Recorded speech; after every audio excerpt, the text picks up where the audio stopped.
All-Round Mid-Laner Chapter 1 to Chapter 41. Omnipotent Mid-Laner, Author, Butterfly Spirit, Chapter 1, Transmigration. When Yi Xiaoyang woke up, he found himself sitting in a spacious study. There was a cool computer on the table, and the mechanical keyboard and mouse were flashing with a high-tech blue light. On the LCD screen was the loading bar of the game, and there was a line of words at the bottom, loading. Yi Xiaoyang was confused. This computer wasn't his, was it? His keyboard and mouse were given to him by sponsors, and the GD team's emblem and his game ID were engraved on them. There was no blue light effect at all, and the computer case and monitor did not look like this either. What was going on? Was he dreaming? At that moment, the loading bar of the game reached 100%. The computer screen lit up, and a clear female voice came from the headset. "Welcome to God Wars." Yi Xiaoyang was confused. Didn't she say welcome to League of Legends? What the hell was God Wars? Yi Xiaoyang looked at the bottom right corner in confusion. Then, he saw a dense white bullet screen appear on the right side of the computer screen. "I'm here to watch the newbie streamer die in a fancy way. This streamer died 6 times in the last game. His 0-6 record is really amazing. I just clicked in from the newbie recommendation on the homepage. Can any fan summarize what type of streamer this is? Does he rely on skills, looks, or humor? He relies on noobs. Ha ha ha, the newbie streamer in the gaming area, the mudslide of the streamer world." Then, a senior member sent a shiny golden bullet screen. "The opponent's jungler is a side account of Fanqing. It's over, it's over. The streamer will probably have to uninstall the game after this round. Streamer, you're on your own now that you've met Hoshino. I bet the streamer will die 6 times in this round. I bet 8 times. Yi Xiaoyang was confused by these bullet screen comments. His mind was still thinking about the game that had just ended. As the captain of GD team, he had led the team in the professional league for 3 years. This year, they had finally made it to the global finals. They thought that victory was in their hands, but in the finals, they met Tip Team, one of the favorites to win the championship this season. The scores of both teams were tied all the way to the final game. In a crucial team battle, the support teammate made a mistake in positioning and GD team was wiped out. The opponent pushed the crystal away. After fighting for a whole year, he finally got the achievement of brushing shoulders with the world champion. Thinking about it, he was really unwilling. GD team was on the hot search list because of the haters. Yi Xiaoyang wanted to spit out a mouthful of blood every time someone dropped the ball at the crucial moment. Was he destined not to be the champion? Yi Xiaoyang was immersed in his memories when a middle-aged man's rough voice suddenly rang out in his earpiece. "What are you doing, Archer? Why are you still daydreaming by the spring? Are you only willing to go out after putting on a full set of makeup?" Yi Xiaoyang came back to his senses and looked at the computer screen again. The teammate they were talking about was probably him, right? A sexy beauty holding an icy blue longbow stood motionless in front of the crystal. She did look like she was in a daze. He hurriedly clicked on the mouse, and only then did the female archer slowly walk down the lane. Yi Xiaoyang muttered in his heart as he operated the game. What kind of game is this? The map layout in the upper left corner was very strange. The position of the grass, the operation interface, the skill icons, everything was very unfamiliar. The only thing that was similar to the games he often played was that both sides had 3 paths, top, middle, and bottom. He was now walking down the bottom lane. From the small map, there was a teammate waiting for him at the bottom lane. Was it a support? As for the jungle, even the shape of the map was different from the games he knew. He did not have time to check the distribution of the monsters in the jungle in detail. Yi Xiaoyang walked to the border of the bottom lane with doubts.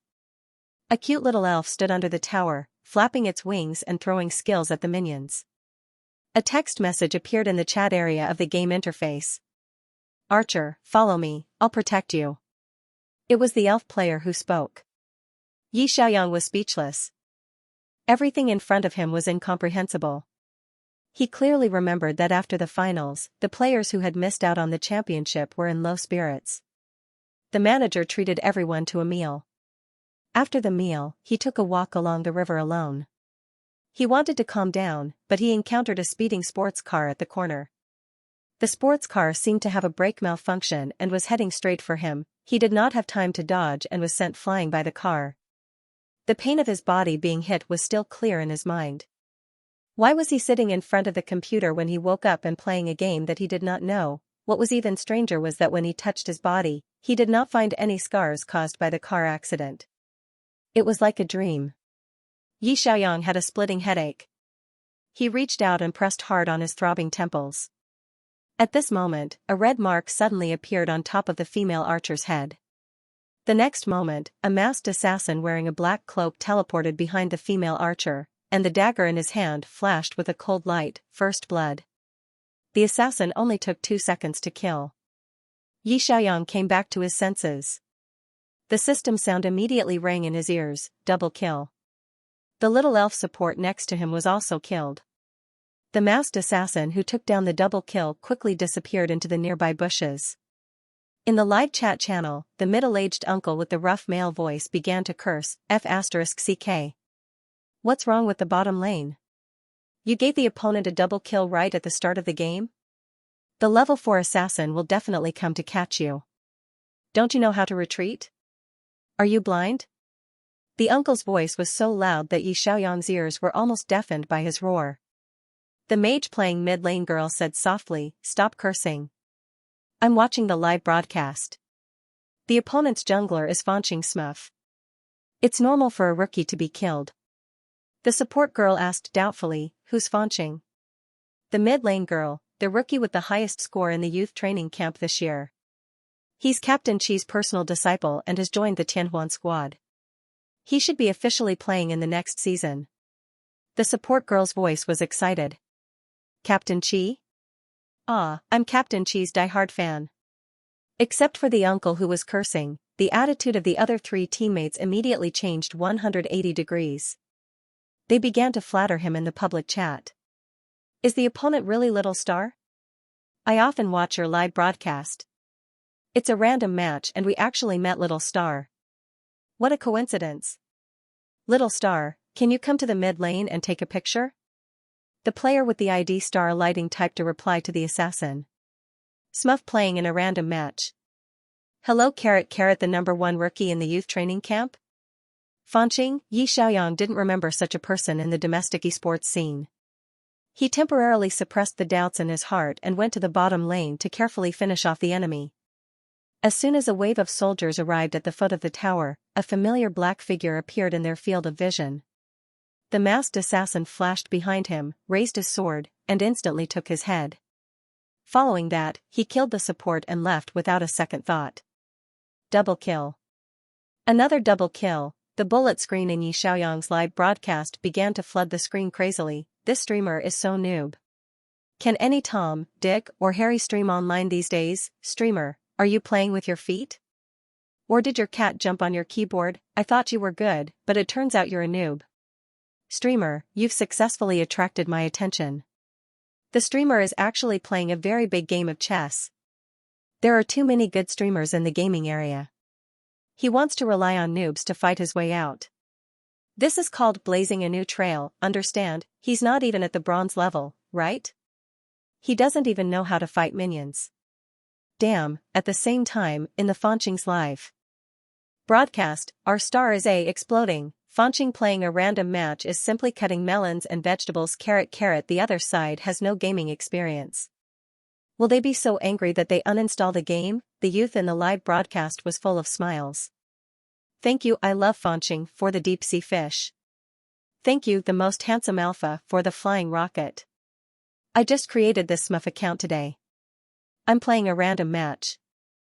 After the match, I'll go to rank with my master and the others. If you want to see what hero I play, you can leave a message in the bullet screen in advance. The bullet screen immediately flooded with comments. The number of viewers in the live broadcast had exceeded 3 million. Yi Xiaoyang, who only had 300 viewers in the live broadcast, lowered his head and pondered.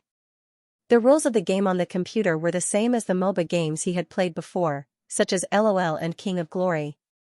They were all 5v5 turrets. But the map distribution, game characters, and skill settings were all different. The game's name seemed to be God Wars. Which random company developed it? He had never heard of it. His teammates began to chat by the spring. Yi Xiaoyang couldn't win alone. He thought about it and simply walked into the jungle to understand the game's map environment. While he was wandering in the jungle, a cold light suddenly lit up. The opponent's assassin was decisive and killed in one strike. Yi Xiaoyang waited for the revival. He got up and continued to wander in the jungle. Thus, the netizens in the live broadcast saw the whole process of the newbie streamer sending himself to death. He sent himself from the bottom lane to the middle lane, and from the middle lane to the top lane. Our streamer is a tour guide? Traveling around the canyon, streamer 666, another 6 kills. I applaud the streamer's perseverance. An archer sent himself from the bottom lane to the top lane. Awesome. This is the best archer I've ever seen. On the public chat, the opponent's jungler with the ID star lighting joked, "Wherever I go, you follow and send yourself to death. Have you taken a liking to me?" Yi Xiaoyang quickly retorted, "No, Dad is thinking about how to kill you the next time we meet." Star lighting was speechless. Xianxia, who was streaming, almost spat out the coffee in his mouth. "Dad, ha ha ha, this dad said that he will kill me the next time we meet. I'm so scared." The netizens in the live broadcast couldn't stop laughing. He died 8 times in a row, and he still has the nerve to say such arrogant words. He doesn't know his own level, and he still calls himself a dad. He's so fierce, he must be an alpha uncle. Fanqing, kill him, the gift is light, but the sentiment is heavy. I think this person must be a true anti-fan of Star's pet chain supermarket. Xianxia also didn't understand the archer's brain circuit. He smiled and said, maybe he's a newbie and doesn't know how to play. After that, he ignored him and directly led a wave of minions to push the crystal. Defeat. The moment the word defeat popped up, Yi Xiaoyang exhaled and took off his headphones. He had just walked through the entire map and found that the map of this game was much more complicated than the games he had played before. But the principle was still the same. In essence, this was still a tower-pushing game. He needed to kill minions and wild monsters to earn gold. He needed to use the gold to buy equipment. After buying the equipment, he needed to team up and push the tower. Finally, he would win if he pushed the opponent's crystal. The bullet screen at the bottom right corner kept spamming. There were joking, mocking him for deleting his account and uninstalling the game. Yi Xiaoyang ignored them all. He turned off the computer and got up to leave. A car accident, suddenly appearing in this unfamiliar room, and playing a strange game. He had to figure out what was going on as soon as possible. Yi Xiaoyang opened the door and a white cat ran over, rubbing its head against his trousers. He liked cats very much. This cat looked like a doll, with a fluffy white neck, a squirrel-like brown tail, and clear blue eyes. It looked very sweet and cute. Yi Xiaoyang picked up the cat and asked as he walked, "Is anyone home?" No one responded, only the cat in his arms meowed. Yi Xiaoyang touched its head and looked around. This was a 4-bedroom apartment. From the balcony, the environment was very good. The apartment should be above the 10th floor, and the area of the apartment was more than 150 square meters. At this time, a 1-meter-tall intelligent robot was sweeping the living room. As if it sensed his presence, the robot's forehead lit up with a blue light, and a clear childish voice came out of its mouth. "Master, today is Wednesday. Reminder that you should go to the hospital for a checkup." Yi Xiaoyang was stunned. "Hospital?" The robot said, "You have made an appointment at 2:30 this afternoon. Dr. Qinyu's specialist consultation. The driver will pick you up at the door in 10 minutes. Master, please be prepared." Yi Xiaoyang looked at the time on the robot's chest screen. August 20th, 2021, 13:50 in the afternoon. It was different from the time of his car accident. The key was the star calendar. Usually, only the Gregorian calendar and the lunar calendar were used. This was the first time he saw the star calendar. Could it be that he had transmigrated to a new world after death? Yi Xiaoyang's mind was a little confused. The cat in his arms felt his uneasiness and gently rubbed against his arm. Yi Xiaoyang held the cat and carefully observed the surroundings on the balcony. The whole environment was very strange. He hesitated for a moment, then turned to the shoe cabinet at the door and changed into a pair of shoes. Since he had made an appointment with a doctor, he should go see the doctor first. At this time, the phone in his pocket suddenly rang. Yi Xiaoyang pressed the answer button and heard a woman's voice. Hello, Mr. Yi. I'm the online taxi driver. Are you going out? Yi Xiaoyang said, Miss, please wait a moment. I'm going out. He put the cat in the cat bed and rubbed its head. I'm going to the hospital. I'll be back soon. The kitten obediently lay down in its nest and watched him leave. When he went out, a car happened to be waiting for him at the entrance of the neighborhood. He opened the car door, and the other party turned around and asked, Mr. Yi, the car number ends with 6676. You've made an appointment at the City People's Hospital, right? Yes. Yi Xiaoyang got into the back seat. The bustling modern city was filled with tall buildings and overpasses, forming a complex air traffic network. Yi Xiaoyang looked through the car window at the passing cars with license plates starting with Stara. His eyes were filled with confusion. He arrived at the hospital in a daze and found the so-called pheromone specialist. A young doctor wearing silver-rimmed glasses waved at him and smiled kindly. Xiaoyang, come here. Why do you look so pale? Yi Xiaoyang sat opposite the doctor and said seriously, Doctor, can you take a CT scan for my head?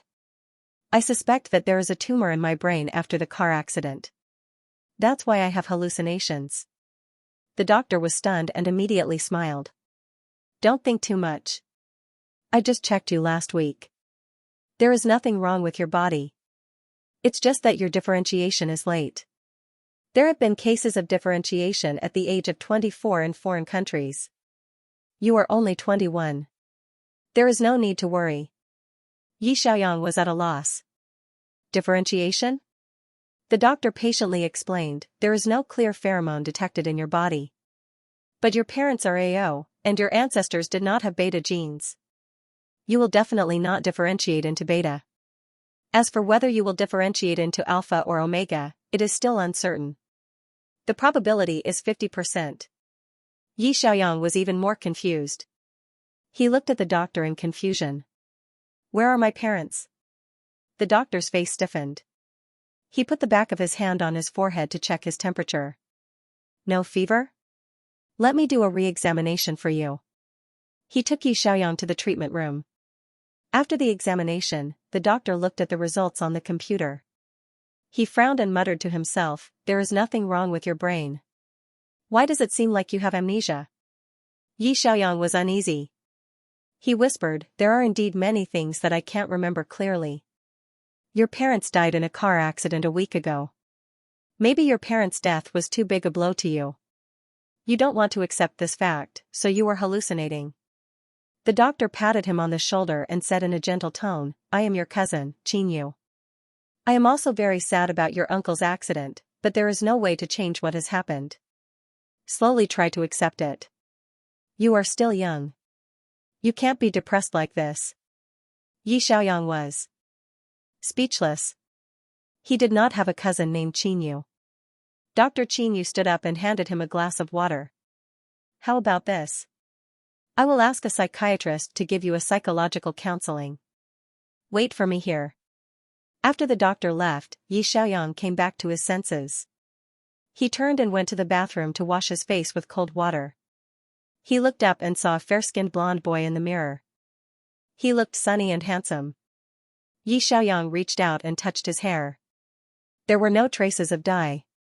Combined with his appearance, he seemed to be of mixed race. After Yi Xiaoyang washed his face, he slowly walked to the table like a marionette and sat down. He stared at the wall and fell into deep thought. So, he died in a car accident and his soul came to another world. That was the only way to explain the current doubts. Yi Xiaoyang took a deep breath to calm down. He quickly took out his phone and opened the browser. He entered keywords such as LOL, GD Team, and Captain Sunshine in the search box. The results all showed, no related content found. This is indeed another world, he thought about the differentiation that the doctor had mentioned. It sounded like it had a lot to do with his physical development.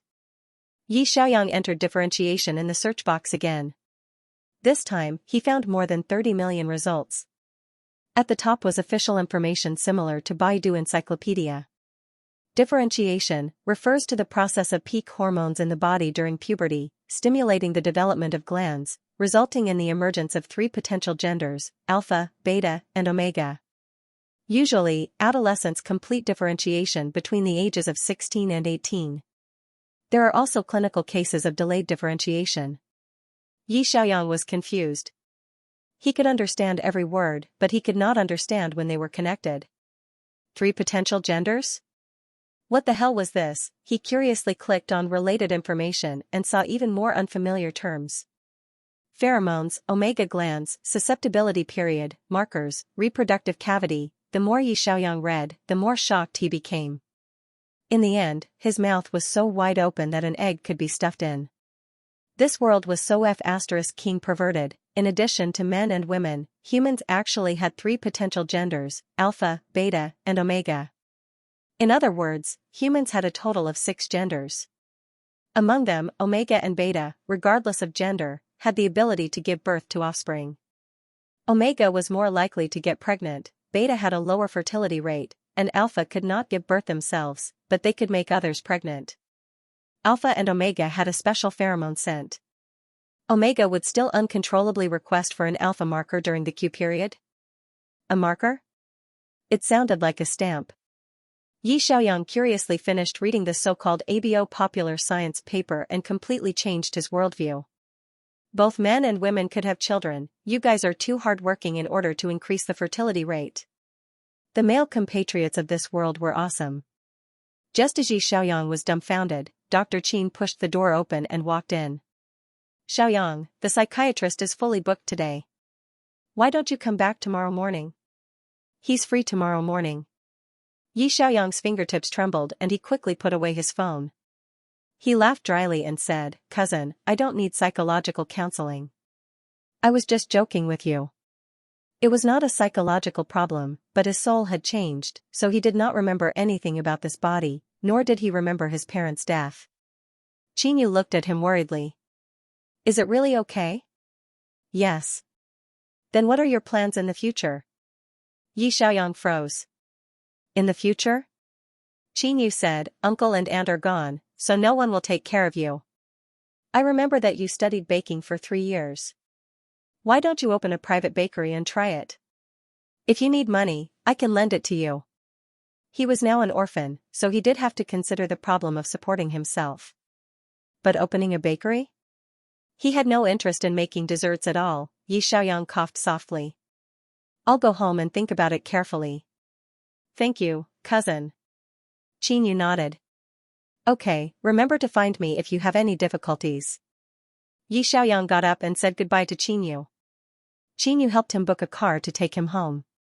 On the way back, Yi Xiaoyang's mind was in turmoil. In the original world, he should have died in a car accident. His family and friends would be very sad to hear this bad news. He had let his parents down, his teammates down, his coach down, and his fans down. Now that he was alone in this strange world, what should he do next? Yi Xiaoyang opened the door with his fingerprint when he got home. As soon as he entered, he heard a meow. He quickly ran over and took the cat out of its nest. Hungry? GD's team had cats before, so he was very familiar with cat rearing. He quickly put the cat food in a bowl for the cat to eat. Seeing the white cat gobble up the food, Yi Xiaoyang could not help but reach out and pat the cat's head. From now on, we'll depend on each other. Don't worry, I'll take good care of you. The cat only focused on eating and did not respond. Yi Xiaoyang noticed a small and delicate pet tag hanging around its neck. On it was a name, Little White. Yi Xiaoyang asked curiously, do you cats differentiate between alpha and omega? Can male cats give birth? The cat, meow, meow, meow. Yi Xiaoyang rubbed Little White's head. He felt like an idiot talking to a cat. He turned around and sat back on the sofa, thinking about his future plans. Open a shop and do business? Forget it. With his business acumen, the shop would close down in half a month. What should he do to support himself? In his previous life, his grades were not good, but he was very talented in gaming. He entered the youth training camp at the age of 16 and became the top scorer of the camp. At 17, he signed with GD's team and won the Best Newcomer award that year. However, GD's team had changed a lot in the few years he had been in the team. Many old players had retired, and the lineup had been getting used to each other. After a few years of competition, they had won the national championship twice, but they had never won the world championship. This was the main reason why esports fans hated him, and it was also his biggest regret. Should he continue to play in competitions? The game that appeared on his computer yesterday, God Wars, was also a 5v5 MOBA tower pushing game. He had played this type of game for many years, so he had a solid foundation and rich experience in competitions. It should be easy to get started. In any case, he had always been the type of person who would not give up until he saw the Yellow River. He had never won the world championship before, but that did not mean that he could not win it after his second life, right? Xianxia made up his mind. He picked up the cat, who was full, and walked to the study. His cousin was right. There was no way to change what had happened. He could only accept reality. Since God had given him a second chance to live, he should make good use of it. Xianxia turned on his computer and searched for God Wars. The dense search results gave him a fright. It was now the era of esports, and gaming had become a pastime for many people in their spare time. More than 60% of young people played games, and the number of active gamers in China alone had exceeded the 200 million mark. There were a total of 8 divisions in the world: North America, Europe, Korea, China, Africa, Latin America, Southeast Asia, and the Wild Card division. The China region was one of the largest regions in the world. There were 18 teams in the top league, and they would be eliminated at the end of every season. There were countless teams in the secondary league, and there were thousands of professional players officially registered in the Professional Alliance. Among them, the most popular professional player was Xianxia. He was the current captain of the Tianhuan squad. Whenever he posted on Weibo, the number of reposts and comments would easily exceed 6 figures. In this world, the popularity and treatment of esports players did not lose out to that of superstars. Their recognition by the public was also quite high. If he could win a world championship, he would be the center of attention and glory. It was currently Season 9 of Battle of the Gods. Unlike the games Xianxia played in the past, which had spring and summer competitions, Clash of Gods had pre-season and regular season competitions in the first half of the year. In the middle of the year, there would be All-Stars and individual and 2-player competitions. In the second half of the year, there would be playoffs and the World Series. The playoffs of the 9th season would officially begin on September 1st. Today was already the 20th of August. They definitely wouldn't be able to make it this season. If he worked hard, he should be able to enter this brand new battlefield as a professional player in Season 10 next year. Although he had played esports for a few years, he would still face the problem of not being able to acclimatize to a new game all of a sudden. He needed to seriously understand the rules of the new game, train a few more heroes that he was good at, and watch more videos of the Pro League to ensure that he wouldn't drop the ball at critical moments. Xianxia opened the game icon on the desktop. Judging from the gorgeous login animation, Divinity Wars was a fantasy game. The opening animation was about the angels attacking the demons, and a mysterious shadow among the demons was reborn in the abyss. The game version was called Abyss Awakening. This mysterious shadow should be a new character in the current version. The opening animation lasted for 30 seconds before the game hall popped up. The game interface was very simple. In the upper left corner was the character information bar. Xiaoyang's account ID was also Little White, and his avatar was his ragdoll cat. At the bottom, there were menus for functions such as shop, heroes, friends, and battle teams. In the middle, there were 4 halls. They were divided into the ladder ranking competition, the arena hall, and the training camp. Xiaoyang clicked on the Heavenly Stairway ranking competition, and a notification popped up in front of his eyes. Welcome player Xiao Bai to the Heavenly Stairway ranking competition. Season 9-3 of the God Wars has begun. Your record in the ranking competition is 0 wins and 3 losses. Current rank, Bronze rank 1. Xiaoyang casually clicked on the rank description. According to the player's level, the ladder was divided into 7 stages: Bronze Stage 1, Silver Stage 2, Gold Stage 3, Platinum Stage 4, Diamond Stage 5, Master Stage 6, and Challenger Stage 7. This was similar to League of Legends. The difference was that there were 2 more stages above Stage 7. They were Glory Stage 8, an honorary title awarded by the National Professional League Champion, and Glory Stage 9, an honorary title awarded by the World League Champion. In other words, one could fight their way up from bronze to challenger. However, Stage 8 and Stage 9 were honorary titles awarded by the officials after winning the Professional League Champion. Ordinary players would not be able to obtain them, no matter how strong they were. Of course, ordinary players would not dare to hope for such professional titles. Stage 8 National Champion and Stage 9 World Champion symbolized the highest level of the professional league. The ranking competition in the game was a competition for all new players to participate in. According to the results of the competition, the system would redistribute the initial ranks of the new players.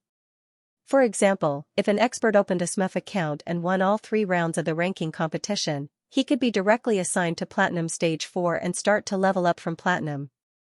For example, when he lost 3 times in a row, he had to start from the lowest Bronze stage and slowly climb up. When he had just transmigrated today, the match he played was the ranking competition.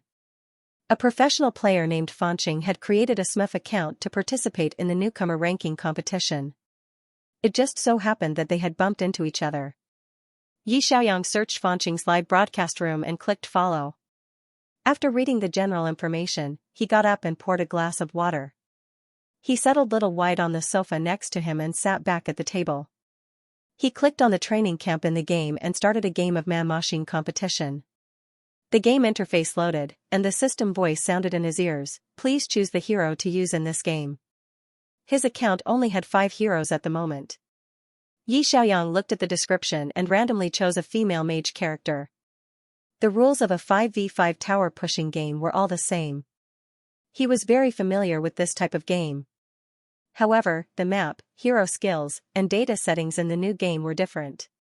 He needed to understand them all again. For example, the distribution and HP of the monsters in the wild, the time of the spawning of each wave of monsters and the kill rewards, the location and respawn interval of the blue and red buffs, the price of each piece of equipment in the equipment warehouse and the synthesis method, and so on. These were all different from the games he had played before. He had to memorize them all again. For a professional player, it was very important to remember these precise data. Xiaoyang created a table on the computer and observed while recording. The game of man-machine competition turned into a fight between 9 AI robots. As the only player, Xiaoyang was nowhere to be seen. The opposing robots defeated his robots in a 5v4 and quickly lost the game. Xiaoyang started another game and continued recording the data in the equipment warehouse. This took more than an hour. It was getting dark outside. Xiaoyang rubbed his sore neck and saved the table. He then opened the official website and searched for all the heroes on the game information website. There were more than 100 heroes in Divinity Wars. The densely packed heroes' avatars were dazzling. Xiaoyang was a professional mid-laner. He loved to play mid-lane, so he first checked the mid-mage category. The avatars of 12 mage heroes appeared on the screen. Destroyer Mage, Saint Mage, Sun Mage, Moonlight Mage, Sky Mage, and Earth Mage. 6 male characters: Frost Goddess, Flame Goddess, Storm Goddess, Thunder Goddess, Ocean Goddess, and Destiny Goddess. 6 female characters. There were more than 100 heroes. There should be more than these 12 heroes in the mid lane. Xiaoyang continued to check the spell damage option. Then, a bunch of heroes popped up. Succubus, Elf Summoner, Mechanic, Spellcaster of Curse, High Priest, Spiritualist, and so on. There were a total of 25 heroes with spells. The hero Lord of the Abyss in the latest version of the game was also a spell damage hero. This ratio was reasonable. To become an outstanding mid-laner player, he first had to practice these 25 spell damage heroes. He also had to be proficient in at least 8 heroes that were suitable for competition. This would broaden his pool of heroes. Of course, this was not a task that could be completed in a day. Even if he was named the most valuable mid-laner player in the previous world, he still had to practice repeatedly before he dared to use the new heroes in the new version of the game. Moreover, this was a brand new game. Xiaoyang created another table on the computer and quickly entered the information of the heroes in the database. It was his habit to personally organize information and read it at any time. This could deepen his memory. He spent the whole afternoon organizing the information. The first table recorded the various accurate values in the game and the information of the equipment library. The second table recorded the characteristics and skill data of hundreds of heroes. Then, he saved the table to his phone. This way, if he encountered anything he was not clear about in the future, he could open the table and look it up directly. It would save him a lot of trouble. Students had to organize review materials for exams. If he wanted to walk the path of esports again, he had to show a serious attitude. It was 7:30 in the evening when he finished organizing all the information. Xiaoyang was just about to order takeout when his phone suddenly rang. The caller ID showed Qinyu. He hurriedly pressed the answer button. "Cousin, are you looking for me?" Qinyu's voice was gentle. "Are you home? I have something to discuss with you." "Go ahead." "You have a spare room in your house, right?" "Yes, I do. My younger brother Qin Rui was admitted to Star City University this year. School will start in a few days. His school is very close to yours. If it's convenient, can you let him stay at your place for a while? My parents are worried about letting him stay at school."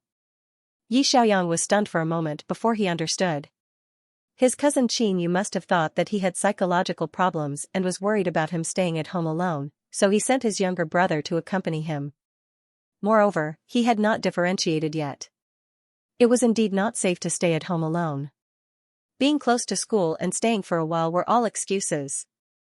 Xiaoyang wanted to know more about this world. If his cousin moved in with him, he could ask his younger brother directly if he had any questions. His younger brother went to school during the day, so it would not affect his gaming. He could kill two birds with one stone. There was no need to refuse. "No problem. Let him come and stay." Xiaoyang agreed without hesitation. "Okay, I'll drive little way over later. Please take care of him in the future." "It's my duty," Xiaoyang said angrily. Qinyu was silent for a few seconds and said, "By the way, Rui just differentiated into Omega some time ago. I gave him a strong inhibitor. His pheromone state is now very stable. Moreover, you two are related by blood. His pheromone will not affect you. You can rest assured." "Oh." Xiaoyang scratched his head awkwardly. He was still unfamiliar with terms like differentiation and pheromone. Younger brother of Omega, the kind of boy with glands behind his neck that could give birth to babies? Xiaoyang was very curious. It was a good opportunity to find this younger brother to learn more about Omega. His current physiological knowledge was all based on popular science found on Baidu. He still did not understand most of the strange terms. Although he felt that his personality should differentiate into a domineering alpha. But what if? If there was a 50% chance of him becoming Omega, he should at least know how to deal with it. Xiaoyang ordered takeout for dinner while he searched online for Star City University. It was one of the top 10 comprehensive universities in China. It seemed like his cousin, Qin Rui, was a straight-A student to be able to get into such a good school. Not long after dinner, the doorbell rang. Xiaoyang got up to open the door and saw Qinyu carrying an oversized suitcase. Beside her was a young man who was about 1.7 meters tall. The young man's face was a little chubby, but his body was thin. He wore a white short-sleeved shirt and jeans, and his black hair made him look quite obedient. Meeting Xiaoyang's gaze, the young man smiled shyly and said, "Brother Yang, sorry to disturb you. Our school is only 2 stops away from here. It's more convenient to take the bus to school. Didn't college students live on campus? Maybe this world was more tolerant of Omega." Xiaoyang said angrily, "Welcome, welcome. I'm bored at home alone. You can accompany me." Qinyu said, "Xiaoyang, please help me take care of Rui. Rui studied cooking before, so his studies are easy. He can come back after school to cook dinner. It's healthier for you two to eat at home." "Okay." Xiaoyang was worried about the trouble of ordering takeout every day. It was great that his cousin knew how to cook. Qinyu whispered in her brother's ear, "Xiaoyang hasn't differentiated yet. If he shows signs of pheromones, call me immediately. Leave some of your suppressants for him in case of an accident. Do you hear me?" Qin Rui nodded obediently. Got it, brother. Qin Yu looked at Yi Xiaoyang and said, I have to work the night shift tonight, so I'll go back to the hospital first. Rui has a lot of luggage and brought a lot of clothes. Send me a message after you two settle down. Yi Xiaoyang said, no problem. Goodbye, cousin. After his cousin left, Yi Xiaoyang helped Qin Rui carry his suitcase into the house and found him a pair of slippers. Qin Rui bent down to change his shoes. Yi Xiaoyang stood behind him and looked curiously at the boy's fair neck. He did not find the so-called omega gland. Was it hidden under the skin? Qin Rui changed into his slippers, raised his head and smiled. Brother Yang, which room am I staying in? Omega's younger brother was very cute and obedient when he smiled. Perhaps it was because of their blood relationship, Yi Xiaoyang felt a little closer to him. He helped him carry his luggage and walked to the room. You can stay in this room. Turn left when you go out and you'll see Wei. Qin Rui followed Yi Xiaoyang into the house. He took out a large pile of clothes from his suitcase and hung them in the wardrobe. Yi Xiaoyang asked with concern, I heard from your brother that you've split into Omega? Was the process of differentiation uncomfortable? My whole body was hot and sweaty. Other than that, I didn't feel uncomfortable. Qin Rui paused and said, it was quite unexpected that day. I was shopping at the mall when I suddenly had a fever and fainted. Fortunately, there was no unfamiliar alpha around when I split. Otherwise, the other party's self-control was not strong enough and I would be in trouble if he marked me. Yi Xiaoyang searched for keywords in the hospital today and repeatedly saw the word mark. At the time, it was too rushed and he did not look carefully. He was not clear about the specific process. Hearing this, he could not help but be curious. Mark? How do you mark? Qin Rui's eyes widened slightly. Brother, didn't you take biology classes in junior high? Yi Xiaoyang said confidently, I've already returned what I learned in junior high to the teacher. He pointed to his head and smiled, my brain hasn't been very bright recently. I don't remember a lot of things from the past. Seeing the other party's innocent face, Qin Rui scratched his head in confusion. It seemed that his brother was right that Xiaoyang's mental state had some problems. Marking is divided into two types, temporary marking and thorough marking. Qin Rui said seriously, temporary marking is when the alpha pierces the glands on the back of the omega's neck with his teeth. The pheromone will be injected into the omega's glands along with saliva, suppressing the omega's pheromone and calming the omega. Yi Xiaoyang nodded in understanding. Oh, so the alpha bites the back of the neck? He carefully touched the back of his neck and only felt a few hard cervical vertebrae. The omega would probably be able to touch the glands. Yi Xiaoyang retracted his hand and asked, what about thorough marking? Qin Rui's ears were slightly red. He said softly, during thorough marking, the alpha needs to enter the omega's body, form a knot in the reproductive cavity, and leave his own penis to completely possess the omega. Yi Xiaoyang thought for a moment and suddenly understood, that means making love. Right? Qin Rui blushed, yes. Yi Xiaoyang finally understood what he meant. There was something called a gland on the back of the omega's neck. There was a mysterious space called the reproductive cavity in the body. Temporary marking was for the alpha to bite the glands on the neck. Thorough marking was the union of the soul and the body. He took out his phone and quickly typed in the information. Qin Rui saw him write a bunch of knowledge related to marking and couldn't help but wonder, this is common knowledge. Do you still need to use your phone to write it down? Yi Xiaoyang said, of course I have to write down important information. Otherwise, what if I forget? How could he forget this? Qin Rui looked at him speechlessly. After Yi Xiaoyang finished writing, he continued to ask, what's the matter with the inhibitor? The inhibitor is a kind of medicine that can inhibit the expression of pheromones. It's taken orally, and there are also powerful injections that can be bought in pharmacies. Qin Rui saw him start to take notes again and didn't know whether to laugh or cry. Brother, why don't you even listen to biology class? Yi Xiaoyang said, if I don't listen to any of the classes, it means that I'm not biased. Qin Rui, after taking down the notes, Yi Xiaoyang gained a better understanding of the rules of this world. At first, he thought that omega males who could bear children were strange creatures. However, after seeing the Qin brothers today, he realized that omega males were not strange at all. At least from their appearance, they were no different from ordinary males. Yi Xiaoyang was slightly relieved. After all, the doctor said that his parents were a combination of Alpha and Omega. There was a 50% chance that he would become Omega. As long as he didn't become a Thai transvestite, he could accept it. Even after becoming an Omega, there were many ways to control the pheromone. For example, he could use inhibitors or let Alpha take a bite. No matter what, it would be fine as long as it didn't affect his game. While she was thinking, Qin Rui had already hung up the clothes. He took out a laptop from the bottom of the suitcase and opened the game. Omega doesn't need to participate in the university military training. I still have 10 days before school starts, so I can play games with you.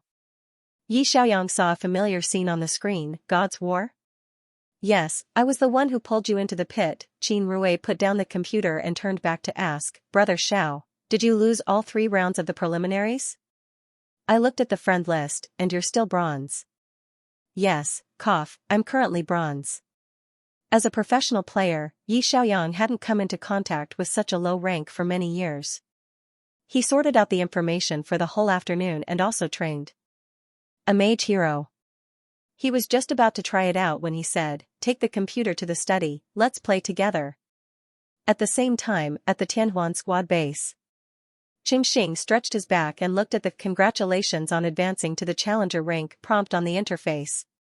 He smiled and said to his teammates next to him, after an entire afternoon of consecutive victories, I've finally reached the challenger rank in one go. The newcomers next to him praised, Brother Xing is amazing. You didn't lose a single round of the challenger division. For Brother Xing, the challenger division is a piece of cake. Our Brother Xing will definitely win the best newcomer award. A low voice suddenly sounded behind him, the best newcomer award, do you want your teammates to give it to you with their mouths? Everyone, Qingxing seemed to have been hit in the head by a stun baton. He instantly sat up straight and was as stiff as a statue. The newcomers next to him quickly stood up, each more respectful than the other. Captain Qi, hello. Captain Qi Shua was expressionless. The playoffs will begin in 10 days. If you have time to brag and abuse noobs, why don't you watch the competition videos and study the other team's playstyles? The newcomers collectively lowered their heads, and the entire training room was silent. Alpha's sharp gaze swept across the group of newcomers, and finally fixed on the youth sitting in the middle with his head hanging down to his chest. He said in a low voice, Qingxing quickly stood up and subconsciously shouted, here. The youth stood with his legs together, as if he was called by the instructor during military training. His posture was upright and straight, and he almost saluted his master. Qi Shua said coldly, follow me to the conference room. Qingxing was arrogant and domineering in front of the newcomers, but in front of his master, he was as obedient as a little white rabbit. He lowered his head all the way, not daring to breathe loudly, and carefully followed Qi Shua to the conference room. The players of the Tianhuan squad home team were all present, and the entire coaching staff was present. The lineup was quite intimidating. Qi Shua sat down and whispered a few words in Coach Lin's ear. Only then did Coach Lin look at Qingxing and say with a smile, little Xing, come and sit down. Qingxing walked over with trepidation and obediently sat next to the coach, looking like he was listening attentively. Coach Lin said, after discussion, the coaching staff has decided to let you play officially next season. However, you have been practicing with Captain Qi. Our team doesn't lack junglers. Do you want to try the marksman position? Qingxing looked at the coach in confusion, marksman? But Brother Qing. Nie Qing, who was sitting next to him, said bluntly, I'm old, and my hand speed can't keep up with the current fast-paced game. I've decided to retire after this season, and I've already submitted my application. He patted the youth's shoulder, little Xing, you're quite talented. Everyone is very optimistic about you. I'm very relieved that you're taking over my position. Coach Lin added, it was Captain Qi's idea to let you become a marksman. Your reaction is very fast, your sense of smell is very sharp, and your ability to escape is first class. In fact, the marksman position is more suitable for you than the jungler position. Nie Qing also smiled and encouraged him, Coach Lin is right. Practice well from today onwards. You played some marksman heroes with me. I believe you'll adapt quickly. Qingxing's eyes couldn't help but turn red when he thought about how Nie Qing, a veteran player who had been in Tianhuan for 5 years, was about to retire. The replacement of the old with the new was very common in the esports circle, but he didn't want to replace this good-tempered senior who took special care of him. Meeting Ye Cheng's gentle gaze, Xing choked and said, "I know, Brother Cheng. I'll practice well." Shua looked at him and said, "You don't have much time. Practice all the marksman heroes in a month. Pick 5 heroes that you're good at and get into the top 10 of the national server. Then come to the home team to participate in the mock competition." There were many experts in the domestic teams.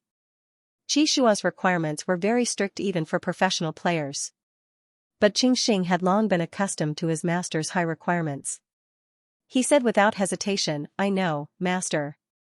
I'll definitely complete the task."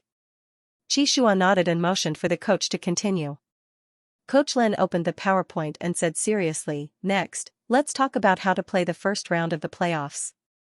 I have a few sets of tactical plans here. Let's analyze them together." The atmosphere in the conference room was very tense. The tactical discussion lasted for an hour before it ended. After the players left, Coach Lin asked Shua to stay alone and said in a low voice, "It was your suggestion to let Xiaoxing join the home team as a marksman. I agreed because of you.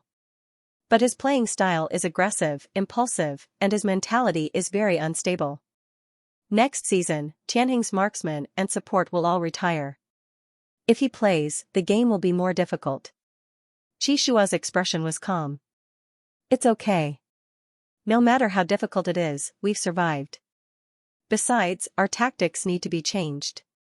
Xing is very talented. He should go to the field to practice as soon as possible." Coach Lin said with a smile, "You're usually cold and strict to him, but you actually care about this apprentice. I hope Xiaoxing can perform well. If he drops the ball on the field, I won't care about your face." Shua nodded. "Of course. Let's focus on preparing for the playoffs.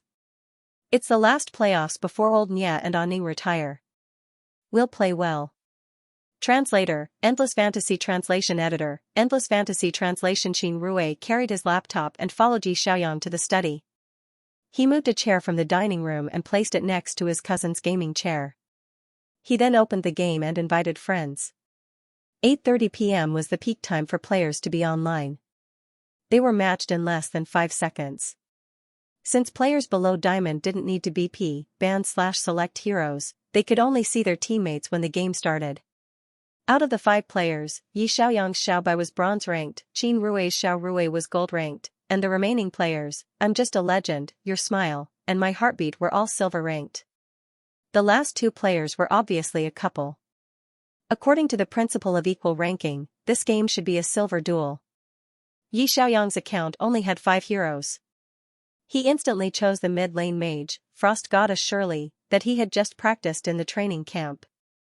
A beautiful girl with wavy blonde hair wearing a white mage robe appeared in front of him. Qin Rui saw that his brother chose a mage, so he instantly chose a support, Forest Messenger Yan. This was a cute little Luoli with a big ponytail and a pair of elite pointy ears. Her skills were all about healing. Then, his teammate, Your Smile, chose the mage hero, My Heartbeat, chose the archer hero, and, I'm Only a Legend, chose the assassin hero.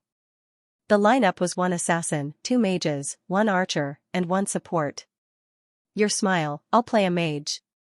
Xiaobai, can you change your hero? My Heartbeat, change your support to a more tanky one. Your Forest Messenger is brittle, Your Smile, listen to my boyfriend. Change to a tanky one. Hurry up. Xiao Rui, sorry, I don't know much about other supports. Xiaobai, the silver game isn't that particular. Play the hero you're good at. Your Smile, how can 2 mages fight? Xiaobai, I can fight. Xiaobai, I'll take the top lane. I'll leave the middle lane to you. The couple saw that he didn't want to negotiate, so they could only press the button to prepare. The game started. Yi Xiaoyang was right. Low-level silver games didn't focus on lineups, and there weren't many tactics to speak of. As long as there was a strong veteran, he could lead his teammates to victory. Strictly speaking, this was his first time officially playing in the God Wars ranked game.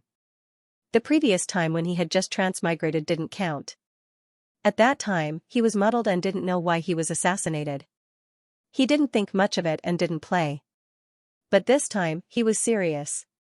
He's Frost Goddesses because she was a translation from the game. When the game, Yi crouched in the grass. When the opponent's warrior on the side warrior appeared in his vision, he waited, and shot for the warrior on. And. This little bit of HP wasn't painful at all, but the most important thing in the front line was to exhaust the enemy's HP and look for opportunities. Sometimes, it was this little bit of HP difference that could turn the tide of the battle at a critical moment. Yi Xiaoyang didn't care about the small amount of HP he had lost. He quickly killed the minions with his normal attacks. Translation Subcom Translation. Translation Art Translation Translation Translation Translation of Translation. He predicted the warrior's movement and accurately froze him in place. Then, he followed up with his Q skill to continue reducing his opponent's HP. This time, he lost 30% of his HP. The warrior sensed that the opponent was stronger than him, so he stayed under the tower and did not dare to come out. The two of them got along peacefully, replenishing their troops and developing them. 3 minutes later, Yi Xiaoyang was the first to shine with the light of a level up. His goddess of ice had reached level 6. Just like LOL, hero level 6 was a crucial point in Deities' Wars. Every hero in Divinities' Wars had 4 active skills. At level 6, they could learn the ultimate skill. The goddess of Frost's ultimate skill was called Ice Storm, which summoned a large area of snow and ice, causing extremely strong ice magic damage. If the target was frozen, the damage would be doubled. It was a perfect combination with the W skill 3 feet of ice and the Q skill Chilling Air Assault to create a burst of 3 skills. This was the most basic way of combos for mages, and Yi Xiaoyang had long since memorized it. The enemy soldiers cowered under the tower. Yi Xiaoyang hid in the bushes by the side of the road, waiting for an opportunity. At this moment, the system's sound effect rang in his ears. First blood. Double kill. Suddenly, a small-scale team battle broke out at the bottom lane. The couple's party died tragically under the enemy's butcher's knife. Qin Rui ran fast and returned home with low HP. Dense characters appeared in the team chat channel. Your smile, noob, don't come to ranked, okay? Xiao Rui, my heartbeat, you know you're a noob. Can you not come to ranked to cheat people? You're more suited to play as a human. Your smile, the enemy support knows how to cooperate, but my support only knows how to run away. Haha. My heartbeat, stupid support. 6 points, quickly go down the game. Qin Rui's face turned ugly when he saw these insults. He bit his lip and returned to the spring to recover. Then, he went to the bottom lane. The couple's party was still insulting him. Your smile, we're fighting in the front lane, and you're just watching from the side? Don't you have any shame for betraying your teammates, my heartbeat? What else can you do besides running away with your tail between your legs, my smile? Don't tell me you're a timid Omega who only knows how to run in a team battle, your heartbeat, that's right. We won't die even if you just heal us. Look at your cowardly face, my smile, I suggest you uninstall the game. Stupid asterisk asterisk asterisk asterisk asterisk. Their insults were getting worse and worse. Yi Xiaoyang's biggest problem was that he was protective of his own people. If the two were insulting him, he might be too lazy to care. But he couldn't stand it when his younger brother's eyes turned red. Yi Xiaoyang glanced at Qin Rui. Aren't you going to scold them back? Qin Rui lowered his head and said in an aggrieved voice, my dad said that Omega shouldn't swear. It's too rude. Yi Xiaoyang raised his eyebrows. Is that so? The next moment, he quickly typed and scolded them back. Xiao Bai, you only know how to scold the support when you're dead. Don't you know what level you're at, Xiao Bai, what? You want my support to accompany you two to die for love, Xiao Bai, you're poor and yet you're stubborn enough to fight in a team.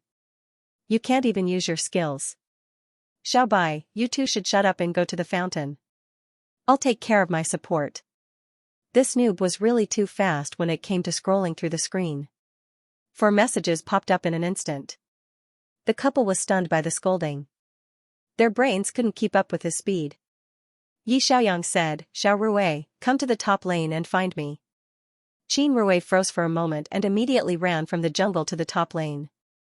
At this time, the minions on the top lane had arrived. The opposing warrior couldn't help but show his head to clear the minions. Before he could kill a minion, a lotus-shaped ice crystal suddenly rose from under his feet, followed by an overwhelming snowstorm. The warrior's HP dropped like a flood, and his HP quickly dropped to the bottom. A message popped up on the screen. Xiao Bai, killed, Playboy. When Qin Rui arrived, he saw the warrior lying in a pool of blood. He looked back at his brother in disbelief, only to find that Yi Xiaoyang's face was very calm. After killing the opposing warrior, Yi Xiaoyang went to the jungle to collect resources. Then he went back to the crystal to recover and buy equipment. When he went back to the top lane, the revived warrior was there to kill him again. He retaliated with a WQR combo and the warrior fell flat on the ground. Xiao Bai, killed, Playboy. The couple finally came back to their senses. They started to curse Xiao Bai in the public chat. There were a lot of vulgar words in the chat. Yi Xiaoyang's ancestors were cursed. Another teammate, I'm just a legend, had a calm attitude. He didn't support or quarrel. He just wandered in the jungle. Yi Xiaoyang didn't waste time arguing with the couple. He focused on playing the game. Messages kept popping up on the screen. Xiao Bai, killed, Playboy. Xiao Bai, killed, Playboy. 5 minutes into the game, the top lane was completely cleared by Yi Xiaoyang. The opposing team realized that something was wrong and formed a team to outflank the top lane. Yi Xiaoyang was camping in the jungle near the top lane tower. Qin Rui was there with him and healed him to full health. The opposing team formed a line and passed by him.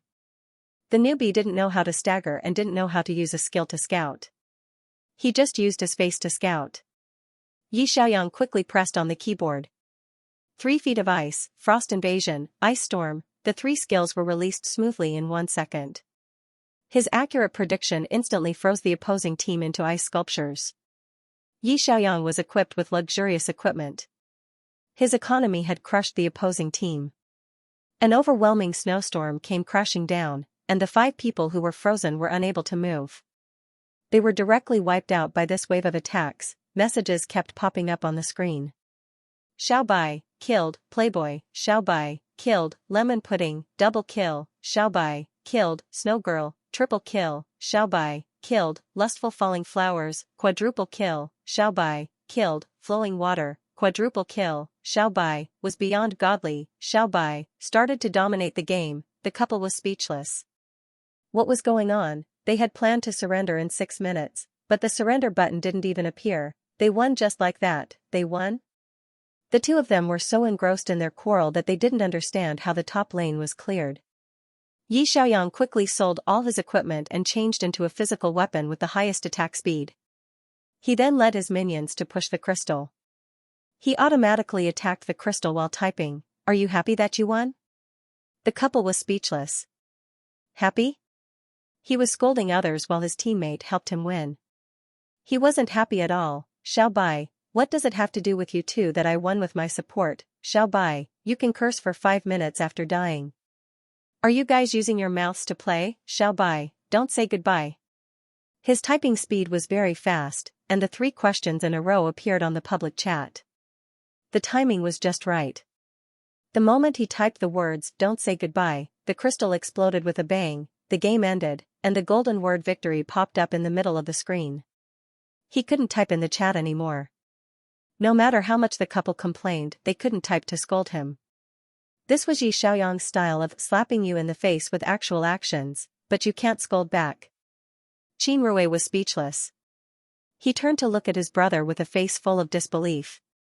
Brother, when did you become so good? Didn't you just start playing the game the day before yesterday? Yi Xiaoyang thickened his skin and said seriously, although I've only played for 2 days, I realized that I'm quite talented at playing games. Thank you for pulling me into the pit. He couldn't say that he came from another world and was a national champion. He could just use talent as an explanation. Anyway, talent was a very mysterious thing, so it didn't sound suspicious. He had never played games before. He only came into contact with God Wars at the age of 21 under the introduction of his cousin.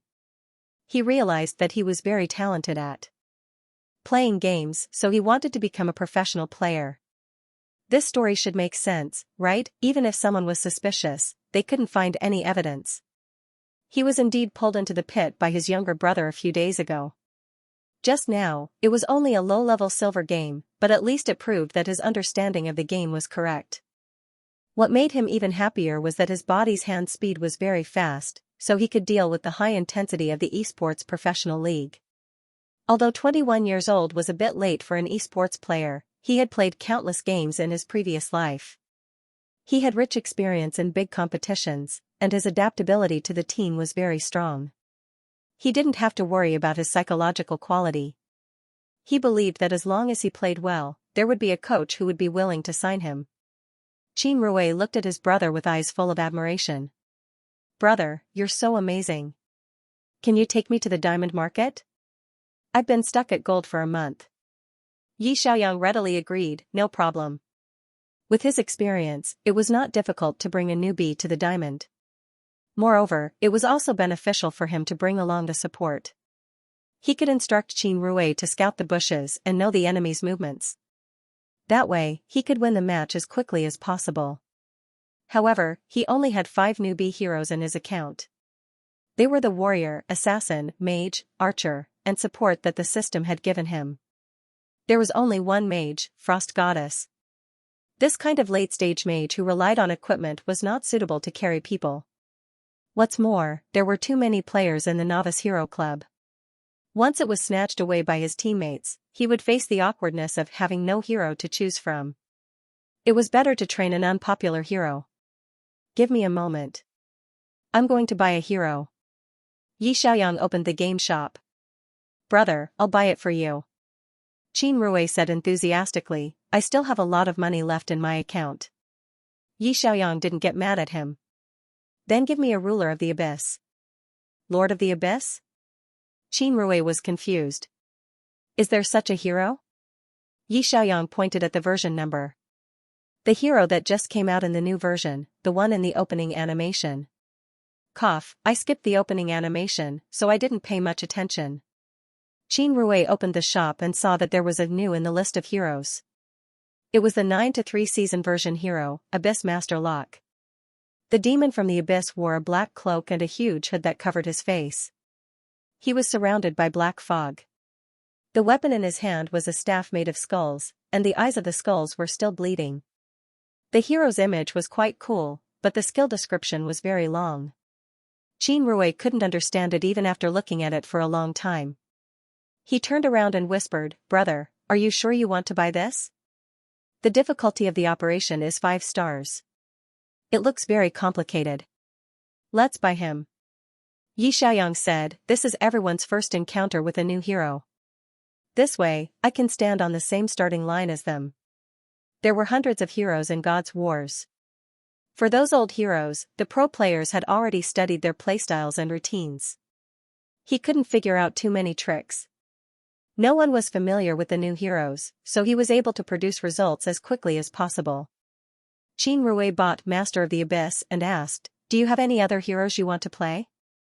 I can give you a few more. I have more than 100,000 points in my account." Yi Xiaoyang had organized the information of all the heroes. In his table, he had divided the mid-lane heroes into 3 categories: Cannon Mages, Assassin Mages, Utility Mages. The Cannon Mage was a mid-laner that dealt a lot of magic damage. Usually, a single combo from him could destroy the world. He was the main damage dealer of the team. However, the weaknesses of this type of mage were also very obvious. His legs were short, his speed was slow, he couldn't move, and he was prone to sudden death. He stood still and dealt damage. He needed the protection of his teammates to create a good environment for him to deal damage. The Assassin Mage, also known as Magic Assassin, could take the initiative to find an opportunity to launch a sneak attack and assassinate the opponent's center position. Or, when his teammates lowered the enemy's health, he could join the battle and harvest the enemy's head. The Magic Assassin's characteristics were flexible movement, difficult to control, and extremely explosive power. However, he was very afraid of being controlled. It required a high level of strategic awareness and hand speed. As for the utility mage, he would usually choose a mid laner with many control skills and strong life-saving abilities. He would be responsible for controlling the field during a team battle. He was equivalent to the second support of the team. The main damage output would be left to the jungler and archer. Yi Xiaoyang could play all kinds of mages. His favorite was the magic assassin because assassin heroes could take the initiative to find opportunities to turn the situation around. He glanced at the table and said, Moonlight Mage, Goddess of Destiny, and Illusionist. Let's buy these 3 first. I can't play too many. Okay. Qin Rui found the heroes he was talking about and found that they were all magic assassins with a difficulty of 5 stars. He couldn't help but ask, Brother, why did you choose the most difficult heroes? The difficult heroes have a higher ceiling and are suitable for setting the pace. As Yi Xiaoyang spoke, he flipped open his younger brother's history and looked at it. No wonder Xiao Rui was stuck at the gold rank. He played support in every game and was often scolded. It would be strange if he could improve his score. His younger brother didn't know how to play support in high-end games. Through his observation, Yi Xiaoyang found that his younger brother was always very careful and didn't let go of himself when playing games. It might have something to do with Omega's gentle personality. However, as long as he personally taught him how to play support, it wouldn't be a problem for his younger brother to play challenger. At least he wouldn't be scolded so often in the future. How many support heroes do you have? Yi Xiaoyang asked. All of them. Qin Rui opened his hero list. Which one is better? Yi Xiaoyang leaned over to take a look at his screen. TSK, Omega's little cousin is actually a nouveau riche. He had collected all the heroes and countless skins. Plus, there was the Supreme VIP logo. That was the power of money, Yi Xiaoyang laughed and teased, you bought over 100 heroes. You must have spent a lot of money, right? Qin Rui explained, I don't have any income. Dad bought it for me. Dad doesn't approve of me playing games. He thinks it's a waste of time. However, Dad has always respected my hobby. This computer was also a gift from Dad. Yi Xiaoyang was almost confused by his words. A question mark slowly appeared in his head. Dad? Dad, didn't they mean the same thing? On second thought, he quickly understood. Qin Rui had 2 fathers. One was an Alpha, and the other was an Omega. Qin Rui was born to an Omega father. When he grew up, he split into Omega. Was he right? Yi Xiaoyang touched his nose. He once again sighed at the magic of the ABO world. He continued to focus on the game.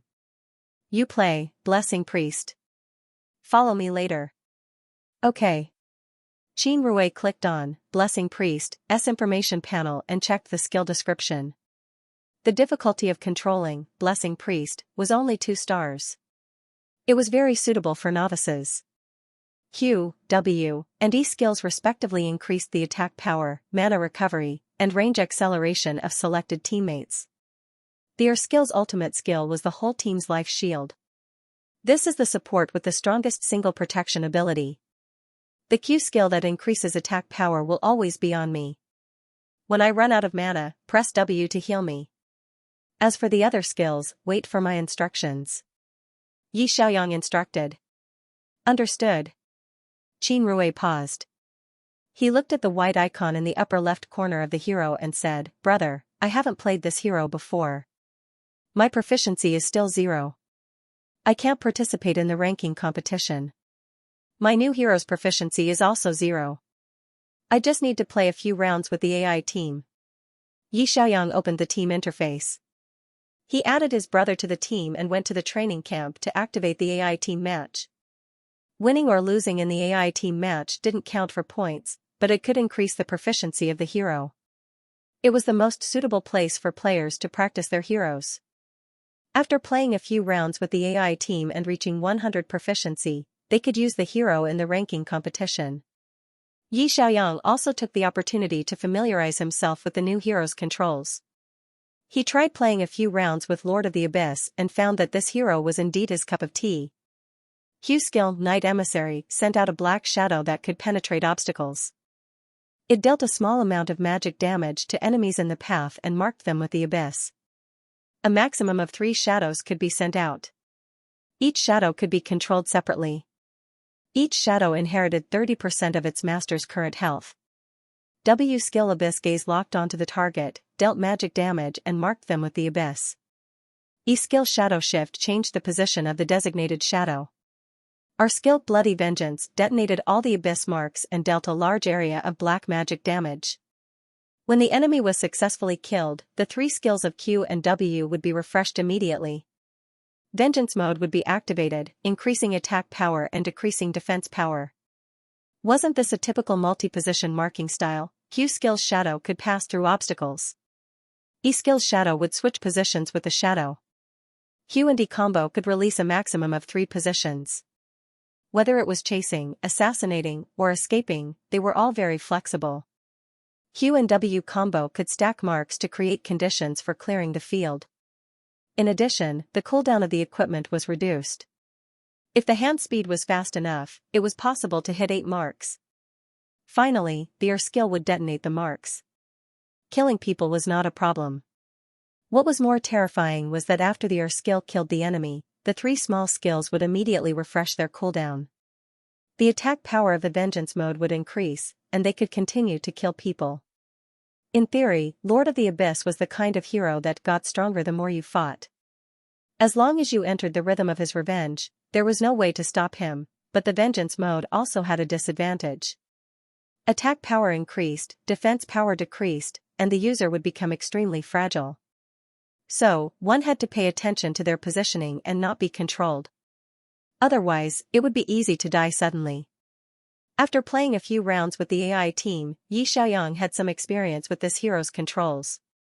He liked this kind of difficult hero. Only when the controls were difficult could one show off. Xianxia stretched and said, "Let's go and try it out." Qin Rui pulled him into the ranking room. In the preparation stage, Xianxia instantly chose the hero, Lord of the Abyss. Qin Rui chose the support, Priest of Blessing, according to his instructions. The game soon began. Qin Rui obediently followed his brother to the middle lane.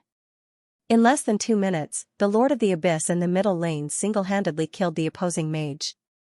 Then, he started to roam quickly.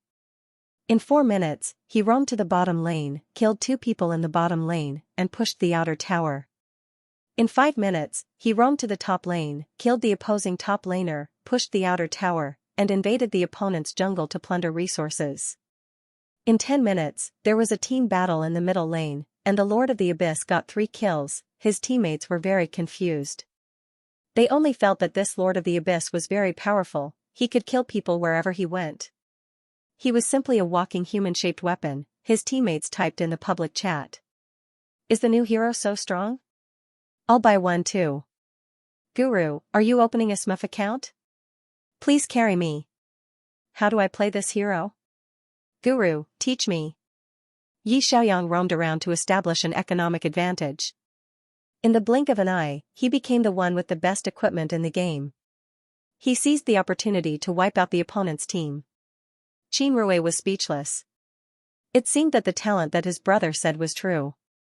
He only practiced the new hero for an hour, and he could kill people in the game like cutting vegetables. However, compared to Qin Rui's surprise and admiration, Xianxia didn't have much joy of victory.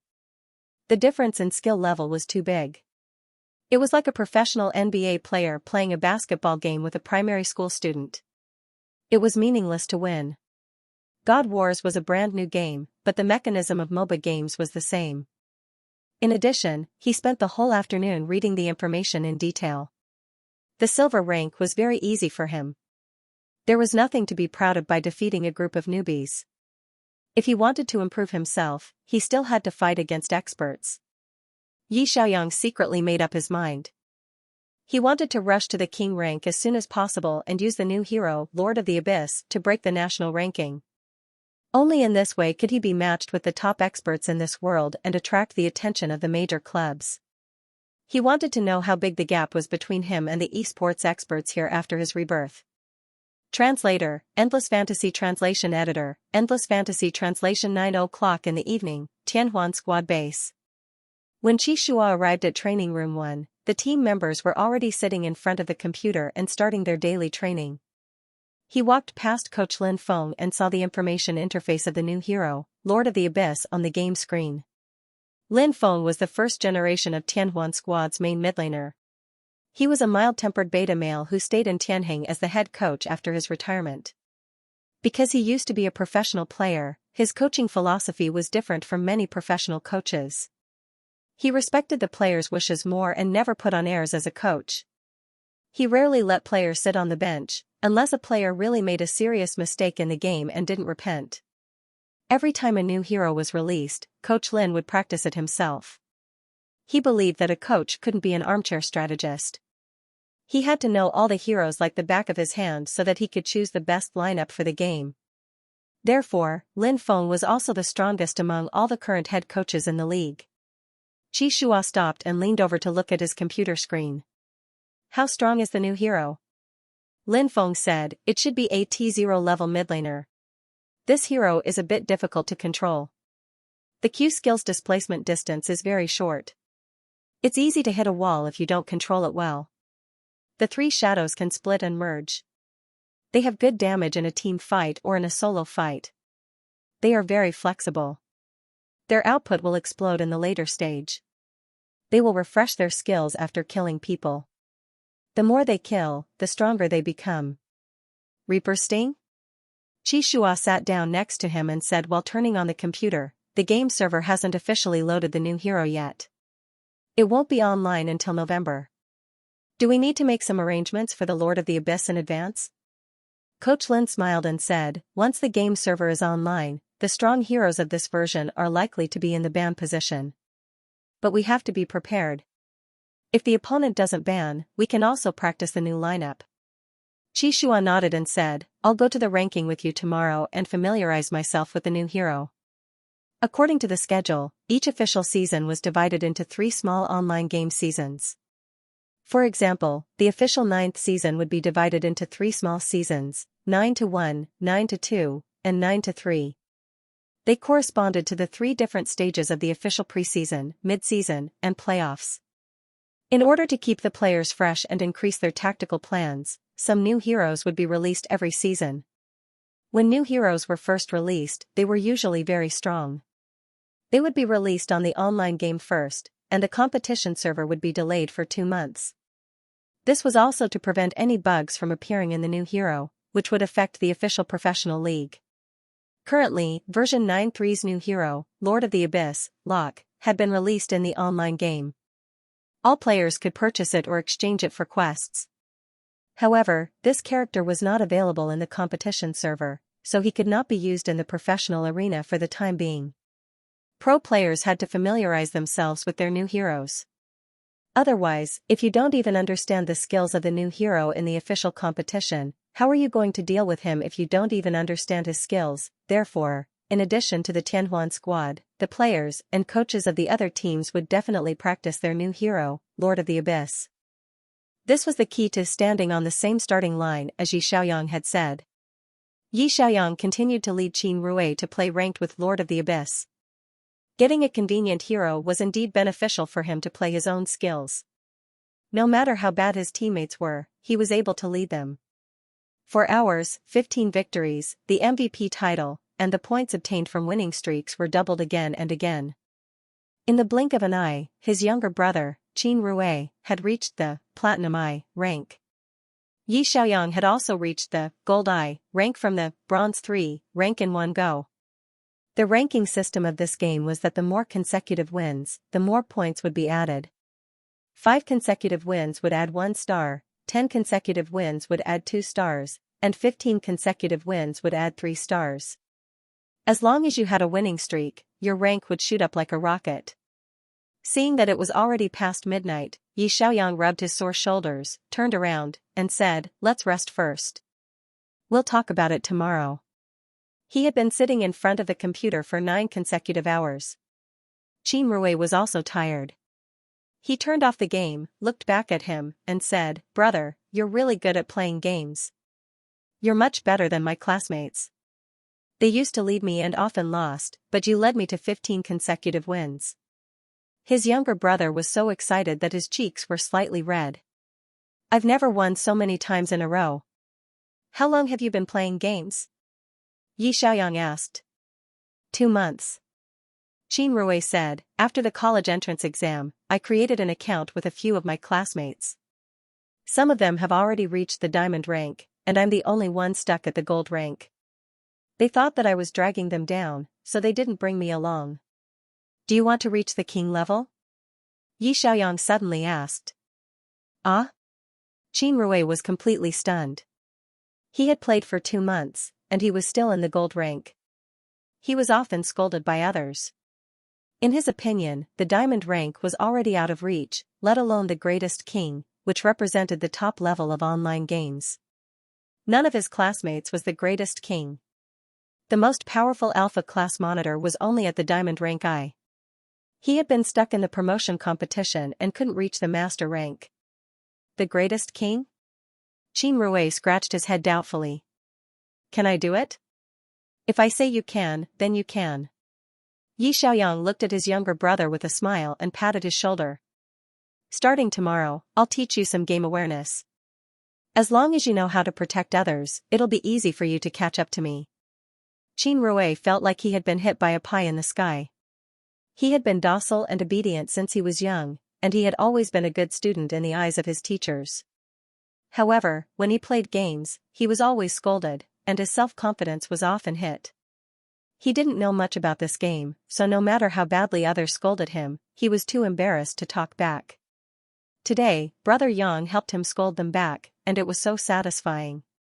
Brother Yang also led him to 15 consecutive wins. For the first time, he felt the passion of playing games. Winning a competition could be so satisfying. At this time, Qin Rui had already become Yi Xiaoyang's little fan. He looked at his brother eagerly. If I learn seriously from you, I'll be able to reach the greatest king level? Yi Xiaoyang said, that's right. Tomorrow, we'll play together. Brother will take you to the greatest king level. Qin Rui, that's great. Today, he suddenly transmigrated. From accepting the ABO worldview to organizing the information about the new game, and then taking his younger brother to play more than 10 rounds of ranked games. Yi Xiaoyang's brain was stuffed with too much knowledge, and it was about to explode. He rubbed his aching temples, got up, and turned off the computer. Let's go. I'll take a shower and sleep. Qin Rui also turned off the computer, and the smile on his face was much brighter than before. Okay. Good night, Brother Yang. Yi Xiaoyang picked up the little white cat that was dozing off on the sofa, smoothed its fur, and put the cat in the cat bed on the balcony. Then he turned around to take a shower and sleep. His bedroom was quite big. Maybe it was because the original owner had lived here for many years, but he quickly adapted to the bedroom environment and fell asleep in less than 10 minutes. In his dream, he was filled with scenes from his previous LPL days. His teammates respectfully called him Captain Yi. His fans and opponents called him Sun God. Many fans raised their support cards and shouted his name at the competition venue. Some people also scolded him on the internet, saying that he was an idiot who would only embarrass himself in the international competition. The familiar faces of his teammates appeared one after another. The scene of the last global final kept replaying in front of his eyes like a slow-motion camera. When he woke up from the nightmare, Yi Xiaoyang found that his eyes were a little sore. He knew that the past, whether it was glory or low point, was gone forever. He had started from the beginning in the new world. In the future, he would have new teammates and new experiences. The only thing that would not change was that he would continue to work hard for his dream of being a world champion. Yi Xiaoyang took a deep breath, lifted the quilt, got out of bed, and went out. Qin Rui had woken up a long time ago. He was wearing an apron and making breakfast in the kitchen. Yi Xiaoyang opened the kitchen door and looked at his brother who was seriously frying eggs at the stove. He yawned and asked, "You're up so early?" "I'm used to sleeping early and waking up early," Qin Rui said with a smile. "Brother, go wash your hands and get ready to eat." Yi Xiaoyang turned to wash up. When he came back, Qin Rui had already put a sumptuous breakfast on the table. There were golden fried eggs, fragrant meat pies, and 2 bowls of pumpkin porridge that looked appetizing. Yi Xiaoyang remembered that the fridge was empty. He looked up and asked, "Did you go out to buy groceries so early in the morning?" "Yes, there's a supermarket downstairs. I bought a lot of meat and vegetables." It's enough for the two of us to eat for 3 days. Yi Xiaoyang was speechless.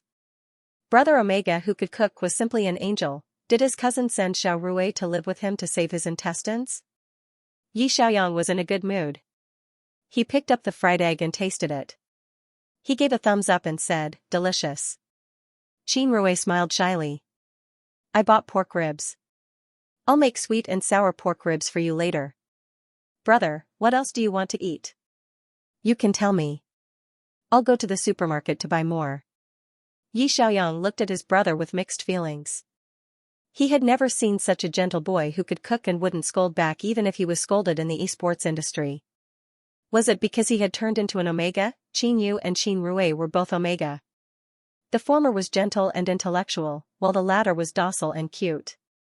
Were all the Omega in this world like this? They didn't swear, didn't scold people, were gentle, considerate. Yi Xiaoyang thought that there was a 50% chance that he had turned into an Omega. Then he thought about his gentle appearance. He couldn't make the connection. Instead, he got goosebumps. He couldn't be gentle and obedient. It had always been others who listened to him. Even if he turned into an Omega, he would still scold people. Moreover, he had 10,000 ways to scold people without swearing. Even if he was reported, it would be useless. Yi Xiaoyang quickly finished his breakfast and took his brother to the study to turn on the computer. Xian Rui sat next to him and put on a studious attitude. "Brother, are we going to play ranked now?" Yi Xiaoyang said, "No hurry. Let's play 2 games with the AI first. I'll teach you how to play the support. If it goes well, I want to rush to King before I go to bed today. I want to use Lord of the Abyss to rush the national server." Xian Rui, rush to King in 1 day and rush the national server? "Brother Yang, are you that competent?" Xian Rui opened his friends list and clicked on Little White's information bar. The players' commonly used heroes would appear in the information bar. Only heroes used more than 10 times would be recorded. AI didn't count. Little White's only commonly used hero was Lord of the Abyss. It had been used 15 times and its win rate was 100%. The hero's combat power was 3,689. A bronze sign appeared in the upper left corner. Star City's Binjiang district was ranked first. Xian Rui said excitedly, "Brother, you got the district mark." Yi Xiaoyang looked calm. "Yes, I'll show you a national standard in a few days." Xian Rui, brother's pursuit was indeed unusual. Yi Xiaoyang followed his memory and opened the live streaming software from the day he transmigrated. Live streaming platform. This was one of the largest live streaming platforms in China. After clicking on the God's War category, he saw a large number of popular game streamers. At the moment, the most popular streamer was called Ayuga. The name of his live streaming channel was The Early Bird Gets the Worm. Lord of the Abyss teaches the new hero. The number of online viewers was as high as 2 million. At 8:30 in the morning, the esports players must be sleeping at this time. This Ayuga was obviously a professional game streamer. With such high popularity in his live streaming channel, he must have some skills.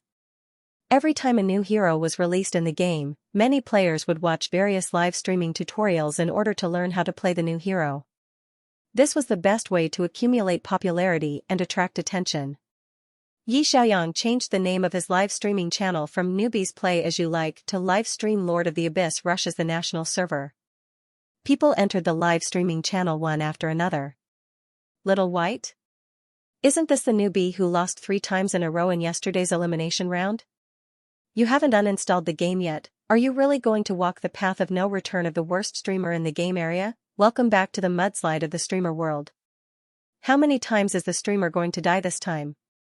How many heads will he give away? Yi Xiaoyang, ahem, let's not talk about this dark history. He ignored the bullet screen and quickly posted an announcement at the top of the comment section. From 10 o'clock in the morning, the new hero, Lord of the Abyss, rushes the national server rankings. You are welcome to watch. The audience in the live streaming channel, a newbie who died 8 times in a row in a game, rushes the national server rankings with the new hero? Who gave you the courage? Translator, Endless Fantasy Translation Editor, Endless Fantasy Translation. There was still an hour and a half before the official livestream. Yi Xiaoyang took Qin Rui to play a few rounds of AI and patiently taught him how to play as a support. Only then did Qin Rui realize that his understanding of the game was still too shallow.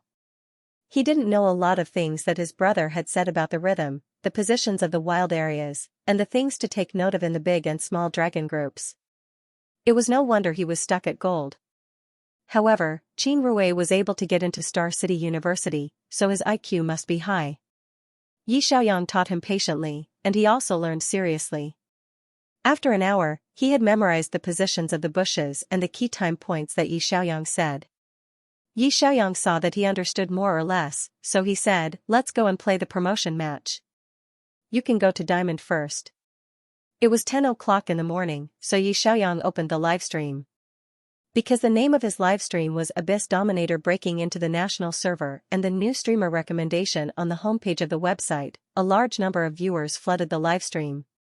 The number of online viewers had increased from 100 to 5,000.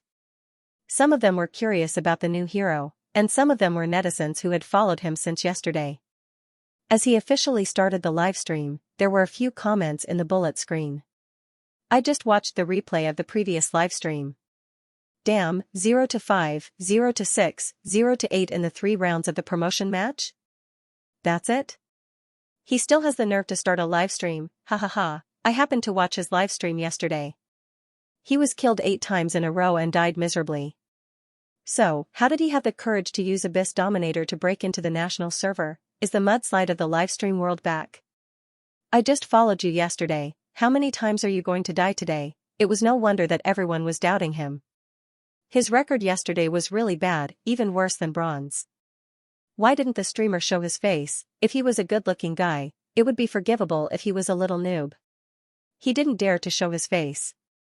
Was it because he was too ugly? Yi Xiaoyang turned the camera to the side and put Little White in front of the camera. He joked, "Hello everyone, yesterday's 3 rounds were played by my cat." Little White said, "Meow, meow, meow." The audience, "Are you shameless? Are you letting your cat?" A large row of comments appeared in the bullet screen. "Kitty is too cute, ragdoll cat? The anchor's profile picture is this cat. The host has a nice voice, so I followed her. Oh my god, even cats can do live broadcasts now?" Yi Xiaoyang didn't want to show his face, so he put Little White up in the host's personal image display area. His cat was very obedient and clingy. He had been playing games the whole night, and the kitten had been lying on the sofa next to him the whole night, sleeping soundly. At this moment, it was curiously looking at the camera. The audience in the livestream room saw the little white cat's sweet and cute face and big blue eyes. This was simply too adorable. Even if he wanted to scold the streamer, he was too embarrassed to do so. A little brother with a cat can be forgiven even if he is a little bad at gaming. "I won't scold you for your cat's looks." Yi Xiaoyang placed a furry toy in the middle of the sofa. Little White was trying hard to grab the toy. Qin Rui looked back and said in admiration, "Brother, you're really resourceful." Yi Xiaoyang said, "We'll be playing games all the time, and the kitten will be bored if no one plays with it. Give it a furry ball, and it can play by itself." GD had a cat before, so he was very experienced in cat rearing. Small animals like cats were very simple and easy to coax. Give it a furry ball, and it could entertain itself for a long time. This ragdoll was much more obedient than the cats he had before, and it wouldn't jump on his keyboard. He was also very comfortable leaving the cat in the study to play games with him. This way, the cat would feel safer with its owner by its side. The advancement match soon began. Yi Xiaoyang patted the kitten's head and looked away. "Let's get ready." The game room loaded. In the preparation stage, Yi Xiaoyang chose Lord of the Abyss, and Qin Rui chose Priest of Blessings. His teammates couldn't stay calm anymore. "Kneel every day, brother, I'm in the Diamond Advancement match, can you not practice heroes? Don't grow pimples, it's not suitable to practice heroes in ranked matches, right? Cute bear, the Lord of the Abyss in the last match killed me. Bro, are you here to practice too?" Everyone questioned when they saw Little White choose Lord of the Abyss. This hero had only been online for 2 days. Every time a new hero was released, some players would unconsciously use it to practice. There was a 95% chance that it would kill their teammates, especially Lord of the Abyss, which was very difficult to control. Little White, no, I'll play with the support. Xiao Rui, my brother's Lord of the Abyss is very good, don't worry. Carrot, kneel every day, really? Don't grow pimples, want to see the record? Yi Xiaoyang sent the record of the hero. Lord of the Abyss has been used 15 times, and its win rate is 100%. It is ranked first in Star City's Binjiang district. His teammates rushed to press the ready button. Big shot. Super big shot, you can't go wrong, kneel every day, first in the district? Awesome. Please take me with you. Don't grow pimples, can we be friends? Can't you take me to the branch? Hugh Bear, haha, you guys only know how to suck up to him. Hugh Bear, I'm different. Hugh Bear, I just want to be a pendant on his waist.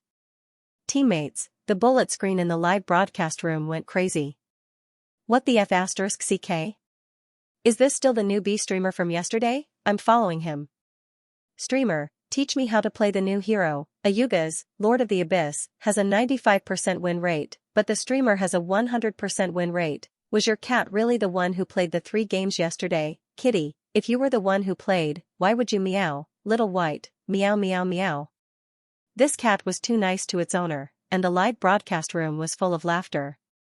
Yi Xiaoyang used the cat's game nonsense to explain the embarrassment of yesterday's game. He also deleted the live broadcast replay from yesterday's game. In the future, when people entered his live broadcast room, they would not repeatedly mention that he was killed 8 times in a row. From now on, he would show his true strength. The game started. The players on the other side were very arrogant as they typed on the public screen. Wild King number 3, you guys get a 6 this round, don't waste time. Wild King number 3, professional Wild King, strong carry. Yi Xiaoyang did not find it strange that there were many players who played with the opposing team's mentality at the beginning of the game. If you fell for his trick and quarreled with him, it would not be worth it. Yi Xiaoyang brought his brother to the middle lane to clear the lane and develop steadily. 3 minutes into the game, a familiar sound effect rang in his ears. First blood.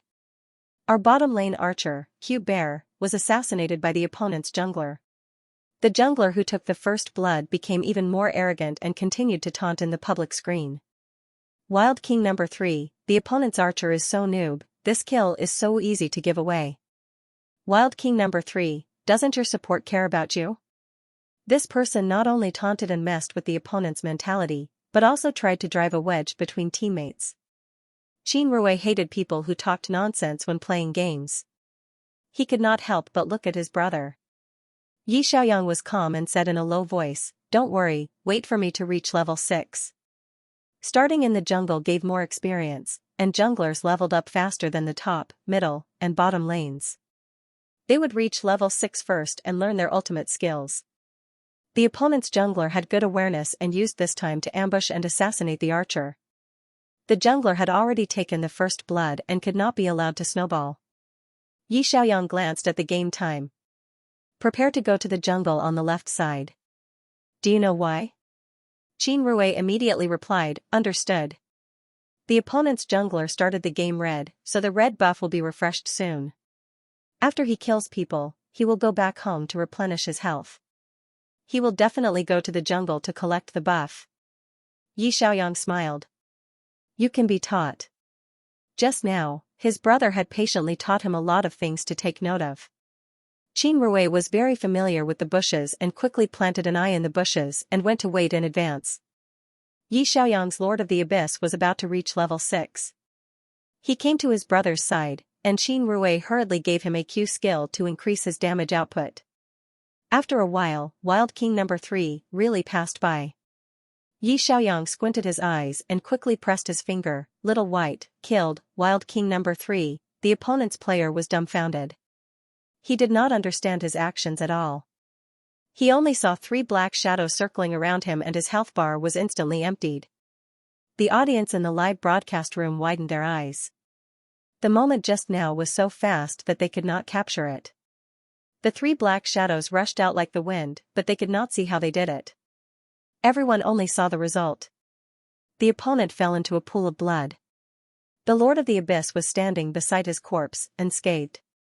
2 lines of words appeared on the screen. Little White, if you don't have the ability, don't taunt your opponent at the beginning of the game. Little White, you will be easily slapped in the face. The last smiley emoji was the most silent taunt. The opponent's jungler was so angry that he vomited blood. The live broadcast room was filled with 6,666 comments. Wild King number 3, Little White, just you wait, the game continued. The opponent's jungler gritted his teeth and planned to remove the blue buff before going to the middle lane to assassinate Little White. However, just as his blue buff was about to hit its last sliver of health, a black shadow suddenly appeared from behind the wall. Xianxia calculated the timing and stole the blue buff. He also took the wild man's head. Wild King number 3, Little White, didn't you ask me to wait, Little White, so you wanted to give me the blue buff? Thank you. Wild King number 3, F***ck*****************. The jungler died twice in a row and his mentality collapsed. Xianxia began to snowball the opponent's jungler's economy and quickly took down the middle lane. Without any suspense, the game ended in 12 minutes. Congratulations, you have successfully reached the Eternal Diamond rank. Qin Rui's screen popped up with this line of words. He was so excited that his eyes were shining. Diamond, I'm really in Diamond. He had been stuck in gold for a month and could not even reach platinum. However, he had reached Diamond after following his brother for a day. He wasn't dreaming, was he? Xianxia whispered in his ear, starting from Diamond. Requires BP, which is a ban on heroes. It's a test of the hero pool. However, there should be very few people playing support like Priest of Blessings. You can continue to use her. If Priest of Blessings is snatched by the opponent, you can choose Forest Messenger to heal me. Qin Rui nodded vigorously. Yes. Shall we continue? Xianxia, let's continue. Before going to bed today, we'll play Challenger. The number of viewers in Little White's live broadcast room reached 50,000 in the blink of an eye. In the previous game, Lord of the Abyss's movements were too sharp. In addition, Xiaoyang's words attracted a lot of fans.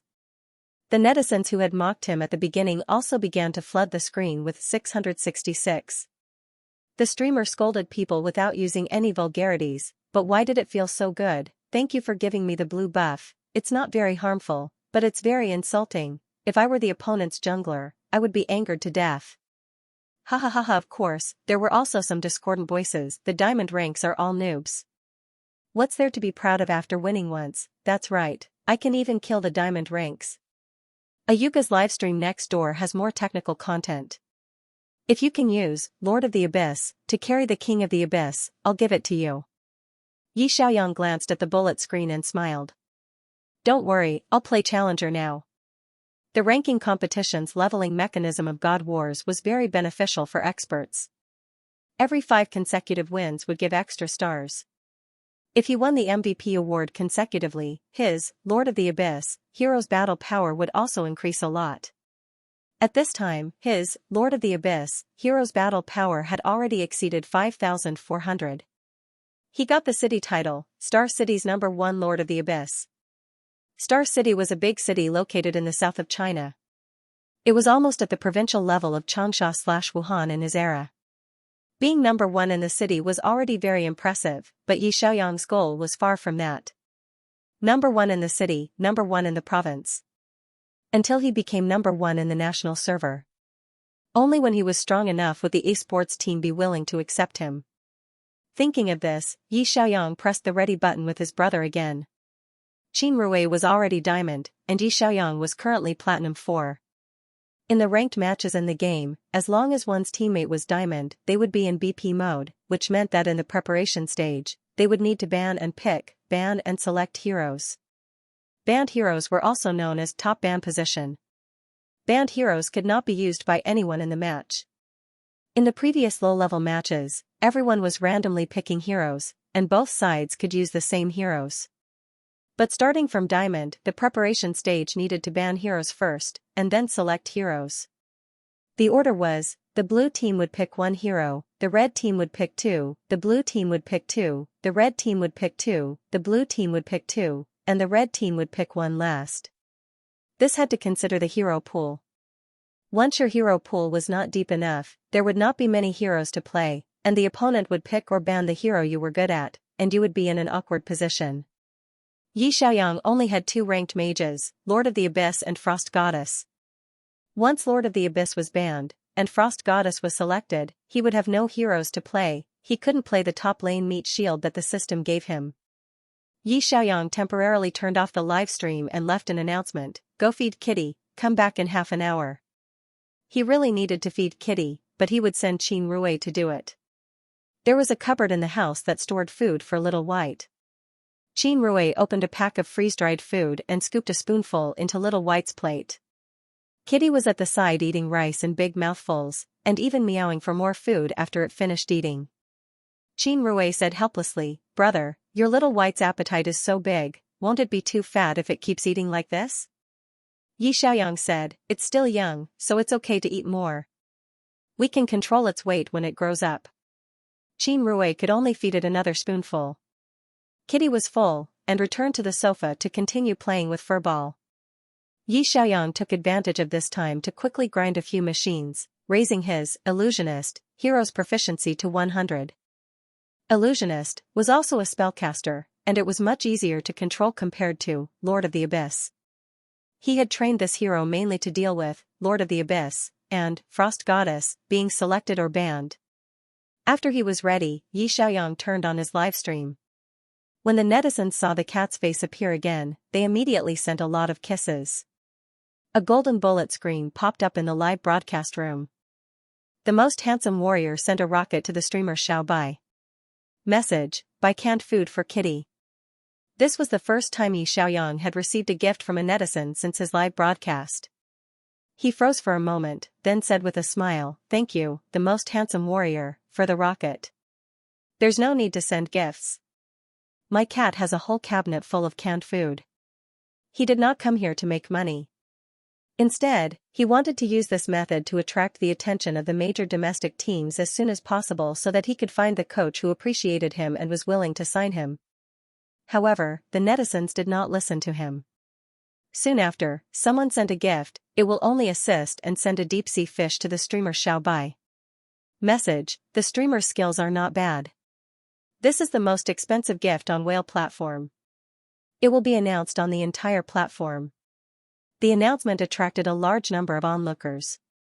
The people who had just entered the live broadcast room were dumbfounded. Cats can play games? Has this cat become a spirit? To explain to the newcomers, the streamer is using Lord of the Abyss to rush the domestic server. This is his ragdoll cat. He said that the game where he died 8 times in a row yesterday was played by his cat. This streamer is really unique.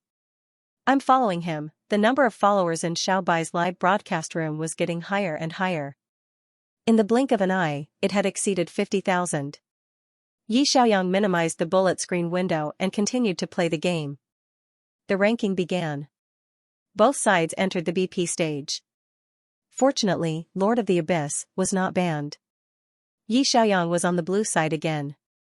When he chose a hero, he immediately locked onto Lord of the Abyss. In order to avoid his teammates' doubts, he directly posted the results. Lord of the Abyss has been used 16 times, and his win rate is 100%. His teammates excitedly gave him a row of thumbs up. Awesome! Awesome! That scared me. I thought he was training a hero again. Look at his win rate. Guru, I'm lying flat. The game went very smoothly. Yi Xiaoyang was getting more and more comfortable playing this hero. More importantly, Qin Rui was gradually catching up with his thoughts. The two of them sat together in a double row. Yi Xiaoyang could command Qin Rui to scout at any time to ensure that he would not be ambushed. As long as he steadily developed to the middle and late stages, his Lord of the Abyss would be able to suppress the opponent. The game ended in 15 minutes. Lord of the Abyss won the MVP title again with a 7-0-3 record. Yi Xiaoyang's rank rose by 2 stars because of the points awarded for winning streaks. The game continued. Lord of the Abyss won 18 games in a row. Combat power, 5-180, Lord of the Abyss won 19 games in a row. Combat power, 530, Lord of the Abyss, won 20 games in a row. Combat Power, 970, the viewers in the live broadcast room were dumbfounded. Those who had doubted him at the beginning also shut their mouths and began to hit 666 with the masses. The entire bullet screen was flooded with 666. Of course, there were also some who were not convinced. He was even more awesome than Yu Xin. His 20-game winning streak was interrupted. His current win rate was 95%. The Yu God had been playing in the Master and King divisions, but streamer Xiaobai was in the Diamond division, right? Diamond and Challenger were not on the same level. Indeed, winning streaks depended on which division the winning streak was in. Although Diamond players were more familiar with the game and could play some wonderful operations, their coordination with their teammates and their awareness of roaming to provide support was not enough, especially for support. Many players were not very professional when it came to setting up positions and scouting the enemy's movements. Therefore, Yi Xiaoyang could squat in the bushes and assassinate the opponent's key heroes. He had a strong sense of rhythm, and his ability to grasp timing and control the minions were all at the level of a professional player. In the early stages, as long as he established an advantage, it was easy to lead his teammates. But in Challenger, if the opponent had a strong support, it would not be so easy to assassinate them.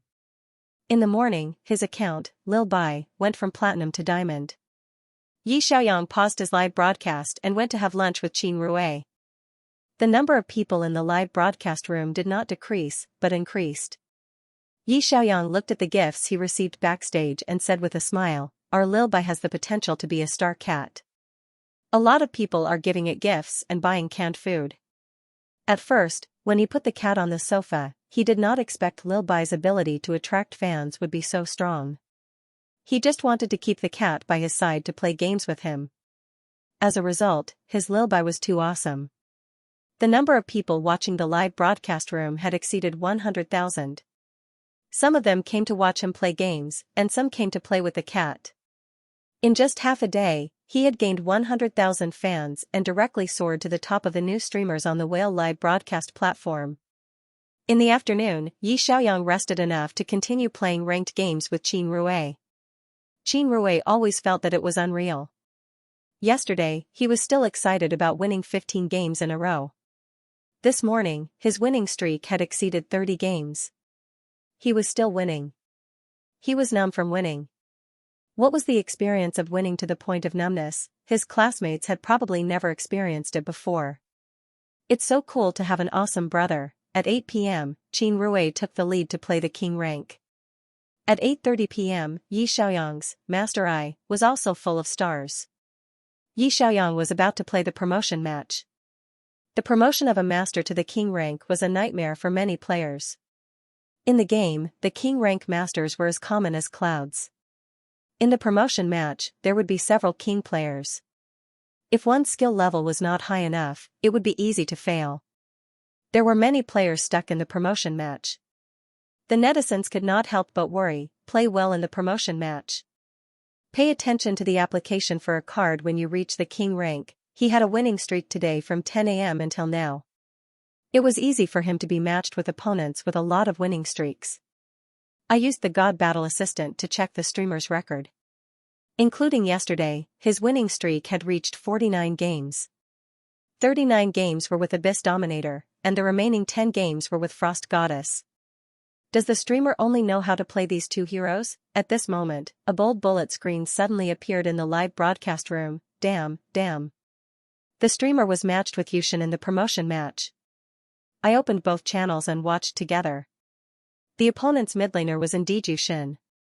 I saw Xiaobai's cat avatar in Yu Xin's channel. Before the match started, both sides were unable to see the opponent's ID. But there would be 10 player avatars on the loading screen. Yi Xiaoyang's cat avatar was very conspicuous. Therefore, the audience who were watching both channels at the same time to learn how to play the new hero noticed this coincidence. The big streamer, Ayuga, was matched with Xiao Bai Mao's avatar. Yi Xiaoyang remembered this Yu Xin. When he opened the live broadcast platform at 10 a.m. this morning, the popularity of Ayuga's channel was already 2 million. During the live broadcast just now, fans of this streamer often appeared in the bullet screen. They said that he was playing the diamond rank and that his record was not as good as the opponent's king rank. Both streamers were playing Lord of the Abyss, so it was normal for them to be compared. Qin Rui saw the bullet screen. In order not to be heard by netizens, he whispered in his brother's ear, "Brother, this Yushin is a very popular streamer in the gaming channel. Last year, our professional players didn't win the World Championship trophy, right?" He's still making sarcastic remarks, saying that the Chinese players are just a bunch of cowards in the World Championship and that they're better off letting him fight. He has a lot of fans and haters. He attracted a lot of traffic through the controversy. Is that so? Yi Xiaoyang raised his eyebrows. Why don't we let him fight? Who gave you the face to use your own amateur to challenge a professional esports player? Yi Xiaoyang narrowed his eyes and looked at the screen. I'll meet this streamer and see how awesome he is. At this moment, in Ayuga's channel, the person with the cat avatar was a new streamer. He was also using Lord of the Abyss to break into the Chinese server, Xiaobai. His cat is very cute. I'm also watching. Immediately, someone started to scold him. A new Xiaobai dares to break into the Chinese server? Brother you, teach him a lesson, that's right. Our Yushin's Lord of the Abyss is the best. Xiaobai, the new streamer who's ranked first? How shameless. His skills are so bad that he can only rely on his cat to attract traffic. Xiaoyu smiled. He was quite disdainful. A new streamer dares to say that he wants to break into the Chinese server, he should take a look at himself first. He quickly typed in the team channel. Ayuga, I'll play mid lane. Leave, Lord of the Abyss, for me. Don't ban me. Ayuga, hero record, Lord of the Abyss, has been used 45 times. Win rate, 95%. His teammates were all excited. Momo, what the F *CK, is this Yushin? I always watch your streams, Assassin, this game is in the bag. Yushin, please carry me, the game starts. You're assigned to the red side. The red side chose the hero later. Xiaoyu frowned. He had a bad feeling. Sure enough, the blue side chose Lord of the Abyss. Yi Xiaoyang snatched Lord of the Abyss and quickly typed in the team channel. Xiaobai, mid-support duo. Before level 6, don't leave the tower. After level 6, support and help the bottom lane. Xiaobai, it's best for the jungler to be blue. His teammates saw him type these words. Someone was not convinced. Why should we listen to you? Xiaobai, hero record, Lord of the Abyss, has been used 39 times. Win rate, 100%. Number 1 in Star City. Only play jungler. Awesome. Blockhead, okay. We'll listen to your commands, stars fall every day, 666. Guru, I'll listen to you even if you ask me to hit a wall. Yi Xiaoyang typed a smiley face and said angrily, I'll probably be matched with a very strong opponent in this round. Brothers and sisters, Alpha Beta Omega, please don't play me in this round. Thank you very much. His teammates, the audience? The people you're thanking are quite comprehensive, huh? Translator, Endless Fantasy Translation Editor, Endless Fantasy Translation. Xiaoyu's face was a little ugly. He had been playing all day, and it wasn't the first time Lord of the Abyss had been banned. But this time, his opponent was also a newbie streamer who had used Lord of the Abyss. He had planned to use Lord of the Abyss to show off and teach his opponent a lesson, but his opponent had stolen this hero? Xiaoyu laughed disdainfully. Okay, I'll use my best hero to defeat your Lord of the Abyss. He was also on the first floor, so he decisively snatched Illusionist. The broadcast room was suddenly excited. Brother Yu's famous hero, Illusionist? Seems like Brother Yu is serious. Illusionist is very strong in the early game. I think Brother Yu can kill him alone. Yushin, go, get the first blood. Favorite Yushin gave Ayuga a rocket. Diehard fan number 7 sent a deep-sea torpedo to the streamer, Brother Ayu. As a popular streamer on whale streaming platform, Yushin's broadcast room had more than 3 million viewers. The screen was filled with white comments, and all kinds of gifts were flying around. In comparison, Yi Xiaoyang's fans weren't as excited, or rather, he didn't have any fans at all. His broadcast room was mostly filled with passers-by, including Yushin's fans, who opened 2 windows at the same time to watch the show. Yi Xiaoyang minimized the comments and focused on the game interface. The first and second floor chose Illusionist and Stealth Thief. When it was time to choose, Qin Rui chose Priest of Blessings to protect his brother. The third floor player, Wooden Head, asked, God, do I need to choose a hero to coordinate with you?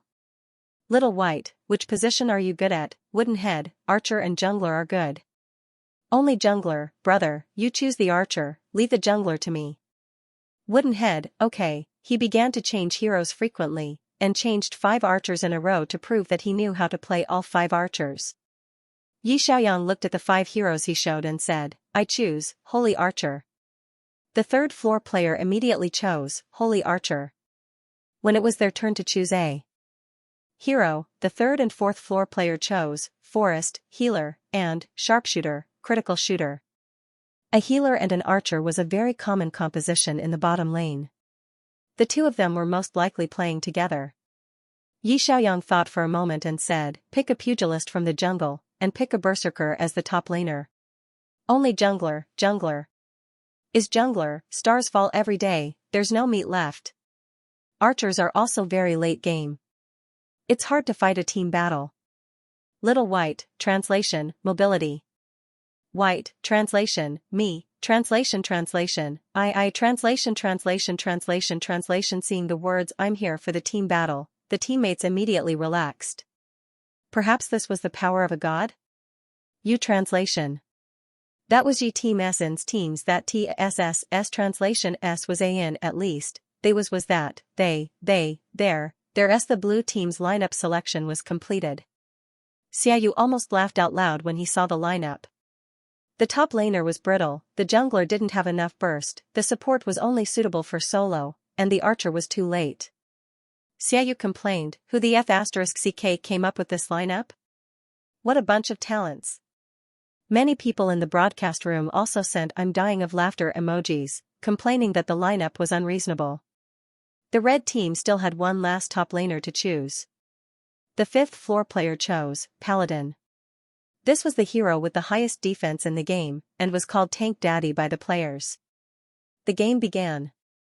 The red team's lineup, top laner, Paladin, Jungler, Stealth Thief, mid laner, Illusionist, Support, Forest Messenger, Archer, Sharpshooter. The blue team's lineup, top laner, Berserker, Jungler, Pugilist, mid laner, Lord of the Abyss, Support, Blessed Priest, Archer, Holy Archer. Relatively speaking, the red team's lineup was more common in online games. The top laner was a big tank, the support was a healer, the jungler and mid laner were flexible, and the archer had high burst. As for the blue team, are you messing with me with 5 brittleness? Although they had many control skills, the problem was, could they kill a single paladin? In Yi Xiaoyang's broadcast room, the netizens saw the words he typed in the game and questioned, is Little White trying to drag it out? This lineup is as brittle as paper.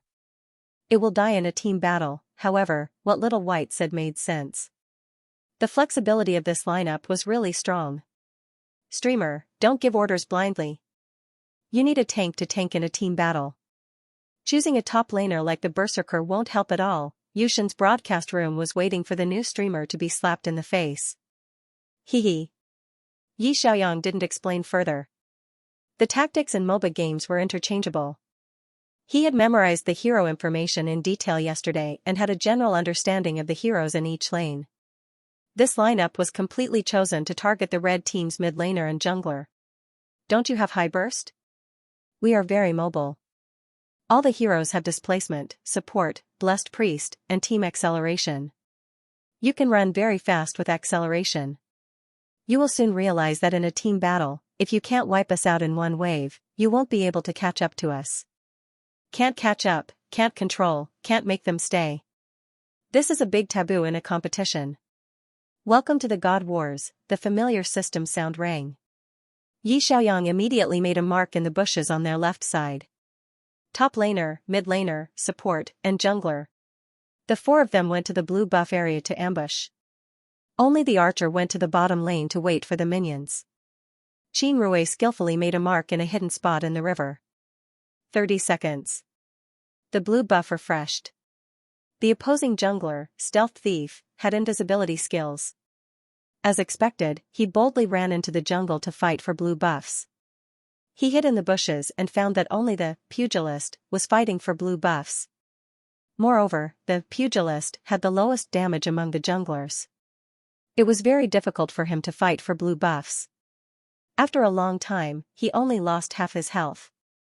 Now is the time, the Stealth Thief suddenly appeared and gave the blue buff a critical hit from behind.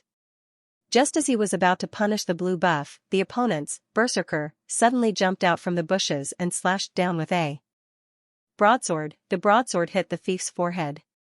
The thief was stunned and lost a chunk of his health. Qin Rui gave his brother a Q skill that increased his attack. Yi Xiaoyang immediately seized the opportunity and quickly took the kill. First Blood, the mid laner, Lord of the Abyss, took the first hit. The other ambushing teammates all received monetary rewards for their assists. Xiaoyu couldn't help but curse. F*CK, is my jungler crazy? Going to fight for blue buffs at the start of the game? He frowned and quickly killed a soldier in the mid lane. He wanted to sneak attack the opposing mid laner. However, the opposing mid laner was very cautious. He didn't pass through the bushes at all. Instead, he went around the jungle to the bottom of the tower. Xiaoyu didn't manage to kill him. He turned around and continued to clear the minions.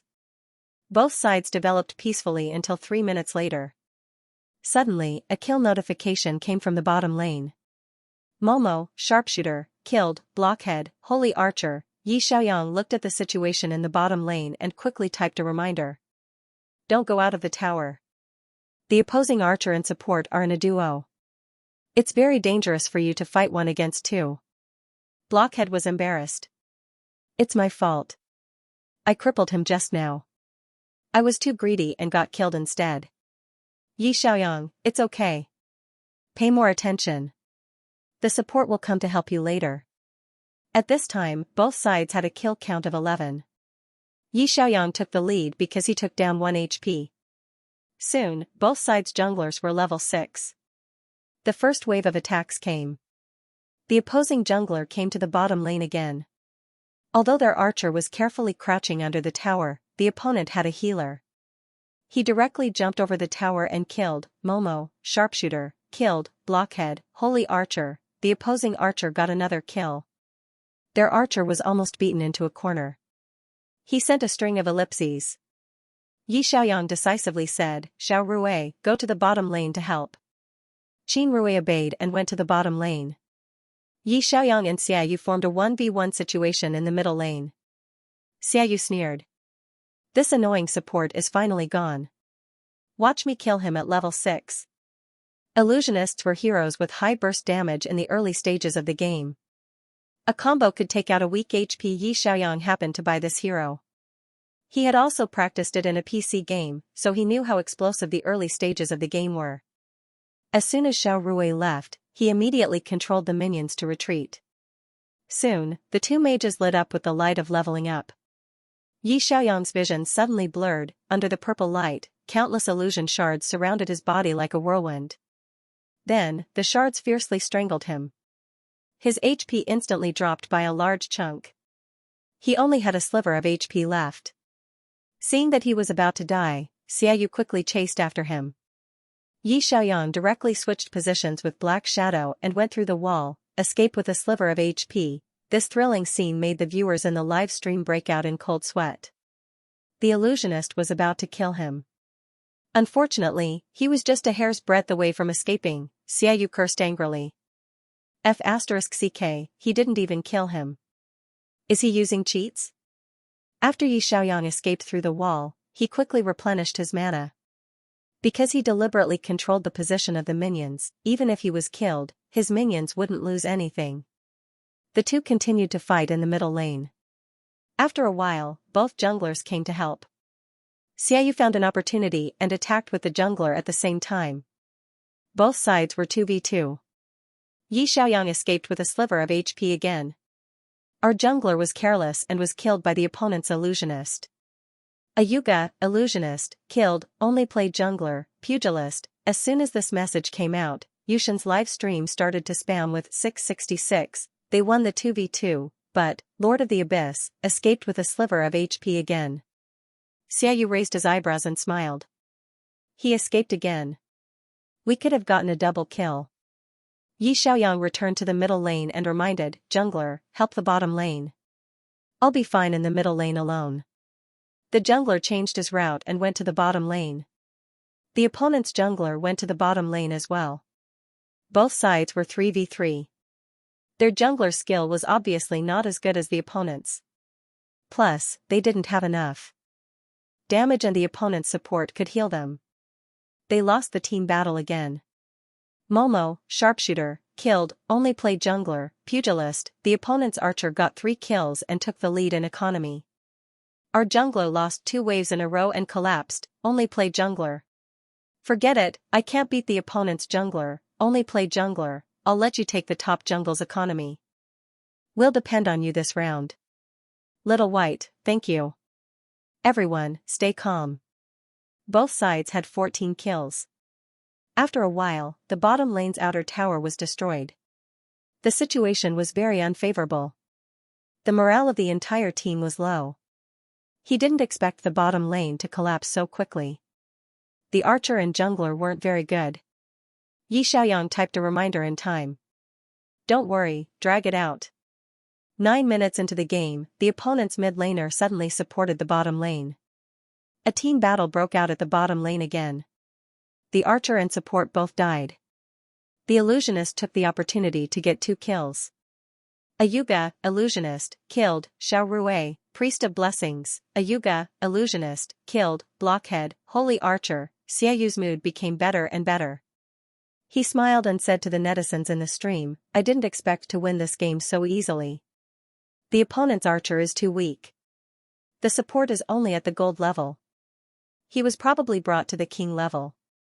He opened the game interface and looked at the data of both sides. At this time, his record was 3-0-0, 3 kills, 0 deaths, 0 assists. The opponent's mid laner was 1-0-0. Logically speaking, he should have a big lead over the opponent's mid laner. However, the moment he saw the opponent's mid laner's economy, he tightened his grip on the mouse. His eyes widened slightly. How was that possible? How could the opponent's mid laner's economy be on par with his? He had clearly defeated the mid laner twice. He even got a double kill at the bottom lane just now. At this time, he saw Lord of the Abyss appear in front of him with a blue buff light effect.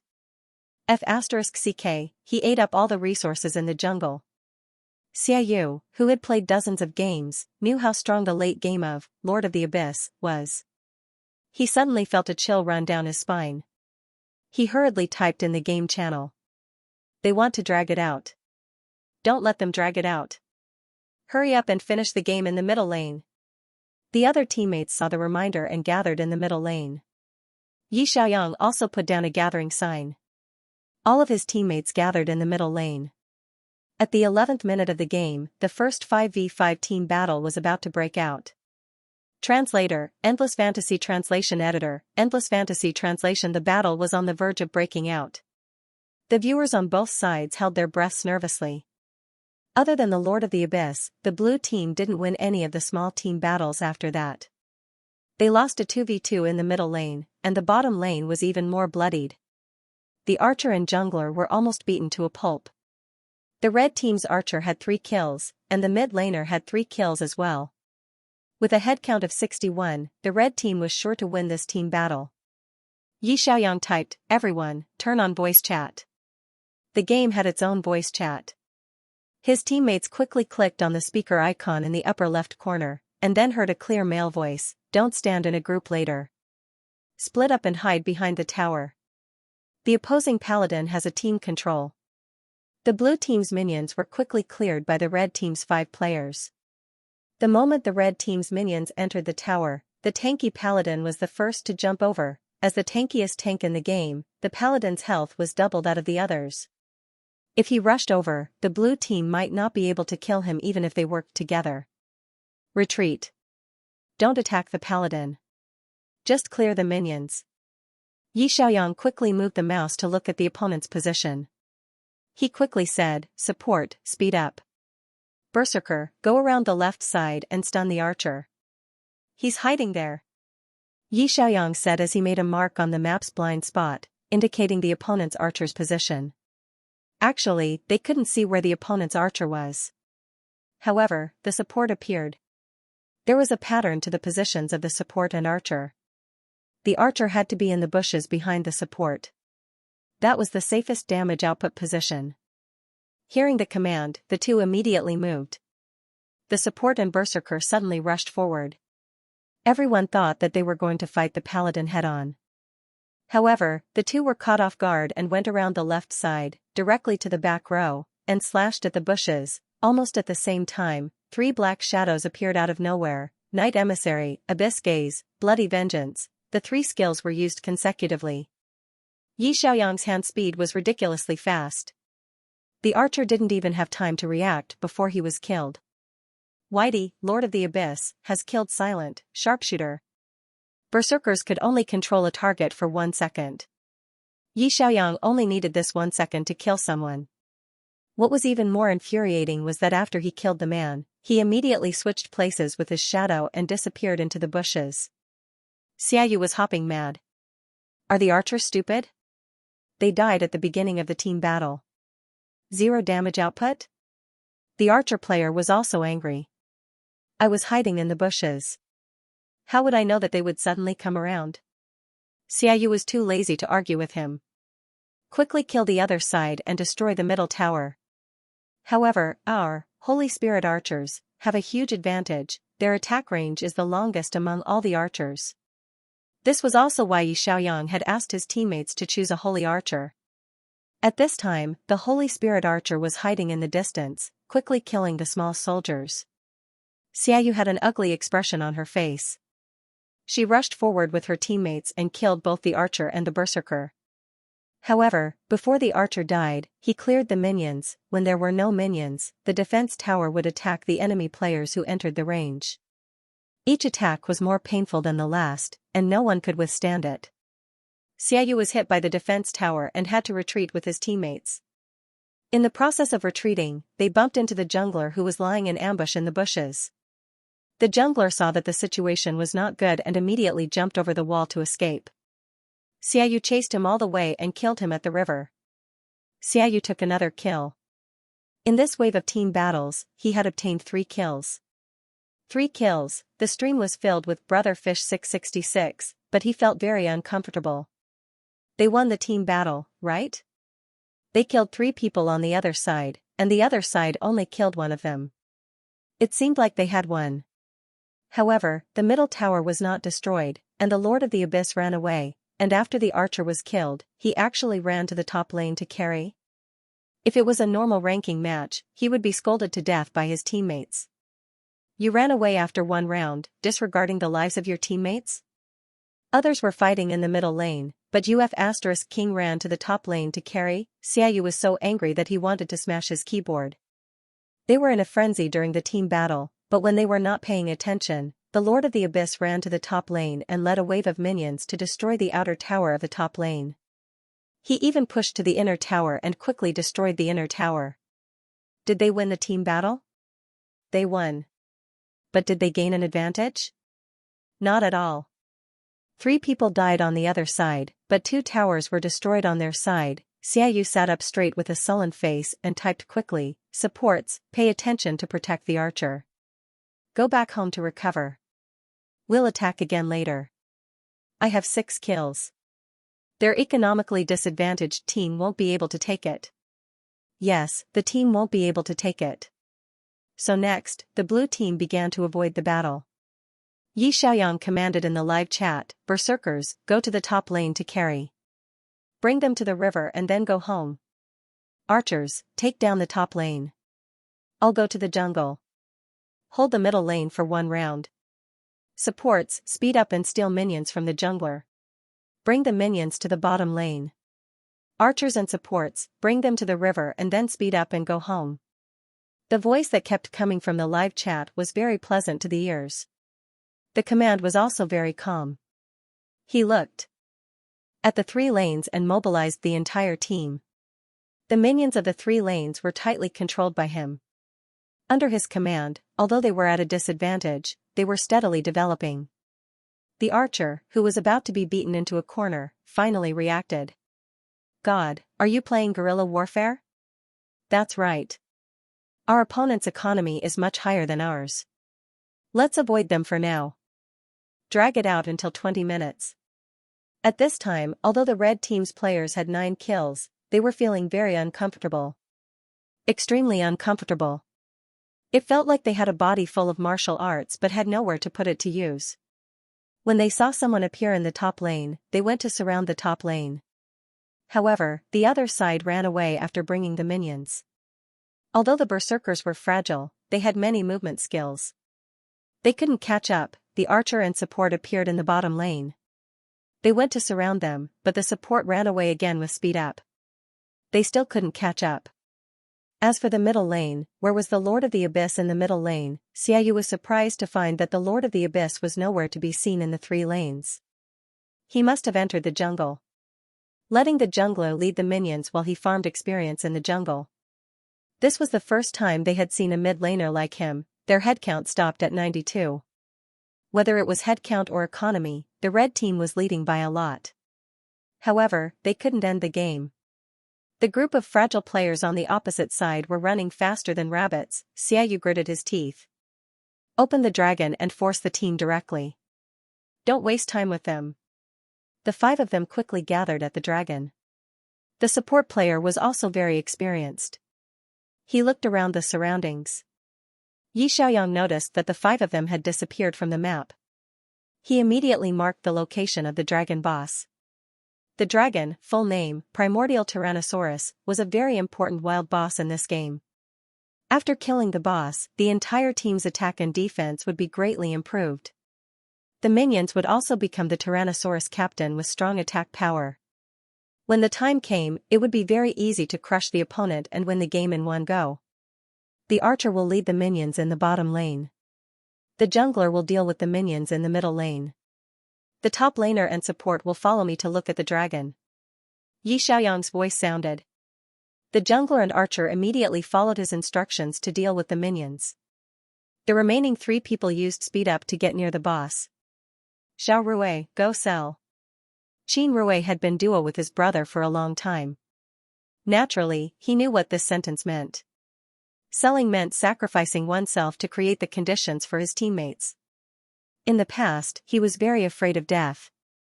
When he met an expert opponent, he was so afraid that he didn't dare to leave the tower.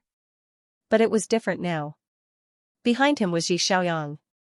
Qin Rui decisively ran to the dragon and sold himself. The support on the opposite side was squatting in the bushes to defend. The other 4 people were quickly killing the dragon. At this time, the dragon was already at critical health. Qin Rui was a fragile player. When he ran to the enemy's face, he was quickly killed. But in the short 2 seconds he appeared, Yi Xiaoyang had a clear view of the enemy's situation and position. Yi Xiaoyang decisively said, "Go." The berserker carried his sword and rushed into the dragon pit. He directly used sweep and stunned 3 people near the dragon pit. The next moment, Xianxia saw a black eye appear on top of the dragon's head. Not good. The black eye was Lord of the Abyss, lock-on mark. Almost at the same time, 3 black shadows rushed out like the wind. All the lock-on marks exploded. Lord of the Abyss, who was hiding in the dark, used bloody revenge to instantly kill the dragon. Our side, Xiao Bai, has snatched the primordial Tyrannosaurus from the enemy's hands. Immediately after, the black shadow passed through the wall. Yi Xiaoyang switched places with the black shadow and quickly escaped. The berserker also quickly used displacement to escape. Their actions seemed to be saying, "You can't catch up with me if you run after snatching the dragon, right, Xianxia? F******. In the live chat, the archer player excitedly said, "Awesome. You can even snatch the dragon." The berserker player who acted together also typed 666. Yi Xiaoyang said, "It's because everyone cooperated well." The bottom lane also pushed the tower. The archer understood. Xianxia stomped his feet in anger. How could this be? Their economy was so much higher than the enemy's, but they never had an advantage in team battles. The crushing situation that they imagined didn't happen at all. Xiaoyu took a deep breath. So unlucky. Let's do it again. His mentality was already affected.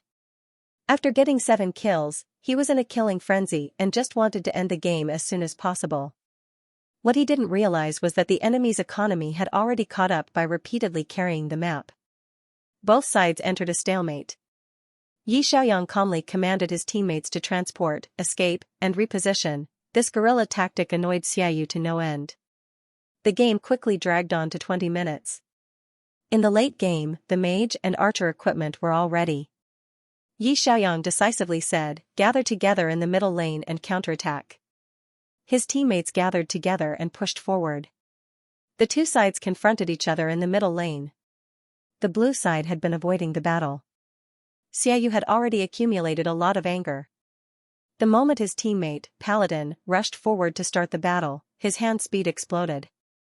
He directly controlled the illusionist to kill the opponent's archer. Even if he couldn't find the Lord of the Abyss, he could at least kill the archer, the main damage dealer. Unexpectedly, Qin Rui activated Life Shield in time. With this shield, the archer would have 2 lives. Xiaoyu's burst failed to kill the archer. The archer player flashed over the wall and escaped. At the same time, Yi Xiaoyang controlled the Lord of the Abyss, flashed into the enemy's backline, and instantly killed the archer. "Isn't your archer very well developed and has a high economy? I used the Team Archer Vanish to make him deal 0 damage." This sneak attack completely turned the situation around. Now, it was a 5v4 situation. At this time, the gap between the two sides' mid laners was also revealed. The illusionist was very strong in the early game, but he was very weak in the late game. On the other hand, the Lord of the Abyss was very strong after his equipment was completed. As long as he killed someone, he could activate his revenge mode, refresh his skills, and continue to kill. Double kill, triple kill, 3 shadows were running everywhere. It was impossible to see his movements clearly. The enemy center was instantly killed. Only the tank and support were left. The Paladin was very tanky. The Forest Messenger had a lot of healing, but were the tank and healer useful? The clumsy Paladin and healer with no damage output could only be kited to death by our archer. It was only now that everyone finally understood the importance of strong mobility that Yi Xiaoyang mentioned at the beginning of the game. The Paladin was a clumsy hero, but when faced with a flexible lineup, he couldn't exert any strength at all. He dragged his clumsy body and chased after our archer who only had 1 HP left, but he couldn't catch up. With the help of the support's acceleration, the Holy Spirit archer ran and attacked, killing both the tank and the healer. The archer who got the double kill shouted, "Damn, we won, we won. The enemy is eliminated. I'm going to be promoted to the greatest king." This player was so excited that his voice was about to break. The jungler said, "I thought we were going to lose this game." "God, you're awesome." The berserker continued to type 666. It was so satisfying. They had been suppressed in the early game, but in the late game, they turned the tables and directly wiped out the enemy.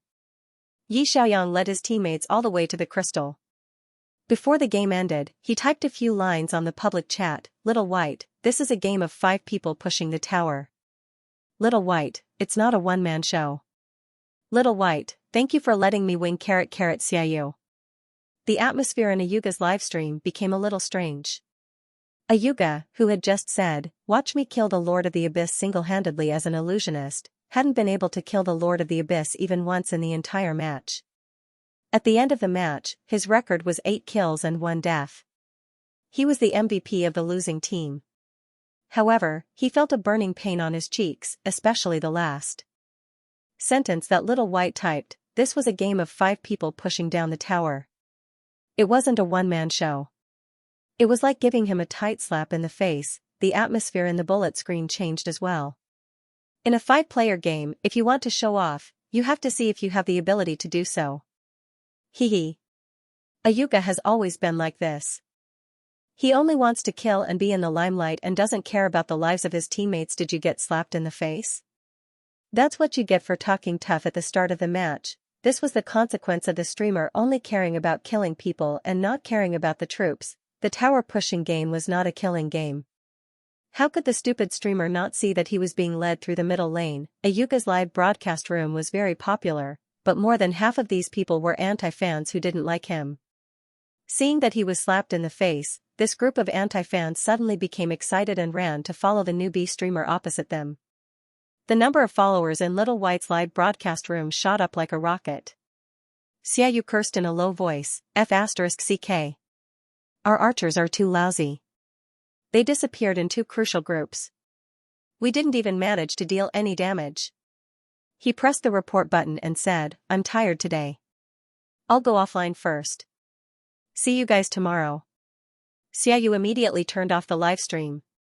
The anti-fans and die-hard fans in the bullet screen started arguing again. Following his lead, some people started to curse the archer. This shooter was indeed a noob, that's right, that's right. If it weren't for the fact that the archer was too weak, they could have won this round. Ayuka's fans were really shameless. If they won, Yushin was awesome, but if they lost, their teammates were trash. Both sides mid laners insta-killed you at the same time.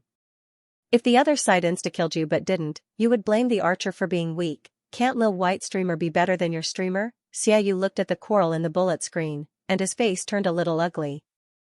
Black and red were still red. This was the era where traffic was king. With traffic, there was income. He comforted himself in his heart. However, the process of the competition just now made him feel extremely uncomfortable. It was as if he was being led by the nose. Although he had taken a lot of kills, he was like a clown in front of his opponent. Little White? Where did he come from? Xiaoyu opened an alternate account and clicked into Xiaobai's live broadcast room. Congratulations to player, Xiaobai, for successfully advancing to the Strongest King rank. Coincidentally, this system message appeared in the livestream. Many netizens saw that Xiaobai had reached King of Glory, and they followed him one after another, spamming the bullet screen to congratulate him. The number of viewers in the live broadcast room had already reached more than 300,000. For a new streamer, this was simply unimaginable. Among these new followers, there must be a lot of his anti-fans. Xiaoyu was so angry that he gritted his teeth. He didn't get any benefits from this game. Instead, he helped this new streamer gain a lot of attention. Have I become a stepping stone for the new anchor? In the game, Xiaobai's rank icon became a shining golden Strongest King. Yi Xiaoyang finally breathed a sigh of relief when he saw the Strongest King, 1-star rank. He finally reached the Strongest King rank. Fortunately, his younger brother was his support, and they played together in a duo, protecting him from the beginning to the end. Otherwise, if he played solo alone, he might not be able to reach the Strongest King rank so quickly. Qin Rui was also very excited when he saw his brother reach the Strongest King rank. Brother, you directly went from bronze to Strongest King. That's awesome. Really, I've never seen someone so good at playing games before. That's because the classmates around you are all noobs. You'll see more in the future. Yi Xiaoyang patted him on the shoulder and smiled. You've worked hard, Xiao Rui. You've been my support for more than 50 games. Take a rest first. After playing for a whole day, your eyes will be blurry. The right side of the live broadcast room was densely packed with system notifications. Wild King has followed the streamer and become a member of the live broadcast room. Only want. To get a pentakill, follow the anchor and become a live broadcast member. Watching the live broadcast on Whale live broadcast platform was free, but becoming a live broadcast member of a certain anchor was equivalent to becoming a small fan of the anchor. Once the anchor started broadcasting, the system would automatically notify you that you would need to pay 1 yuan a month. 1 yuan was not much, but only viewers who wanted to watch his live broadcast often would buy this membership card. Yi Xiaoyang opened the platform and took a look. In just half an hour, the number of members in his live broadcast room had exceeded 100,000. At this time, the live broadcast room's bullet screen was also densely filled with messages. What happened to the Strongest King rank card for a month? Are we playing the same game? Lord of the Abyss with a 100% win rate. Awesome, he got the provincial logo. This anchor is simply a devil. He was at such a big disadvantage at the beginning, but he was able to drag it out until the later stages and win in one wave. I'm convinced. What about Yushin's fans? Does your face hurt? Your you god has already become a dead fish, doghead. JPG, a notification also popped up in the game. Yi Xiaoyang opened the system message and took a look. Congratulations, your hero Lord of the Abyss has a combat power of 7,300. You are temporarily ranked first in Mingzhou province. The national server ranking has been activated for you. Every Monday, the national hero ranking will be calculated and re-ranked.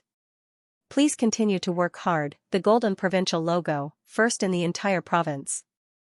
Mingzhou province was one of the most populous provinces in the south of China. The provincial logo was quite valuable. The top 10 in each province could enter the national server ranking. Today was Thursday. There were still 3 days before the next Monday's calculation of the national hero ranking. Yi Xiaoyang opened the live broadcast room and said, "Thank you to everyone who bought a membership card and sent gifts. It's almost 12 o'clock. I'll go to bed first. Those who want to learn how to play Lord of the Abyss can follow my live broadcast room. I'll be back tomorrow at 10 o'clock in the morning. Those who like my cat, I'll bring Xiaobai over. Good night everyone." After that, he went offline without hesitation. The bullet screen? He won so beautifully just now. Why didn't he boast a little? Did he just go offline like that? Xiaobai went offline too suddenly. The netizens didn't react in time. Therefore, more and more people followed his live broadcast room. Yi Xiaoyang rubbed his sore neck and went to the balcony. His neighborhood was located in the center of the city. He could see the city's most beautiful night view. Although it had been 2 days since he transmigrated, he still felt a strong sense of unreality when he looked out the window occasionally. After playing ranked all day, he was very tired but also very excited. The long-lost passion was boiling in his bones. Sure enough, even though he was reborn, he was still so passionate about esports. The greatest king. In his previous life, he had more than a dozen alt accounts of the greatest king. He often played online games with his teammates to practice his lineup. For professional players, the greatest king was not the end. It was the starting point. The 50 stars of the greatest king, the King Summit, the Pro League, and all the way to the World Championship, only in those places where there were so many experts could he hone his skills and awareness. He was only using Lord of the Abyss to reach the greatest king rank. He hadn't even reached the threshold of the esports circle. In the next Monday's national hero ranking, he had to take the title of Lord of the Abyss. Then, he had to continue practicing other heroes. If others knew that you were good at Lord of the Abyss and banned you from the competition, wouldn't you be stunned? A professional player's hero pool was a very important criterion. In his previous life, his hero pool was very deep. He could play all the mid-lane heroes. He was called the all-around mid-laner by many coaches in the league. Now that he was reborn, his hero pool couldn't be pulled down. Who should he learn from next? Illusionist. Let's show that a Yuga, who shamelessly said, "I'm not as good as you in the World Championship," how to play Illusionist. Yi Xiaoyang opened the window and let himself take in a few breaths of fresh air. He turned around and coaxed the cat. Only then did he go back to his bedroom and sleep contentedly. At the same time, at the headquarters of Whale Streaming Platform. Whale Streaming Platform had night staff on duty every day. Many streamers were night owls. If they said something they shouldn't say during their live broadcast, or if there was content that wasn't suitable for children, the night staff had to deal with it immediately. Otherwise, if they were questioned by the internet police, their entire platform could be punished. The night staff of the data department was yawning when the backstage data bar suddenly shot up like a rocket. The staff on duty was stunned for a moment. He opened the data bar to take a look. It was the God Wars division. A streamer named Little White had attracted a lot of attention in a short period of time. In just a few minutes, there were 100,000 new members. The staff on duty in the data department rubbed his eyes. He thought he was seeing things. He opened the backstage and saw that the streamer's backstage income, including gifts and membership fees, had exceeded the 150,000 mark in just 1 day of live broadcasting. Many new streamers didn't even have a monthly income of 20,000. He was earning 150,000 a day? What did this streamer do to be able to achieve such a terrifying result for a newcomer? the staff in the data department sensed that something was wrong and immediately sent the data to the streamer management department. The management department was also very surprised when they saw the data and reported it to the manager on duty. Chen Feiyun clicked on the replay of the live broadcast and took a closer look. She saw a cute cat and also saw streamer Little White and streamer Ayuga collide in the qualifying competition. In the end, Little White won the competition and even mocked Ayuga in the end. Chen Feiyun suddenly realized, Ayuga has always been a very controversial streamer. He has a lot of die-hard fans and haters. Based on the data analysis, there are 200,000 people who follow Little White from Ayuga. The remaining 100,000 or so are from the newcomer streamer's recommendation on the homepage. The colleague on duty, Xianxia, said, 150,000 a day in cash flow. Streamer Little White has the potential to explode in popularity. It had been a long time since a streamer with such potential appeared. Chen Feiyun's eyes lit up. She pulled up the streamer's registration information from the backstage and said, contact him immediately to prevent him from being poached by other platforms. Online platforms all used real name authentication. When Xiaoyang registered the Little White live broadcast account, he filled in his ID information and mobile phone number. It was very easy for the platform to contact him. Xiaoyang was drowsy when he suddenly received a call from an unknown number. Puzzled, he pressed the answer button. Hello, who is this? A very gentle female voice sounded in his ear. Hello, is this Mr. Xiaoyang? In the middle of the night, Xiaoyang thought it was an advertisement promotion. Just as he was about to hang up, he heard the other side say, I'm Xianxia, the manager of the broadcasting department of Whale Broadcasting Platform.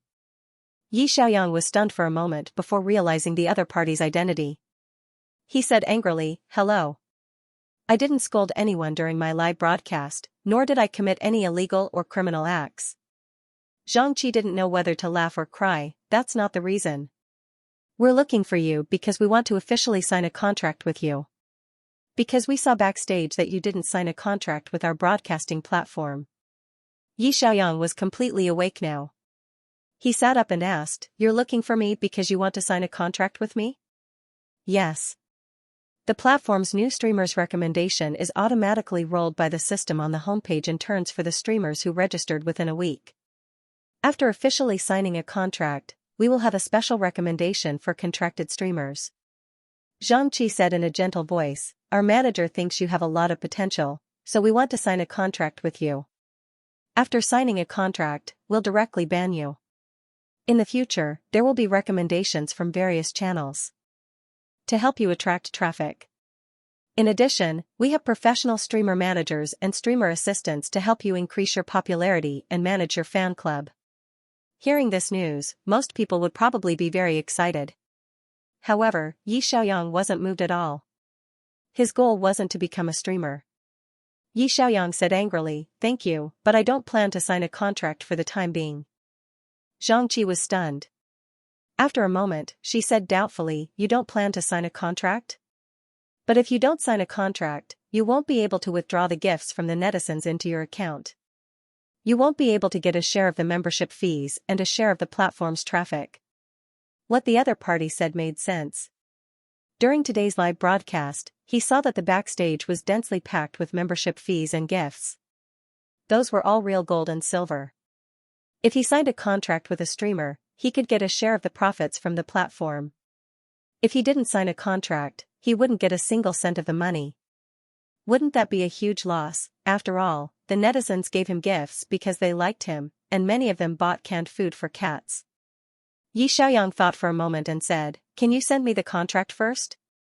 Xianxia, no problem, I've sent a friend request. Please accept it. Translator, Henyi Translations Editor, Henyi Translations. Xiaoyang went to the study, turned on his computer, and entered the contract to read it carefully. Reading the contract was not difficult for him. In his previous life, he was the captain of the GD team. He had carefully studied the contract from the players to the live streaming platform. After all, some teams would cheat their players, and it was not uncommon for live streaming platforms to cheat their hosts. He was not that naive. If he wanted to negotiate with the other party, he had to figure out his trump card first. If his results were bad, he definitely had no right to negotiate. Yi Xiaoyang went online to search for information related to live streaming. There were 3 large live streaming platforms in this world: Whale Live, Little Bean Live, and Little Bear Live. This was easy. Even if his negotiations with Whale Live fell through, he still had other options. He would not be banned. Was it because the people in ABO were generally richer? The viewers who watched live streams were very generous when it came to membership and gifts. Many of the first-rate streamers had fixed membership of more than 5 million yuan, and they received gifts of several million yuan every month. The big streamers earned more than celebrities. It was no wonder that Ayuga took the black-red route and scolded professional players to attract traffic. Yi Xiaoyang remembered that when a popular LOL streamer jumped ship to a live streaming platform, his signing fee was over 100 million yuan, shocking the entire streaming industry. The other first-rate streamers were also worth tens of millions of yuan per year. The first-rate streamers in ABO definitely earned more than in his world. Yi Xiaoyang opened his platform. There were more than 100,000 new members today, and 90% of these members were probably anti-fans from Ayuga. Spending 1 yuan to get a membership meant that they supported him in slapping Ayuga in the face. Many of the gifts he received were for his cats. His total income today was about 150,000 yuan. He definitely could not compare to the first-rate streamers who had millions of members and gave gifts of 1 million yuan per livestream. But among the new streamers, his results were the best, weren't they? The manager of Whale Live had called him overnight. Didn't that mean that he was a very promising newcomer? The other party was afraid that he would be poached by other platforms, so they were anxious to sign him. He looked back at the contract. It was full of loopholes. The gift split was April 6th, and he would get 40%. He would not get a single cent for the membership fees and operating costs of the website. There was no mention of the signing fee. He was simply trying to get something for nothing. It was good enough to fool newbies. Lie to him? He was thinking too much. The requirement for the duration of the livestream was quite high. 240 hours per month, with an average of 8 hours per day. The duration of the contract was 3 years. Within these 3 years, he was not allowed to register an account on other live streaming platforms. Otherwise, he would have to pay a penalty of 5 times his income. Of course, the platform also gave some promises, such as homepage recommendations, the host's personal packaging plan, an independent manager's operation, and so on. These were all words that sounded good on the surface. If you took it seriously, you would lose. Yi Xiaoyang sent a message to MS. Zhang, I'm sorry, but I can't accept the terms of the contract. Zhang Qi, this is our platform's standard contract template for new streamers in the gaming area. All newcomers are the same. In the future, if you have good results, we can talk about your salary again. Yi Xiaoyang smiled and said, let's talk about it now. It'll be too late if we wait until my results are out. Zhang Qi turned around and asked the supervisor. Chen Feiyun said, let's see what he says first. Zhang Qi, okay, what are you dissatisfied with? Yi Xiaoyang quickly typed out 3 amendments. First, since there's no contract fee, we'll split the card fee 50 to 50 and the gift 60 to 40. I want 60%. Second, I'll only sign for 1 year. The duration of my live streaming will be changed from 240 hours per month to 180 hours. Third, write an additional clause: if the host becomes a certified esports professional player in the God War League during the contract period, the platform needs to cooperate with the host's club to terminate the contract. The host doesn't need to pay a penalty. Chen Feiyun and Zhang Qi looked at each other in shock. Isn't this newcomer too arrogant? They had seen so many hosts, and most of them had happily signed after hearing that this was the standard newcomer contract template. This was the first time they had encountered such a difficult newcomer. Chen Feiyun frowned. He's so arrogant. Could he be a guru who jumped ship from another platform? Zhang Qi scratched her head in confusion. Little White? I haven't heard of this host on other platforms. Chen Feiyun was silent for a moment.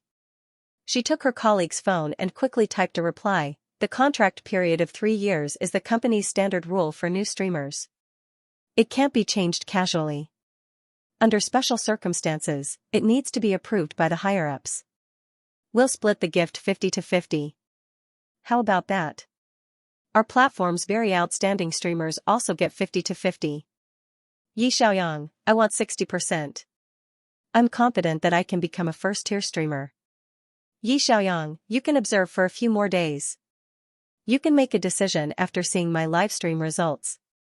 Chen Feiyun and Zhang Qi looked at each other in dismay. 60 to 40%.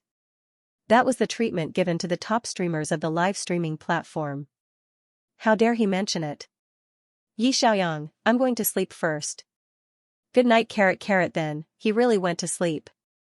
The two girls in the management department were left in a mess. After a long time, Chen Feiyun looked at the 3 messages he had typed again and fixed her gaze on the last one. Esports player? Why did he add this additional clause? Zhang Qi also reacted.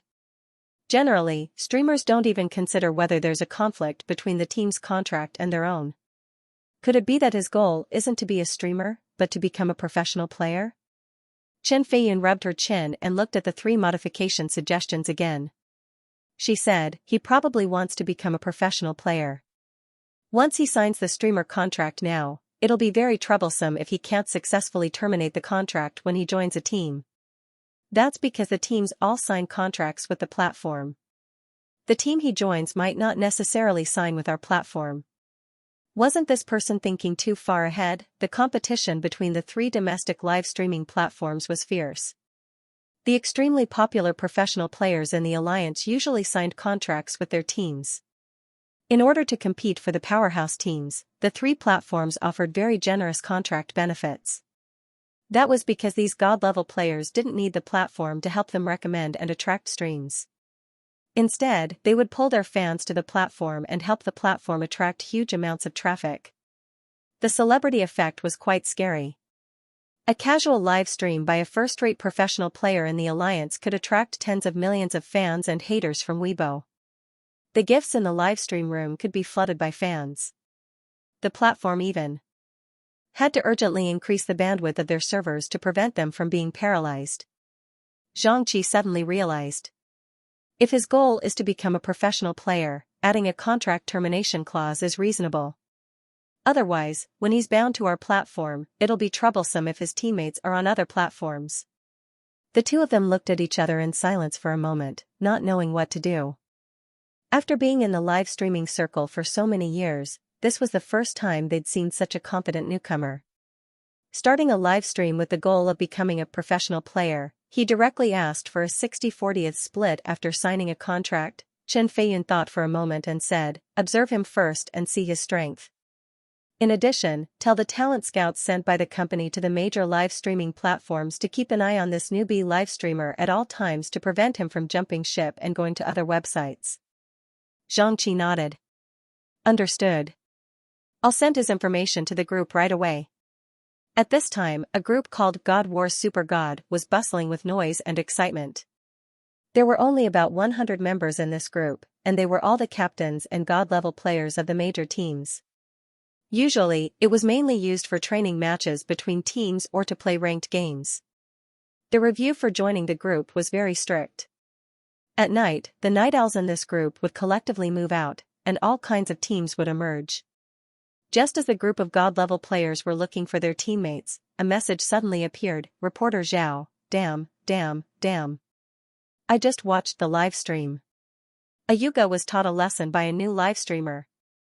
Reporter Zhao's full name was Zhao Sanan, and his game ID was Little Zhao. He was the top laner of the Northern Shepherd team. He also had a title, the #1 troll in the professional league.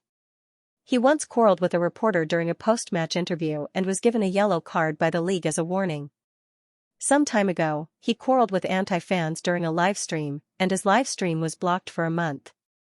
This alpha had a fiery temper and offended many people because of his outspokenness. However, his professional level was very strong. Currently, among all the top laners in the league, he ranked first in terms of kills, and his playing style was quite aggressive and violent. Zhou, a Yuga, Zhou, that big live streamer who said, if I win, it's because I'm awesome, but if I lose, it's because my teammates are noobs. Smile. JPG, Reporter Zhao, Captain Zhou's summary is incisive, Reporter Zhao, that's him. Last season, he commentated on the world competition in the live stream and said that our professional players in the Chinese region were only a bunch of cowards when they were at the world competition. We might as well let him go. Reporter Zhao, this idiot, I've disliked him for a long time. Seeing Reporter Zhao's words, many professional players recalled last year's experience. In the S8 season, 2 teams from the Chinese region made it to the world competition, but in the end, neither team won the prize. Just when everyone was feeling down, the streamer, Brother IU, rubbed salt on the wound and said, the professional players in the Chinese region are all arrogant. They're usually better than the other in the competitions, but they've become cowards in the World Championship. There were many anti-fans in the esports circle who had opinions about them because they couldn't win the World Championship. Brother IU had attracted the attention of a large number of anti-fans with this famous quote. This person would do anything for traffic, and his live stream was filled with fights between fans and anti-fans every day. Due to the rules of the professional league, no one openly quarreled with him, but in private, everyone had disliked him for a long time. Therefore, after seeing Zhao Sanan's gossip, many experts couldn't help but show up. I'm Fong, Ayuga has a foul mouth, but his gaming skills are okay. How did the new live streamer teach him a lesson? I'm round, that's right. Don't tell the story halfway and keep everyone in suspense, Reporter Zhao. I'll tell you now, Reporter Zhao. I wanted to know more about the new hero, but Ayuga was live streaming the teaching of the new hero, Lord of the Abyss. I clicked into his live stream and saw the whole process, Reporter Zhao. This idiot said that he wanted to break into the Chinese server, but he bumped into a new live streamer who was also breaking into the Chinese server with Lord of the Abyss. The other party stole Lord of the Abyss from the first floor, and Ayuga took out his famous hero, Illusionist, and said that he was going to beat the other party. In the end, he didn't get a single kill from the other party. Reporter Zhao, his face is swollen, ha ha ha. I'm Fong, Lord of the Abyss? I'm Fong, have you guys studied this new hero? Zhou, I'm studying it, but I've been too busy recently. I'm Fong, Captain Zhou, don't you plan to break into the Chinese server? Zhou, aren't we preparing to play in the playoffs with you guys? No time. Smile. JPG, Reporter Zhao, : Reporter Zhao, aren't you guys curious about the new live streamer who beat him up? Zhou, it's very common for live streamers to beat up other live streamers. Why are you so excited, Reporter Zhao? This new live streamer is not ordinary, Reporter Zhao. I was curious, so I went to watch his live stream. At the beginning of the game, he was definitely going to lose. He commanded his teammates to operate 3 lines of minions, and in the end, he beat the other party and turned the tables. Reporter Zhao, his Lord of the Abyss is top-notch. He has already won the provincial standard. I'm Fong, provincial standard? The new hero has only been online for 2 days. So fast, Zhou, is it because of the consecutive wins? Reporter Zhao, that's right. He has used Lord of the Abyss for 40 games, and his win rate is still 100%. Xianxia, which province is he from? Reporter Zhao, Mingzhou's number 1, combat power 7300. Xianxia, do you have a screen recording? Reporter Zhao, of course, I'm a professional reporter. Reporter Zhao shared a video file in the group. At first, everyone thought it was just ordinary gossip. It was normal for live streamers to beat up other live streamers, and they didn't know much about the grudges in the live streamer circle. Everyone hated Ayuga. Hearing that he was slapped in the face, they just laughed for a while. But after that, 100% win rate, Mingzhou's number 1 Lord of the Abyss, it was worth paying attention to. The professional players of the major teams downloaded the shared video file sent by Reporter Zhao. Tianhuan Squad Base. Qi Shua opened the downloaded video. The interface was the familiar whale platform live stream. Then, he saw a cute white kitten playing with a furball on the sofa. Qi Shua? The whale streaming platform's streamer profile display area was a separate box in the lower right corner of the streaming room. Many game streamers would point the camera at themselves, and handsome streamers would have an advantage. Some who were too ugly to show their faces would put up game posters, fan groups, and other pictures in the display area. However, it was the first time Qi Shua had seen a cat put up there. The cat's ears were dark brown, its tail was furry like a squirrel's, and it had a snow-white scarf and big blue eyes. It was very good looking. If reporter Zhao hadn't said in advance that this was the game of face-slapping a Yuga, he would have thought that this newbie streamer was selling cat food on the live stream. Qishua looked at the cat who was seriously playing with the furball. He temporarily closed the display area, maximized the game area window, and focused on the game interface. He wanted to see how the first in Mingzhou province, Lord of the Abyss, operated, and learn more about the new hero. Just then, Coach Lin Feng walked over quietly with a white thermos. Coach Lin's footsteps were light, like a ghost behind him.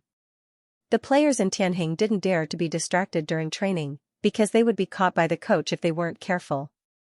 Qishua greeted him, "Coach, do you want to watch it together?" Lord of the Abyss in Mingzhou province.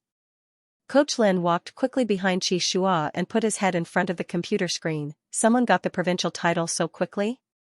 If I remember correctly, the provincial title requires more than 7,000 combat power, right?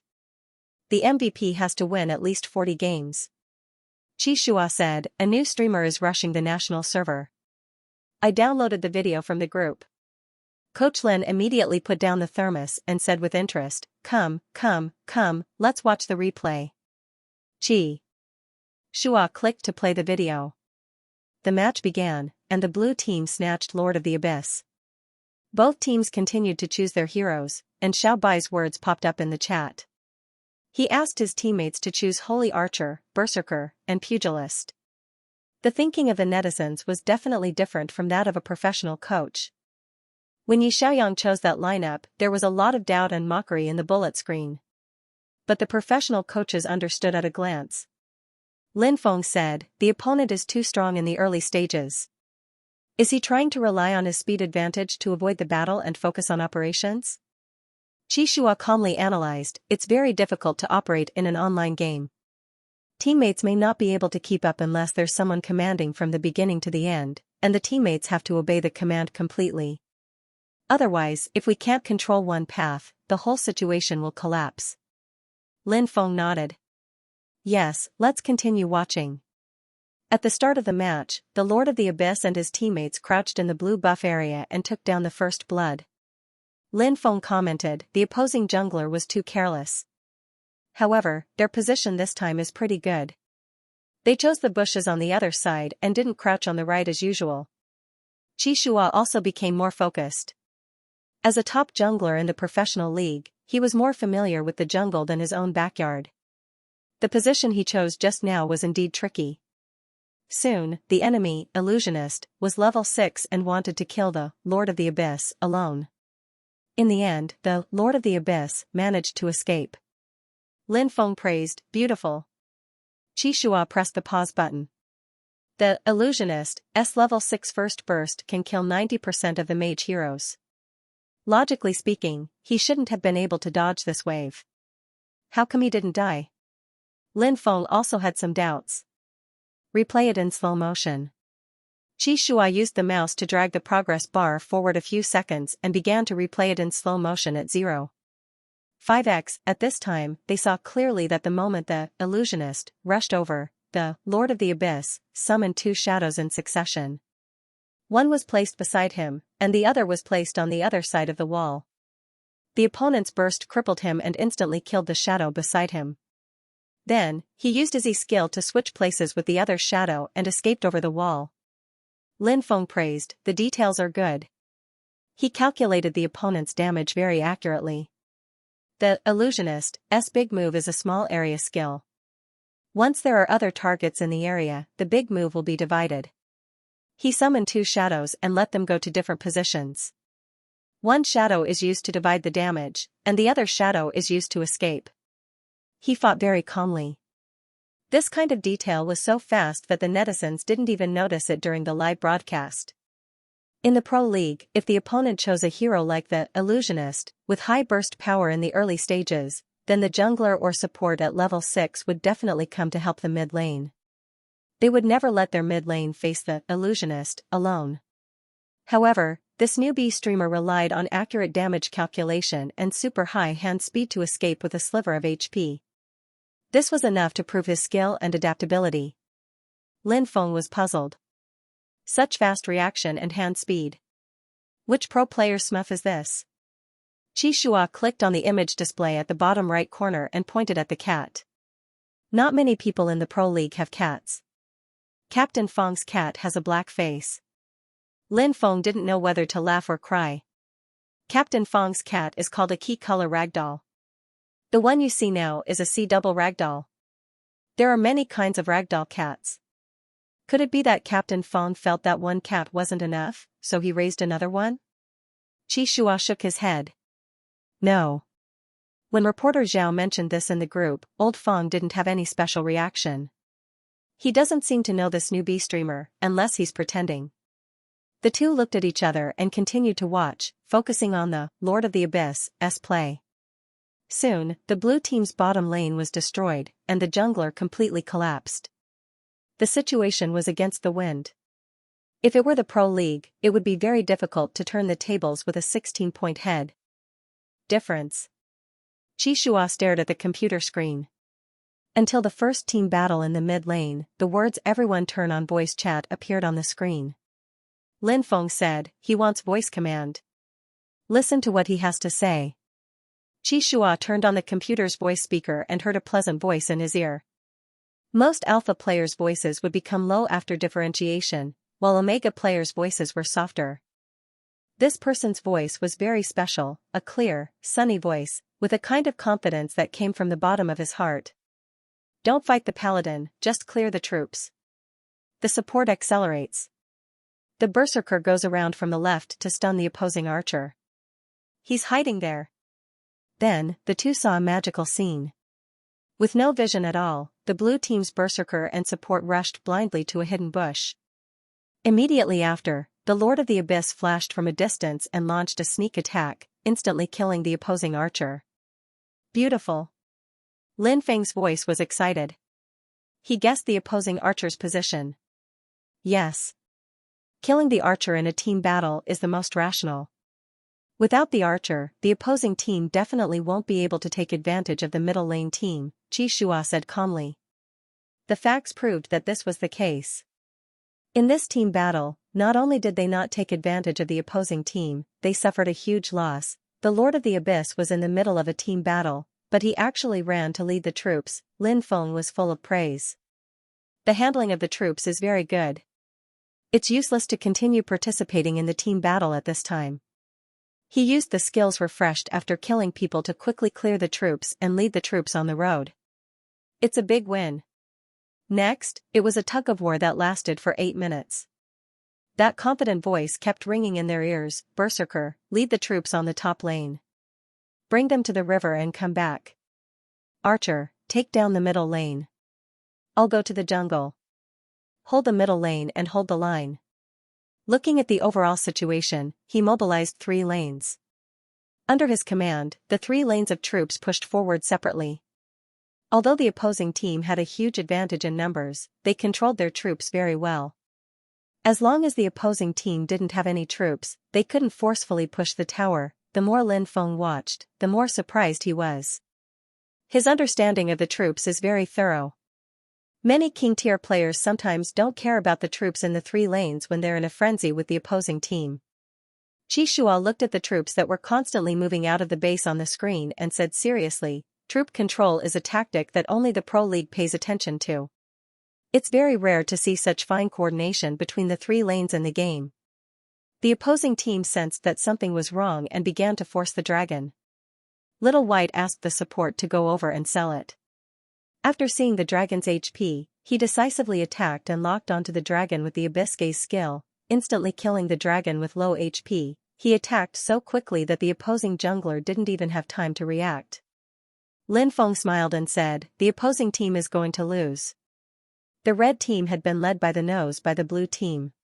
No matter how good their equipment was, they couldn't do anything. It was like a clumsy tortoise racing against a nimble rabbit. Contain and control. If they hadn't seen it with their own eyes, they wouldn't have believed that a streamer could command the overall situation and use such details to turn defeat into victory. In the last group battle, Lord of the Abyss once again killed the opposing team's archer, instant kill, as if taking someone's head from 1,000 miles away. The biggest taboo in a group battle was to suddenly die before the group battle. No matter how good your development and equipment were, if you disappeared in the group battle and didn't contribute at all, then this group battle was bound to be lost. Little White had grasped this point and instantly killed the opposing team's key players in 2 group battles. What was a stab? This was a stab master who had mastered the essence of the game ended. 3 sentences popped up on the screen. Little White, this is a game of 5 people pushing the tower. Little White, it's not a one-man show. Little White, thank you for letting me win. Lin Feng looked at this scene and couldn't calm down for a long time. What was the point of a tower pushing game? It was the tower. Even if you got 4 kills, it would be a huge loss if one of the opposing team's towers was stolen. He often emphasized the importance of the creeps to his team members. Don't get carried away in a group battle. Don't rush to chase when you see the opposing team with low HP. Lead the creeps and push the tower. Most people knew how to play in a favorable situation. Teams that could stabilize a disadvantageous situation and turn the tables with their operations were the top teams in the professional league. Lin Feng took a deep breath and looked at Xianxia. This Little White has a strong view of the overall situation. Some players only had eyes for their opponents, while some players only cared about the creeps on their own path. However, players who had a strong view of the overall situation would have a very clear judgment of the entire game. They knew when to develop, when to avoid the battle, and when to counterattack. Such players usually served as the field commander of the major teams. The importance of command was needless to say. In the professional league, there were countless examples of commanders making mistakes and fighting head-on when they shouldn't have. Commanding required a strong mentality, an excellent view of the overall situation, and calm judgment. There was no doubt that Little White's command in this match was excellent even in the eyes of a professional coach. Lin Feng looked at the game interface and said seriously, we have to find out where he came from as soon as possible. I suspect that he's a new commander secretly trained by a certain team. Xianxia turned off the replay and said, I'll go and meet him. He opened the whale streaming platform and didn't need to search. Little White's Ruler of the Abyss was on the home page. He was the #1 new streamer. He clicked on it and saw that the screen was black. The streamer had already gone offline. The announcement board said, tomorrow at 10 a.m., Ruler of the Abyss will be live streaming. Welcome to watch. It was only 12:30 p.m. Did the professional league have players with such a regular schedule? Xianxia paused for a moment and went to the God Battle Assistant to look up Little White's information. Little White didn't hide the player ID, 897-7543, in the upper left corner of the screen. Although the name in the game could be repeated, the numerical ID was unique, so it was easy to find the battle record. Xianxia quickly used the mouse to scroll through the historical battle record. He frowned and said, 50 consecutive victories, from bronze to king. The only heroes he used were Ruler of the Abyss and Frost Goddess. He's obviously a smurf. With such a battle record, no one would believe that he wasn't a smurf. Lin Feng sighed regretfully. Sigh, I don't know which team trained such a strong newbie. We have to find out as soon as possible. Otherwise, it won't be easy to deal with him in the competition. He went offline.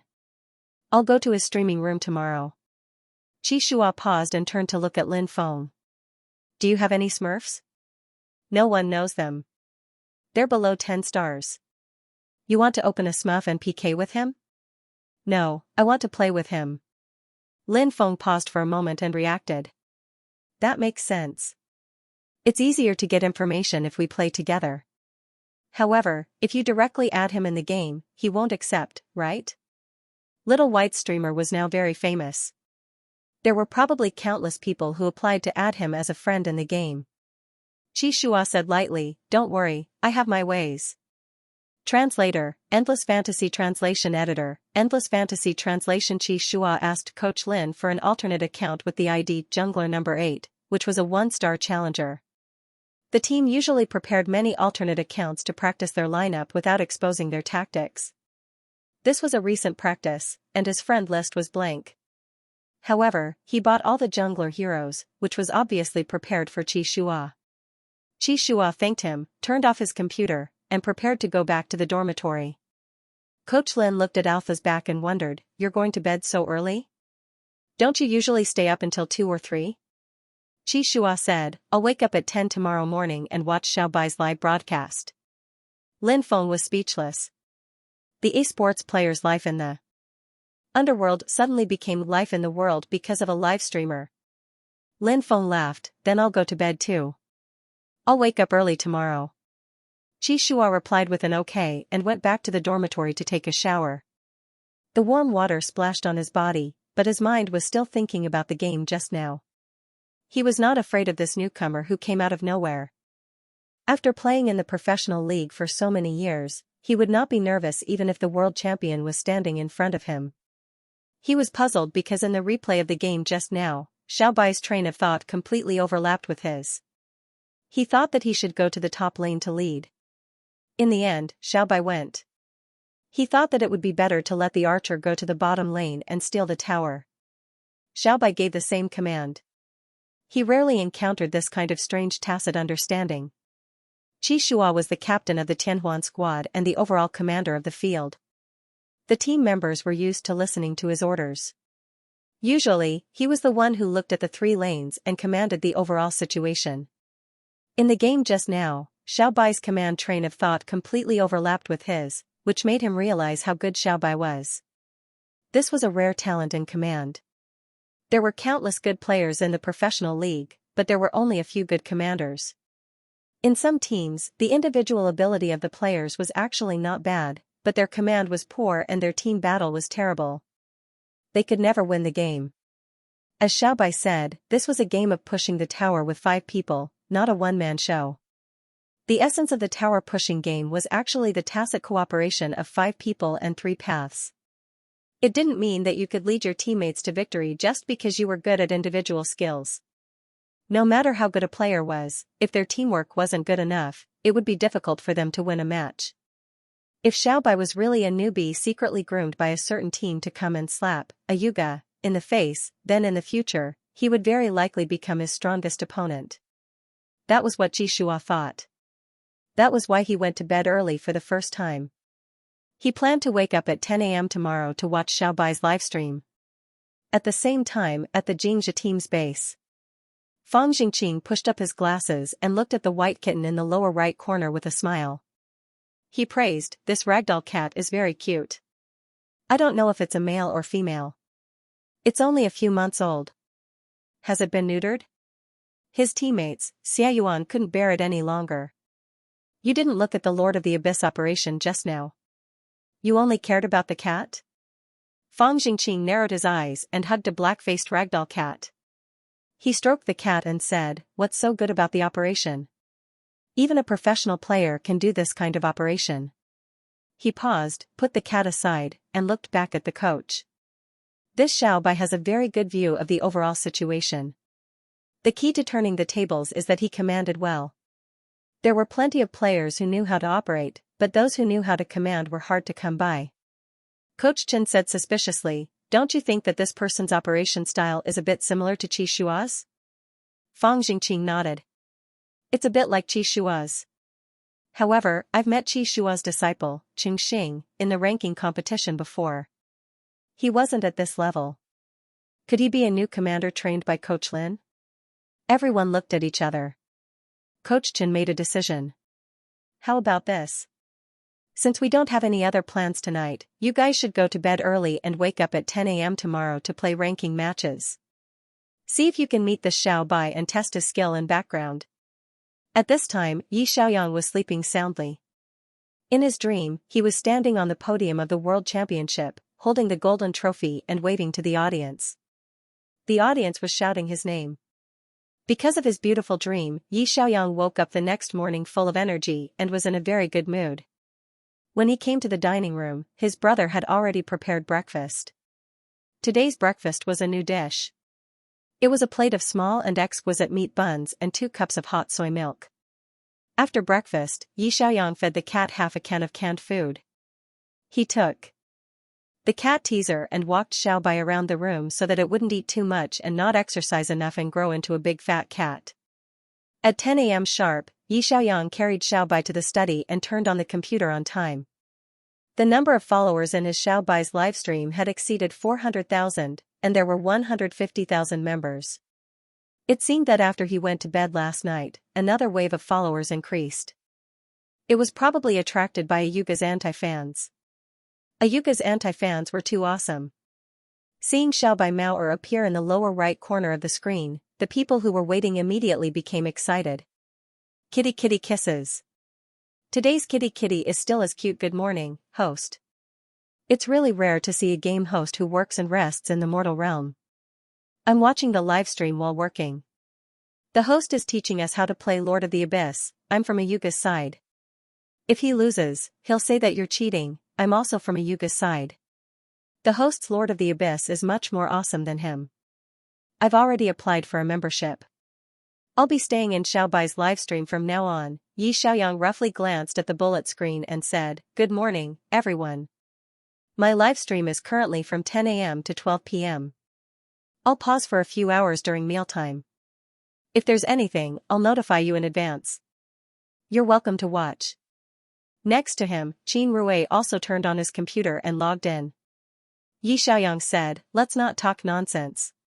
Today, we'll continue to farm the power of Lord of the Abyss. I'll tell everyone about the specific operation and equipment of this hero. I was busy leveling up to King yesterday and didn't have time to tell you guys." At this moment, a large row of golden announcements suddenly appeared in the bullet screen.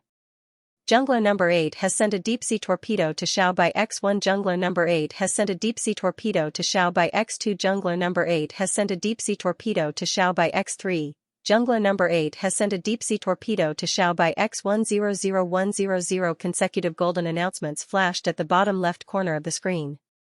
Yi Xiaoyang's eyes were almost blinded. The viewers in the livestream were also almost blinded. F*CK, F*CK, a tycoon has appeared. Wow, a tycoon has appeared in the livestream. 100 torpedoes, that's 100,000 yuan in one go. Xiaobai already has a tycoon fan? Can I hug the tycoon's thigh? Yi Xiaoyang hurriedly said, "Thank you for the gifts, Jungler number 8. Don't spam anymore, I don't deserve so many gifts." Jungler number 8 had become the first VIP in Xiaobai's livestream because of the 100 torpedoes. His comments were bolded and had a tycoon gold lighting effect. He said, "Host, do you have friends?" Yi Xiaoyang? Many hosts would set a rule that they would carry you up the rankings based on how many gifts you gave them. This was known as carrying friends in the livestream world. Professional players rarely carried friends. Yi Xiaoyang was a little confused when he saw the request. Jungler number 8, I want to rank with the host. Can the host take me to the stars? When the other netizens in the livestream saw this, they all started cheering. Host, quickly say yes. That's right, the host should say yes. The tycoon gave you so many torpedoes just to ask you to carry him to rank. This is true love. The tycoon's true love is fragrant. I also want this kind of true love. Yi Xiaoyang. Every game host's livestream had tycoon netizens who gave him a lot of gifts. They were also very familiar with the host and would usually play ranked with him. The host's income was directly linked to the gifts. Such tycoon fans were what the hosts liked the most. The other party gave him so many gifts just to carry him to rank. This was a very reasonable request. It really wasn't good to refuse in person. However, the netizens' comments of say yes and say yes made it seem like a proposal. Yi Xiaoyang helplessly facebombed. Okay, tycoon boss, send me a private message with my game ID. I'll add you. He could carry Ruerue to King of Kings. As long as this jungler wasn't too bad, he believed that he could carry him too. Qi Shua, who was sitting in front of the computer, smiled slightly and quickly sent a private message. Player ID, 765-8337.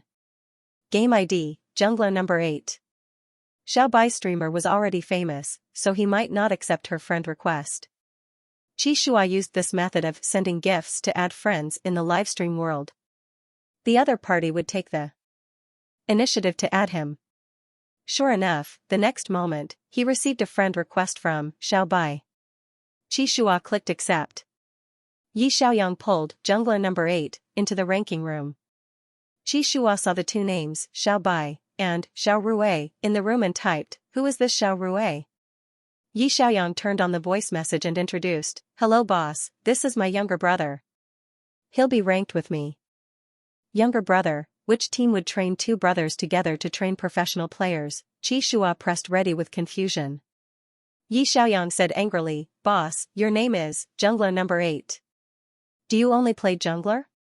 Jungler number 8, yes, I only bought jungler heroes. Yi Xiaoyang, that's good. I'll play mid and Xiao Rui will support.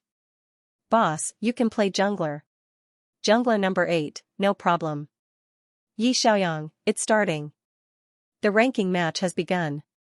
Looking for a team for you. It was Friday.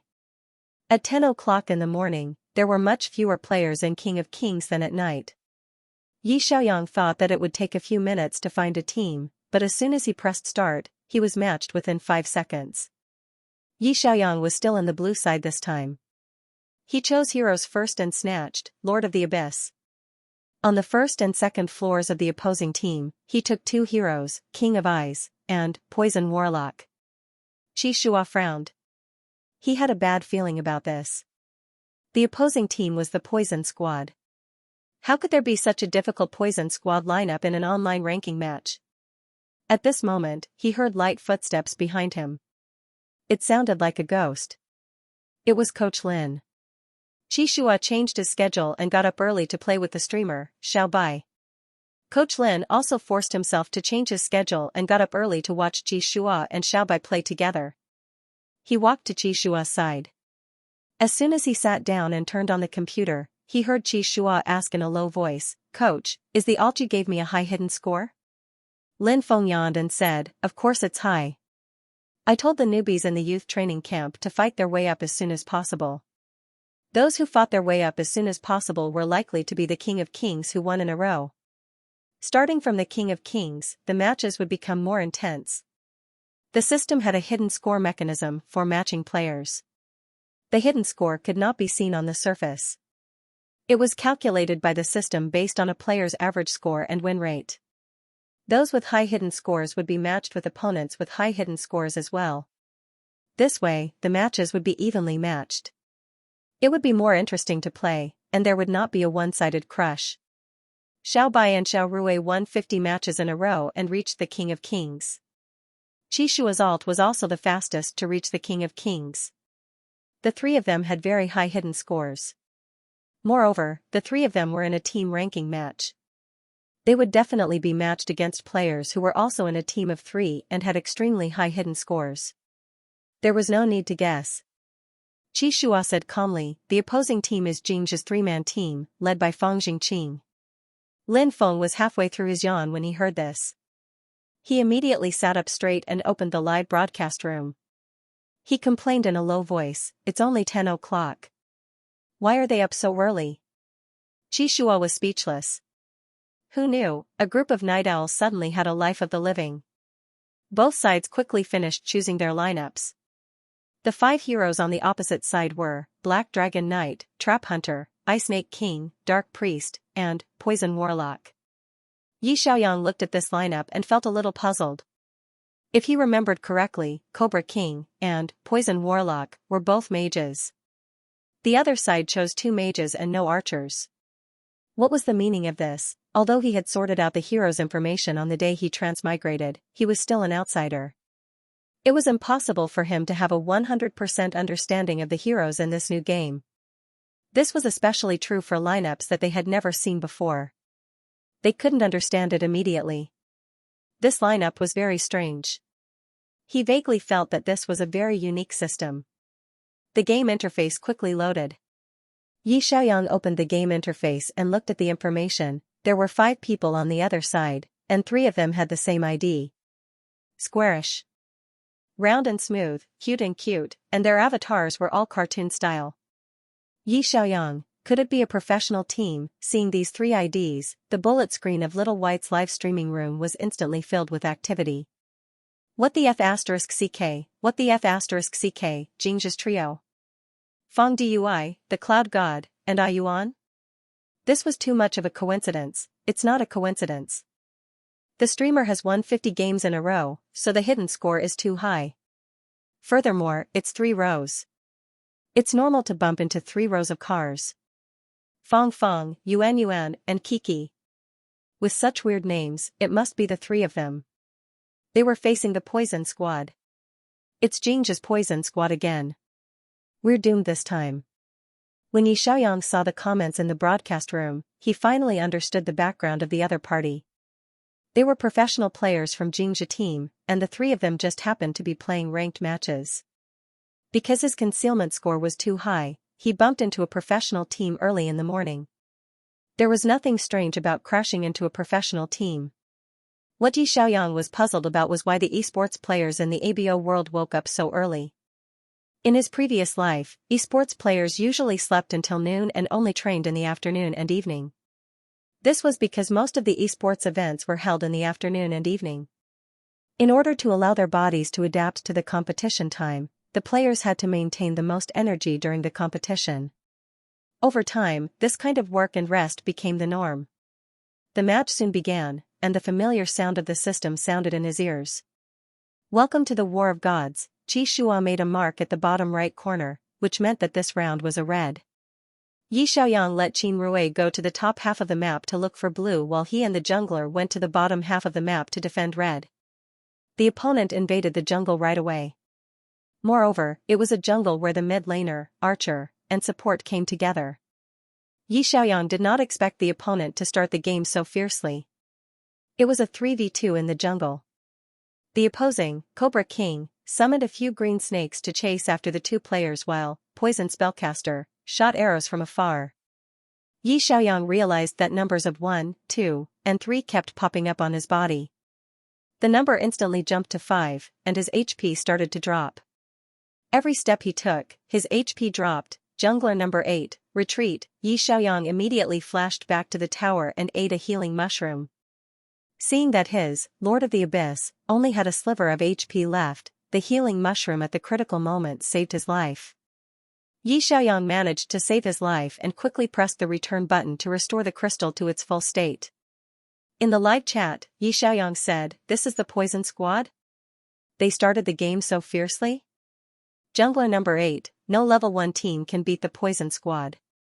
Jungler number 8, avoid the battle. Support, follow me." Yi Xiaoyang said, "Xiao Rui, follow the jungler boss. I'll be fine in the middle lane alone." Qin Rui, okay. Yi Xiaoyang returned to the middle lane. He realized that the opponent's mid laner was very skilled. Killing the minions at the last moment when the minions were on the verge of dying would give you an extra gold reward.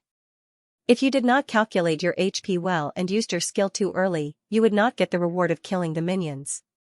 Although the reward for killing a minion was only a few dozen gold coins, many a little makes a mickle. If you killed a few more minions, you might be able to buy more equipment and deal more damage. Professional players would often force their opponents to move in order to make them miss minions. The opponent's mid laner had been quietly blocking Yi Xiaoyang's path. The small green snakes on the ground gave Yi Xiaoyang a headache. Fortunately, Yi Xiaoyang had a lot of experience in the tournament and had seen this kind of summoning style mage before. He quickly moved to avoid the minions and used his skills to clear them when they were on the verge of dying. In the 3 minutes of the match, the number of minions in the middle lane was about the same. Xiaoyuan looked at the match screen and said, "This newbie streamer is not bad. He didn't miss a single minion." Fang Jingqing praised, "His fundamentals are good. He can still hold his ground even when I'm forcing him." Unfortunately, the middle lane was stable, but the jungle was not. Of course, Qi Shua could not be blamed. After the opponent's archer and support cleared the minions, they came to the jungle to harass him again. When Qi Shua arrived, he wanted to fight back. However, Xiao Rui blinked and directly stabbed into the bushes beside the red buff. "Qi Shua. Are you serious? Shouldn't you go to the river to see their position?" Qin Rui was still there and said, "Boss, there's no one in the jungle. Your red buff is still there." Qi Shua.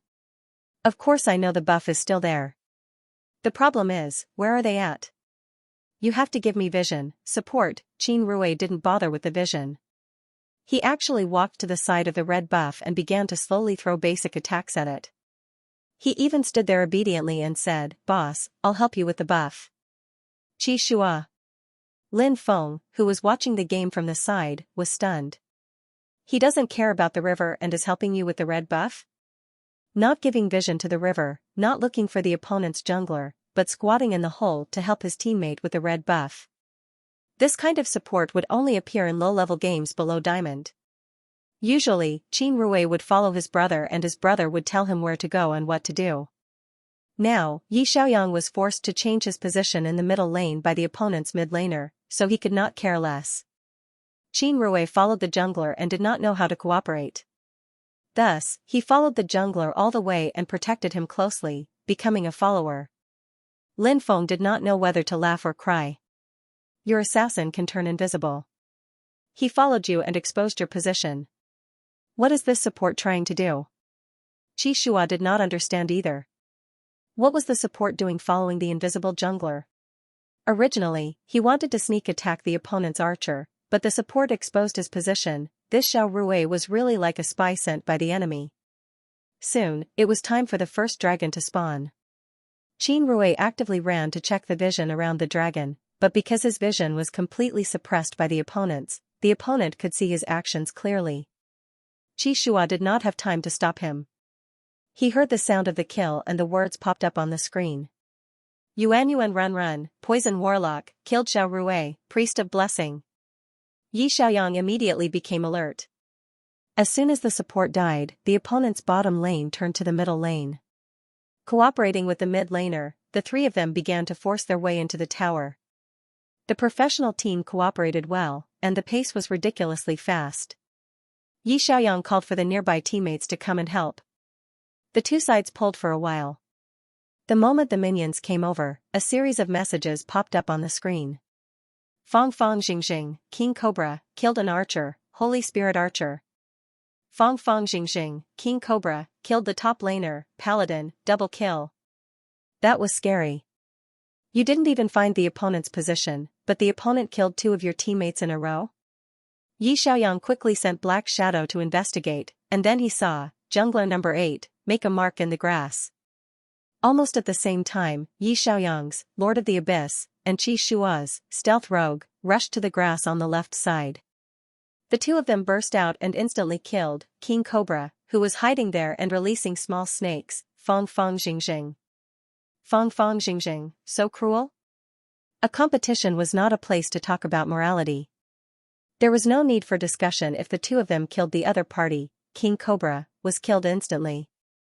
They thought that this team battle would turn this situation around, but the opponent's poison warlock was too tricky. He attacked while running, and the middle tower was pushed down as quickly as possible. Once the middle tower fell, the gap between their newbie support and the opponent's professional support was too big. They could not see anything at all, and the top and bottom lanes were completely lost. The game ended quickly. Yi Xiaoyang had a hunch that they would lose this game. After all, the opponent was ranked together with 3 professional players. Fortunately, he also gained something from this game. It was the first time he encountered the poison squad, and he quickly figured out the poison squad's cooperation model. The key to this lineup was the 3 heroes, King Cobra, Poison Warlock, and Dark Priest. King Cobra could summon 4 poisonous snakes. The small snakes would bite the enemy and cause poisoning. The big move could release a poisonous snake array that could explode poison and end the poisoning status immediately. Although Poison Warlock was a mage, he could be played as an archer. In this ranking match, Poison Warlock was dropped with attack speed equipment. His attack speed was fast, and his attack range was long. His tower pushing efficiency was not inferior to that of an archer. After activating his Q skill, the Poison Warlock's normal attack would have a negative status of poison, and his big move could shoot a fan-shaped poison arrow. The poison status could be stacked.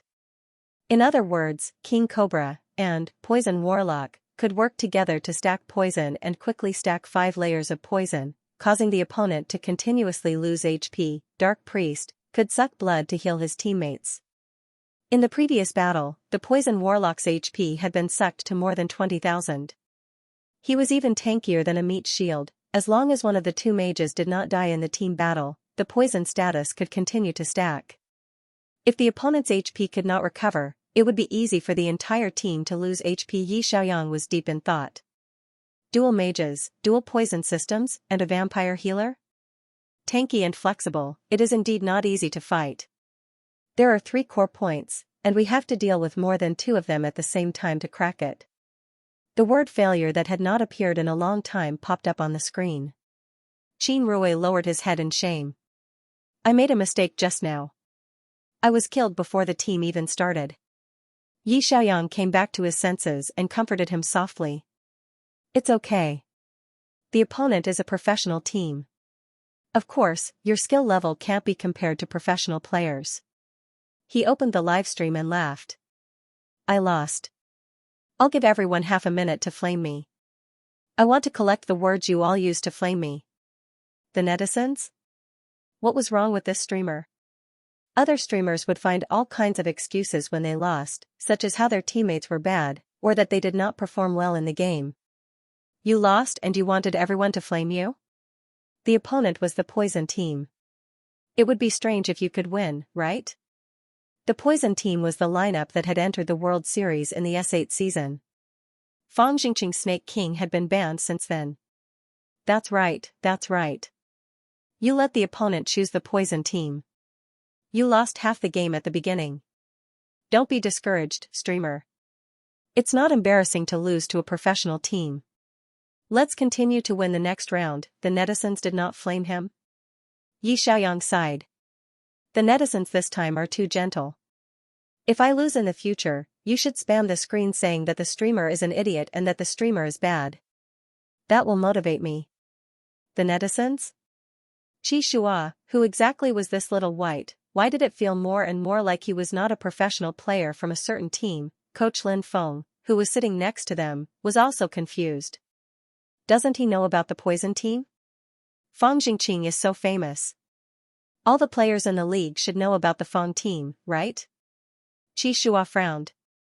He's not a professional player. You saw the game just now. Xiao Rui's skill level is very much like a newbie's. Which team would nurture a professional player with a support who doesn't know how to use his vision and only listens to his brother? Lin Feng thought about it and agreed. The support in the Pro League was better than the other. The battle for vision was also an important part of the game. However, in this round, the blue team's vision was completely suppressed by the red team's. Xiao Bai's control was indeed good. However, Xiao Rui's awareness and skill level were very much like a newbie's. Qi Shua was able to see Xiao Rui's player ID through the leaderboard. He quickly keyed in his ID into the Celestial War Assistant to search for his battle records. Xiao Rui did not hide his battle records. As Qi Shua scrolled down, he saw a bunch of gold-ranked battle records. There were even instances where the player had a ridiculous headcount ratio of 0 to 10. Xiao Rui was still a gold division player the day before yesterday. Xiao Bai brought him to Challenger. Qi Shua pointed at the battle record list and said. Lin Feng was confused. Looks like he's really Xiao Bai's younger brother? The two brothers played ranked together? Yes, that's the only explanation.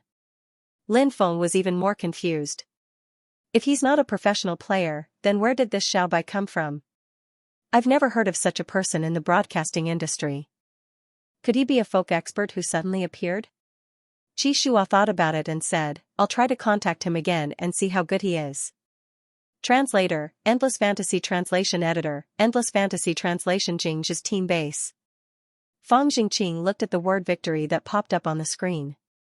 He let go of the mouse and yawned as he leaned on the chair. He usually slept until 2 p.m. Suddenly, he was asked to wake up before 10 p.m. He was so annoyed that he didn't even want to pet his cat. Xia Yuan was very energetic. She asked the coach, Brother Chen, how was it? Coach Chen had 2 dark circles under his eyes and a blank expression on his face. I was watching Little White's livestream just now. He didn't direct this match at all. Why does Xiao Rui, who was ranked with him, look like a newbie? Li Yunma was the calmest support in the league. He opened the replay of the game and quickly moved the mouse to the scene before the team battle. He pointed at the screen and said, I was squatting in the river when Xiao Rui passed by me. He didn't even use his skill to scout for grass. Moreover, he used his Q skill on the invisible jungler and exposed the position of his jungler. Xia Yuan couldn't help but laugh. Ha ha ha, this is the first time I've seen a blessed priest support. He used a chain that increased his attack to tie the invisible jungler. It was as if he was saying, "See? My jungler is here." The audience was speechless. Li Yunma looked back at the coach and concluded, Xiaobai should be a random player, not a professional player. Xiao Rui is a newbie. He has no awareness of the high-level support's vision. Coach Chen nodded and looked at the yawning captain. Fang Jingqing, how do you feel about playing against Xiaobai? Fang Jingqing took off his glasses and rubbed his sleepy eyes. He gave a 12-word evaluation. Agile movement, sharp reaction, accurate prediction. There weren't many mid-laners who could be praised by Fang Jingqing. After all, he was a world-class mid-laner. Many mid-laners were like noobs in front of him. They would be suppressed by him until they couldn't breathe. Fang Jingqing didn't pay much attention to today's game. After all, he was still sleepy. However, to be able to withstand his pressure, Xiaobai's skill level and awareness were indeed good. This evaluation was quite high. Coach Chen had mixed feelings. Fortunately, he's not a professional player. If he's a random player, it's much easier. Let's continue to watch. Maybe we can sign him first. In Xiaobai's live broadcast room. Suddenly, a golden gift notification popped up at the bottom left corner. Fang Fangjing is delivering deep-sea torpedoes to streamer Xiao by X10 Fang Fangjing. The streamer's cat is very cute. Just a small token of appreciation. I'll buy canned food for the cat. Fang Fangjing, can I have a friend list in the game? As soon as the news came out, the netizens were stunned. F*CK Team Square. Little white streamer actually attracted God Fang's attention? Captain Fang must have taken a fancy to our little white's cat. Didn't they say that Captain Fang was the laziest alpha in the entire alliance, sleeping until 2 p.m. every day? Old Fang, why didn't you say anything when your account was hacked? The number one poop picker in the alliance, Fang Jingqing, woke up so early. Did he want to help the white cat clean her poop? Yi Xiaoyang said angrily. Thank you, Captain Fang, for your gift. Your Snake King is very powerful. I'll add you as a friend. Fang Jing, the streamer plays well too. Let's play together in the future. In the game, Fang Hengxing added Little White as a friend before going offline. The netizens in the live broadcast room began to cheer. Old Fang can actually see the morning sun? This world was unscientific. Maybe he was preparing for the playoffs. Why would he wake up so early in the morning to study tactics? The other teams heard that Jing's trio woke up at 10 a.m. to play ranked matches. Would they wake up at 8 a.m. tomorrow? Are the esports players' waking times going to start rolling in? Dog. JPG, everyone's schedule will become that of the living world? Let's play matches at 7 a.m. in the future, ha ha ha. Qi Shua glanced at the bullet screen and asked in the game, Little White, you don't know about the Poison team? Yi Xiaoyang said frankly, I don't know much about the Poison team. I haven't seen them in the previous ranked matches. Qi Shua typed quickly, the Poison team is made up of 2 mage heroes who are poisoned and a support who is good at healing. They wear down the opponent by constantly stacking poison.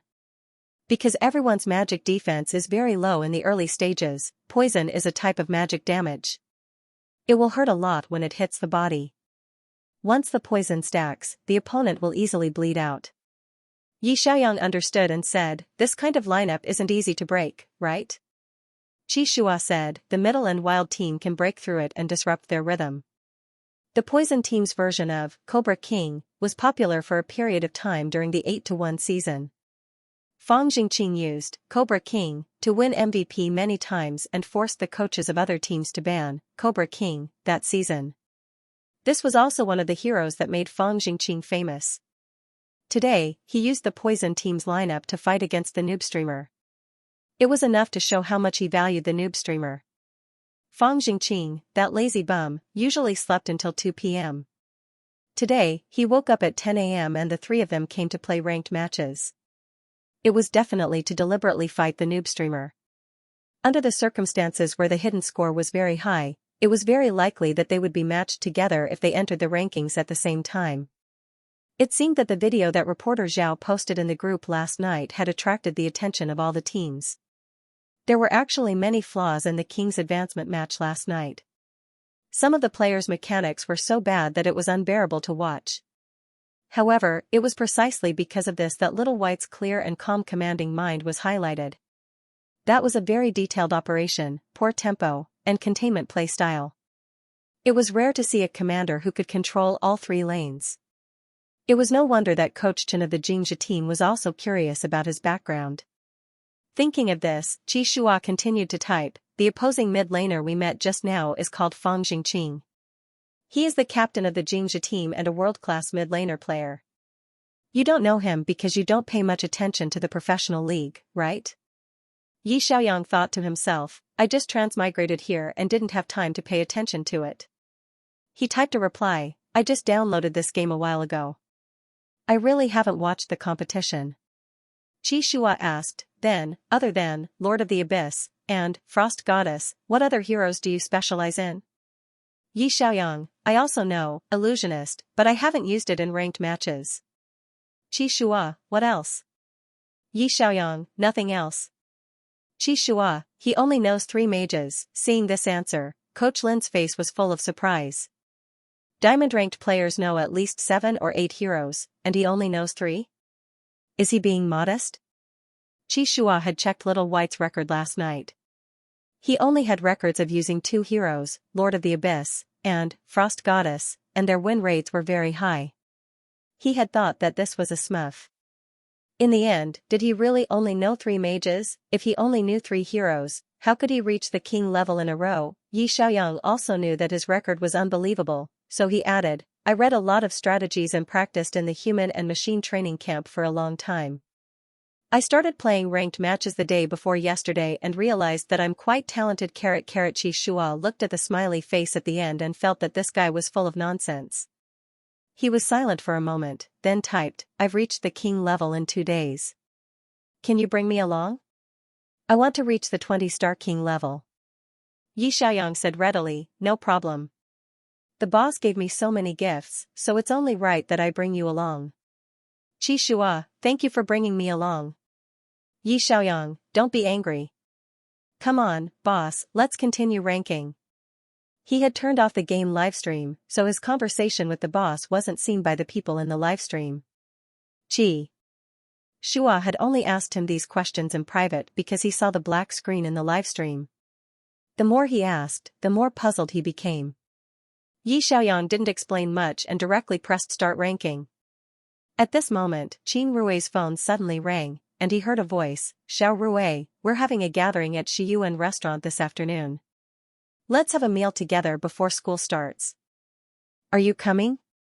Qin Rui looked at his brother and whispered, "Brother, I'm going to a class reunion this afternoon." Yi Xiaoyang asked, "Is this classmate close to you?" Qin Rui, "He's my best friend. We grew up together." Yi Xiaoyang asked with concern, "Is he Alpha, Beta, or Omega? Is he a boy or a girl?" Sigh, it's too difficult to ask a person's gender in this world. Qin Rui froze for a moment. This was the first time he had heard someone ask about gender. He scratched his head in confusion and answered, "He's an Omega boy." "Same gender?"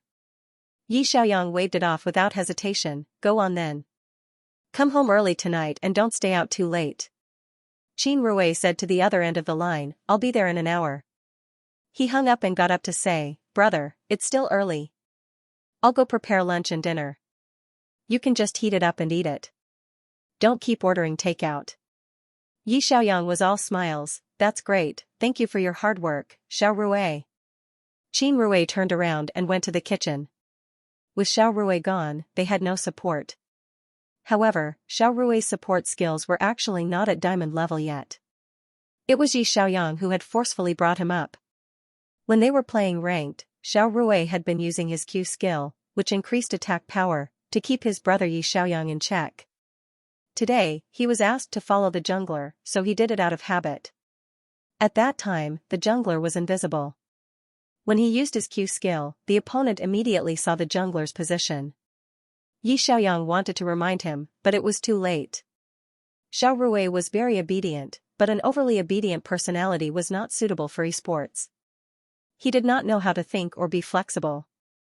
He would only listen to his brother. Once Yi Xiaoyang could not take care of him, he would not know what to do. In the previous low-level games, it was easier to carry him and win. After the hidden points matchmaking rule was introduced in King's game, Xiao Rui, who had extremely high hidden points but was not strong enough, could easily encounter the godly teams on the other side who had extremely high hidden points and turn the tables. Moreover, the rule of the ranked matches was that a team with a three-man squad would definitely be matched with an opponent with a three-man squad.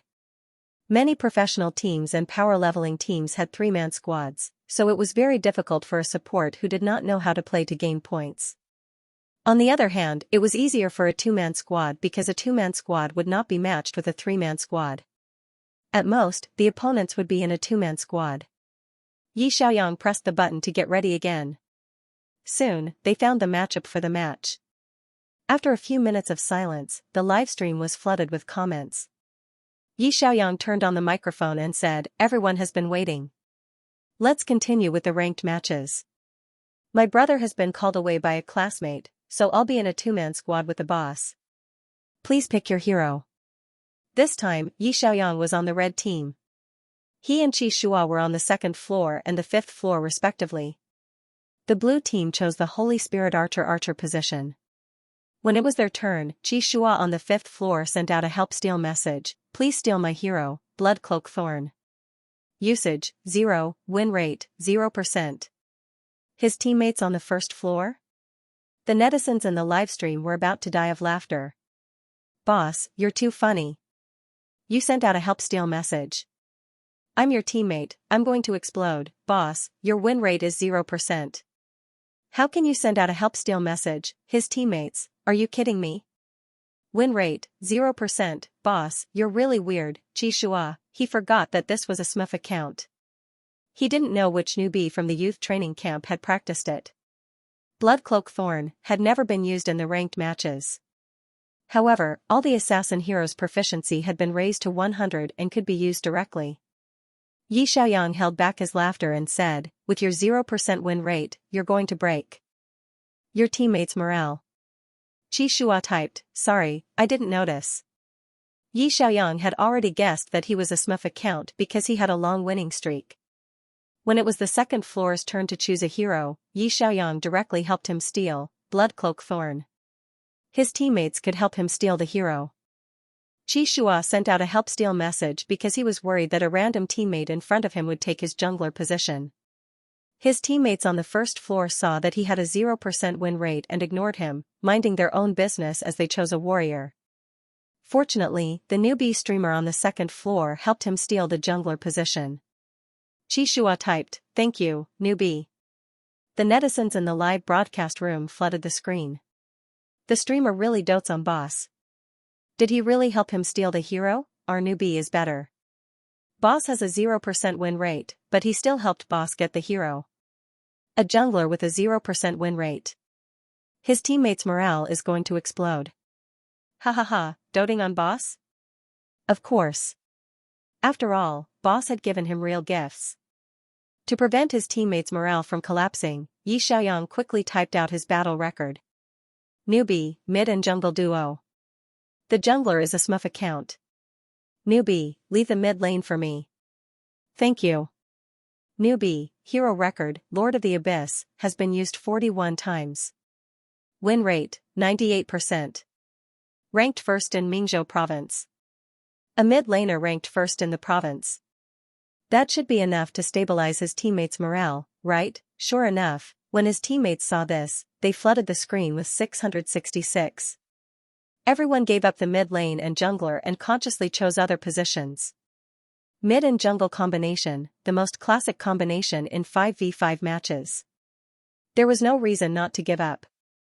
Qi Shua was also looking forward to playing with Xiao Bai and continuing to test him. If Xiao Bai was a very talented player who had the ability to play professionally, he could get the Tianhuan squad to sign this newcomer and prevent him from being snatched away by other clubs. If Xiao Bai was only good at playing a few heroes, his hand speed and awareness were not suitable for playing professionally, then he could also play with Xiao Bai and quickly familiarize himself with the hero, Lord of the Abyss. It was not a loss to make a streamer friend, and they could play with each other when they were free. The 100,000 yuan gift in the stream was just a greeting gift. He could slowly get to know him after he became a friend. The game interface quickly loaded. Yi Xiaoyang asked in the live chat channel, blue or red? Qi Shua typed, blue. In the game, their forces and the enemy forces were evenly divided into upper and lower halves.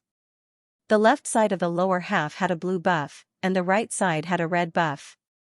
The two buffs were in the center of the jungle, and killing the buff would give a bonus. The blue buff was continuous mana recovery, while the red buff was attacks have a speed reduction effect. The enemy's jungle was like looking into a mirror, and it was the opposite of theirs. In other words, the blue buff area corresponded to the red buff area of the enemy, and there was a river in the middle. This was also the importance of the river. The support team had to go to the river to check their vision and prevent the enemy from invading and stealing their buffs.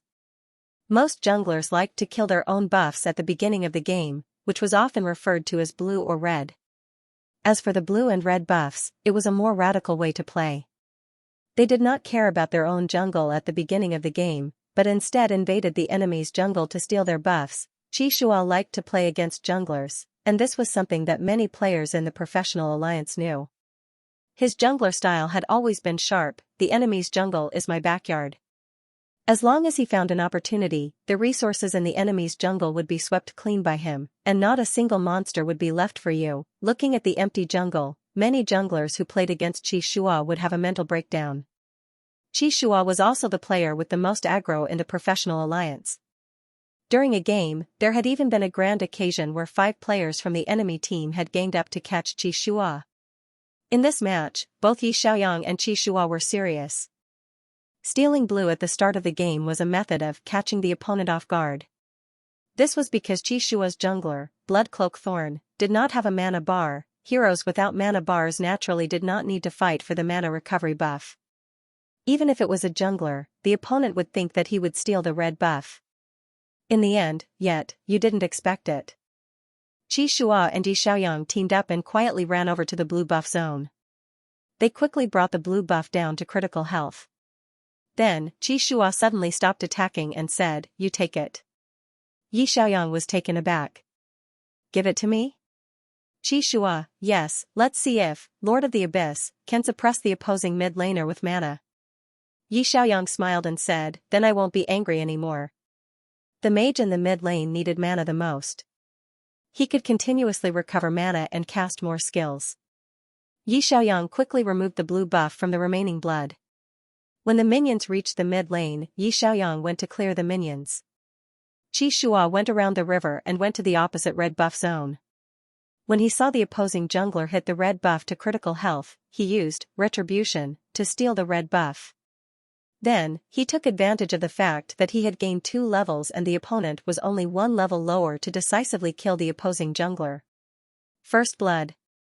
Qi Shua got the first blood. Yi Xiaoyang, 666. Qi Shua returned to his own jungle and quickly took the red and blue buff. The bullet screen in Little White's live broadcast room exploded. F***CK, for buffs, a dream start, the opposing jungler had already collapsed. The boss was awesome. Did he still need a streamer to carry him? This wave of invasions was too beautiful, this newbie jungler only dared to use his own buffs.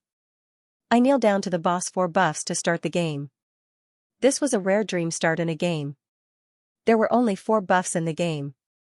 Whether it was defense or invasion, the junglers would usually take 2 buffs in the beginning.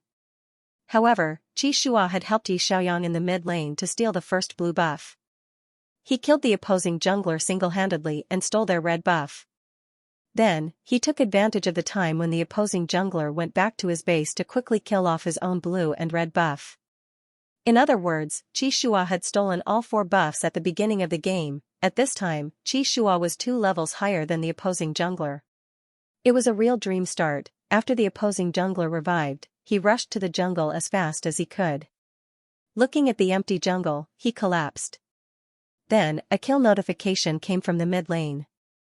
Little White, Lord of the Abyss, killed ranked every day, illusionist. Yi Xiaoyang got the blue buff and his mana was full.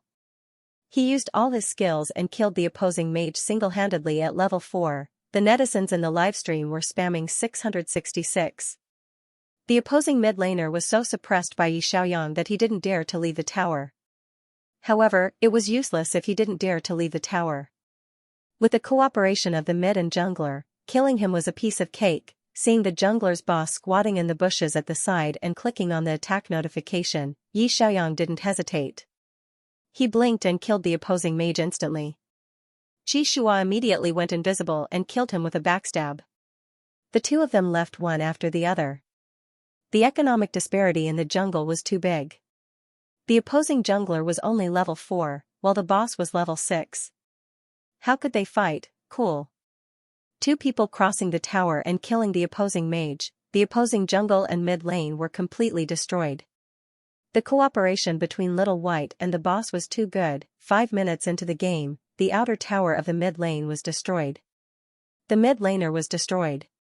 His equipment was one whole piece lower than Xiaoyang's. The opposing jungle was completely lost. The opposing jungler didn't even get a single monster, let alone a blue or red buff. The two of them turned to the bottom lane and attacked together again. This time, Qi made the first move. He destroyed the opposing archer set. Xiaoyang controlled the shadow of Lord of the Abyss to kill the opposing archer with a mark. He refreshed his skill and continued to kill the opposing support. He directly killed both of them, the two of them destroyed the outer tower of the bottom lane and went down to the jungle to fight for resources. Then, they turned to the top lane. Wherever they went, they killed. The tanker on the top lane couldn't resist the joint attack of the mid laner and jungler. He died with regret. The two of them quickly destroyed the outer tower of the top lane and invaded the jungle to continue looting resources. They killed the opposing jungler again. The other 3 players on their side were watching the show. They only cared about spamming 666. The game lasted 7 minutes. The opposing team pressed the surrender button. The netizens in the livestream were speechless. The opposing team's gaming experience was extremely bad. They were probably doubting their life. Was the lower tier of King so scary? I thought this was a trap. The opposing jungler was trembling. He couldn't move an inch in the jungle. This was simply a robber's playstyle. They kept invading. The opposing jungler didn't get a single buff in the entire game. Little White and the boss had quite a tacit understanding. The mid and jungler worked together to defeat the opposing team. Were these 2 demons? Let's let you experience the fear of being dominated by 2 demons. Xiaoyang looked at the word victory and praised happily, "Boss, your skills are good." Qi typed modestly, "It's okay."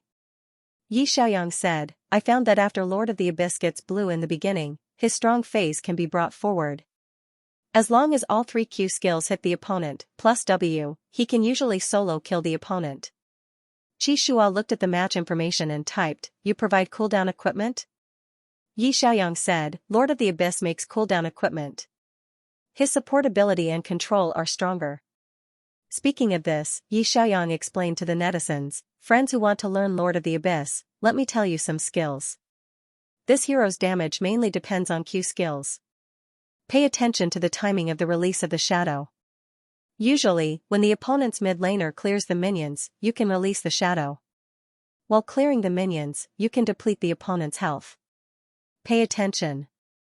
If you're not very confident that you can kill the opponent, leave a shadow in your hand to escape." Xiaoyang opened the match panel and pointed to his equipment area with the mouse. The first equipment is cooldown shoes. The second is nebula staff. Stack up the cooldown. This way, you can release Q skills quickly and control more flexibly. The detailed order of equipment is here. You can take a screenshot if you need. I've also shared it in the game. Little White's voice was clear. He seriously explained the control and equipment of Lord of the Abyss. The netizens recorded it and saved it, preparing to study it carefully later. Teaching streamer, I love it. I want to learn this new hero. The streamer's equipment is very professional. Stack cooldown first? That's different from my idea. After all, Lord of the Abyss relies on shadow marks to deal damage. The more marks there are, the higher the damage. If the cooldown is not enough, it takes half a day to release one shadow. By the time you finish releasing it, it will be too late. The order of equipment has been screenshot. Let's practice it in the game. Streamer, may I ask, Lord of the Abyss has displacement skills. Does the shared skill still include flash? Yes, yes. I thought it would be purification. The shared skills of the heroes include flash, punishment, purification, stun, and so on. Everyone can choose one to bring into the game at the beginning. Junglers usually bring punishment, extra damage to the minions in the jungle. Archers and mages who don't have displacement skills usually bring flash, teleport a certain distance, and can escape through walls. Lord of the Abyss has displacement skills. Does it still need to bring flash? Xiaoyang smiled and explained, although Lord of the Abyss has displacement skills, the distance released by the shadow is very short. It's not easy to hit the opponent's back row. Bring flash. It helps to teleport to the back row in a team battle. The key to stab is to kill the opponent's weak minions as quickly as possible to create a numerical advantage in a team battle. After Lord of the Abyss kills someone, its skills will refresh. So, all ideas are focused on killing people. My flash is usually used to escape, but the streamer's flash is used to kill people. It's too difficult to use flash to kill people and bring along a shadow. My hands are so bad that I'm not suitable for stab. If I flash over, I'll just be sending myself to death. I tried it, but I can't control 3 shadows at the same time. I can only say that the streamer is 666. Qishua listened to him introduce the new hero to the netizens and found that this newbie streamer not only had a strong sense of gameplay, but also a clear mind.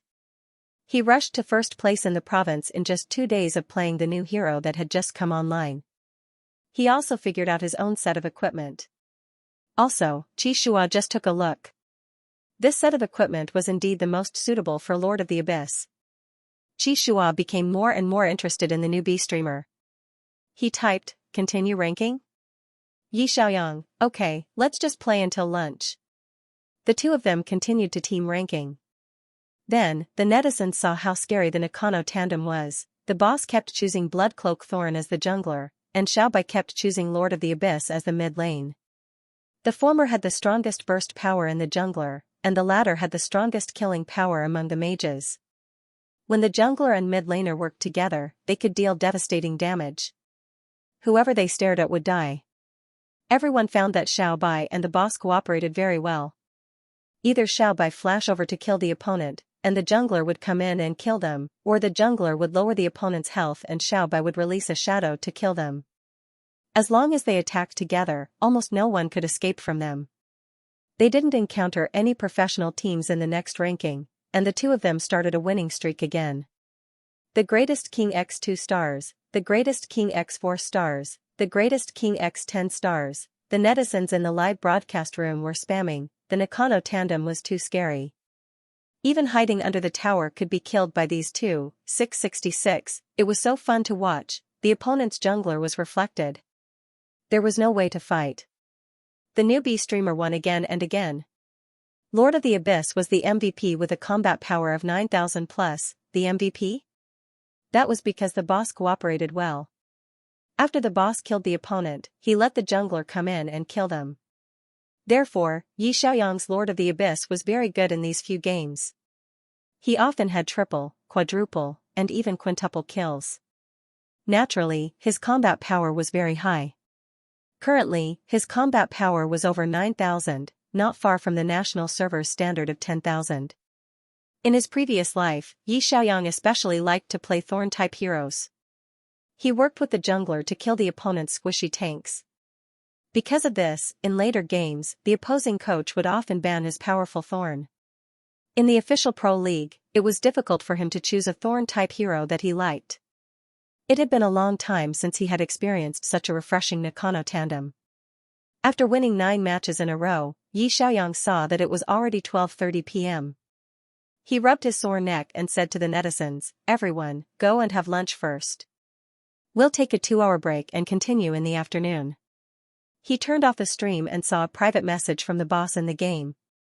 "Jungler number 8, Xiaobai, do you want to be a full-time game streamer?" Being a game streamer and being an esports player were two different paths. The focus was different. Qishua couldn't tell what Xiaobai's goal was. Did he want to be a game streamer or a professional gamer? Xiaoyang joked, "I only know 3 mages.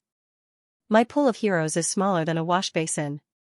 Let's use Lord of the Abyss on the national server first." We'll talk about other things later. Qi Shua heard this and suggested, actually, there's a faster way to practice heroes. Yi Xiaoyang was interested. Oh? Qi Shua, go to the arena.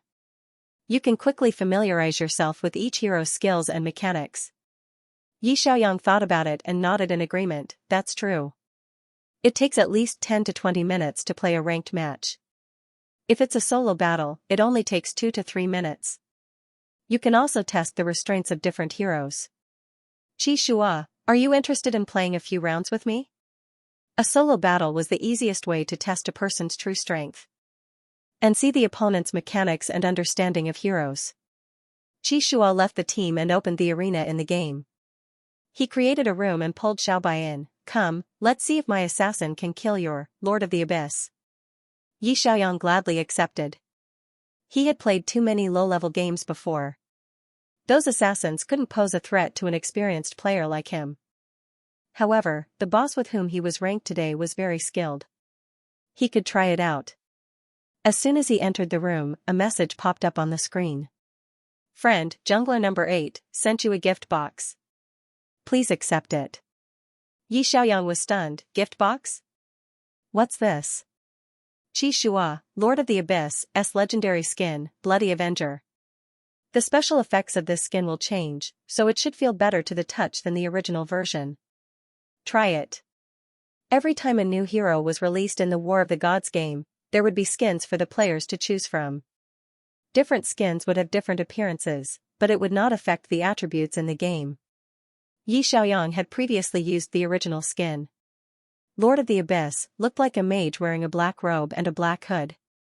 He held a skeleton staff in his hand. After changing into his new skin, his clothes turned into a black-red mage robe. His hood disappeared, and a blood-red mask appeared on his face. His magic staff also turned into a red crystal ball. The crystal ball was surrounded by a blood-red mist, highlighting the theme of bloody revenge. The special effect of the Mark Explosion skill had the effect of splattering blood everywhere. It was much better than the original version. Yi Xiaoyang really liked this new skin and typed, "Thank you, boss. This new skin is really cool." Qi Shua, you're welcome. Why don't you try dueling with your new skin? Yi Xiaoyang, okay. The two of them pressed ready, and the map was quickly loaded. The dueling map was relatively simple. There was only one path in the middle and a few bushes on the side of the path to hide. There were 2 rules to determine the winner of a duel: kill the opponent or push the opponent's crystal. The two of them could agree on this. There was no need to push the crystal in a duel between assassins and mages. Yi Xiaoyang simply said, whoever kills the opponent wins. How about it? Qi Shua, okay. The match began. Both sides sent out their minions to fight in the middle of the map. The two of them began to clear the minions. Yi Xiaoyang found that the boss's minions were quite good. He used Shadow to force the opponent to move, but the opponent didn't even miss a single minion. His HP was calculated extremely accurately. It was very likely that he had been specially trained. It was common for experts to train their minions in private. Yi Xiaoyang didn't think too much about it. He stared at the computer screen and continued to clear minions. When he had earned enough money, he bought the first item, cooldown shoes. It could increase movement speed and shorten the cooldown time of skills. Yi Xiaoyang had a slight advantage in the early stages of the match due to the mage's long attack range and the assassin's short range. Soon, the light of leveling up appeared on both of them. They were both level 6.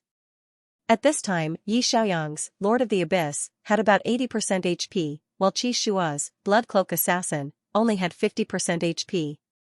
No matter how one looked at it, they could kill the opponent. Yi Xiaoyang decisively launched an attack. He pressed the keyboard with explosive speed.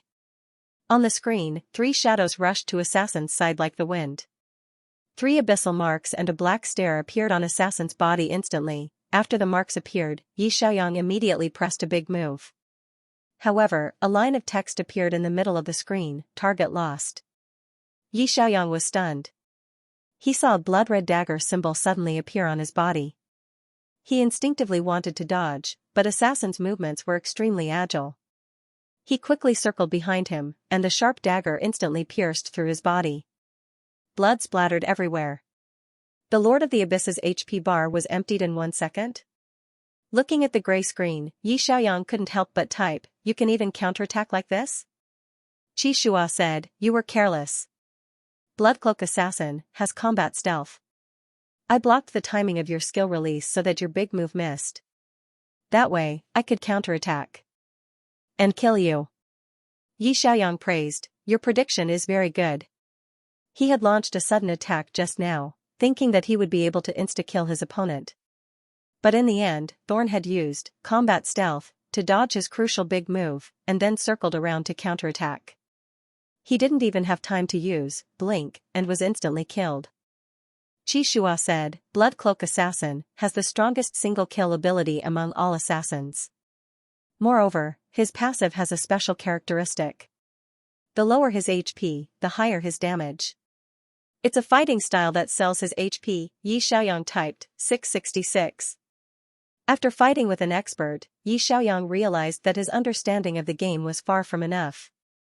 When he was sorting out the hero's information, although he had gone through all the hero's skills, he only had a rough understanding of them. It was impossible for him to memorize all the characteristics of hundreds of heroes in a short time. He focused on the mid-lane hero.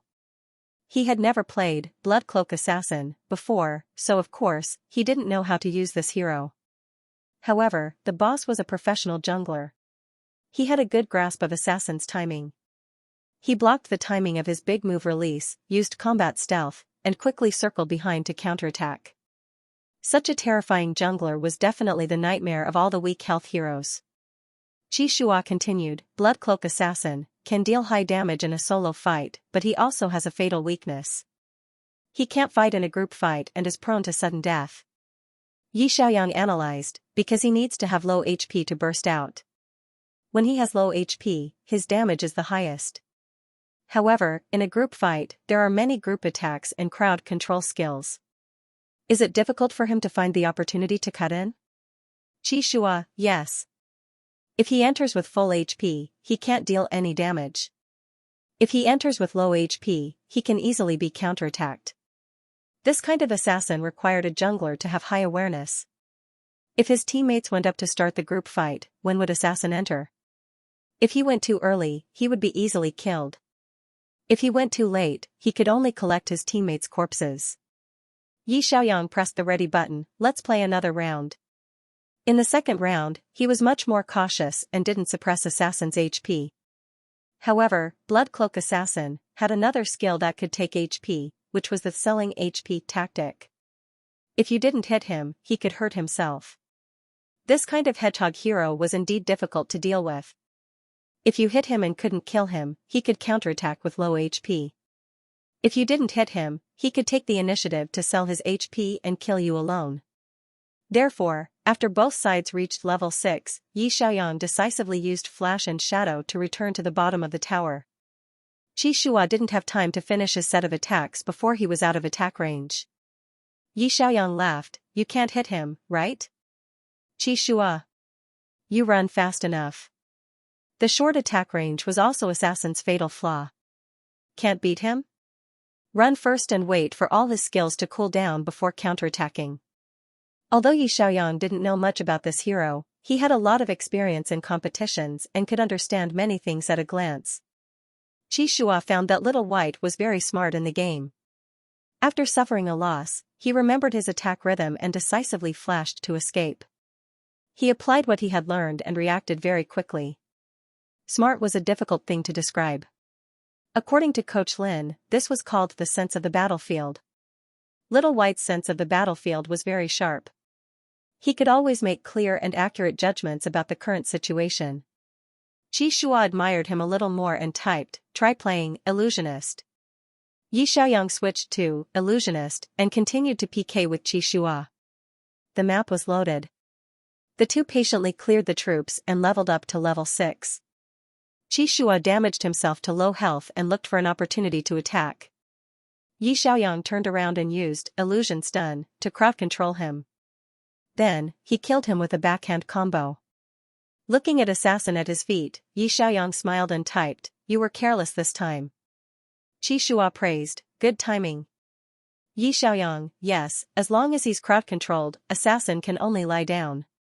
Qi Shua said, the relationship between heroes is very complicated. You're already very familiar with Lord of the Abyss. It's only a matter of time before you enter the national server. But the Battle of Kings above 20 stars is a test of your hero pool. You only know how to play 3 mages. So, this was the reason why he took the initiative to challenge him one-on-one. Yi Xiaoyang's hero pool was very shallow. He only knew 3 mages, and the best one was Lord of the Abyss. Not to mention the professional league, it would be difficult for him to play in the ranking matches of high stars. Expanding his hero pool was a must. In his previous life, he was an all-around mid-laner in the eyes of his opponents and coaches. He knew how to play all mage heroes, so the opposing coaches wouldn't target him too much during the BP stage. But he couldn't eat everything in one go. Everything had to be done slowly. At this moment, Qin Rui passed by from behind. Bro, lunch is ready. Remember to eat on time. Yi Xiaoyang was also hungry, so he typed, thank you, boss, for playing hero with me. Let's eat lunch first. He paused, then sent another line, if you have time in the future, can we continue to play one-on-one matches? Yi Xiaoyang's eyes were filled with the excitement of meeting an expert. It was boring to win consecutive low-level matches. Only by playing against an expert could he increase his strength as quickly as possible. Qi Shua replied, okay, let's meet again when we have time. Beside him, Coach Lin said in shock, you're sparring with this noob? And you're even teaching him? Qi Shua was the champion of the S7 World Individual Tournament. Bloodthorn was one of Qi Shua's famous heroes. Countless top players in the international server wanted to challenge Qi Shua to a PK match, but they were all rejected by Qi Shua. Who would have thought that he would actually give a streamer a coaching match today? It was clear how much he valued this noob.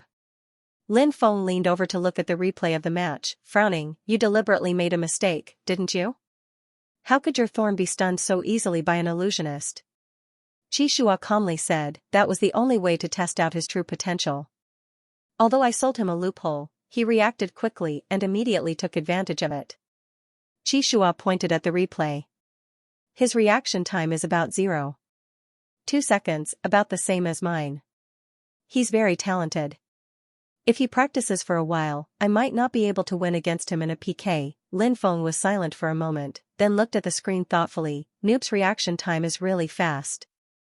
I wonder how old he is? Whether he's suitable to be a professional player or not, we still have to observe him. He paused, then suggested, since Noob is not the commander of the other teams, you don't have to spend too much energy on him. The playoffs are coming soon, let's focus on the match. Leave Noob to me. Why don't you give me the Smurf account, and I'll talk to him? Qi Shua didn't give the account to the coach, but said, I won't delay the match, let's wait and see. In the previous few matches, he had a strange tacit understanding with Noob. If he wanted to attack, Noob would decisively flash to cripple the opponent, helping him to lower the opponent's health. If he wanted to retreat, Noob would follow him in time, never dragging his feet. When the two of them jumped over the tower to kill the opponent, they would split up to tank the tower's damage, quietly covering each other. They didn't have much voice communication, but they could always understand each other's thoughts. This kind of tacit understanding was very rare. Only when experts had the same judgment of the situation would they have such tacit understanding. Noob didn't know many heroes, and he didn't know much about the relationship between heroes. But it was very strange that they could actually play at the same rhythm. This was also the reason why Qi Shua wanted to continue to keep in touch with Noob. He had a premonition. He had found a very talented seedling. Perhaps their Tianhuan squad could pick up the long-abandoned mid and jungle coordination playstyle? The tandem of midlaner and jungler was one of the classic tactics in a 5v5 match. Since the mid lane was the closest to their teammates in the top and bottom lanes, support was the fastest. The jungler needed to travel the entire map, so the easiest way to follow the jungler was the mid laner. If the jungler caught the top lane, the mid laner could quickly coordinate with him.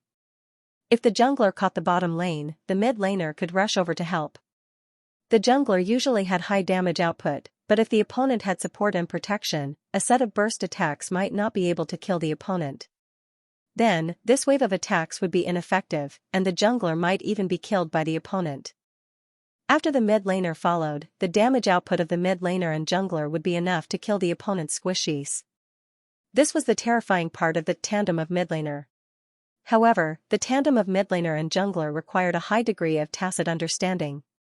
Once the two of them lacked tacit understanding, it was easy to see the tandem of mid laner and jungler. One of them died, and the other was sent away. As early as the 6th season, Tianhuan squad had relied on the tandem of mid laner to achieve the highest winning streak in the regular season. That year, Xianxia had just debuted. The young man's playing style was unparalleled. His blood-clothed thorn slaughtered the entire canyon, and his stealth bandit made people tremble in fear. The squishies that were killed by him could line up to circle the canyon. At that time, the Tianhuan squad's mid laner was Xianxia's mentor. He was also the talent scout who brought Xianxia into the esports scene. Later, the game had a major update that added high-experience river crabs to both sides of the mid lane. Both junglers needed to fight for control of the river, and the pace of the game suddenly accelerated. The tandem of mid laner and jungler was difficult to suppress.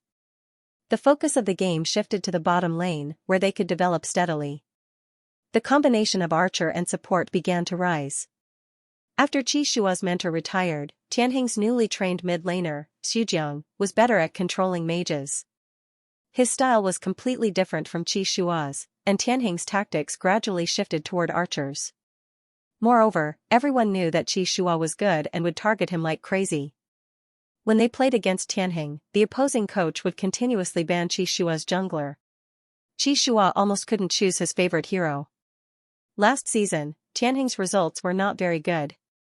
They only got 4th place in the playoffs and did not even qualify for the World Series.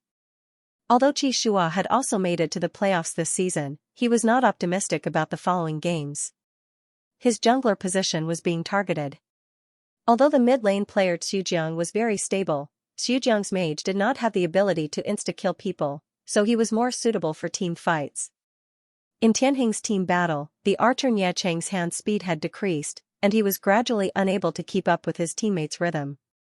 The new archer had not been trained, and Tianheng was in an awkward situation where they were short on manpower. Although the Tianhuan squad began to decline in the past 2 years, Xianxia's eyes were always on the World League Championship trophy. That was his obsession. Would Xiaobai be the teammate that he dreamed of? Xianxia was not sure yet. But he didn't want to give up this opportunity. An opportunity to completely change Tianheng's predicament. Xianxia lowered his head and pondered when he heard continuous footsteps behind him. The night owls were all awake. Xianxia looked down. It was already 1 o'clock in the afternoon, lunchtime for the Tianhuan squad. A surprised voice sounded in his ear. "Master, are you up so early for training?" It was Qingxing, who had just finished his meal and rushed to the training room. There were 2 grains of rice in the corners of his mouth, and his eyes were wide open. The coach is also here." The teenager looked like a middle school student who was late for class and happened to bump into the head teacher. He was dejected and uneasy. Coach Lin walked over and patted his head.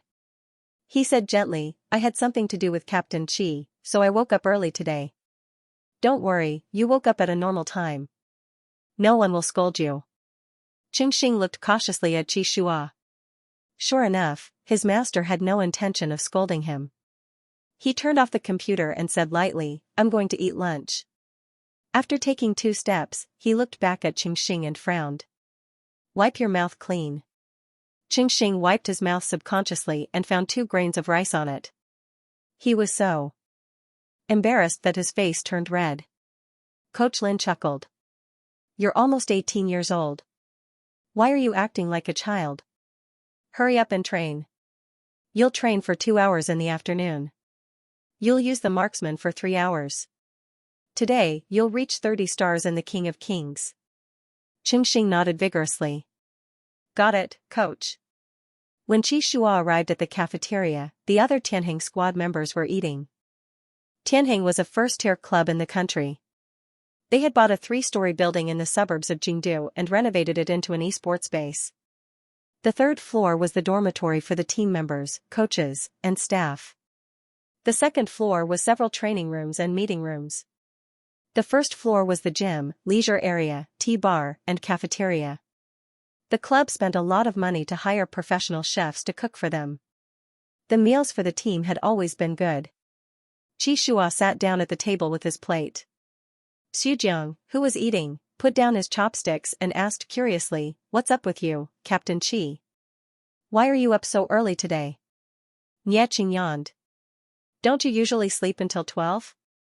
I was in a daze this morning. I think I heard you get up at 9. Xianxia didn't tell them about Xiaobai. Nothing was certain now.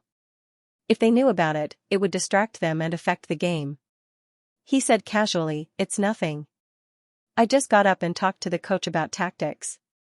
The assistant, Song Yuning, said, "By the way, have the arrangements for the playoffs been released?" Nieching finished the egg drop soup in his bowl in one gulp.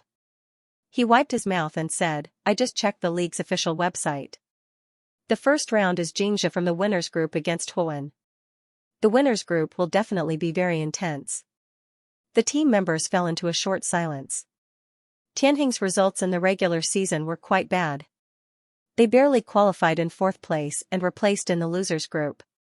The playoffs were a double elimination system.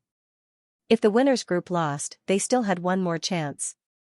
If the losers group lost, they would be directly eliminated. Unless they didn't lose a single game in the following rounds, they would only be able to win the championship. This hope was very slim. Especially since old Nya, the main shooter, was starting to decline. The coordination between the mid laner, Xiujiang, and the jungler, Xianxia, was also having problems. In addition, Xianxia was being targeted too much. He always felt that his hands and feet were tied in the team battle. The team that once had the highest winning streak in the regular season was now going downhill. This feeling was very uncomfortable, but the players had been working hard to change the situation. Xiujiang smiled and broke the silence. "Xianxia or Huan? Who do you think has a higher chance of winning?" Coach Lin Feng happened to be walking over with a tray. When he heard this, he interrupted, "The top mid laners of the league are facing off against each other. When these two teams compete, the performance of the mid laners is also important." Old Nya sighed. "Fang Jingqing's Snake King has been banned for 2 whole seasons. Xianxia's Poison team has never been released since S8 entered the World Series. I'm actually looking forward to him getting Snake King." Xianxia said, "In the match between Xianxia and Huan, the coach will definitely ban the mid laners. Fang Jingqing's Ice Snake King will not be released. Zhou Jiawen's Flame Goddess will also be banned as a sign of respect. Heroes that were banned during the BP stage were like being locked in a small black room. They could not be used in the match. If a player could get a hero banned, it meant that the player was very good. The opposing coach would only ban a hero if he was afraid of a hero like that. Fang Jingqing's Snake King had always been banned because the poison team system they created was too annoying. Even the top mid laner combination and archer and support combination might not be able to defeat Xianxia's dual poison mage. Then they might as well ban him and not let him use it." Xianxia suddenly thought, if one day Xiaobai played in the professional league, would Lord of the Abyss be banned? After all, Xiaobai would soon be able to get the first title of Lord of the Abyss in the national server. At this moment, the team leader's sister, Tang Can, suddenly walked into the restaurant and said with a smile, "The league does not require all teams to be present at the opening ceremony of the playoffs next Saturday. Those who are not playing can choose not to go. I'm asking for everyone's opinion. This time the opening ceremony is in Star City. Should we go there in advance?" Star City, Xiaobai's Lord of the Abyss city logo meant that he was first in Star City. The division rankings of the League of Gods were automatically assigned according to the player's login IP. If he was first in Star City, it meant that he was now living in Star City in Mingzhou province. Xianxia thought for a moment and said in a low voice, "I suggest we go there in advance. Our team's match is scheduled for next Thursday. It's also in Star City. We can go there in advance to familiarize ourselves with the environment." Tang Can looked at Coach Lin. Lin Feng smiled and said, "What Xianxia said makes sense. Let's go there in advance so that some people won't be acclimatized or won't be able to adjust their work and rest well. Little Tang, book tickets and hotels for everyone. I'll send you the specific list later." Tang Can nodded, "Okay." By the way, the organizing committee said that the league has specially reserved a row of VIP tickets near the stage area for the major teams. You can bring your family members to watch the match. You can register with me if you need it. Xianxia said, give me 2 tickets. Tang Kan looked at him curiously, Captain Qi, do you have relatives in Star City? Do you want to watch the match live? Xianxia said, a friend. The friend he was talking about was, of course, Xiao Bai. Through careful observation of Xiao Bai, Xianxia found that Xiao Bai's gaming talent was very outstanding. He was eager to meet this person. If he directly said, host, I'll go to your house to find you, the other party would definitely not agree. Giving away the tickets would not only make Xiao Bai less vigilant to watch the match live, but also allow him to meet Xiao Bai in person. He wanted to see if this Xiao Bai was suitable to be a professional player. Yi Xiaoyang came back from lunch and found that his boss had gone offline. He left him a message, Xiao Bai, I have something to do in the afternoon, so I can't play ranked with you. I'll give you some gifts when you get the title of Lord of the Abyss. Since his brother went to a class reunion and his boss was also busy, Yi Xiaoyang played solo by himself. If he played solo, his 4 teammates were unknown. Occasionally, he would encounter a loser and lose a few games.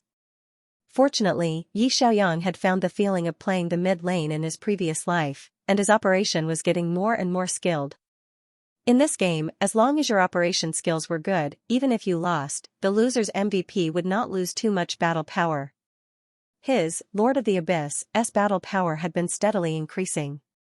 When he went offline at night, it had already exceeded 10,000. The weekend was the peak period for players to be online. In order to avoid being overtaken in the rankings, Yi Xiaoyang played ranked for 2 more days and increased his, Lord of the Abyss, battle power to 12,000 until it could not be increased anymore. His rank had also increased to Strongest King x 30 stars. At 0000 on Monday morning, Yi Xiaoyang received a system notification, congratulations, your hero, Lord of the Abyss, was ranked first in the country with 12,000 battle power last week, and received the title of, country's #1 Lord of the Abyss, #1 in the country, the eye-catching golden trophy symbol. Yi Xiaoyang looked at the first country he had defeated, smiled, and stood up to stretch. The hard work of the past few days had not been in vain. Because he had received the country server symbol, a large number of gifts appeared in Xiao Bai's live streaming room. Xiao Bai's fan #1 sent the streamer Xiao Bai a deep-sea torpedo x1 ranked Don't Kneel sent the streamer Xiao Bai a deep-sea torpedo x1 Jungler 8 sent the streamer Xiao Bai a deep-sea torpedo x100 Yi Xiaoyang sat back in front of the computer and said, thank you Xiao Bai's fan #1, ranked Don't Kneel torpedo. Thank you Jungler 8 for the 100 torpedoes. The boss spent a lot, don't spam anymore. Jungler 8 was here again. This nouveau riche fan of Xiao Bai's live streaming room was very generous. Every time he came, gifts would start to flood the bottom left corner of the screen. The viewers in the live streaming room were like 666, and the netizens were all begging to suck up to this nouveau riche. Jungler 8, congratulations to Xiao Bai for receiving the title of Lord of the Abyss. Jungler 8, look at the game's private message. Yi Xiaoyang closed the live streaming window and opened the game's private message. Saturday afternoon at 2 p.m., the playoffs will open. This time, the playoffs will be divided into 2 venues, the South and the North. The South venue will be at the Star City Esports Center. I saw that you took the Star City logo of the Lord of the Abyss. Is your home there? I have 2 extra tickets with me. If you are interested, you can bring your brother to watch the game live. There were 2 QR codes for e-tickets attached at the end. Yi Xiaoyang typed a reply, thank you, boss. He did not expect that the opening ceremony of this year's playoffs would be held in front of his house. Of course, he would not miss such a rare opportunity to watch the game live. After Yi Xiaoyang won the title of Lord of the Abyss, the number of viewers in his stream increased by tens of thousands. In just a few days, as he was the #1 new streamer on Whale Platform's homepage, the number of viewers in his stream had exceeded 600,000, and the number of subscribers was 300,000.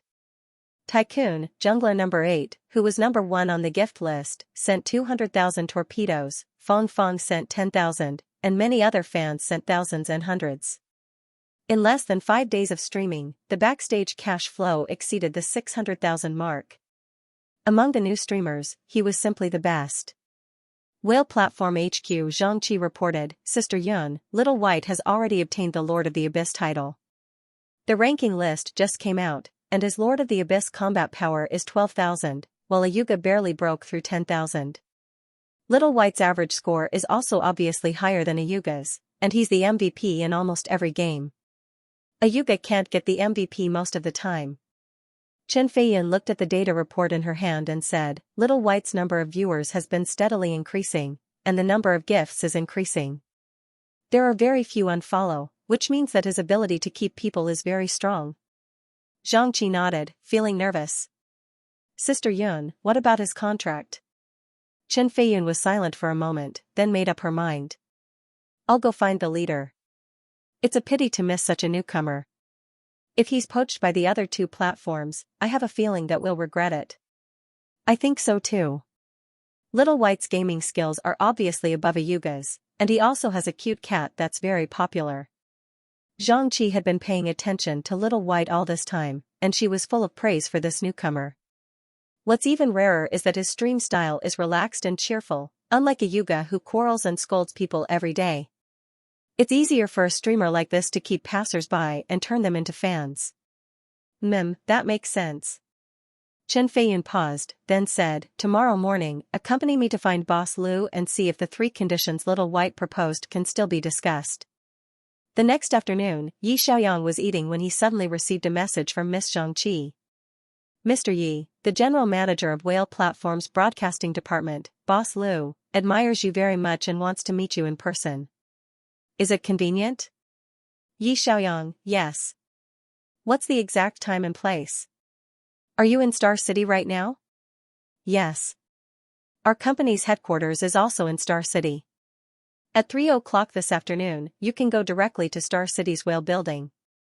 Go to the front desk and tell Chief Lu that someone will receive you. Alright.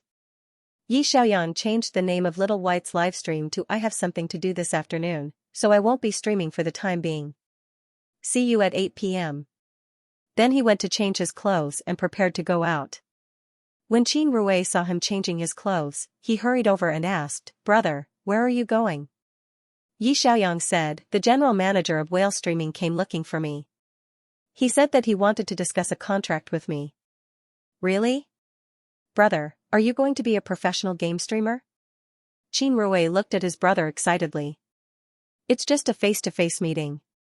I'm not sure if we can sign the contract yet, Yi Xiaoyang said. Qin Rui thought for a moment. He turned around and took out a band-aid-like item from the drawer and handed it to him. He said seriously, This is a pheromone blocker. Brother, keep it with you at all times. Because you haven't differentiated yet, if something happens on the road and you suddenly differentiate, immediately stick it to the back of your neck to prevent any accidents. Yi Xiaoyang was stunned. Only then did he remember that, he didn't seem to have differentiated yet, the ABO world was really troublesome. There was a 50% chance that he would differentiate into Alpha or Omega. From what he knew, it was easy to differentiate into Alpha, but if he were to differentiate into Omega, there would be no one around to take care of him. There might be an accident.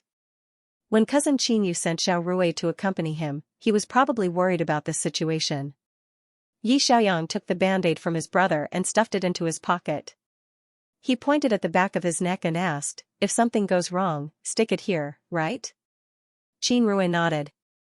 Okay, then go to the hospital immediately. Yi Xiaoyang smiled and said, Okay, I got it. At 3 o'clock in the afternoon, Yi Xiaoyang took a taxi to the headquarters of the Whale Broadcasting Platform on time. In front of him, a 10-story office building rose into the sky. A huge Whale Broadcasting logo hung on the top floor.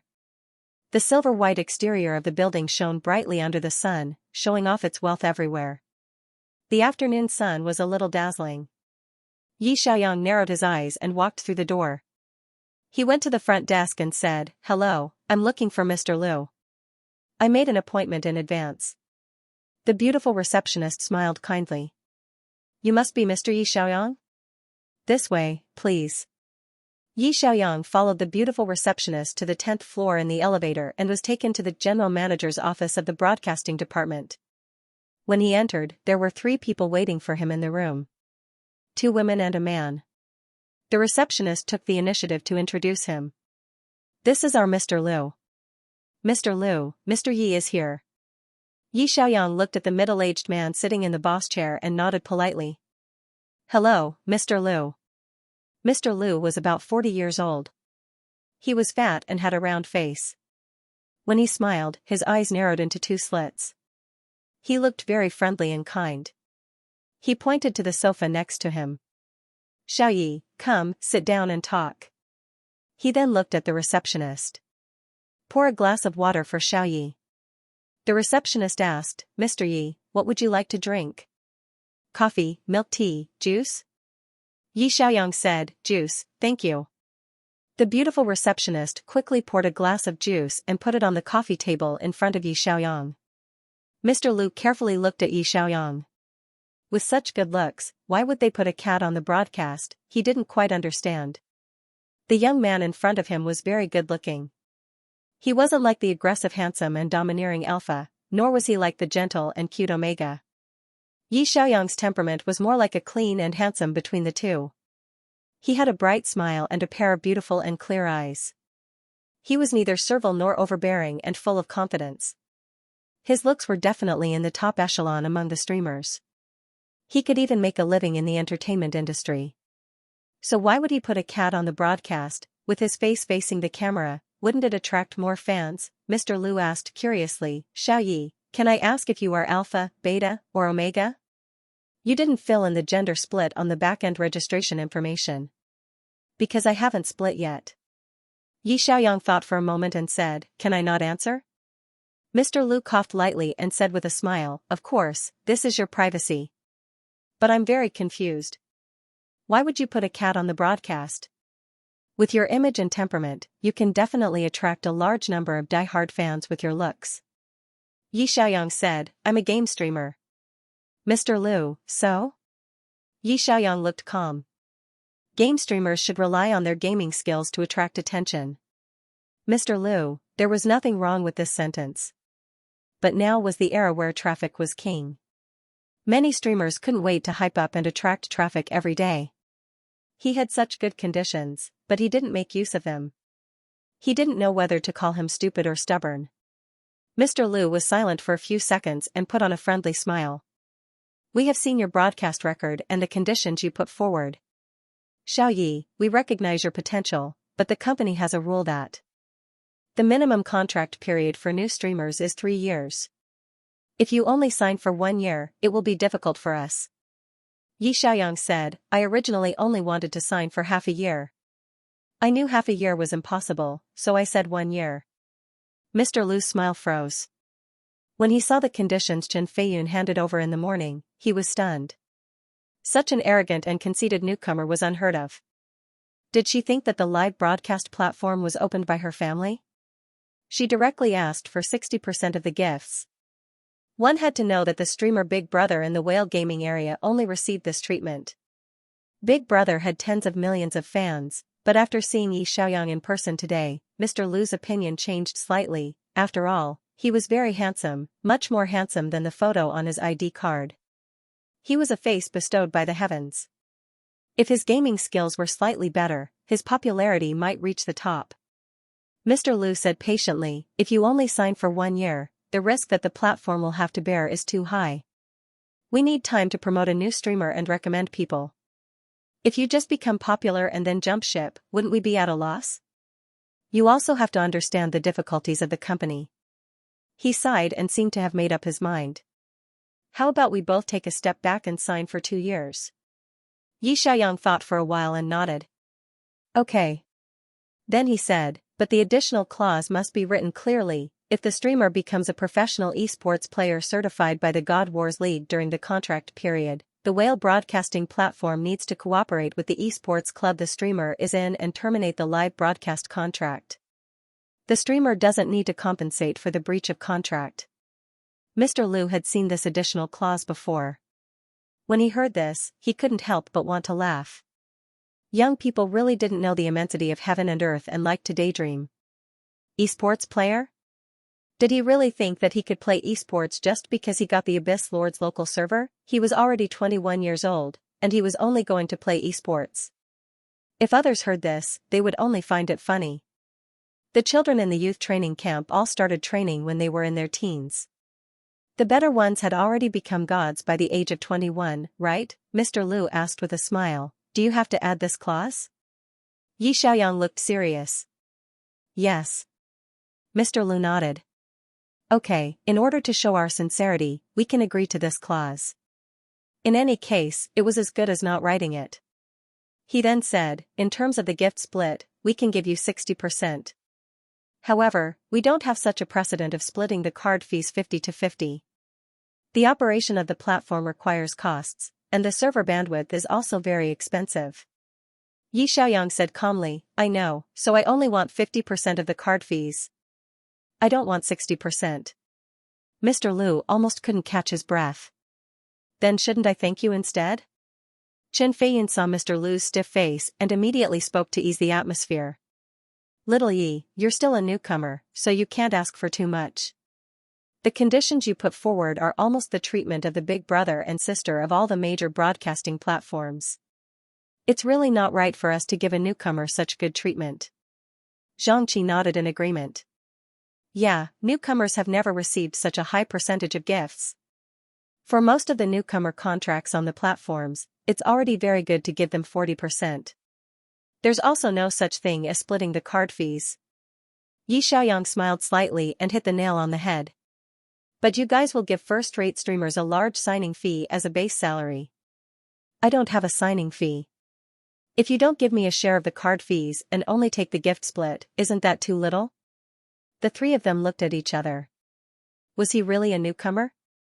How did he know so much? Yi Xiaoyang continued to ask. The most famous streamer of whale platforms God Wars is called Little Wei, right? Chen Feiyun smiled. Yes, Little Wei has 60 million followers. The subtext was, you're only 600,000. Yi Xiaoyang, how many national servers did he take? Chen Feiyun said, 4. Little Wei's gaming skills are very good. He often plays ranked games with professional players and has a very wide network in the gaming circle. Yi Xiaoyang was a little surprised. Only 4? I can surpass him. Everyone, only? What do you mean only 4? Do you think it's so easy to get a national server? Do you want to buy groceries at the market? The atmosphere in the room completely froze. Yi Xiaoyang stood up and smiled at the three of them. How about this? The contract period can be changed to 2 years as you said, but the additional terms must be written clearly. The other requirements remain the same. Card fees are 50-50 and gifts are 60-40. The platform can't interfere with my broadcasting methods. I won't show my face for hype and will only show cats. I know that you guys will think that a newcomer like me is boasting shamelessly and fantasizing. But reality will prove that I'm not lying. I will become the strongest gaming streamer on Whale platform. The next time we talk, I hope you can show more sincerity. Yi Xiaoyang politely nodded at them. I still have things to do, so I'll go back first. Thank you. The three of them watched him turn and leave, dumbfounded. After a long time, Director Lu, whose pupils were shaking, found his voice that was trembling from anger. The strongest gaming streamer on Whale platform? He really dares to say that. Isn't he afraid of biting his tongue? Chen Feiyun awkwardly rubbed her nose. Where did his confidence come from? Xianxia whispered, our Whale platforms Little Wei and Mumu are the top gaming streamers. The official pro league often invites them as guest commentators. His words are really too arrogant. He'll be scolded to death if he says it. Director Lu pressed his temples with a headache. This newcomer only has a good-looking face, but his brain isn't clear. Chen Feiyun frowned. Then should we continue to watch, or? Director Lu thought for a moment and said, if he doesn't sign the contract, we won't be able to handle the backstage flow. You guys continue to watch and see what new tricks he can play. Outside the Whale building, Yi Xiaoyang stretched out his hand and looked up at the sky. Sunlight passed through the gaps in his fingers and sprinkled on his slightly tired face. In his previous life, he also had an account on a broadcasting platform and was very popular. He originally planned to become a gaming streamer after he retired from the game and became a world champion. In the end, he lost in the global finals, got into a car accident, and transmigrated here. Even though he was reborn, he still walked the same path. Because he couldn't accept it. He wasn't boasting shamelessly, and he definitely wasn't fantasizing. He just clearly knew what he was doing from beginning to end. His goal had always been the world champion. If he couldn't even beat a gaming streamer, what qualifications did he have to talk about the world championship? Translator, Endless Fantasy Translation Editor, Endless Fantasy Translation. The national server logo was something unattainable in the eyes of many people, but it was not difficult for professional players. Professional players did not fight for the national server logo because they did not have the time. Every day, they had to practice their support, practice their control details, review their matches, study their opponents, and play mock matches. Where would they find the time to use the same hero to play hundreds or thousands of ranked matches to improve their combat power? In his previous life, many of Xiaoyang's heroes did not get the national server logo. Most of the national server logos were in the hands of game streamers. After all, game streamers had a lot of time to play ranked matches and improve their combat power.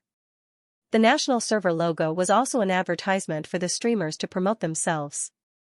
However, everyone knew that among those heroes, Xiaoyang was the best at playing. In this life, he was not an esports player yet.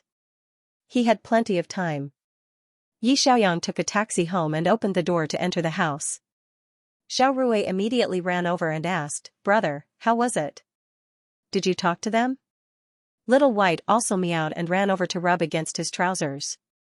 It probably thought that he had returned from a hunt and that there was something delicious to eat. Xiaoyang picked up Little White and said calmly, "It fell through." Little White turned to look at its master in confusion. "Meow meow?" Xiao Rui's smile froze. After a few seconds of silence, he whispered, "Brother, is whale streaming's contract too harsh? If it doesn't work, should we switch to another platform? All crows are as black as the sky.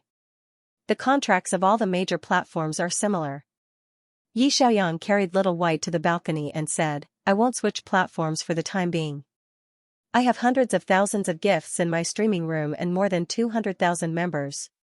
If I switch platforms, I'll lose a lot of money. It'll also be a waste of the gifts and membership cards that my fans have sent me." Xiaoyang leaned over and added some freeze-dried food to the cat's bowl on the balcony. Little White immediately buried its head in the bowl. Xiaoyang patted the foodie cat's head and said with a smile, "Anyway, if I don't sign the contract, they can't take the money away. It's just stored in my back end. One day, they'll come to me and ask me to sign the contract." There wasn't a trace of anger on his face from being wronged during the negotiation. Instead, he was very calm and confident. Although Qin Rui didn't understand why his brother's negotiation with the platform fell apart, he could tell from his brother's expression that he didn't suffer any losses. Thinking of this, Qin Rui let out a sigh of relief and asked, "Brother, are you still playing ranked in the afternoon? Let's play at night. I'll go practice my new hero first." Xiaoyang carried the stuffed cat into the study. He opened the training camp in the game and set the difficulty to nightmare difficulty. This was the most difficult part of the game's training mode. The intelligent AI would directly use X-ray vision. Even if you were hiding in the bushes, the AI would be able to discover you immediately. It would automatically avoid your skills and lock onto you to attack. A nightmare AI was even more overpowered than a professional player. After all, pro players had a chance of missing their skills. The AI would automatically make the judgment and hit them one by one. Next, he wanted to practice the hero, Illusionist. Xiaoyang created a 1v1 training room and changed different heroes to fight against Illusionist. There was an advantage to this training method. By watching the intelligent AI's operation, he could quickly familiarize himself with how Illusionist played against different heroes. For example, against Frost Goddess, how would he avoid her ice control? Against Destroyer Sorcerer, how would he avoid his ultimate move? Since he could freely choose and change his opponents in the training mode, Xiaoyang used Illusionist to fight against more than 20 mid-lane heroes.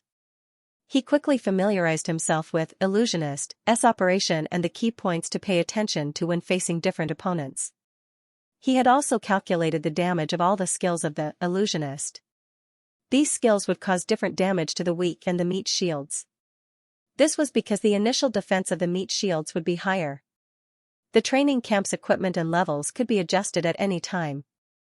Yi Xiaoyang quickly found the equipment that suited him through many battles. He clicked on the equipment inventory and quickly selected 2 sets of equipment for Illusionist. Qin Rui was dazzled as he watched him choose equipment. Didn't the system recommend equipment? Brother, don't you need it? Yi Xiaoyang said, the recommended equipment might not suit me. Qin Rui replied with an "oh" and sat down to practice hero. He curiously tried out Lord of the Abyss, and found that it was too difficult to control the 3 shadows. He couldn't understand it at all. Qin Rui clicked on Lord of the Abyss' equipment column and widened his eyes slightly. Brother, the system recommended equipment for Lord of the Abyss. It says recommended by Little White. Yi Xiaoyang opened Lord of the Abyss' hero interface and took a look. Sure enough, the recommended equipment column was the equipment that he usually liked to use. There was also a recommended by Little White sign at the back. When he was explaining his ideas for equipment to the netizens in the live broadcast room, he clicked on recommended equipment. As a result, when he got first place in the national server today, the system synchronized his equipment plan to the game account and recommended it to all players in the server. In the game, opening the information page of each hero could lead to the specific area for that hero's strategy. He clicked on the area for Lord of the Abyss and found many comments. Who is Little White? Awesome, he took down the national server so quickly. Little White is a streamer on the Whale platform. He has been streaming the lessons of Lord of the Abyss for the past few days. I'll search for it. I want to learn how to play this new hero. This idea is quite good. I tried it and the actual combat control is very smooth. The official recommendation was the best advertisement. There were more than 200 million players in the Chinese server of War of the Gods. As long as people were interested in the new hero, they could click on Lord of the Abyss and see the name Little White in the national server. People kept searching for him and found his live broadcast room. This afternoon, after the official recommendation was refreshed, his live broadcast room gained more than 100,000 followers in just a few hours. Many people were urging him to come and play ranked matches. Everyone wanted to learn about the new hero. Yi Xiaoyang was not in a hurry to increase his popularity. He made a new plan for his upcoming schedule. He woke up at 7:30, washed up, had breakfast, and fed the cat. From 8 to 10 o'clock, he spent 2 hours in the robot training camp. He practiced the mechanics of different heroes, memorized the damage data, equipment data, and grasped the skills of different heroes. From 10 to 1 o'clock, he spent 3 hours playing ranked matches and streaming the national server. From 1 to 2 o'clock, he took a lunch break to feed the cat and play with the cat stick with Little White. From 2 to 6 o'clock in the afternoon, he watched the videos of the Pro League. As an outsider, he needed to understand the lineup restraints in these high-end competitions as soon as possible. From 8 to 12 o'clock in the evening, he continued to play ranked matches. This way, he would have 2 hours a day to practice his mechanics, including the most basic mechanics, skill release accuracy, positioning skills, and so on. He could practice them all in the training camp. In the afternoon, he would spend 4 hours watching the competition videos to improve his field awareness and understanding of the lineup. Every day, he would spend 7 hours playing ranked matches. He would practice his mechanics and accumulate actual combat experience. His schedule was very full, but it was also very fulfilling. It was as if he had returned to the time when he was at GD Team's base. Every day, he would practice this kind of boring practice. He could practice a single positioning hundreds of times. This was the profession he loved. He had long been accustomed to it. Qin Rui did not mention playing with Yi Xiaoyang again. His brother was getting better and better. He was already in the 30 to 50 star range of King of Glory. The teammates and opponents he was matched with were all very strong. Qin Rui really did not understand the support of high-end games. He did not want to be thick-skinned and drag his brother down. Being brought to King of Glory by his brother was enough for him to be proud of in front of his classmates for a long time. Thinking of this, Qin Rui took the initiative to say, "Brother, I don't want to play ranked matches with you anymore. I'll go play matches casually. You don't have a moderator in your livestream room yet, right? I'll be your moderator." If someone scolds you, I'll ban them. Yi Xiaoyang smiled and looked at his younger brother. Okay. Before school starts, help me out as a moderator for a while. When I earn some money in the future, I'll give you a big gift. Qin Rui said happily, I heard that the courses in our major are quite easy. I have a lot of time. I can continue to be your moderator in the future. That night, Yi Xiaoyang used Lord of the Abyss to play a few ranked matches again. He also recorded a hero teaching video and put it in the livestream room for new netizens to watch at any time. The netizens also noticed that there was a moderator in Little White's livestream room called Xiao Rui. From the next day onwards, Yi Xiaoyang implemented a new schedule. At 8 a.m., he would go to the human and machine training camp to practice for 2 hours on the nightmare difficulty. At 10 a.m., he would play ranked matches. He changed the name of the livestream room to Lord of the Abyss has taken the national server. The netizens who followed Little White's livestream realized that the livestream room lit up at 10 a.m. on time. It showed that the host was online. Everyone clicked in to watch the livestream. Why does the host wake up so early? The host is so dedicated. He broadcasts at 10 a.m. every day. Wait, I noticed that the name of the livestream room has been changed. Little White, are you going to take the national server logo of Illusionist? The #1 illusionist in the country is a Yuga. Is the host going to go down the road of slapping a Yuga in the face? The newbie only knows how to create hype.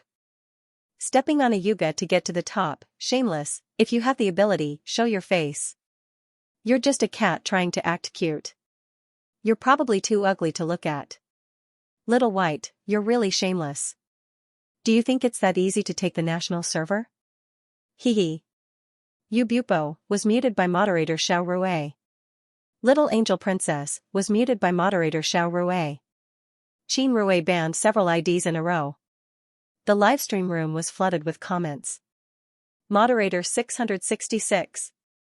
Yi Xiaoyang ignored the haters and said, I'll use Illusionist to play ranked matches this week and take the national server within a week. Next week, I'll switch to another hero to take the national server. The netizens? F*CK, do you think the national server is free and you can take it whenever you want, one national server per week? Are you serious? The host is so arrogant. I like it, young people should be more wild.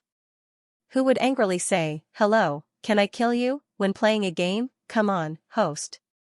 I'm rooting for you. Take down the national server and shut the haters up. Yi Xiaoyang didn't care about the netizens' praises. He pressed the ranking button and started to play the game seriously. 10:30 a.m., Xianxia team's base. Coach Chen had 2 dark circles under his eyes. He sat in front of the computer and yawned as he opened Little White's livestream room. The word victory popped up in the livestream room. On the panel, Illusionist was the MVP. His score was 12-0-4. His overall score was too high. He gained more than 400 points in one game. Was it so cruel for an illusionist to kill 12 people in one game? Coach Chen's sleepiness instantly disappeared. He rubbed his eyes and said, he stopped playing Abyss Master and changed to Illusionist? He wants to take down Illusionist's national server? Xia Yuan also walked over and sat beside Coach Chen. She said the national server's first place was taken by host a Yuga. It seems like Little White caught a Yuga and slapped him in the face. Support Li Yunma said coldly, didn't a Yuga say that the professional players in the Chinese server are a bunch of cowards who only know how to embarrass themselves in the international tournament? Now, he can't even keep the national server of his signature hero. Coach Chen was deep in thought. Catching someone in the face and punching them in the left and right? Little White's attention has been increasing rapidly these days. Most of it came from a Yuga. Is he trying to step on a Yuga to get to the top?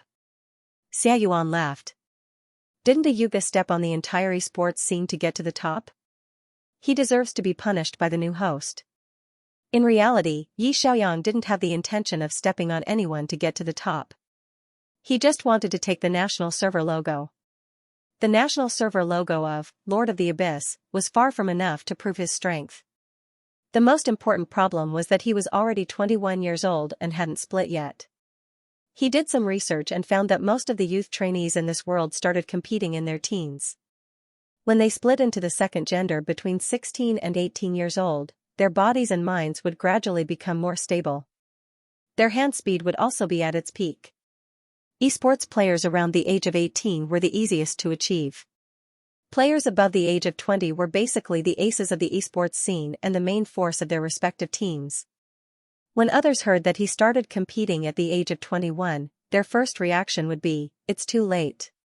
Therefore, he had to be many times better than the rookies in the youth training camp in order to gain the favor of the coach. He couldn't go to the youth training camp as a rookie and start training from scratch. If he did that, he would be over 22 years old by the time he officially started competing. It would be best if he could be in the starting lineup in the next season. However, he also knew that for any team's coach, it was very risky to let a 21-year-old player who had never competed in the starting lineup. It was equivalent to bringing an overaged rookie. He couldn't tell others, "Actually, I've played hundreds of competitions in my previous life and have a lot of experience." It was difficult to explain things like soul transmigration. Therefore, he had to rely on his own excellence to make the coach let go of his prejudices. Now that he didn't have a way to compete to prove himself, the simplest and most brutal way was to take the national server logo. As long as he took the national server rankings of many heroes and became the passerby king, teams would naturally notice him and offer him an olive branch. 10 a.m. in the morning, in the chat group of professional players. Reporter Zhao, "Damn, why is Xiaobai playing the illusionist game? I haven't seen enough of his Abyss Master." Reporter Zhao, "Is he going to take the #1 illusionist title and continue to slap a Yuga's face?" Reporter Zhao, "I'm looking forward to it, ha ha ha." Reporter Zhao, retracted the message. Reporter Zhao, "Sorry, I sent it to the wrong group." Zhou Zhou. Xiao Zhao, "Why are you up so early?" Reporter Zhao, cough cough, "Captain Zhou is up so early too." Zhou Zhou, "I heard that Team Jingzhizat, I'm Fong, has been waking up early in the morning to play ranked matches.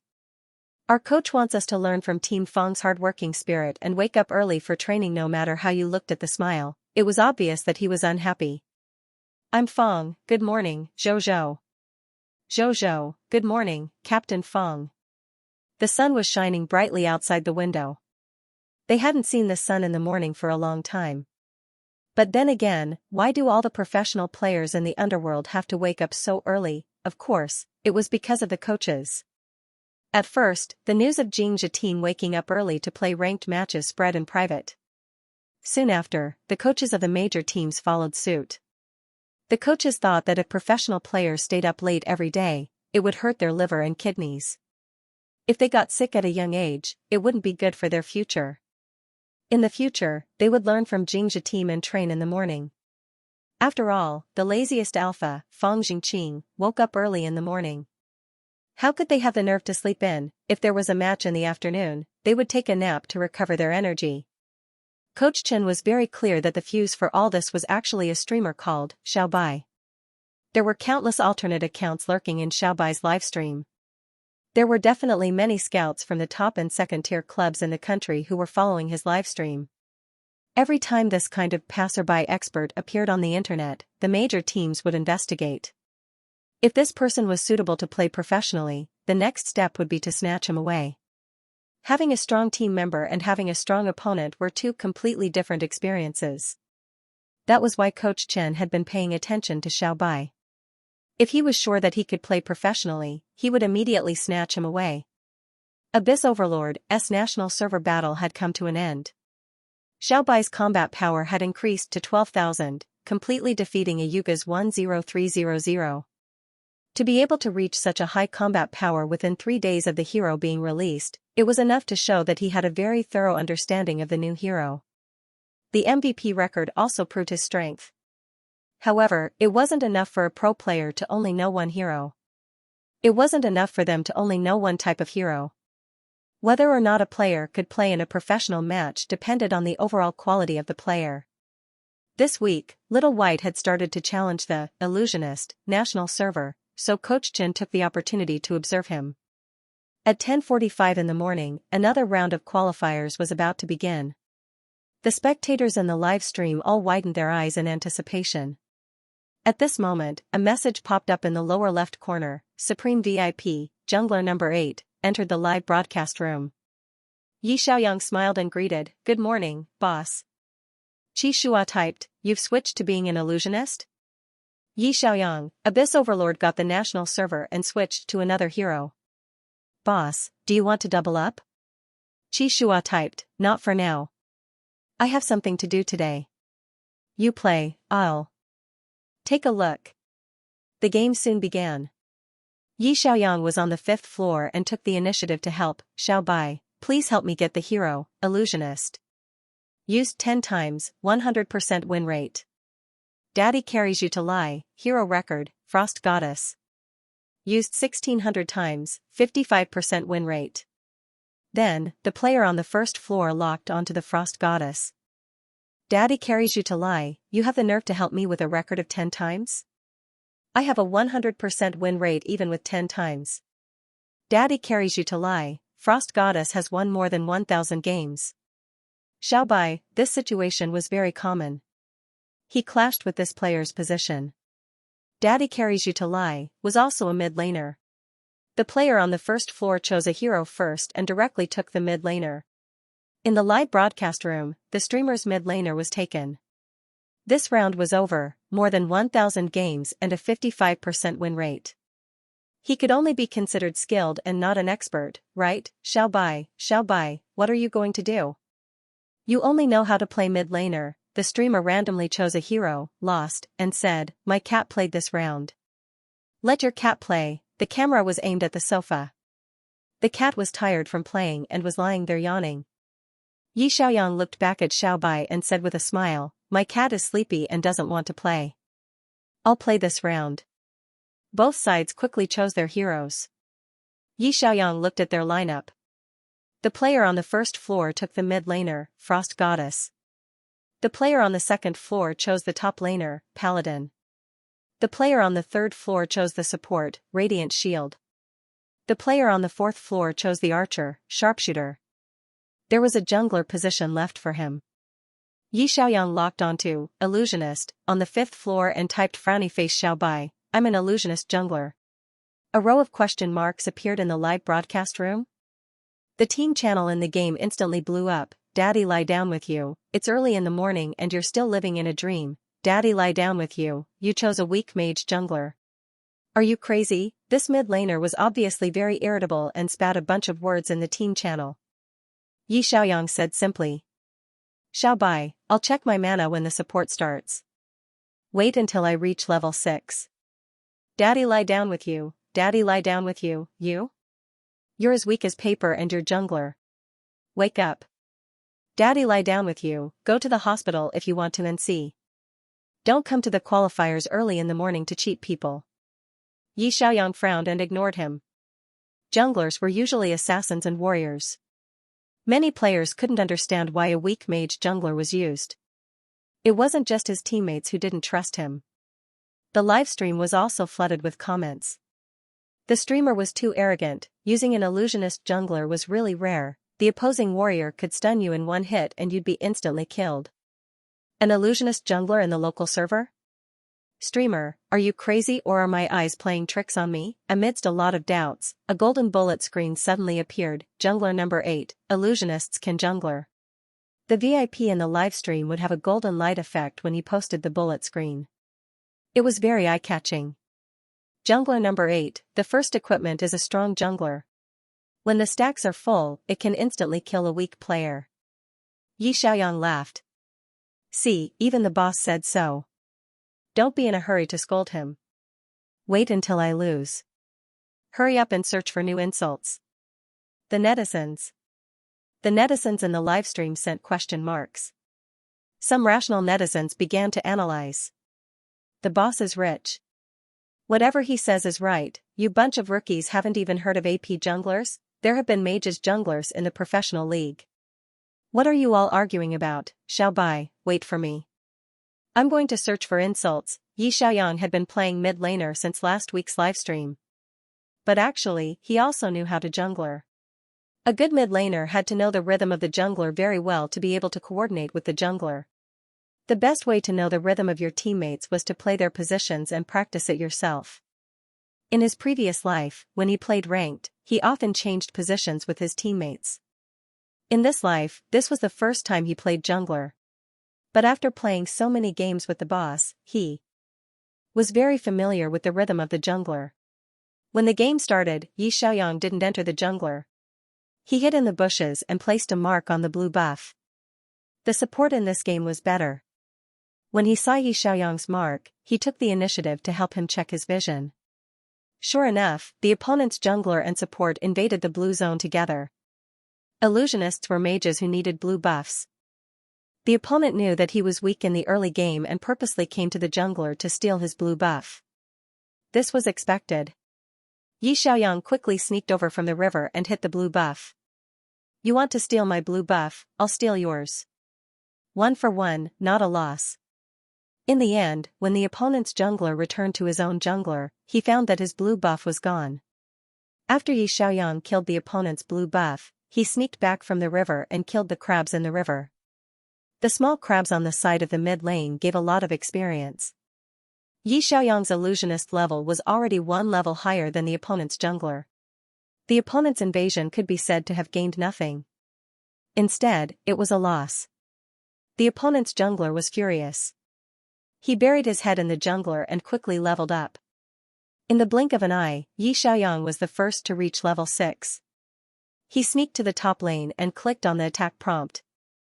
When the jungler was level 6, he didn't necessarily have to catch the opponent's weak HP. He had to analyze and judge the situation based on the situation. For example, in this game, the opponent's support could heal and control the area. The opponent's archer was at full health.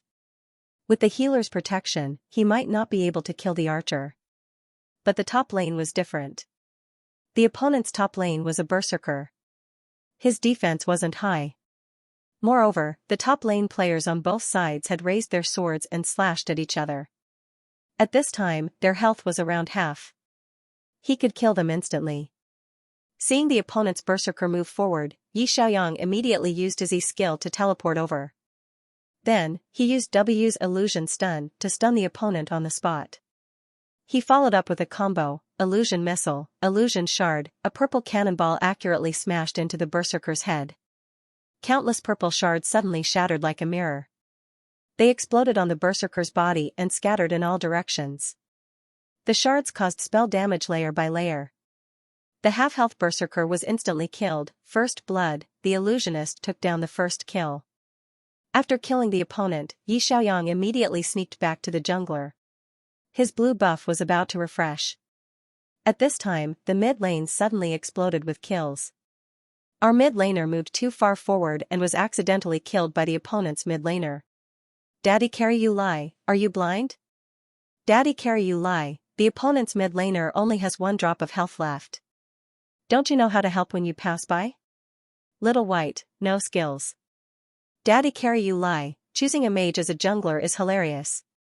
Daddy carry you lie, it's bad luck to meet an idiot like you so early in the morning. Xianxia didn't waste any more time typing.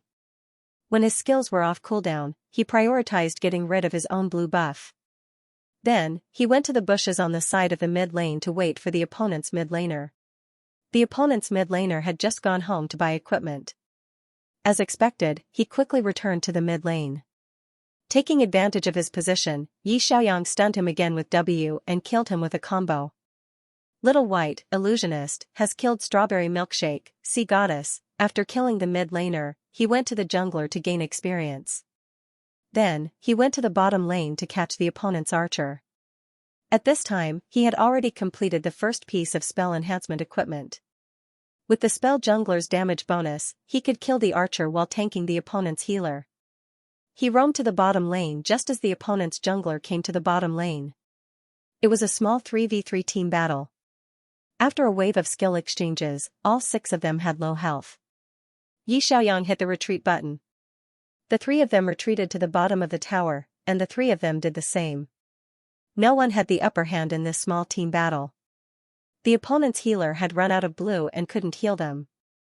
The 3 of them also had low health. Both sides tacitly returned. No one expected that halfway back, Yi Xiaoyang would have the guts to go around from the side and squat in the bushes outside the first tower. When the opponent's archer and healer pressed the return button to go home, he suddenly appeared and killed two of them with low health in one combo. Little White, Illusionist, has killed. Shoot through your dog's head. Holy Archer, Xiao Bai, Illusionist, killed. Cute Bear, Forest Messenger, double kill. The opponent's archer and healer, F***CK. Didn't you go home? Why did you suddenly appear again? This sneak attack of leaving and returning was very clever. Qi Shua, who was watching the livestream in front of his computer, smiled slightly and said in a low voice, "Good awareness." At this time, the illusionist had the highest income. He had 4 kills and had already made 2 pieces of magic enhancement equipment. Once the 3 pieces of equipment were completed, he would be able to do whatever he wanted in the canyon. Double kill, triple kill, the system's sound effects kept ringing in his ears. The elusive illusionist and the purple mirror shards made the opponents tremble in fear. Wherever the illusionist went, there would be kills. This was also the terrifying part of the illusionist's strong control skills. The netizens who had been doubting the illusionist at the beginning all started praising him.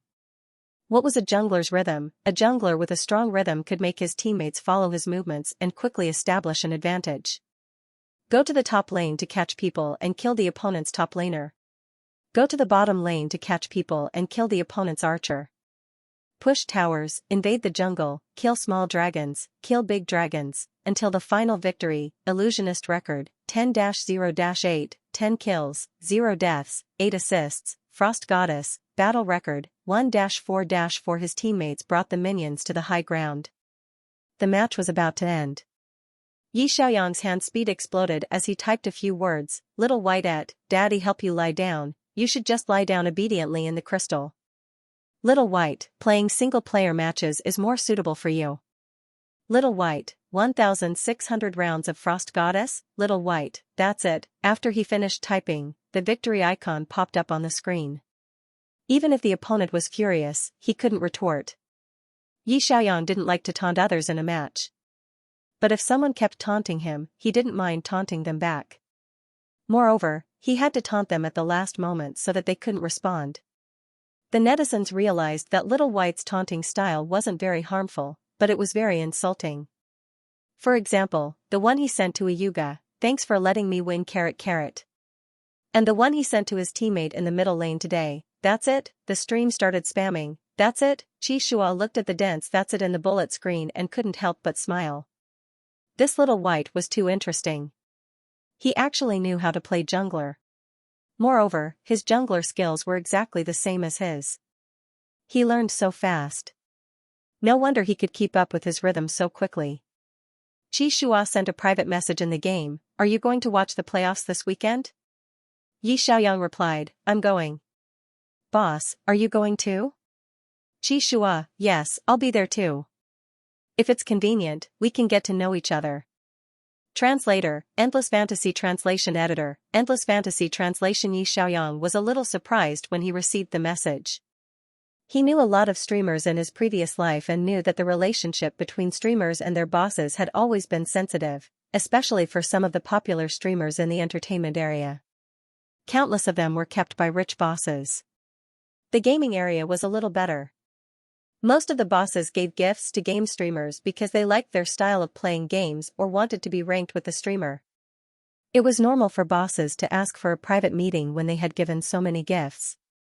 This boss didn't directly say, "I'll treat you to a meal," or "Where do you want to meet alone?" Instead, he chose a public place like the playoff stadium. Yi Xiaoyang liked to watch games. Besides, there was a sea of people at the game site.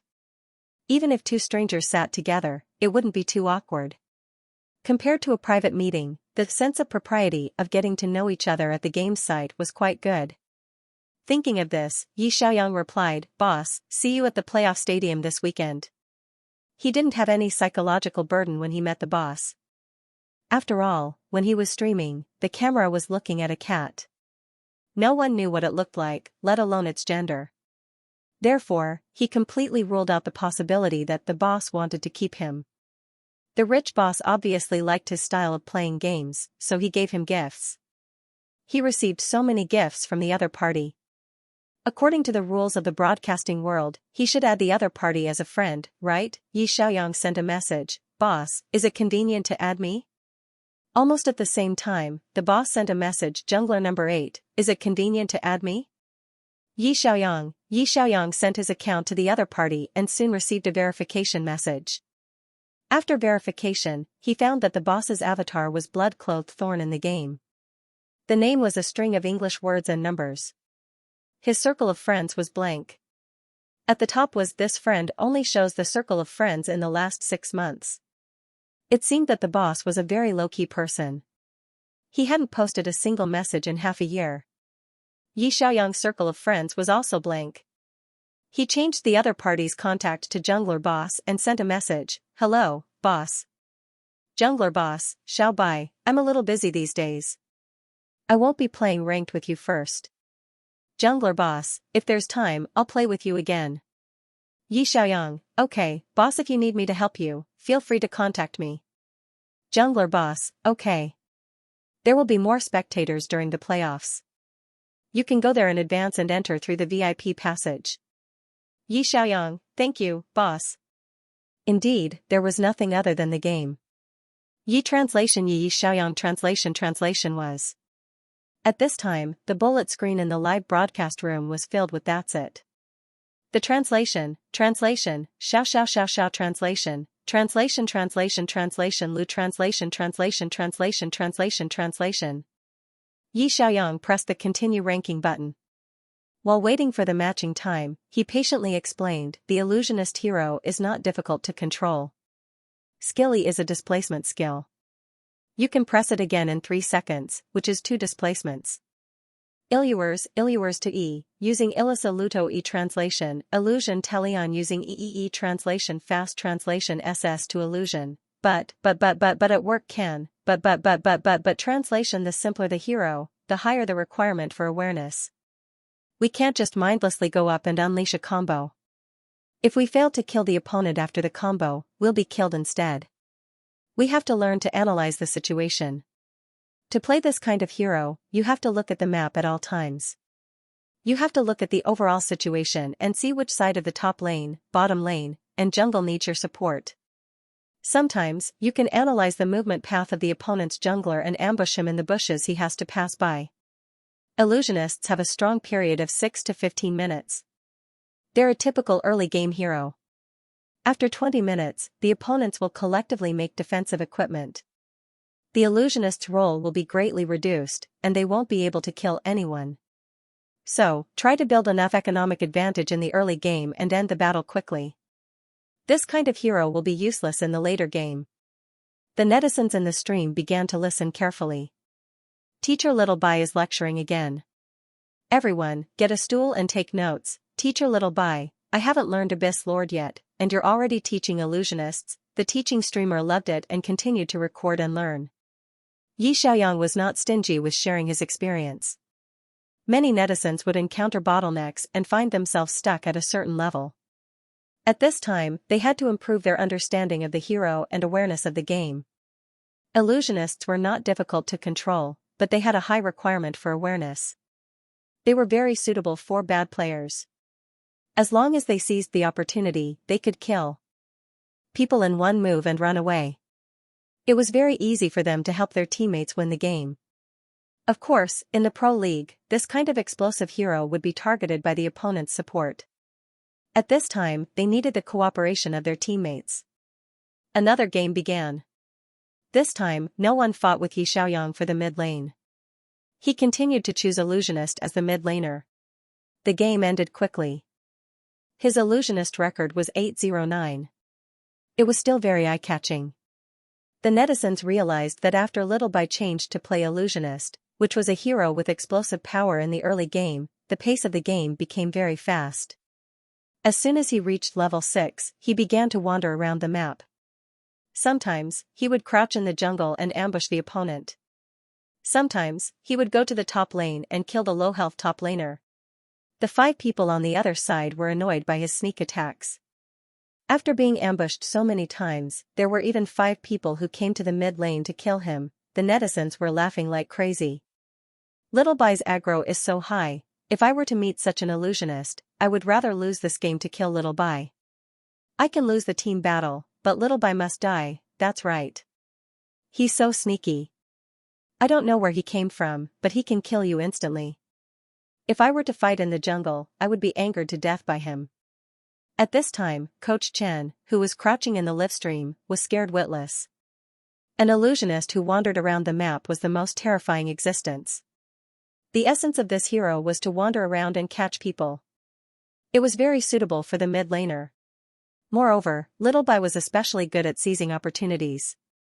He always appeared where he shouldn't be and instantly killed the enemy that was left alone. He came and went without a trace, causing the rhythm of the opponent to be interrupted time and time again. They were on the verge of exploding. The situation in the game changed rapidly. Players who could seize opportunities quickly were the most likely to turn the situation around. In a favorable situation, players like this were needed to consolidate their advantage. In a disadvantageous situation, players like this were needed to find a breakthrough. Although Lord of the Abyss and Illusionists were both assassins, their playstyles were completely different. Lord of the Abyss was more focused on controlling skills. He could control the situation to the limit, show off, and even kill 3 people at once. Illusionists, on the other hand, were more focused on strategic awareness and the overall situation. They had to choose the right position to wander and support, otherwise they would be killed by the opponent. Little Bai played these 2 heroes very well. Lord of the Abyss was a mid laner.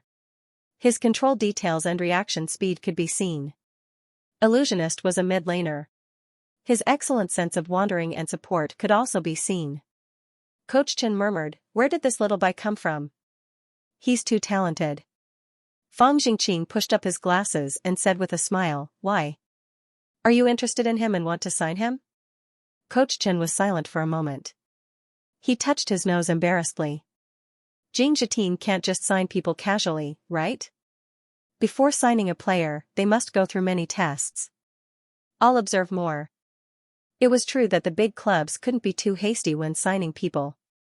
They couldn't just sign someone back and let him sit on the bench if they found out that he didn't cooperate well with the team members or that he didn't have the ability to play well. That would be too irresponsible and would delay Little Bai's future. Coach Chen liked Little Bai very much. Regardless of whether Little Bai would play professionally in the future, he felt that Little Bai could at least become a top game streamer. In just a few days, the number of followers had already exceeded 1 million. After that, Yi Xiaoyang continued to follow his schedule. Every day, he would train, watch the matches, and play ranked games. It was more difficult to win in a row in the rankings above 30 stars. After all, the opponents were also very strong. Sometimes, he would meet teammates who were unwilling to cooperate or who felt good about themselves. Their strength would cause him to collapse and there was no way to save him. It was normal to lose and win. But overall, he still won more. The illusionist's win rate was maintained at around 80%. The increase in combat power depended on the overall performance of the hero. For example, if you used the illusionist to achieve a record of 10-0-9, you would gain more than 400 combat power in one match. If you had an ugly record of 135, even if you won, you would only gain a few dozen points. If you lost, the loser's MVP would only lose a few dozen points. If you lost badly, you would lose hundreds of points. This was also the reason why many people couldn't reach the national server even after playing thousands of matches with a single hero. If your record was too bad, it only meant that you weren't good enough. But Yi Xiaoyang's record was so good that it was shocking. If you looked at the historical record, there would be a lot of golden MVPs. Even if he lost, he would be the loser's MVP. Even if he won, he would be the loser's MVP. It was normal for him to get more than 8 kills in a match. Therefore, his illusionist's combat power increased very quickly. He wasn't bragging when he reached the national server in a week. From Monday to Friday, in 5 days, Yi Xiaoyang's illusionist's combat power increased to 12,000. 12,000, that was the maximum combat power of the hero set by the game. It couldn't be increased any further. Every time Xiao Bai finished ranked, a line of red words would appear on the post-match summary panel. Your illusionist's performance in this game has already surpassed 99. 9% of the players in the same league. Yes, his illusionist's combat power was too outstanding. The system's score for every game was above 14 out of 16. Ayuga's illusionist was also at full combat power, but Ayuga had played thousands of matches before reaching full combat power. His score was much lower than Xiaobai's. The national server rankings would be updated every week. The top 10 in the country would all have a national server logo, but only the first place would get a golden trophy. When two players had the same combat power, they would be ranked according to their score. Yi Xiaoyang's illusionist was already at full combat power and had the highest score. Now, he just had to wait for the system to announce it next Monday. The weekend was perfect for him to take a break and watch the matches. Yi Xiaoyang changed the name of his livestream room to Weekend Break, see you next Monday. He turned off the livestream room and said to Xiao Rui, the opening ceremony of the playoffs is tomorrow afternoon. Let's go watch it together. The boss gave us 2 tickets. Qin Rui said happily, okay. I haven't been to a live match yet. Let me check. Star City Esports Center? It's only 5 stops away from here. We can take the subway. Yi Xiaoyang was not familiar with this world, so he didn't have to worry about Xiao Rui leading the way. The next day, the two of them had lunch and filled Xiao Bai's bowl with cat food. They left the house at 12:30 sharp. Before leaving the house, Qin Rui took a bag with an umbrella, a pheromone blocker, a water bottle, and a spray bottle. Yi Xiaoyang thought it was a sunscreen spray. In the end, Xiao Rui opened the bottle and sprayed it all over him. Yi Xiaoyang was about to dodge when he heard his brother say seriously, "Brother, there will be a lot of people at the playoffs. There will be a lot of alpha. Remember to put the pheromone blocker in your pocket. Also, spray some concealer on your body. It's safer. What if you suddenly become an alpha? Without the concealer, it will affect the omega around you." Yi Xiaoyang was confused. Concealer? Why would people in this world spray concealer when they go out? He leaned over and sniffed it. It smelled like a light cologne. It smelled pretty good. Yi Xiaoyang asked curiously, what will happen if I don't spray it? Qin Rui said, in public, alpha will be forced to spray concealer. Otherwise, it will affect the omega around them. If an alpha doesn't spray it, it's equivalent to being a hooligan in public. Will they be taken away by security? Yi Xiaoyang was speechless. He took out his phone and wrote down, if an alpha doesn't spray concealer outside, it's equivalent to being a hooligan in public. They will be taken away. In the future, when you go to public places, you must spray concealer. Qin Rui saw him take out his phone to take notes again and couldn't help but laugh. Why do you have to write down everything? Yi Xiaoyang said, it's the instinct of a bad student. If I don't write it down, it's easy to forget.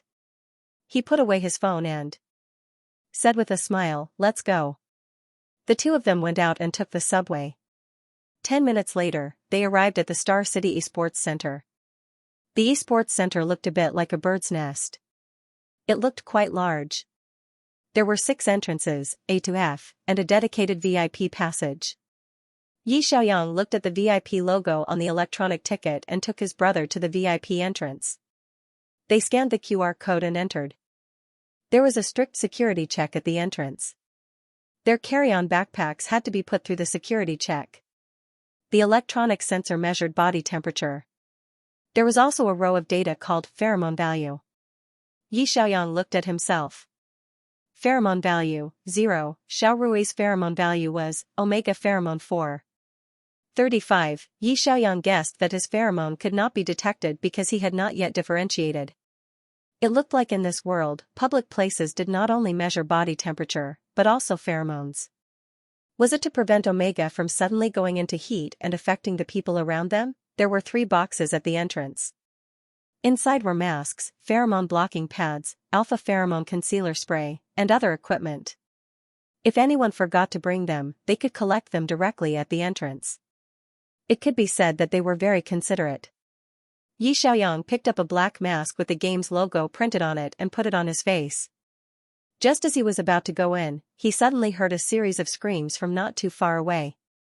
Ah, Team Fong, I see Team Fong. Team Fong, I love you. Team Fong, I want to give birth to monkeys for your cat. Fang Jingqing turned around and said with a smile, thank you. My cat has been neutered. There was a burst of laughter around them. In the distance, the players in neat dark purple uniforms quickly entered the arena through the players' passage. There were 2 cordon lines at the players' passage.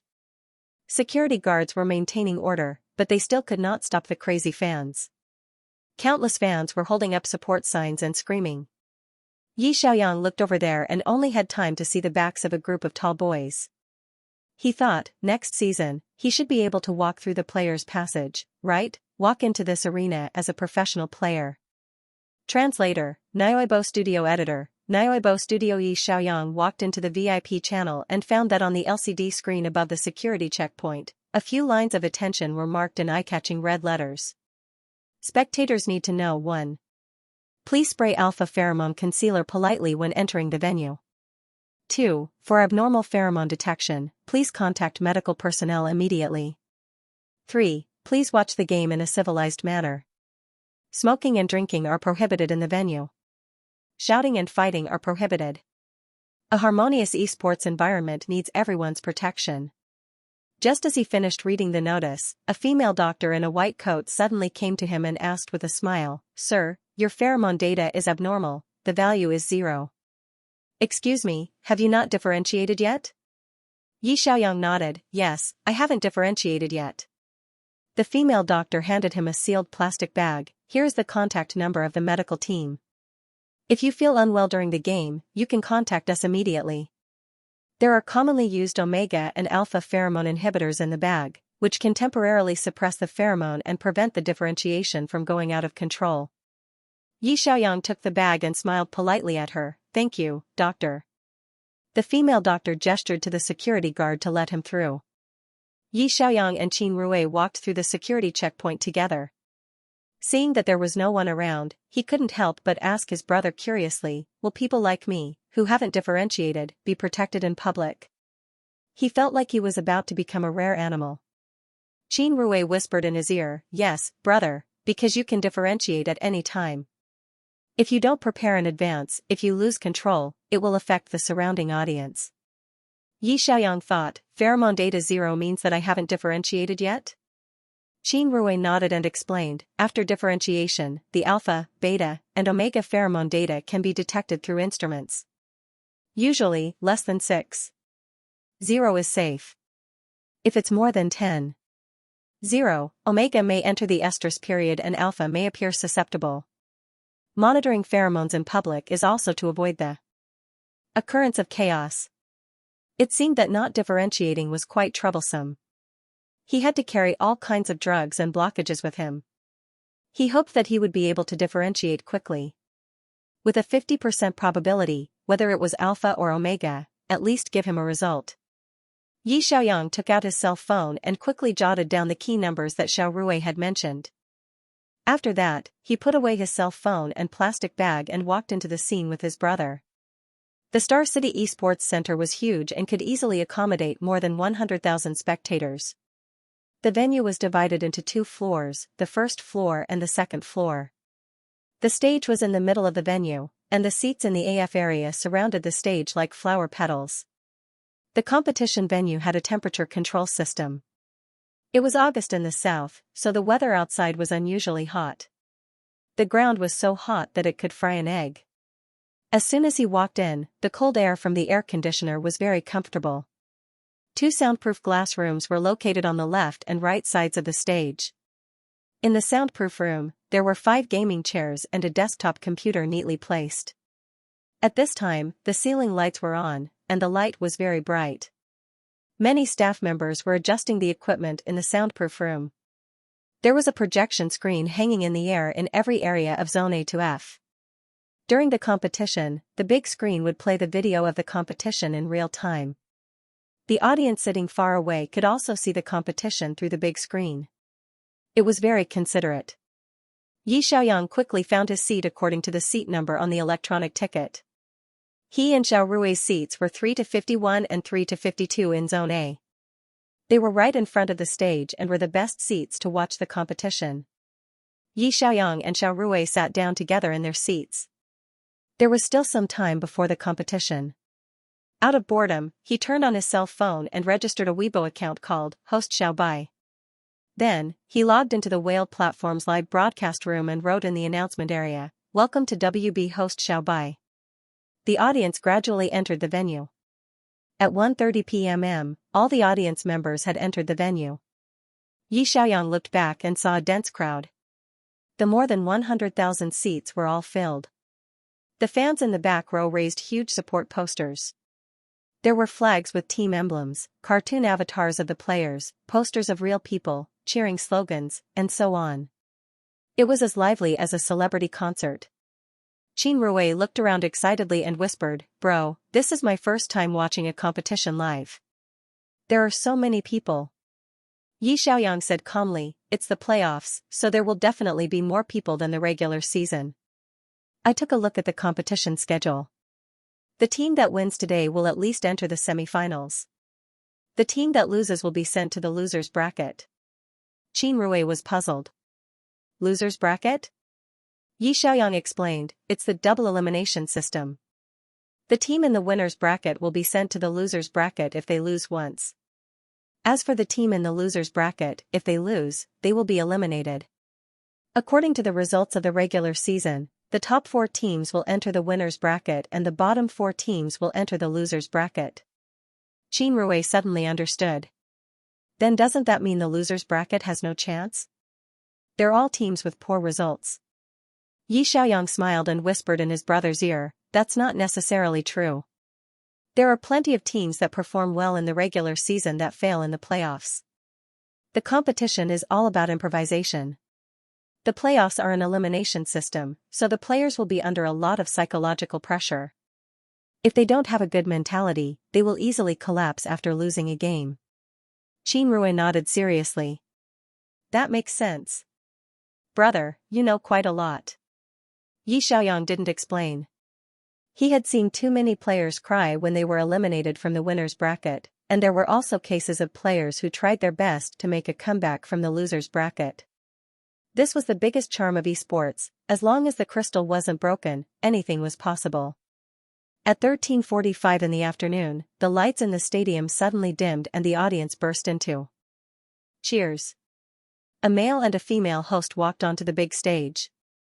The male host was tall and wore a gray suit, while the female host wore a white dress and silver crystal sandals. The handsome man and the beautiful woman were very eye-catching when they stood together. The male host picked up the microphone and said loudly, "Good afternoon, everyone.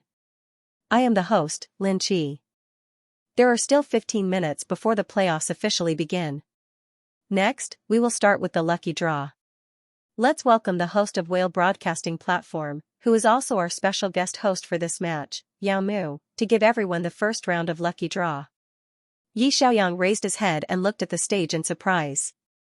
When he went to negotiate with President Liu of Whale Broadcasting Platform, he learned about the hosts of this platform. The most popular male host was called Xiaowei, who was also called Yao Mu. There weren't many hosts in the gaming area. The reason why Yao Mu was so popular was not only because of her outstanding appearance, but also because she played the game well. She specialized in playing support and often teamed up with her friends to play ranked games. Some people on the internet slandered her, saying that she relied on her boss to help her win. However, Yi Xiaoyang watched a few of her livestream videos. She played support very well. Although her skills were not as good as professional players, her awareness was very good. She also had a few support heroes in the national server.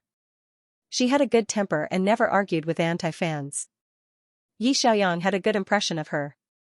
"Good afternoon, everyone." Yao Mu was wearing a white gown. Her long hair was draped over her shoulders, and her smile was gentle. She took the remote control from the male host and pressed it. She said, "The peripheral gift this time is a limited edition figurine of Forest Messenger. It is very worthy of collection. I wonder which audience will be so lucky." The male host said, "We will draw 3 lucky audience members in the first round. The system will draw randomly. Everyone, pay attention to your seat number.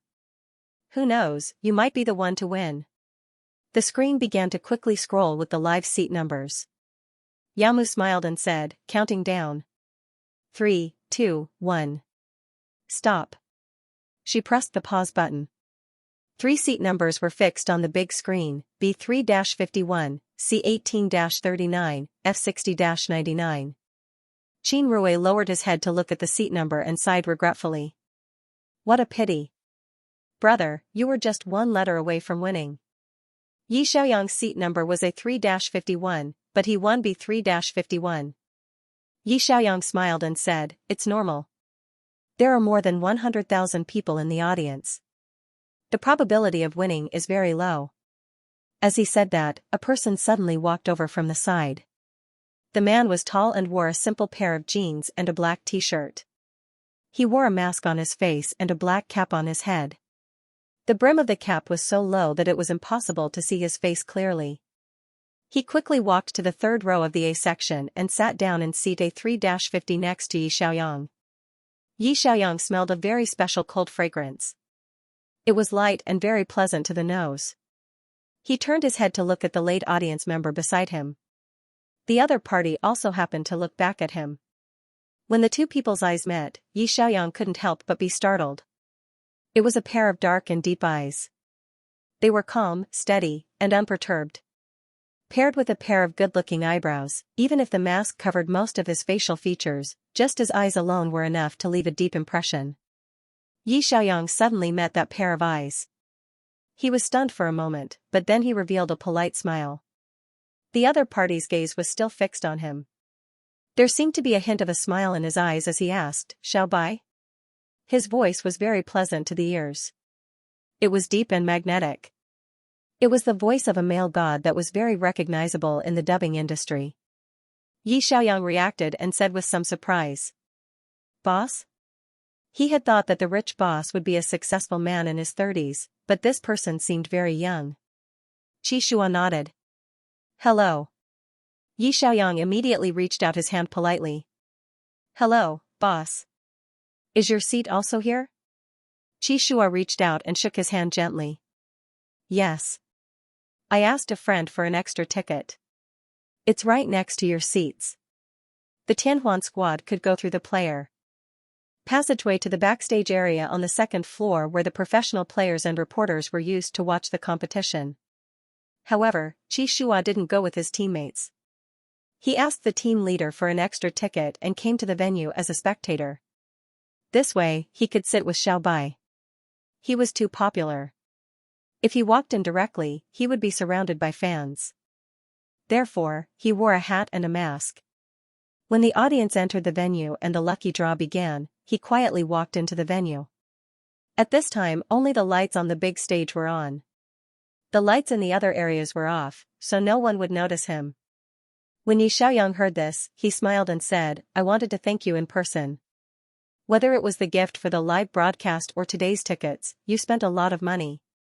Qi Shua whispered, I'm not angry. He carefully looked at the person in front of him.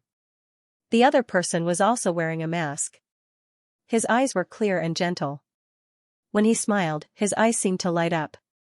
He was cheerful and generous, without any restraint or nervousness. He was calm and confident. It was the same feeling that Xiao Bai gave him during the live broadcast. He could smell the familiar scent of the alpha pheromone concealer, although it was very faint. So, Xiao Bai was an alpha, Qi Shua's thoughts turned. He heard the host's voice on the stage. The second round of lucky draw began. He took out an exquisite gift box from behind him and handed it to Yi Xiaoyang. This is for you. A greeting gift. Yi Xiaoyang didn't dare to take it. What is this? Qi Shua said, It's a game peripheral. It's a limited edition bookmark for the Goddess series. It's already out of print. I bought a few more sets back then. Don't you like to play mid laner? You can take it to your collection. Yi Xiaoyang was too embarrassed to accept it. The boss gave him a lot of gifts, gave him tickets, and even brought him a game peripheral as a greeting gift. He didn't know why the boss favored him so much. He didn't show his face during the live broadcast.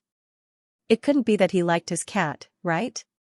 Or could it be that his game skills made the boss look at him in a new light? Qi Shua saw his hesitation and said lightly, Take it. The game peripheral isn't anything valuable. The key is the commemorative value. There are 6 mid-laner heroes in it. You can slowly practice them in the future. Yi Xiaoyang heard him say this and took the gift box calmly. Then I won't be angry. Thank you, boss. Gifts like the game peripheral weren't like expensive luxury items. They could be accepted. If he didn't accept it, it would be awkward. He could just give the boss a gift in the future. Yi Xiaoyang looked down. There was a gilded game logo on the surface of the blue gift box. After opening it, 6 metal bookmarks were neatly placed inside, exuding a soft luster under the light. The bookmarks were made according to the image of the 6 goddesses in the game. The metal bookmarks were as thin as a cicada's wing and had colorful 3-dimensional carvings on the surface. They were very beautiful. The names of the 6 heroes were written in relief below the bookmarks.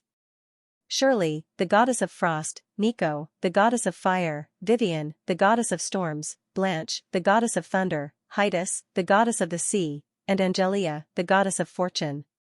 Yi Xiaoyang hadn't had time to practice these 6 heroes yet, but he knew that they were very popular mid-laner mages in the game. The souvenir that the boss gave him was really meaningful. Yi Xiaoyang's fingertips gently touched the surface of the bookmark. The metal texture was cool and smooth. This kind of special metal bookmark wouldn't fade even if it was kept for many years. He liked this peripheral very much and couldn't help but say, "The bookmarks are very nice. Unfortunately, I only know how to play Frost Goddess among these 6 heroes." Qi Shua looked at him and said in a rare gentle voice, "The 6 mage heroes correspond to 6 different lineup systems. I believe that with your understanding, you can learn it quickly." Yi Xiaoyang accepted the other party's praise calmly and looked at him with a smile. Since the boss thinks so highly of me, then I'll take all the national server standards of these 6 heroes. Taking the national servers of 6 heroes just like that, in the eyes of others, this would seem like arrogance. But Qi Shua knew that wasn't the case. He liked Little White's confidence very much. To become a professional player, confidence was a necessary quality. Moreover, Little White had the ability to take the national server standards. He wasn't just boasting. Qi Shua smiled slightly and looked at Little White. After you took the national server of Lord of the Abyss, the officials recommended your design.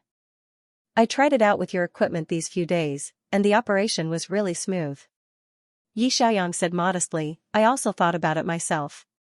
This hero's operation mode is very flexible, and its harvesting ability is very strong. There should be more ways to play it. I can slowly study it. Qi Shua nodded. Yes. Lord of the Abyss is currently only online and hasn't officially entered the competition server. The officials may also adjust the data of the new hero. Yi Xiaoyang teased, don't make it a little brother. It wasn't easy for me to get the national server. Qi Shua said in a low voice, no, at most, the data will be slightly adjusted. If the skill mechanism doesn't change, this hero's harvesting ability will still be at the level of ATO. Qin Rui was speechless. Who was he? Where was he? Was he going to say something? Qin Rui pricked up his ears to listen to his brother and the boss's conversation. It was very strange. Although it was the first time the two of them met, they didn't feel like strangers at all. When they talked about the heroes in the game, they had a lot of common topics. It was as if they were old friends who had known each other for a long time. Qin Rui couldn't get a word in. He could only sit properly and silently look at the big stage. Translator, Endless Fantasy Translation Editor, Endless Fantasy Translation. Yi Xiaoyang and Qi Shua chatted about the new heroes for a few minutes. He had a good impression of his boss. He didn't put on airs and didn't act all high and mighty just because he sent him a gift. He kept a polite distance from him and didn't pry into his personal information. Their conversations only revolved around the game. Meeting online friends like this gave people a comfortable feeling. Unknowingly, it was already 2:00 in the afternoon. The stage lit up with dazzling lights. Under the technologically advanced lighting effects, the entire stage rose into the air like petals slowly blooming. The host, Lin Qi, also raised his voice by a decibel. Good afternoon, dear audience and friends on the live broadcast platforms. This is the Season 9 playoffs of the official League of God Wars. Yao Mu followed up. Today, we will welcome the first match of the playoffs. Xianxia team versus Firemark team. The contestants are ready. Let's give them a warm round of applause and invite today's contestants onto the stage.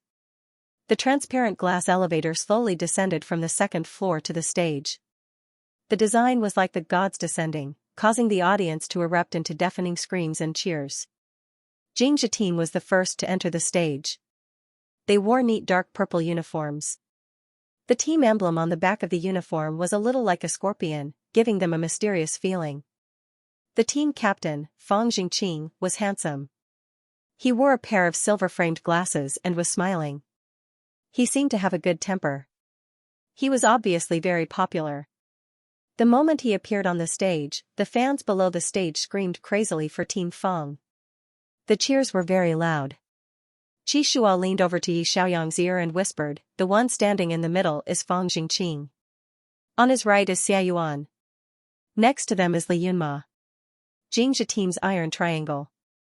They are the three people we met in the previous ranking match." Yi Xiaoyang understood and said, "Square, round, and adorable?" Yes, the three contestants' account names are, I'm Square, I'm Round, and a Cloud. Yi Xiaoyang didn't want to comment on the names of the three gods. He held back his laughter and said, "Their Poison Squad's lineup is indeed quite impressive." After the players from Xianxia's team greeted the audience, they quickly entered the soundproof room and began to adjust the equipment. Yi Xiaoyang noticed that all five of them had brought their own keyboards and mice. It seemed that the League of Gods Pro League allowed players to bring their own peripherals. It would be easier for them to use their usual keyboards and mice during the competition. Following which, the 5 members of the Fire Rune Battle team arrived on the big stage, causing another round of screams and applause. They all wore red uniforms, and the team emblem was like a flame surrounded by a round coat of arms. The boy in the middle had a tall stature. He smiled and bowed politely to the audience. Yi Xiaoyang was very close to the stage, so he could clearly see the contestants' faces. He found that the average appearance of the esports players in the ABO world was very high. Maybe it was because most of the esports players in this world were alpha. According to the information he found, alpha's genes were generally excellent. They had a strong desire to conquer and were suitable for this kind of intense esports competition. Although Omega's genes were also excellent, most of them were gentle and were more interested in music, painting, and literature. Omega players in the esports circle were rarer than pandas. The league didn't forbid Omega from playing in the competition, so Yi Xiaoyang didn't need to worry about the 50% probability of him turning into an Omega. It didn't matter to him anyway. No one could affect his determination to play in the competition. Qi Shua introduced in a low voice, "The ID in the middle is Zhou Jiawen. He is the captain of the Fire Rune Battle team and the youngest captain in the country." Zhou Jiawen? Yi Xiaoyang had never heard of this name before. He couldn't help but ask curiously, "The one standing in the middle usually plays the mid lane. Is he also a mid laner?" Qi Shua nodded, "Yes, a world-class mid laner. He is in the top 50 of the international server's combat power ranking. He is as famous as Fang Jingqing in the country. Little Zhou is very good at cannon-type mages. His skill hit rate is more than 80%. Yi Xiaoyang raised his eyebrows in surprise, "So good?" Mages relied on their skills to survive. It was normal for their skills to miss. An 80% skill hit rate meant that he could hit his opponent 8 out of 10 times. If he was chosen to play against a cannon mage with off the charts, even if the team battle didn't kill him, he could instantly kill the opponent's weak backline. Yi Xiaoyang couldn't help but ask, "So, Xianxia and Fire Rune Battle team are both mid-core teams?" "That's right. This is also why I invited you to watch the competition." Qi Shua turned to look at him, his eyes gentle. "Don't you like mid laners? Today, you will see a showdown between world-class mid laners." A mid-core team was a team with the mid laner as the core. The jungler would give up a portion of the jungle resources to the mid laner so that the mid laner could develop as quickly as possible. During the team battle, he would be the main attacker. When Yi Xiaoyang heard this, he immediately perked up. If there were no accidents, world-class mid laners like Zhou Jiawen and Fang Jingqing would become his strongest opponents in the future. Of course, he had to carefully observe the mechanics of these top players so that he could know the gap between himself and them. Xianxia realized that when he said that today was a world-class mid-laner showdown, Little White became full of energy. The boy sitting next to him had eyes as bright as stars. He stared seriously at the big stage. His attentive look was like a student listening to his favorite teacher.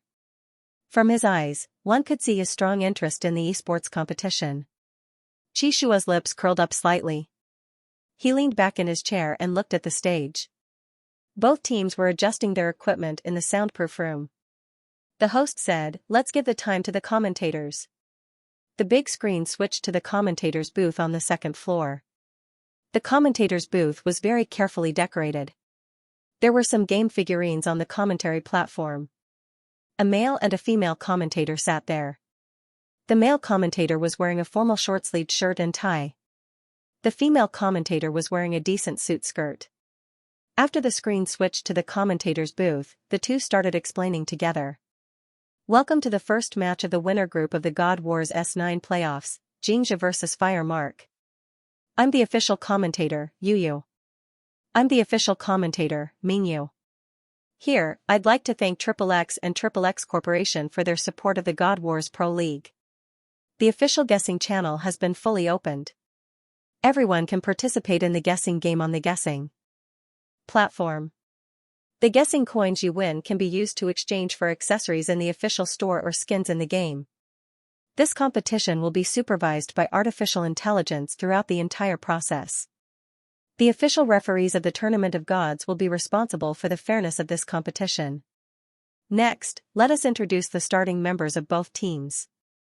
The two commentators quickly introduced the members of the two teams. Following their introduction, each player's face appeared on the big screen one by one. After the introduction of the players, the equipment was adjusted. The referee in the soundproof room gestured to the director, and the game screen appeared on the big screen. The first round was the bank-picking segment. The coaches of both teams started to target their players.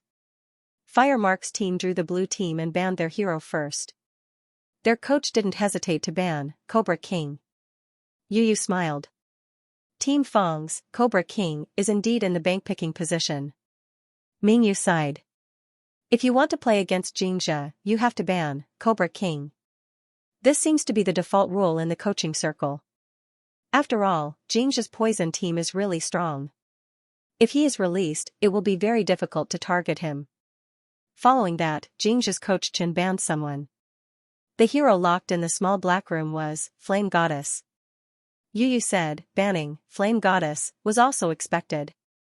After all, Captain Zhou's Flame Goddess is also very strong. It seems that the coaches of both teams are very hostile.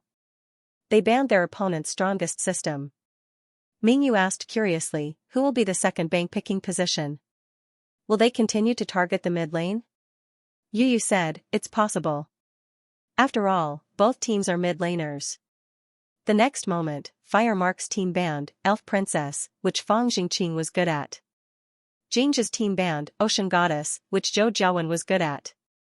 They banned 4 mid laners in the first stage. Yi Xiaoyang had mixed feelings. He had experienced such treatment before. When GD team was in the playoffs, the opposing coach had continuously targeted the mid lane and banned his best skill, Assassin. This kind of situation was very uncomfortable because he couldn't choose his favorite hero. But he should feel honored.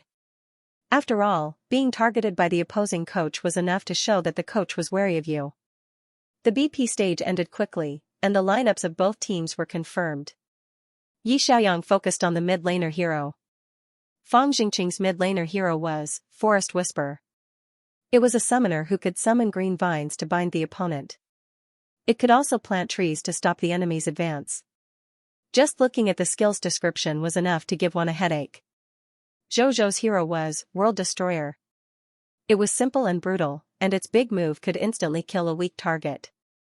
If the big move missed, then it would be a lonely fight. The two players were evenly matched. Who would have the upper hand? Yi Xiaoyang opened his eyes wide and focused on the game.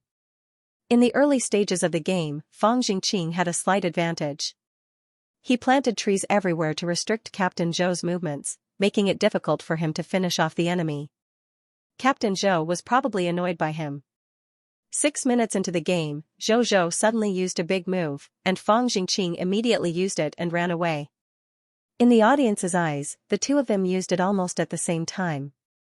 You predicted my prediction. It wasn't until the director replayed the game in slow motion that everyone saw that Captain Zhou used his big move first to finish off the enemy.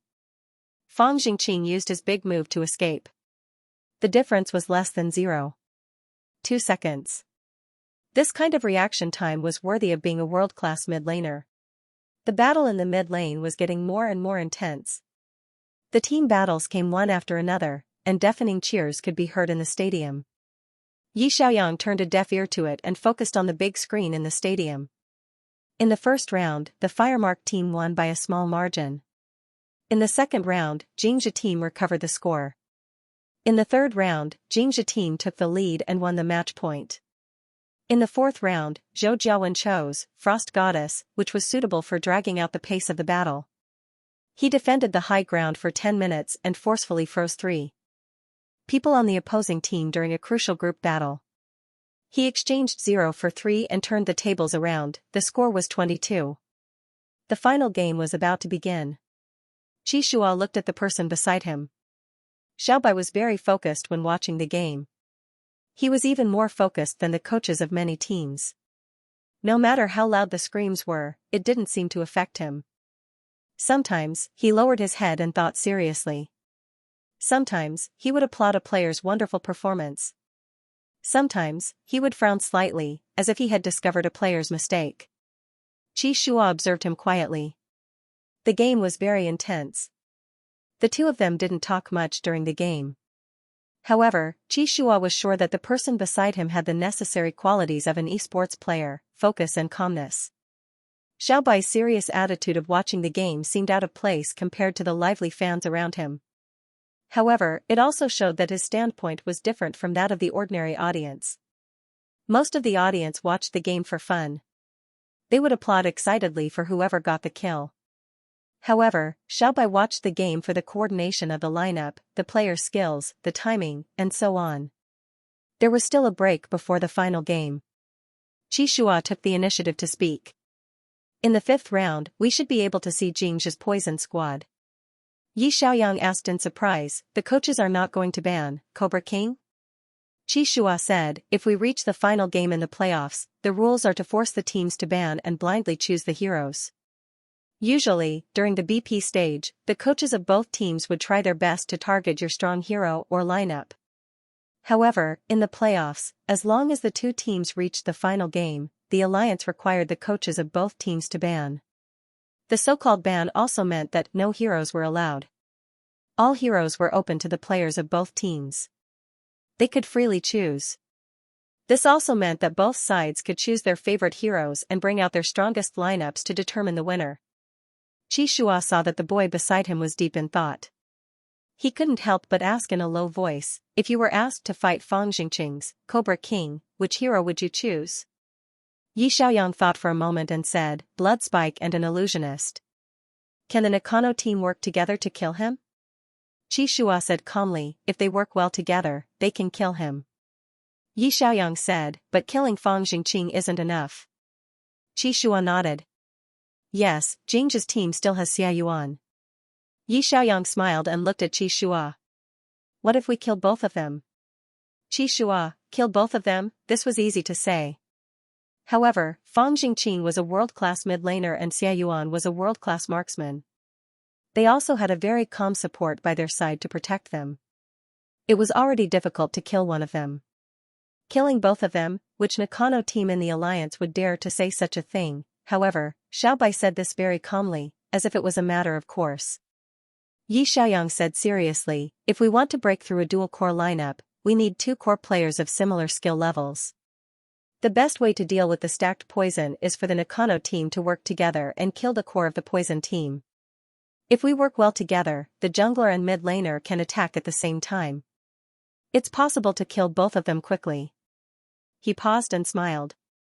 Although it's difficult, there's still hope, right? Qi Shua fell silent. Yes, there was hope. However, the coaches of the alliance didn't dare to let Jingxia's poison team out. They didn't dare to try this hope. The Chinese teams couldn't win the World Championship, not because the players weren't good enough, but because the environment of the entire alliance lacked such bold innovation and the spirit of breaking through against the wind. The lineups of the competition were always the same, and there wasn't much new to them. They studied the tactics of other countries every day, but rarely created their own tactics. Xianxia's Poison Team, Huwen's Fire Field System, and Tianheng's Nakano Team, they were banned. They didn't try to find a way to break it, but they didn't let their opponents use it. How could they improve in such an environment? How could they face the World Championship, which was surrounded by wolves? Xianxia turned to look at the boy beside him. His smile was very calm, and his eyes were bright and clear. He looked like a newbie who didn't know anything and was spouting nonsense. He also looked like an open-minded expert who had seen through too many puzzles. These two contradictory traits were perfectly fused in Little White. Although Xiaobai only knew how to play a few heroes, he had solved the problem that had troubled Xianxia for a long time. If there was hope, why not try? Xianxia's lips curled up slightly. He looked at him with a gentle gaze and asked, Xiaobai, are you interested in playing in the alliance? Yi Xiaoyang was very surprised by the boss's question. He only knew how to play these three heroes, Lord of the Abyss, Illusionist, and Frost Goddess. Even if he took the initiative to say, I want to play in a professional league, no one would believe him. When most people heard this, they would only think that he was young and frivolous and didn't know the immensity of heaven and earth. Therefore, Yi Xiaoyang didn't tell anyone that he wanted to play professionally, other than insisting on adding the additional clause of esports player when negotiating with Whale Platform. Because he wasn't strong enough, it would be useless to say it. He originally planned to get more heroes' national server standards and wait until the hero pool was deep enough. After becoming a popular passerby, he would then contact a professional team. At that time, no one would think that he was talking nonsense. He didn't expect that the boss would take the initiative to ask him this question. Yi Xiaoyang didn't answer directly. Instead, he asked, Boss, do you think I look like someone who can play in a professional league? Xianxia said, according to my observation, there are no problems with your mechanics and awareness. Whether or not you meet the other requirements, you still have to go through professional assessment and tests. It wasn't that you could play a game well and compete in a professional league. Esports players did need a lot of professional tests. Yi Xiaoyang asked curiously, Boss, are you in the esports industry? He had been curious about the boss's identity for a long time. At first, he thought that he was just a rich gamer, but today, when he saw him in person, Yi Xiaoyang realized that the boss had a very thorough understanding of games. When he introduced Xianxia and the Fire Mark players, he could see that the boss didn't seem like an outsider at all. Xianxia was silent for a moment before saying seriously, you guessed right. I'm the coach of an esports team. If you have the desire to be an esports player, I can help you. When he said that he was a coach, he didn't mean to lie to Little White. It was just that the identity of a coach made it easier for people to lower their guard. This was because most of the players signed by a team, the coach's opinion would be very important. Many coaches of teams would also go to the public to find excellent seedlings and bring them back to nurture. Sure enough, after hearing that he was a coach, Little White's eyes immediately became respectful. Hello, coach. How did you notice me? I've only started streaming for a week. Xianxia explained, when you were playing in the King's Rank Advancement competition, your duel with a Yuga was recorded and sent to many esports players' chat groups.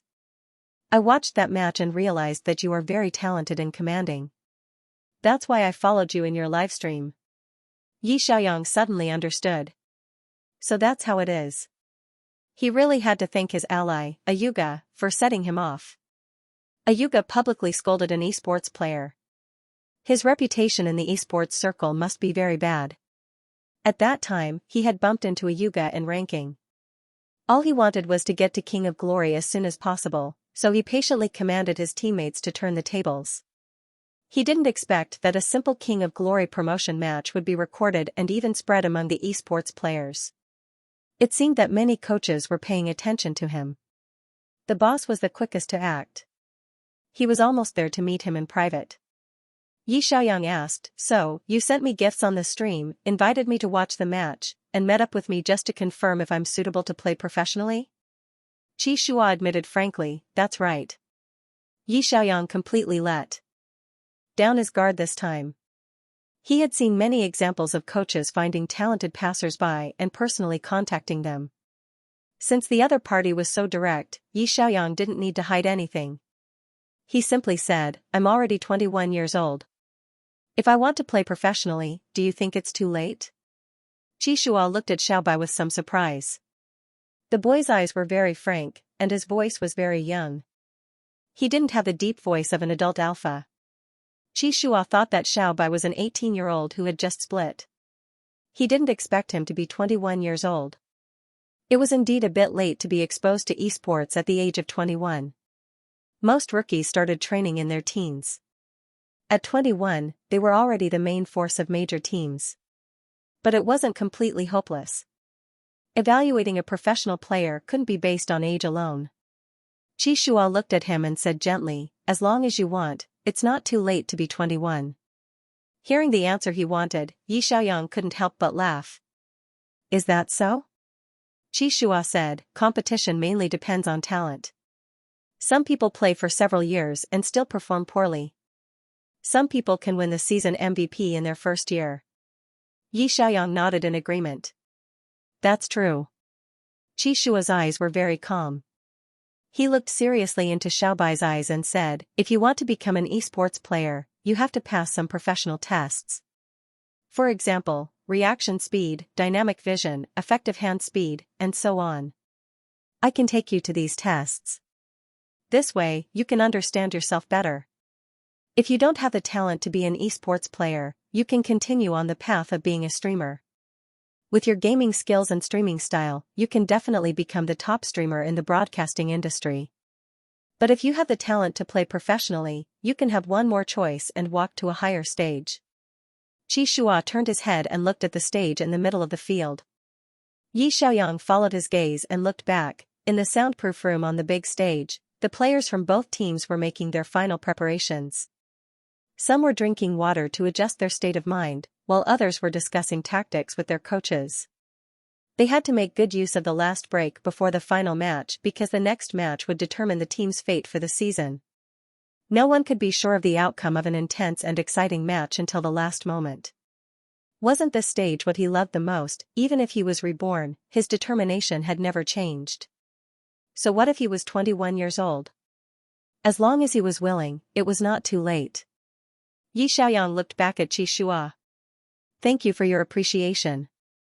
I can follow you to take the test to see if I have the talent to be an esports player. However, I want to make it clear to you in advance." Yi Xiaoyang paused and said seriously, "I can't guarantee that I will join your team."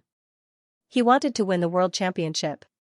Therefore, not only would his team choose him, but he would also choose his team. He had to choose a team that had the potential to win the championship, and not just join a second-rate team to waste his time. Qi Shua appreciated Xiaobai's honesty and nodded. "Of course, it's your freedom to choose a team." The lights on the big stage lit up and the screen switched back to the commentator's seat. The commentator said excitedly, "Welcome back, my friends. The players from both teams are ready and the final match is about to begin. Let's focus on the big screen. Mingyu, the final match of the playoffs is different from the regular season. The rules are that only one hero is allowed. The players from both teams will be able to choose the hero they are best at. Yu, let's look forward to what kind of lineup they will bring out." In the final match, the hero pool was open to all players. Both teams had 10 players who could choose a hero at the same time, and both teams could choose the same hero. Yi Xiaoyang had seen this kind of competition before. Sometimes, a certain lineup was very strong, and there would even be situations where both teams chose the same lineup for a PK. But today, Xianxia and Fire Mark's choices were different. Xianxia really brought out the poison team. Fang Jingqing's, King Cobra, and Xia Yuan's, Poison Warlock, were dual poison mages. Poison Warlock had high attack speed equipment and was very efficient at pushing towers. Together with Dark Priest's Vampiric Shield, the whole team was very tanky. Their damage output was also very high, and they were very difficult to deal with. It was the first time Yi Xiaoyang had seen the lineup chosen by the Fire Mark team. Captain Zhou brought out Flame Goddess, a mid-mage. The jungler was Trap Hunter, and the archer was artillery specialist. Yi Xiaoyang carefully recalled the skills of the three heroes and looked at Qi Shua. Positional warfare? Qi Shua said in a low voice, yes. Flame Goddess can lay a fire field on the ground. Enemies who enter the fire field will be affected by the burning state and will constantly lose HP. Trap Hunter can bury traps in a large area and lock the enemies in the field so that they can't move. Artillery Specialist can set up artillery in a hidden position and fire range artillery shells. Yi Xiaoyang suddenly understood. In this case, the enemy will have a hard time moving. There was fire, traps, and hidden artillery everywhere. There was also a hidden artillery shooter who could kill one person with one shot. When the opponent was fighting in a team, they would face the embarrassment of having nowhere to put their feet. The Fire Mark team could rely on the advantage of positional warfare and steadily push forward until they reached the enemy's crystal. But this kind of lineup also had a huge flaw. Yi Xiaoyang analyzed, positional warfare and teamwork are indeed very strong. The ground is full of fire fields and traps, and the opponent can't break in at all. However, if a hero is brought out alone, there's no explosive power and it's easy to be defeated one by one. Qi Shua looked at him with appreciation. That's right. Little White's comprehension was indeed very high. He could point out the flaws of the lineup with one hit. Qi Shua said, the coach of the Fire Mark team must have guessed that the opponent would choose the poison team, so he brought out the positional warfare system that they are good at. Because the poison team also has no explosive power, both sides are suitable for teamwork. This game is estimated to be a protracted battle of more than 40 minutes. What did they rely on for explosive power? They relied on the thorns that could instantly cut into the opponent's back row and could instantly kill the opponent's core mid laner. They even needed the mid laner and jungler to work together to kill the opponent. Before the team battle began, they had already taken out one person on the opposite side, creating a situation of 5 against 4 and crushing the opponent in one wave. Looking at the Fire Mark team's lineup, the jungler, Trap Hunter, didn't have the ability to kill people instantly. The mid lane, Flame Goddess, was good at group attacks, but her solo killing ability was extremely weak. As for the archer? Don't talk about killing people, the key was not to be killed by the opponent. Xianxia team was the same. Cobra King and Poison Warlock worked together to stack poison. When fighting in a team battle, they could quickly stack 5 layers of poison on the opponent's body, causing the opponent's entire team to bleed. However, it took time to stack poison. They didn't have the ability to kill the opponent instantly and were better at fighting of attrition. Both sides had a lineup that leaned towards team battles. In this case, it was easy to drag it to the later stages and win by relying on the details. Yi Xiaoyang sat up excitedly and looked up at the big screen. He would definitely be able to learn a lot in this game from the deployment of minions, the timing of team battles, and the details of the players' operations. Qi Shua realized that Xiaobai had entered spectator mode as if no one was around again. It was as if nothing could disturb him. He was a cold-blooded and heartless spectator machine. This kind of seriousness and focus was really rare. Qi Shua retracted his gaze from Xiaobai, leaned back in his seat, and looked at the big screen. Many of the spectators might find this match boring. Because both sides avoided each other from the beginning, they didn't fight at all. Both sides buried themselves in clearing minions, developing, and farming. It was as if they were playing a single-player game. However, Yi Xiaoyang didn't find it boring. Pulling and stalemate, the audience would see full of details. For example, Fang Zhenqing suddenly used a skill to force Zhou to miss a minion. Zhou continuously suppressed Fang Zhenqing with fire, forcing him to retreat to the bottom of the tower to clear minions. The jungler and mid laner of the Fire Mark battle team worked together to invade the jungle and steal a minion from the opposite side. The battle between the top players was in these small details. In the first 15 minutes of the game, there was no team battle. It was only when the mages and archers of both sides finished developing and the 3 sets of equipment were ready that they could finally go out. Both sides quickly formed teams and tested each other. In the first team battle, 2 players of Xianxia were trapped by traps. Zhou used Blaze and exchanged 0 for 2. Xianxia's team quickly retreated and had no choice but to lose Lil Dino. In the second team battle, Xianxia took the initiative to initiate The top laner braved the flames and rushed into the crowd. With an AoE taunt, Fang Jingqing and Xia Yuan immediately worked together and took down 2 people with poison burst. The game went on for 20 minutes. Both sides pushed down each other's outer and inner towers, leaving only the high ground. The battle to defend the high ground continued for another 10 minutes. Both sides went back and forth, showing how intense the tug-of-war was. In the last 40 minutes of the game, the most crucial team battle of Lil Dino began. Both sides began to fight like crazy. Yi Xiaoyang nervously clenched his fists and stared at the big screen. Beautiful skills, extreme control, and a long-awaited passion. Although he watched these players compete on the field as a bystander, he couldn't help but think. If he was on the field, how could he avoid Fang Jingqing's blue circle and Zhou Jiawen's blaze? How could he find a breakthrough in a place full of traps? Could he avoid the support's marking and insta-kill the opposing archer? It was very difficult. In such an environment, there was probably no place for him to put his foot down. This was a world-class mid-laner. As an outsider, he still had a long way to go before he could become a world-class mid-laner. The last wave of the team battle was extremely intense. 2 members of the Fire Mark battle team had fallen, but they used the resurrection armor to stand up. 3 members of the Fire Mark battle team had died, but when they also used the resurrection armor to stand up, what awaited them was a graveyard paved with raging flames. Zhou Jiawen had saved a skill to deal with their low HP status after they resurrected. Sparks flew in all directions as the raging flames filled the sky. The health bars of the 3 players instantly disappeared. Xianxia battle team was wiped out. Zhou Jiawen was the only one left in the Fire Mark battle team. He led a wave of minions and slowly pushed away the crystal.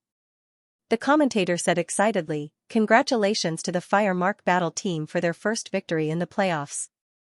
The cheers of the audience almost overturned the roof. Yi Xiaoyang also couldn't help but applaud the players for their wonderful performances. Too cool. In this match, all the players performed very well, especially in the final match.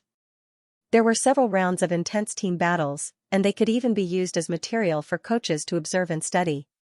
Qi Shua turned around and looked at him. For the entire 45 minutes of the final deciding match, Xiao Bai sat upright and his eyes never left the screen. Was this his love for esports? The look in his eyes couldn't lie. Qi Shua asked in a low voice, "How was it? You didn't come for nothing today, right?" Yi Xiaoyang smiled and nodded. "Yes, I learned a lot. I'll go online and watch the replay again later." Qi Shua stood up and said, "It will take a long time for the audience to leave the stadium.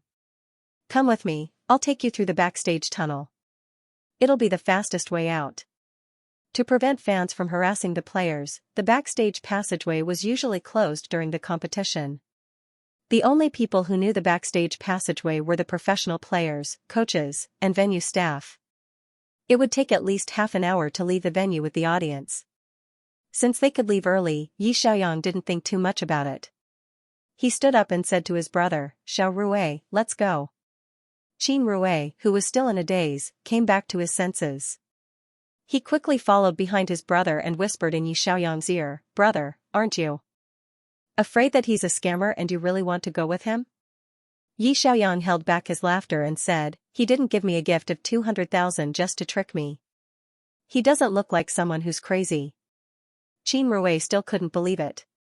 "So, he really is a coach and wants you to be an esports player?" Yi Xiaoyang, "Yes." As they spoke, the 2 of them had already followed Qi Shua to a secret door near the stage. Qi Shua took out a card from his pocket and placed it in the sensor area. The secret door opened in front of him. He bent down and walked in. He turned around and said to Yi Xiaoyang, "Be careful, there are stairs here." Yi Xiaoyang walked up the stairs and pulled Xiao Rui inside. After going up a flight of stairs, they arrived at the lobby on the 2nd floor. The lobby was brightly lit, and Yi Xiaoyang could see clearly that the boy in front of him was nearly 1.9 meters tall, half a head taller than him. Alpha's legs were straight and slender, and he had the body of a model that people envied. Yi Xiaoyang looked up at him. "Are we going out from the backstage?" Qi Shua nodded. "If we go out from here, we'll reach the parking lot on the 2nd floor of the esports center. We'll just drive there." The two of them followed behind him through a wide corridor. Yi Xiaoyang found that there were many rooms on both sides of the long corridor, including the lounge, the audience area, the interview area, and so on. Xiaoxing, why don't I see your master? Master didn't come today. He's resting in the hotel. Oh, I was wondering why Captain Qi didn't come to such an important match. Oh, I was wondering why Captain Qi didn't come. A young boy suddenly ran out of the viewing area and almost bumped into Yi Xiaoyang. The young man was stunned for a moment. He looked up at Yi Xiaoyang in confusion. His eyes seemed to say, "Who are you? Why haven't I seen you before?" Yi Xiaoyang smiled politely at him and walked past him to catch up with Qi Shua. Xing scratched his head. He felt that the tall man in front of him looked like his master from the back. Before he could say anything, the man's back quickly disappeared around the corner of the corridor. Qi Shua walked very quickly. There were too many pro players and reporters in the audience area. If he bumped into them, it would be hard to explain. Yi Xiaoyang quickly caught up with him. In less than 3 minutes, they exited the backstage area and went straight to the parking lot on the second floor. The design of the Star City Esports Center's arena was very considerate. If the contestants left from the second floor, they would be able to avoid the audience coming from the first floor. Qi Shua came to the front of a black car. The car sensed the approach of its owner and automatically turned on its daytime running lights.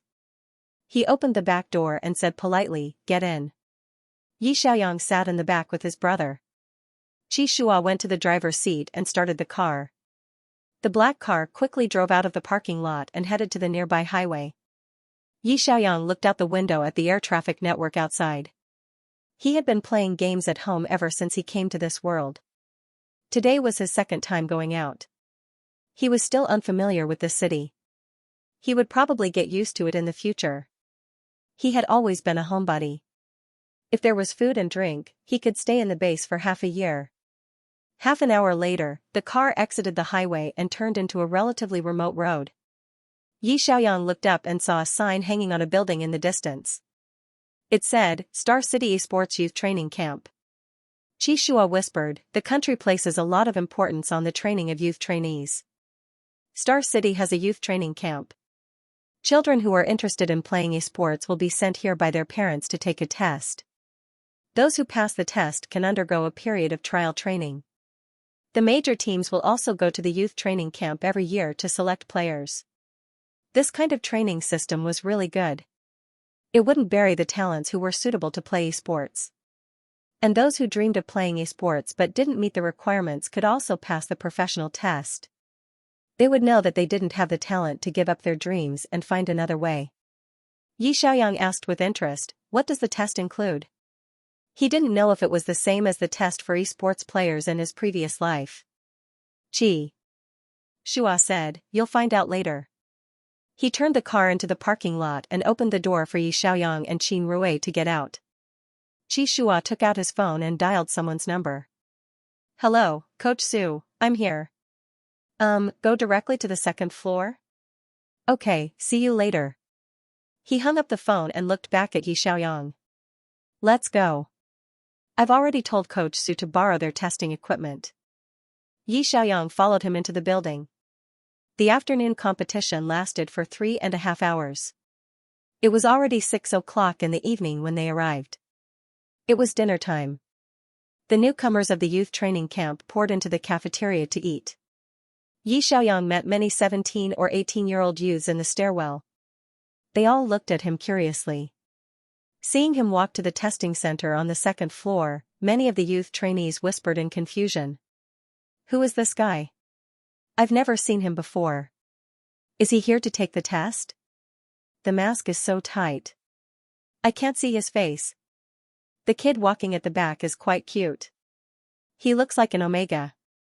An Omega is here to take the test? No way." Qin Rui heard the whispers. His ears turned red. "Brother, I don't want to take the test.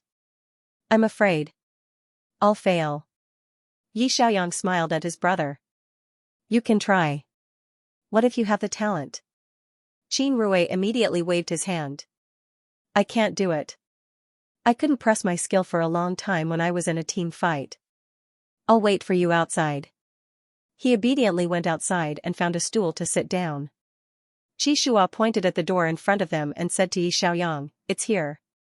There was a sign on the door that read Esports Player Talent Testing Center. Yi Xiaoyang remembered that GD team used to have a testing center like this. The familiar sign made him smile. Xianxia knocked on the door. A rough voice came from inside. "Come in." When he pushed the door open, he saw a middle-aged man in casual clothes. The man had a beard, messy hair, and slovenly appearance. He looked like a beggar's elder who had just woken up. Yi Xiaoyang was speechless. Xianxia introduced him. "This is Coach Su, the head coach of the Star City Youth Training Camp." Many of the professional players who graduated from the Star City Youth Training Camp received his guidance when they were new. Coach Su laughed. "There's no need for guidance. It should be a beating." He reached out his arms and hugged Xianxia. He lowered his voice and said, "Xiaoqi, what do you mean? Why do you have to wear a hat and a mask when you come to the base? Are you trying to put on airs with me?" Xianxia said softly, "He just came from the arena. The situation is special. I'm trying to understand. Please help me test this person's talent."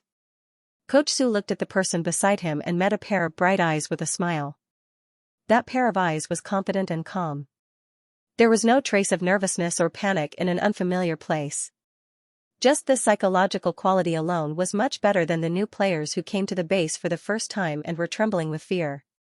Coach Su had a good first impression of him. He raised his eyebrows and asked while sipping his tea, "Kid, you want to play esports too? How old are you?" Yi Xiaoyang smiled and said, "Coach, I'm not a kid. I'm 21 years old." Coach Su almost spat out his tea. He looked at Xianxia with a puzzled expression. His eyes seemed to say, "Are you crazy? Why did you bring a 21-year-old for the test?" Xianxia whispered, "Let's test it and see." Coach Su put down his teacup and waved to Yi Xiaoyang. "Okay, come with me." He led Yi Xiaoyang into the room next door. There were a lot of professional testing equipment here. Coach Su pointed to a computer and motioned for Yi Xiaoyang to sit down. "The first test is very simple. Later, different colors will appear on the computer screen. The moment the colors change, you immediately press the mouse. This test is to test your reaction speed." Yi Xiaoyang asked, "How many milliseconds are required for an esports player's reaction speed?" 1 second was equal to 1000 milliseconds. An esports player's reaction speed was indeed calculated in milliseconds. In his previous life, an esports player's reaction speed in China was 150 to 170 milliseconds, which was 15 to 17 seconds. Coach Su said, to achieve 150 to 170 milliseconds for a professional esports player, you need to test it 5 times. The fluctuation of the values during these 5 tests cannot exceed 30 milliseconds. The rules were the same as in his previous life. An ordinary person's reaction speed was usually above 220 milliseconds, 22 seconds. An esports player's reaction speed was 150 to 170 milliseconds, 3 seconds, for 5 tests in a row. Fluctuations of 30 milliseconds, 3 seconds, could not occur. Fluctuations of 30 milliseconds, 3 seconds, meant that the player would not be stable enough on the field. This was something that the coaches and teammates did not want to see. Yi Xiaoyang nodded. "Understood. Let's start." Coach Su pressed the start button. Yi Xiaoyang immediately became focused. The color block in the middle of the screen would suddenly change color. At the moment of change, he quickly pressed the mouse and the computer automatically recorded the data. After 5 tests in a row, Coach Su looked at him with some surprise. 5 tests in a row, all 15 seconds. Your reaction speed is very fast and very stable. Xianxia stood to the side and did not speak. Coach Su became excited as if he had found a rare animal. "Come on, next test." The second test was a dynamic vision test. In the blank area in the middle of the computer, a random arrangement of small squares would appear. These squares would only stay in front of the player for 1 second. The player had to capture the image, memorize it, and restore it in an instant. At the beginning, there were only 5 or 6 small squares, which were relatively easy to remember. Later on, the number of squares would increase, and the arrangement would become more and more chaotic. An average person would be dazzled, let alone memorize it in an instant. However, Xiaoyang sat calmly in front of the computer, and the mouse quickly clicked on the squares to restore them. The 5th test, the 10th test. Until the 13th test, a dozen small squares flashed in front of him in an instant and then disappeared. He could actually restore them perfectly. Coach Su looked at Xianxia in surprise and asked with his eyes, "Where did you find this talent?" Xianxia said in a low voice, "Next test." Coach Su withdrew his gaze and adjusted the test equipment to the 3rd test. The 3rd test is a dynamic vision anti-interference test. You will see 6 numbers flash in front of your eyes on the screen. You need to memorize them immediately and type the corresponding numbers with the keyboard to restore them quickly. Just 6 numbers flashing by was not difficult to remember. However, the dynamic vision anti-interference test not only had numbers, but also a large number of graphics, symbols, and even Japanese, Korean, French, and other characters. The 6 numbers were mixed in with these messy characters. The tester needed to capture them in an instant, memorize them, and type them out on the keyboard as they were.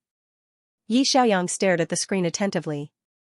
The first test, 678931. The second test, 901352. Those flashing numbers mixed in with Japanese, Korean, English, and French always reflected in his eyes and mind. This was the dynamic vision anti-interference detection ability that professional players had to have. Many newcomers who wanted to play in esports competitions would be stuck at this test during the test. They could not even capture the numbers, let alone memorize them. Xiaoyang could do it. He sat calmly in front of the computer, his slender fingers typing quickly on the keyboard. His eyes were on the screen, and his hands were typing blindly. There were 13 strings of numbers in a row. Not a single one was correct. At this point, Coach Su's eyes were full of surprise. He hurriedly pulled Xiaoyang aside and said, "The 4th test is the coordination of hands, eyes, and brain. The row of buttons in front of you will flash at random, and the speed will get faster and faster. You need to use your hands to hit the flashing buttons. If you hit the wrong button or miss it, it will be counted as a mistake. It will last for 60 seconds. It was a bit like a game of whack-a-mole. This test tested the coordination of hands, eyes, and brain. It was the most crucial test to determine a player's effective hand speed. Sometimes, your brain knew what skills to use in a team fight, but your hands could not press them. This was what netizens often called bad hands. Actually, it was not that your hands were bad. It was that your hands could not keep up with your brain's commands. Esports players needed to achieve a high level of coordination and unity between their eyes, hands, and brain. When their eyes found the enemy and their brain decided what to do, their hands would immediately react. Countless testers were stuck at this test. The flashing of the buttons would get faster and faster. Several buttons would flash at the same time within 0.1 seconds, and both hands would have to be pressed together. The test began. Xiaoyang's hands were seen pressing the flashing buttons at lightning speed. He was like a pianist playing the piano keys at lightning speed. He did not panic, nor was he nervous, his expression was calm from beginning to end. The test lasted for 60 seconds. The flashing of the buttons got faster and faster. Xiaoyang's hands also got faster and faster. At this moment, the boy's slender and fair fingers seemed to be dancing a gorgeous dance. Coach Su looked at the young man in front of him in surprise. Because on the screen of the test instrument, the error rate so far was 0. Even with such a fast tapping speed, there were still 0 misses and 0 mistakes. Coach Su and Xianxia looked at each other and gasped. The 60 seconds quickly ended. He had pressed the buttons 300 times in 60 seconds. The accuracy rate was 100%. Xiaoyang looked at the results, smiled slightly, and asked, "Is there anything else?" Coach Su came to his senses and said, "The last test, the suspension test." The suspension test was very simple. The tester was given a pen and had the tip of the pen hover in an extremely small groove. The tip of the pen could not touch the walls of the groove. The stability of the hands was tested. Coach Su took a deep breath and said, "Don't underestimate this test. Less than 10% of the testers can pass. You have to stay still in the 2.5 mm groove for 60 seconds. You can't touch the walls." Yi Xiaoyang nodded. He picked up the pen with his right hand and held the tip of the pen in the 2.5 mm groove. His hand was very steady. For 60 seconds, his hand did not move at all. The pen in his hand seemed to be completely still. He switched to his left hand. Similarly, for 60 seconds, his fingers did not move at all. He was like a completely still statue. 60 seconds passed quickly. The instrument showed that he passed. Coach Su printed the test results and handed them to Qi Shua. His expression was very complicated. The first test, instantaneous reaction speed. Reaction speed was 0.15 seconds in all 5 tests. Evaluation, the second test, dynamic vision. Passed all 13 tests of the highest difficulty. Evaluation, the third test, anti-interference dynamic capture ability, level 13. Passed all tests. Evaluation, the fourth test, coordination of hands, eyes, and brain. 60 seconds, 300 keystrokes. Accuracy rate 100%. Evaluation, the fifth test, suspension stability. 60 seconds, 2.5 mm aperture. Number of errors, 0. Evaluation, Qi Shua took the test form. There were 5 distinct S ratings. He was an extremely rare gifted player. Coach Su whispered in his ear, F*CK, where did you find this treasure? It's exactly the same as your test results. A 5S rating. If you train him well, he'll definitely be a talent. Qi Shua smiled slightly. Yes, he had a hunch. He had found a treasure. Translator, Henyi Translations Editor. Henyi Translations. Playing games and competing in professional leagues were two different concepts. Many people who were good at games were not suited for esports. Even the most skilled game streamers and the best passers-by in the country might not be able to meet the requirements to be an esports player. This talent test alone would cause 99% of people to be stuck. The esports arena was cruel. Sometimes even a 0.5-second difference in reaction time could lead to the collapse of a team battle. The major clubs had very strict requirements for esports players. These tests were something that everyone who wanted to become an esports player had to pass. It was like a stepping stone to the esports industry. In his previous life, Yi Xiaoyang had also scored full marks in the GD team's test. He remembered that GD's coach had told him, reaction speed, dynamic vision, coordination, and stability are the basic requirements to become an esports player. It's like the basic hardware configuration of a computer. If the hardware is good enough, it needs to be paired with even better software. That is, awareness of the game. Yes, hardware alone was not enough. Many players who scored very well in the talent test did not become gods because their understanding of the game, judgment of the situation, and analysis of the game did not reach the same level of excellence. No matter how good the hardware was, a computer could not run smoothly if it was loaded with a bunch of junk software. Hardware and software always complemented each other. If the innate conditions were good enough, they still needed to deepen their understanding of the game. Overall vision, judgment, and execution, these were all nurtured later in life.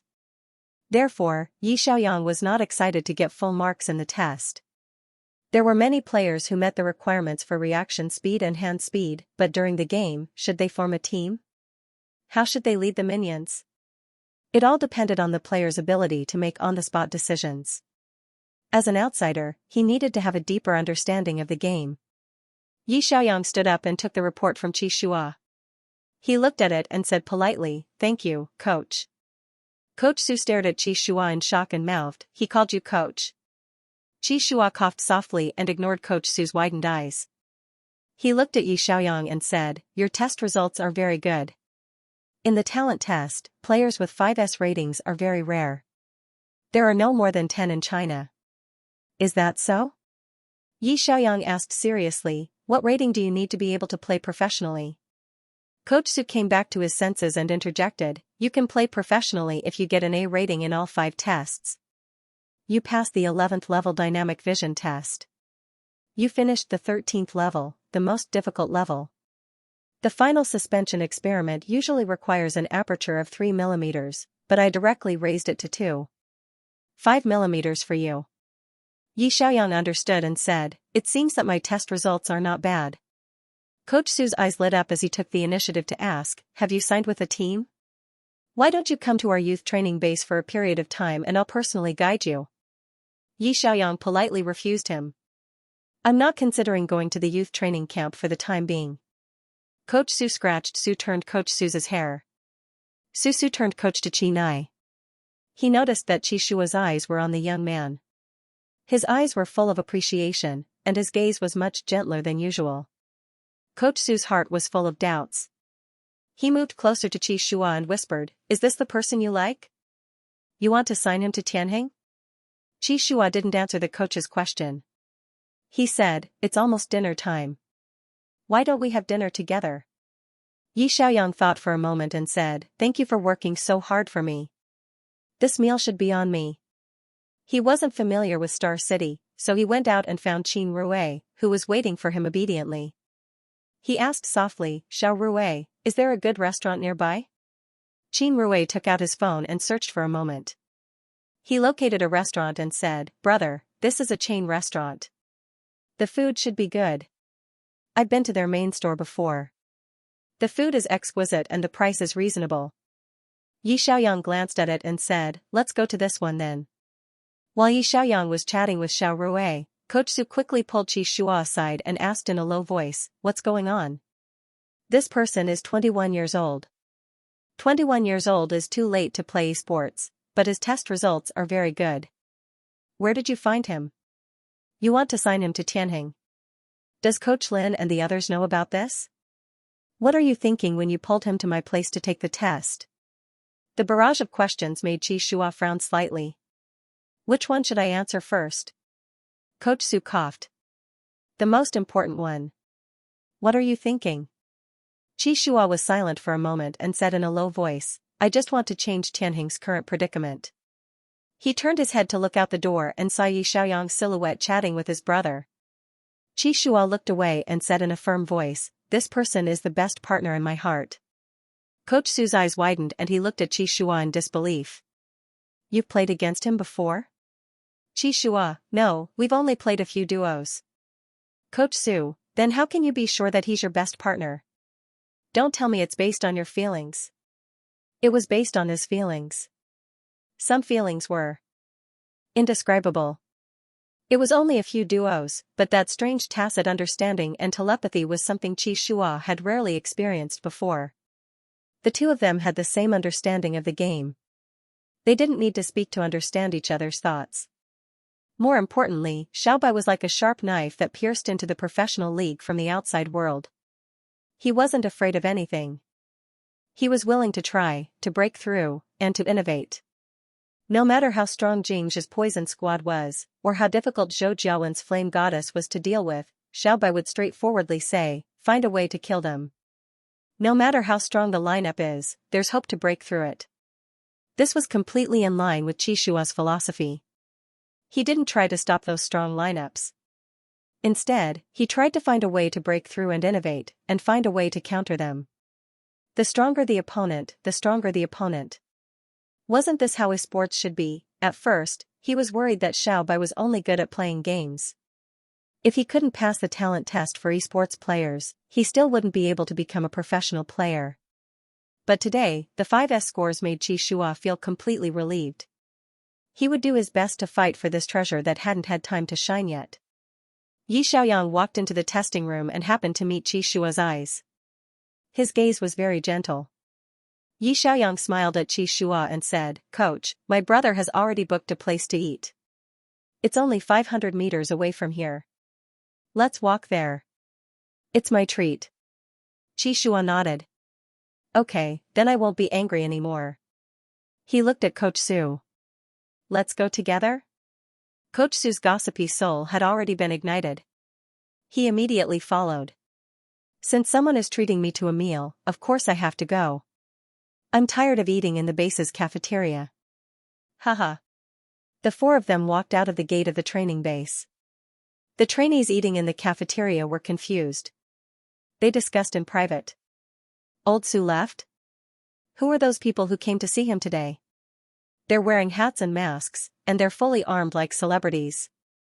They're not simple people. The trainees' gossipy souls were also ignited. Yi Xiaoyang followed Qin Rui's mobile navigation and walked across the overpass at the intersection. They arrived at a restaurant with a good environment. Qin Rui had just called to book a private room. The four of them went to the VIP room on the second floor. Yi Xiaoyang didn't know how to order, so he simply handed the menu to his brother. Xiao Rui, you order. Qin Rui asked politely, Coaches, is there anything you don't eat? Qi Shua said, I don't eat desserts. Coach Su laughed and said, I don't have anything I don't eat. Anything.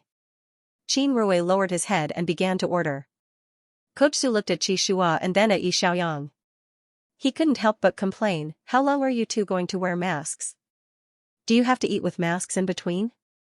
Qi Shua heard this and took the initiative to take off his hat and mask. Yi Xiaoyang also took it off. The two of them looked at each other. Yi Xiaoyang realized that this coach was more handsome than he had imagined. At first, he could only see his eyes and eyebrows. His dark eyes left a deep impression. Now that he saw his entire face, the man's nose and lips were just right, as if they were carefully carved.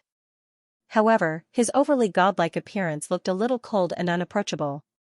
Coach Su looked at Yi Xiaoyang and asked curiously, What's your name? Why haven't you taken a test at the age of 21? With your talent, if you had come to the youth training base when you were 17 or 18, you would have become a god by now. Yi Xiaoyang smiled and said, You can call me Xiao Bai. I've never taken a talent test before because I've never played online games. Recently, I downloaded Clash of Gods and played for a while. I think it's quite fun. Coach Su rubbed his chin thoughtfully.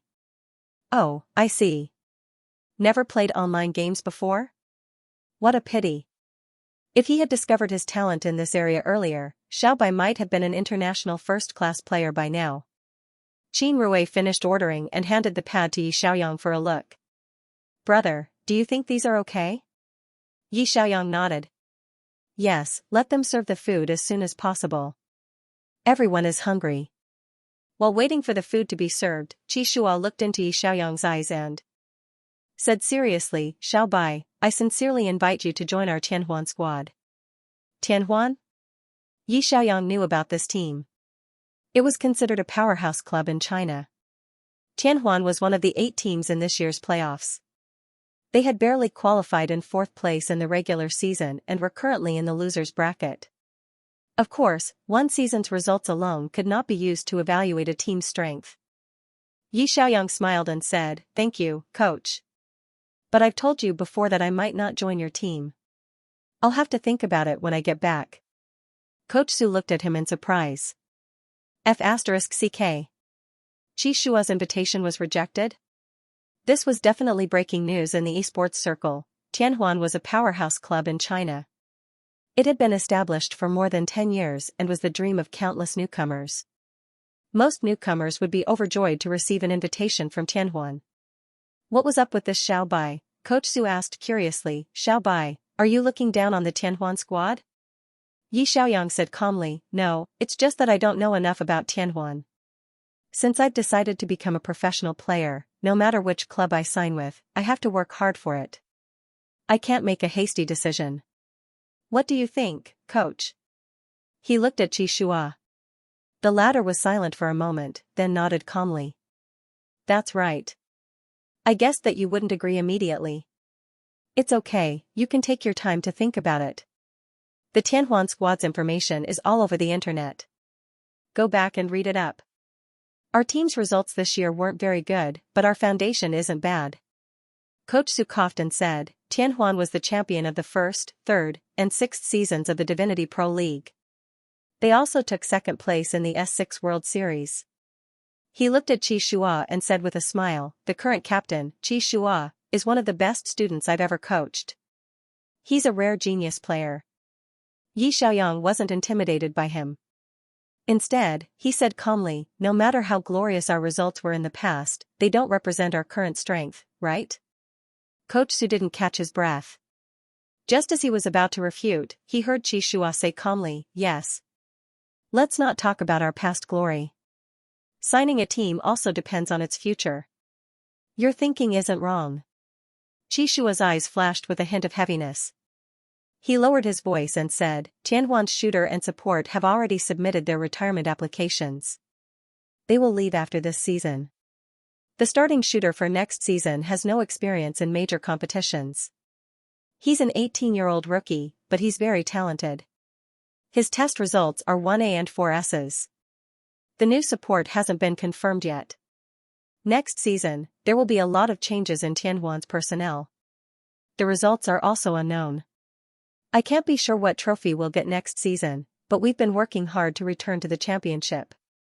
I can only promise that if you're willing to join Tianhuan, I'll fight for the best treatment for you. Yi Xiaoyang looked at Coach Su with some surprise. Usually, when a coach signed a player, he would say a lot of how good our team is to persuade the rookie to sign with them. He would even exaggerate things like we'll definitely win the championship next season. Rookies who didn't know much about the world were easily fooled by team managers. It was like going to a company interview. The HR department promised a bunch of benefits, but when you actually went, you realized it was all fake, big, and empty lies. It was rare to see a coach like the one in front of him, who directly exposed the team's scars and told the other party the actual situation. It was also because of this that Yi Xiaoyang felt his full sincerity. He really wanted to invite him to join the team. That was why he told Yi Xiaoyang the Tianhuan squad's current predicament so that he could make a decision after careful analysis and consideration. He wouldn't regret it. After all, which team he signed with would affect the rest of his career, so he had to be careful. Yi Xiaoyang was actually a little touched. He had seen too much deception, but this was the first time he had met such an honest and frank person. When he met Xianxia's gentle gaze, Yi Xiaoyang said seriously, "Thank you for your recognition, but I also have 2 conditions. First, I will only play as a mid-player. Second, I want to be a starter next season and not sit on the bench. If you can meet these 2 conditions, I will seriously consider whether to join Tianheng." Coach Su, he had seen too many rookies who spoke arrogantly. This was the most arrogant one. Coach Su's eyes were about to fall out of their sockets, but Xianxia didn't seem surprised by Xiaobai's conditions. He smiled slightly and said gently, "Okay. I'll discuss it with them when I get back and give you an answer." The conversation stopped here. The waiter knocked on the door of the private room with the dishes. Yi Xiaoyang changed the subject and said, "Let's eat first." He would only play as a mid-player and be a starter on the main team. He was already 21 years old, so he couldn't waste his time by training for half a year and sitting on the bench for a year like other rookies. This request sounded too arrogant. After all, he was still a rookie. But for Yi Xiaoyang, this was a bottom line that he had to stick to. If the team chose him, he would also choose a suitable team. He hoped to find a team that was willing to accept his request. He wanted to find a talent scout who truly understood him. Translator, Endless Fantasy Translation Editor, Endless Fantasy Translation. Tianheng Xianxia didn't mention the signing of the contract again, and Yi Xiaoyang also avoided the topic. They chatted about today's competition as they ate. Coach Su's expression was complicated, and he seemed to be deep in thought. As for Qin Rui, he didn't dare to say anything, and just sat there like an invisible person. After the meal, Xianxia stood up and said, "Do you want me to drive you back?" Yi Xiaoyang said, "Don't bother, Xiao Rui and I can take the subway. Our house is close to the subway station." Xianxia didn't insist. "Then keep in touch. See you next time." Yi Xiaoyang said goodbye to them, went to the front desk to pay the bill, and took his brother to take the subway. After the two left, Coach Su said with a complicated expression, "Although Xiaobai's test results are excellent, and he's a rare talented player, he's still a rookie. He's never played in a competition before, and he wants to play as a main player? Only second-rate teams that are especially short of players would accept his request, right?" Xianxia said in a low voice, "His situation is a little special. It's too late for him to start training from the youth training camp at the age of 21. The peak of a professional player's performance is only a few years, and he's at his peak now. I think he's smart, and he knows exactly what he wants. Coach Su was silent for a moment, then he scratched his head. But will Tianheng agree to this request? You performed so well that year, but didn't you stay in Tianheng's second team for half a year? Later on, it was your teacher who argued for you to be a starter. Qi Shua stood up and walked to the window, looking at the sign, Star City Youth Training Camp on a building not far away. He said softly, Coach Su, I graduated from this youth training camp 4 years ago. Coach Su walked to his side and looked up at the youth training camp building. He said with emotion, your batch was the best I've ever coached. Qi Shua said, a lot of people often say that if the 5 of us form a team, we can represent the Chinese esports team and stand on the highest podium of the World Championship. When Coach Su heard this, he could not help but feel a little sour in his nose. How terrifying were the trainees of Qi Shua's batch. Netizens often said that S6 was truly a fight between gods. That year, extremely talented rookies continued to emerge. It was also the year that China had the highest chance of reaching the top of the world. 5 rookies from the largest youth training base in southern China, the Star City Youth Training Camp, Qi Shua, the main jungler of the Tianhuan squad, the current captain of Tianheng.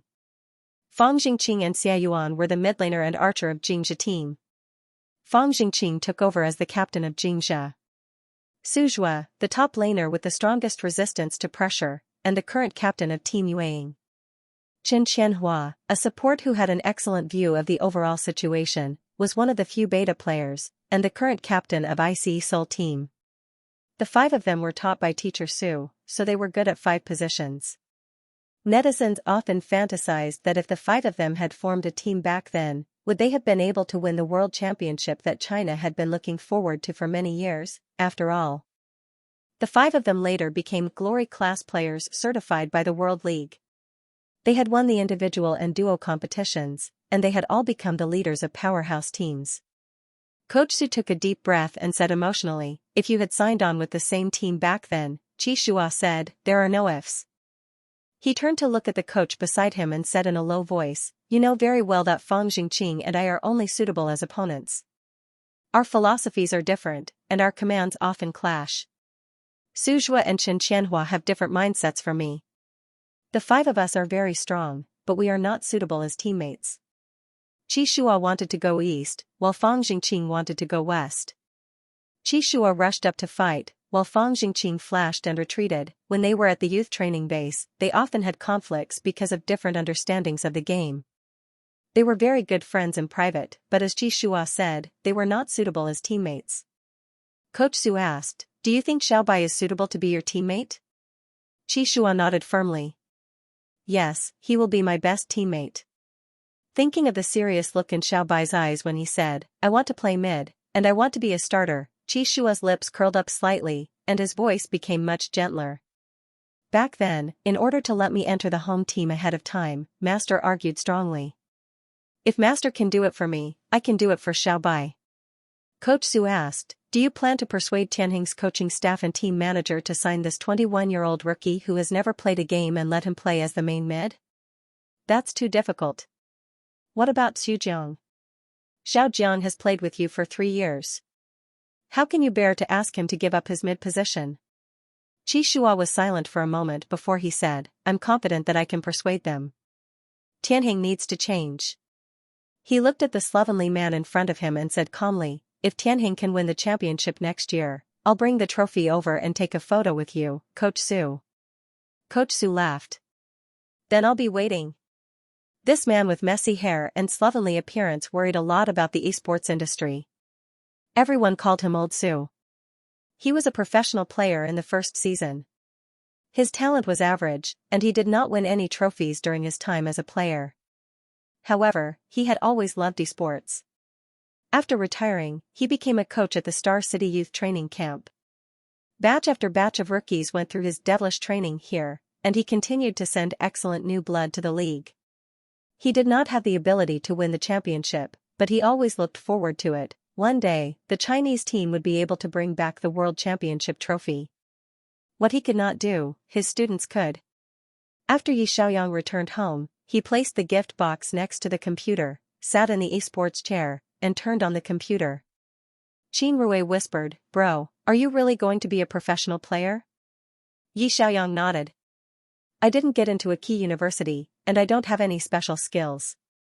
I'll give it a try. Maybe I can do it."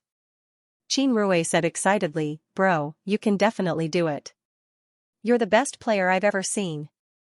Yi Xiaoyang smiled and did not explain further. He went to feed the cat some freeze-dried food, then went back to the study and turned on the computer. He registered a Weibo account while watching the competition today. After logging in, he found that streamer Xiao Bai already had more than 50,000 followers, all from his livestream room.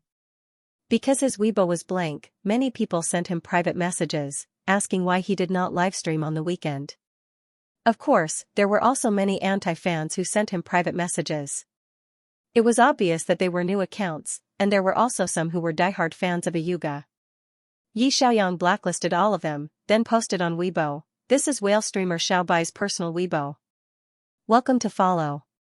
I have some personal matters to attend to this weekend, so I won't be live streaming for the time being. See you on Monday at 10 a.m. sharp. Please click on the link to my livestream room." As soon as the Weibo was posted, he received a bunch of comments. "Xiao Bai, I'm following you. Post more pictures of cats in the future, you're on holiday, and you're live streaming at 10 a.m. on Monday. Are you treating live streaming like work? After watching your Abyss Lord teaching for a few days, I realized I'm really bad at it.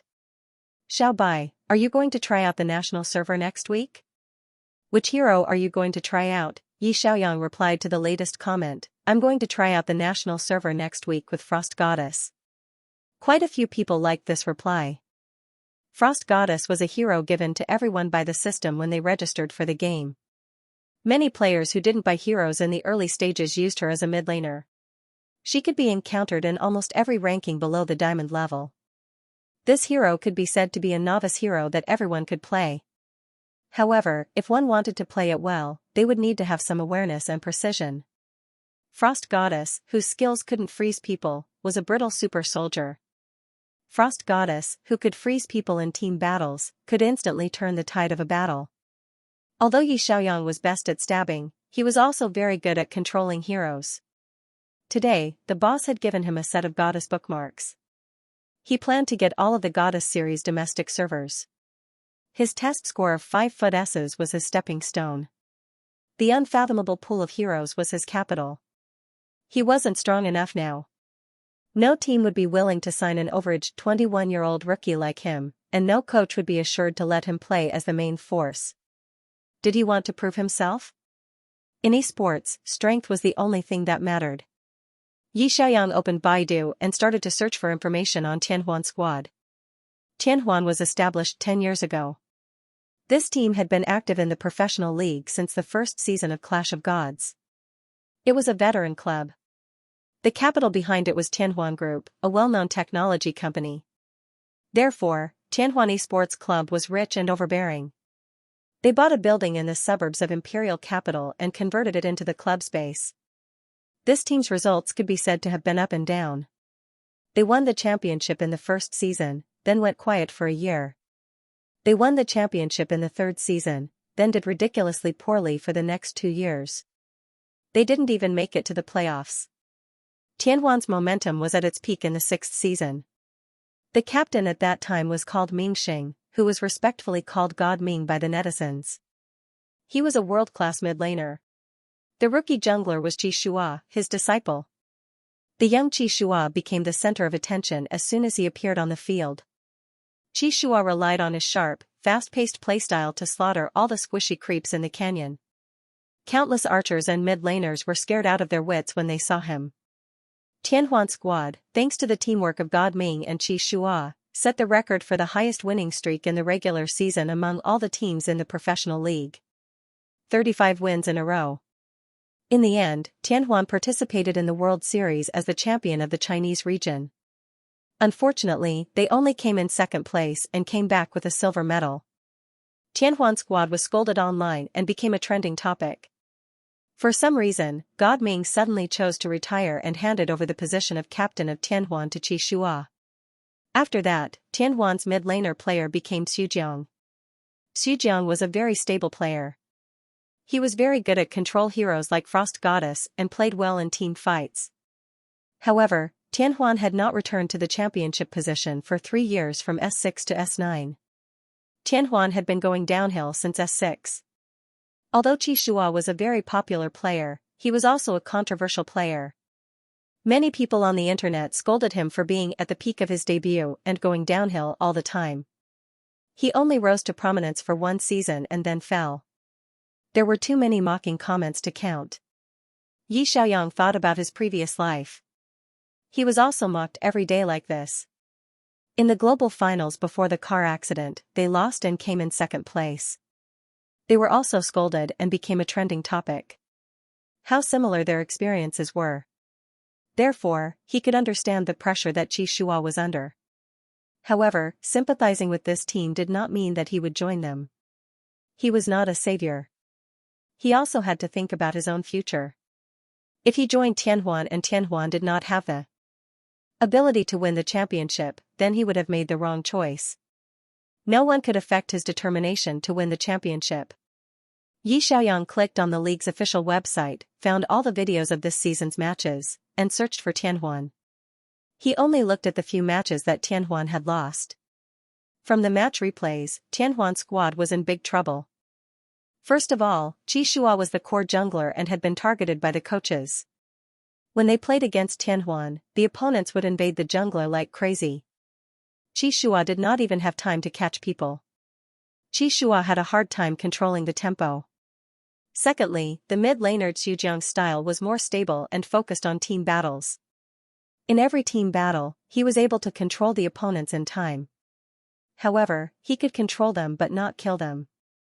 Tianhuan often collapsed in the later stages of the game because the archers could not keep up. Right now, Tianhuan was like a series of gears. Individually, each part looked fine, but when put together, there was no way to twist them into a rope. Either there was a jam here or a mistake there. This was the key reason for Tianhuan's squad's decline in performance. There was a big problem with their teamwork. Should he join such a team? Yi Xiaoyang furrowed his brows and fell into deep thought. If he joined Tianhuan and played in the mid-laner unit, what would happen to the original mid-laner Xu? Xu individual strength was not a problem. From the match replays, it could be seen that this player's performance was very stable.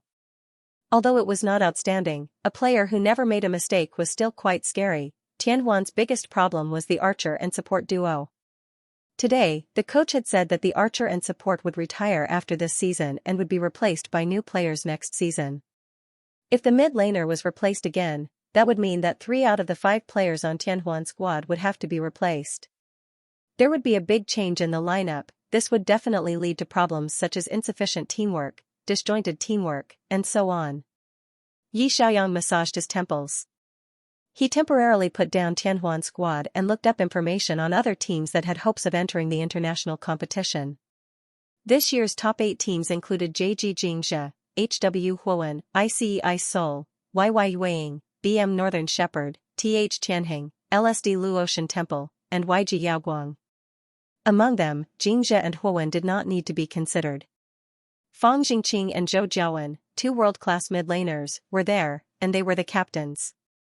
Yi Xiaoyang could not compete with them for a spot. The remaining teams would have to be slowly examined. Maybe some mid-laners had just retired and were lacking mid-laners and would be willing to take him. There was still some time before the next season, so he had to choose a team that suited him best. Yi Xiaoyang opened Weibo and followed all the official Weibo accounts of these teams. Out of curiosity, he clicked on Tianheng Esports Club's Weibo page to take a look. Then, he saw a pinned photo. It was a promotional photo for Tianheng's playoffs. The background of the photo was the Tianheng Esports Club's base. The 5 players of the main team were neatly dressed in blue and white team uniforms. The boy standing second from the left, the jungler position, was tall and handsome. Below the photo was written, Tianheng, Shuayue. Shuayue was the registered ID of Tianheng's captain, Qi Shua. Yi Xiaoyang, this face was exactly the same as the face he had seen at dinner today. The captain, Qi Shua, was wearing a blue and white team uniform. His expression was cold and cool. Coach, your captain is also a coach. Yi Xiaoyang did not know whether to laugh or cry. He turned on his phone and found the profile picture of Boss in the list. He sent this photo of the Tianheng team member and typed, "Captain Qi, your alias has been exposed. Qi Shua." He had only been pretending to be a coach for half a day before his alias was exposed by Xiao Bai. Ahem. Translator, Endless Fantasy Translation Editor, Endless Fantasy Translation. Qi Shua wasn't surprised that Xiao Bai had discovered his identity so quickly. As the captain of Tianheng, his photo was everywhere on the internet. Tianheng Squad's official Weibo even had a group photo with the main team. Xiao Bai could easily find it. Since Xiao Bai already knew who he was, there was no need for him to hide it. Qi Shua quickly typed a reply, "Sorry, I didn't mean to lie to you. I said I was a coach on the field today just to make you lower your guard and come with me to the youth training base for the esports talent test." Yi Xiaoyang asked, "So, Captain Qi, you approached me in private behind your coach's back?" Qi Shua, "Yes." Yi Xiaoyang, "This captain was quite interesting. In most teams, the players only needed to play well. As for the specific teammates, the club executives and coaches had the final say." This was the first time he had seen the captain personally approach a passerby. Yi Xiaoyang was a little curious and typed, "Why did you invite me to join Tianheng?" "I checked Tianheng's information. Your Tianheng midlaner, Xujiang, is not weak. Next season, the archer and support will retire. Since you already have a candidate for the archer, shouldn't you be thinking about finding a strong support?" Qi Shua thought for a moment, then pressed the voice button and said directly, "Xujiang is not weak, but Xujiang and I have a problem cooperating. Moreover, our current lineup has been thoroughly studied by the coaches of the major teams. The jungle has been invaded repeatedly in the early stages. If the support wants to protect the archer, he can't protect the jungle. Xujiang and I don't have a tacit understanding of working together to counter invasions. His control and cannon mages are very good, but his hand speed is average, and his stabs are weak." Qi Shua followed up with another message, "Your style is different from his. If I cooperate with you, I can speed up the pace of the game and find a way to break through when we are suppressed in the early stages. This is why I approached you in private." Yi Xiaoyang pressed the voice message button.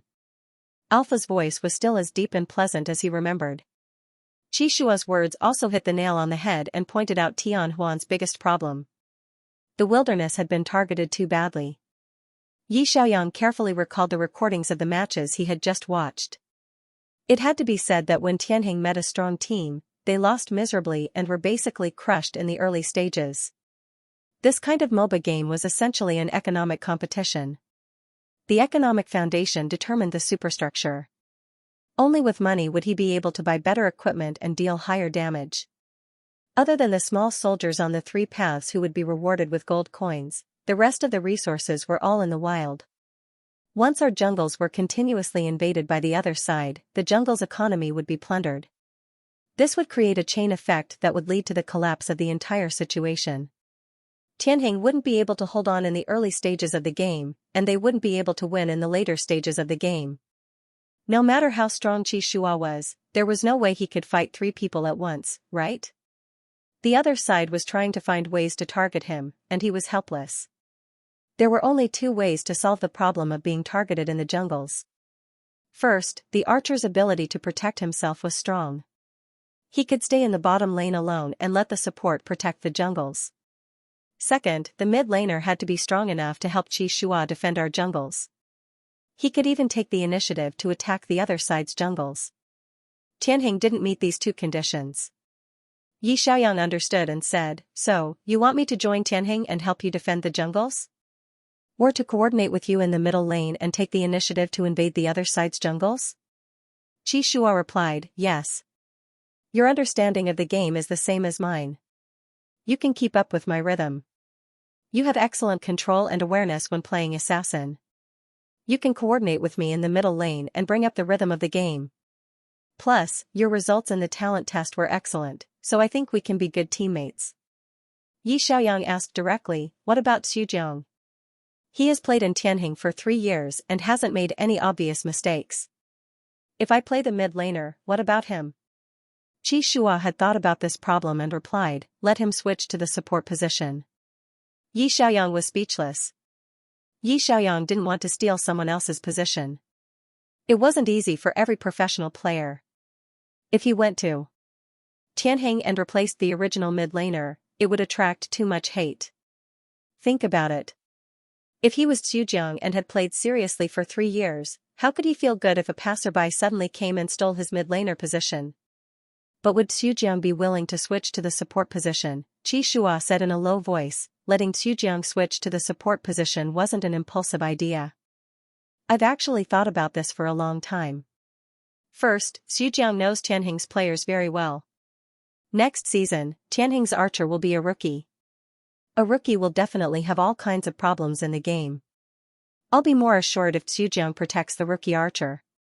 Second, Zhujiang's style is more stable. As for me, I want to change. Qi Shua said calmly, the current Tianheng can only hope to break out of this predicament if we take the initiative to change. Yi Xiaoyang fell silent. He had also been a team captain, so he could understand Qi Shua's difficulties. Tianheng had to find a way to change. If this continued, their results would only get worse.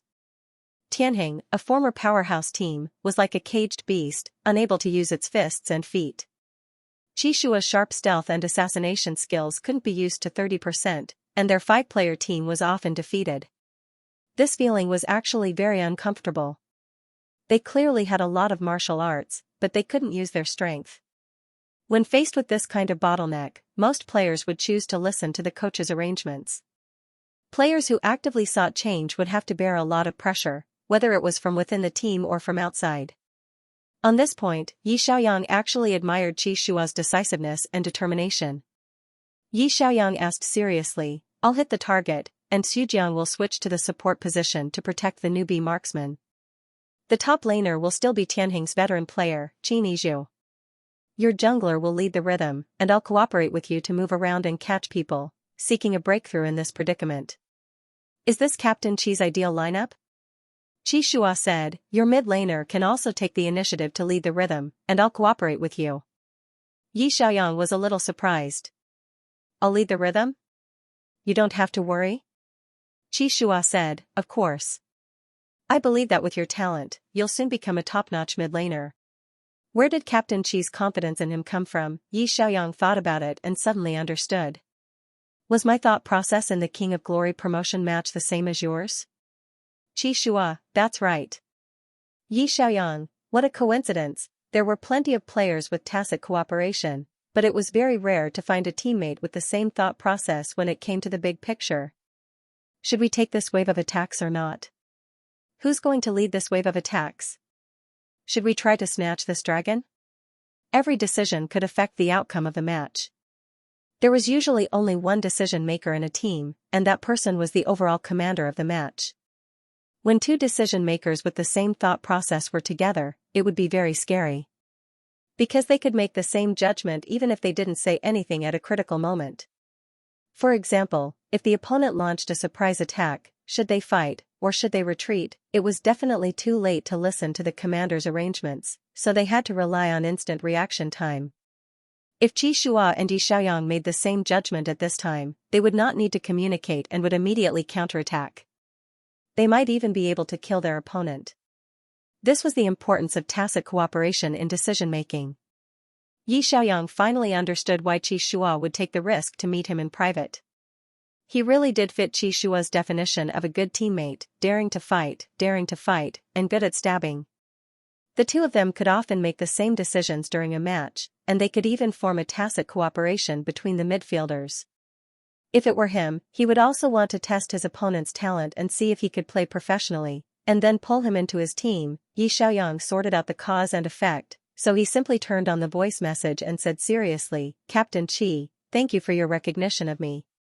However, letting me join the Tianhuan squad is currently your one-sided wish. Zhujiang doesn't know about this, right? Tianhuan's coaching staff probably didn't agree either, right? Qi Shua saw a voice message pop up on his phone screen and pressed the play button. The voice in his ear was very calm, without a trace of nervousness or restraint. It seemed that Xiao Bai had already begun to seriously consider joining Tianhuan. Qi Shua walked to the window and pressed the voice message button. That's right, I contacted you in private, and I didn't have time to tell them. Tianhuan has a match this Thursday. It's the losers match in the playoffs. You should know what this means for us. I don't want to affect the players' mentality, so I didn't say anything for the time being. Yi Xiaoyang also found it troublesome to type, so he simply pressed the voice message button to chat with him. I understand, but it's best if you don't say anything yet. You've been playing for a whole year, and it's not easy to get into the playoffs. Don't let it affect your state during the match. Qi Shua said in a low voice, yes, so I'm going to talk to them in detail after the playoffs. He paused and said gently, actually, Xujiang isn't a narrow-minded person. He's a player from Tianhuan's youth training camp, and he has deep feelings for Tianhuan Club. I believe that as long as you're strong enough, he'll welcome you to join, and he'll be willing to make some changes for the team's future. Coach Lin is a first-generation professional player from Tianhuan, and he has a good temper. I have a way to convince him. He has the final say in the coaching team. As long as we can convince Coach Lin, it'll be much easier to deal with the club manager. If it really doesn't work, I can ask my master to come out of retirement. My master has shares in Tianhuan Club, and he can settle all the shareholders. This is why I dared to promise you that I'll fight for the best contract terms for you. Yi Xiaoyang listened to Qi Shua's serious voice with mixed feelings. Qi Shua's sincerity towards him could be said to be completely sincere, right? He even planned to ask his retired master to come out of retirement, which showed how much he valued him. Yi Xiaoyang had a very good impression of the Tianhuan captain's calmness and sincerity. He could tell that Qi Shua had been looking for a new way out for the Tianhuan squad. If a team had such a responsible and considerate captain, as long as the players were good enough, what was there to be afraid of? The Pro League was all about the players' performance. No team dared to guarantee that they would definitely win the championship. Yi Xiaoyang had also led a team before, so he knew very well that if a team wanted to achieve good results, the 5 players had to work together. He believed that Qi Shua had the ability to stabilize the Tianhuan squad's morale. In that case, this team might be able to take a step forward and reach a higher place. Yi Xiaoyang was silent for a long time before he said seriously, Captain Qi, I can't promise you right now. How about this? Let's leave some leeway for ourselves. Don't be too sure. Don't tell them that Xiao Bai will definitely join Tianhuan. Raise this idea first, sound out the coaches, and ask Xujiang's attitude. If they strongly oppose it, I don't want Captain Qi to offend too many people because of me. Qi Shua was Tianhuan's captain. Would he fall out with the club for someone who might not join Tianhuan? Yi Xiaoyang definitely didn't want to see that happen. Qi Shua was a little surprised. You're thinking for me? Yi Xiaoyang smiled. After all, Captain Qi was very honest and directly told me about Tianhuan's current situation. Whether or not I can become your teammate in the future, at least we can be friends, right? Qi Shua nodded. Yes. Don't worry, I know what to do. I know how to tell them.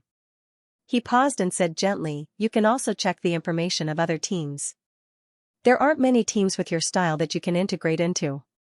Tianhuan is actually your best choice. I'll pave the way for you. When you're willing to sign a contract in the future, there won't be any obstacles in front of you. Yi Xiaoyang's heart warmed. He said seriously, then I'll try to improve myself as soon as possible. I can't lose face for you. I only know 3 heroes at the moment, and I don't have enough heroes to get the national standard. When I get more than 8, you can talk to them more confidently. A smile appeared in Qi Shua's eyes as he listened to Little White's serious voice. He pressed the call button and said in a low voice, that's right. If you want to be a top-notch mid laner, you have to learn all the mid laners and be proficient in at least 8 heroes. Although the professional circle doesn't care about the national standard, it's the best way for you to prove yourself. Many professional players didn't get the national standard because they didn't have the time. Therefore, the professional circle didn't care about how many national standards you got, but rather your performance on the field. But for ordinary players, the number of national standards was the best report card. Yi Xiaoyang looked back at the bookmark gift box on the table. 6 different colored metal bookmarks of the goddess were neatly arranged. They emitted a soft glow under the light. This was Qi Shua's gift to him. When he received the gift, he said that since his boss thought so highly of him, he had to at least get the national standard of these 6 heroes. It wasn't the top 10 national standard. It was the golden trophy of first in the national server. Xianxia only had the capital to negotiate with the club if he was good enough. Was Tianhuan the best solution for him? He wasn't completely sure yet. There was only one thing he was sure of. Improve himself. Become the king of the Chinese server, known by all the esports clubs in the Chinese server. Translator, Endless Fantasy Translation Editor, Endless Fantasy Translation. The next morning, Yi Xiaoyang woke up at 7 as planned. After washing up, he went to the study and turned on his computer. His stream announcement was, "I'm not streaming this weekend, I'll see you on Monday." So, Sunday was a free time for him to familiarize himself with the 6 most common midlaner goddesses. The first to break into the national server was Frost Goddess. He was already very familiar with this hero, and the combo of skills was very simple. Freeze the opponent with W, reduce the opponent's defense with Q, and kill the opponent with Rs. The key was whether it could freeze the opponent. Frost Goddess's W skill, 3 feet of frost, would be delayed for 0.5 seconds. Most experts would know to dodge when they saw the skill. So, the most important skill of this hero was prediction. You had to predict where the opponent would go next and release the freezing skill in advance to successfully freeze the opponent. If you released it on the spot, the opponent would definitely run away as long as they weren't blind. This hero was also very suitable for ambushing. The range of the big move was very wide. In addition to dealing devastating damage in a team battle, it could also quickly clear the enemy and block the opponent's movement in narrow terrain such as the jungle and high ground. Overall, Frost Goddess was a very suitable hero for team battle control. She wasn't suitable for midlaner coordination. She walked as slow as a snail and didn't have any movement skills. She couldn't keep up with the rhythm of the jungler. But an excellent midlaner had to be well-rounded and know how to play all kinds of heroes. This way, they could adjust their hero according to the team's lineup and not be targeted by the opposing coach too much. Yi Xiaoyang practiced Frost Goddess for half a day in the training camp. In the afternoon, he practiced Flame Goddess for half a day. At night, he familiarized himself with Thunder Goddess's controls. He went to the computer and increased the proficiency of the 6 goddesses to 100 so that he could play ranked matches. A day passed quickly. At midnight on Monday, the national server rankings were refreshed. A system message popped up in the game.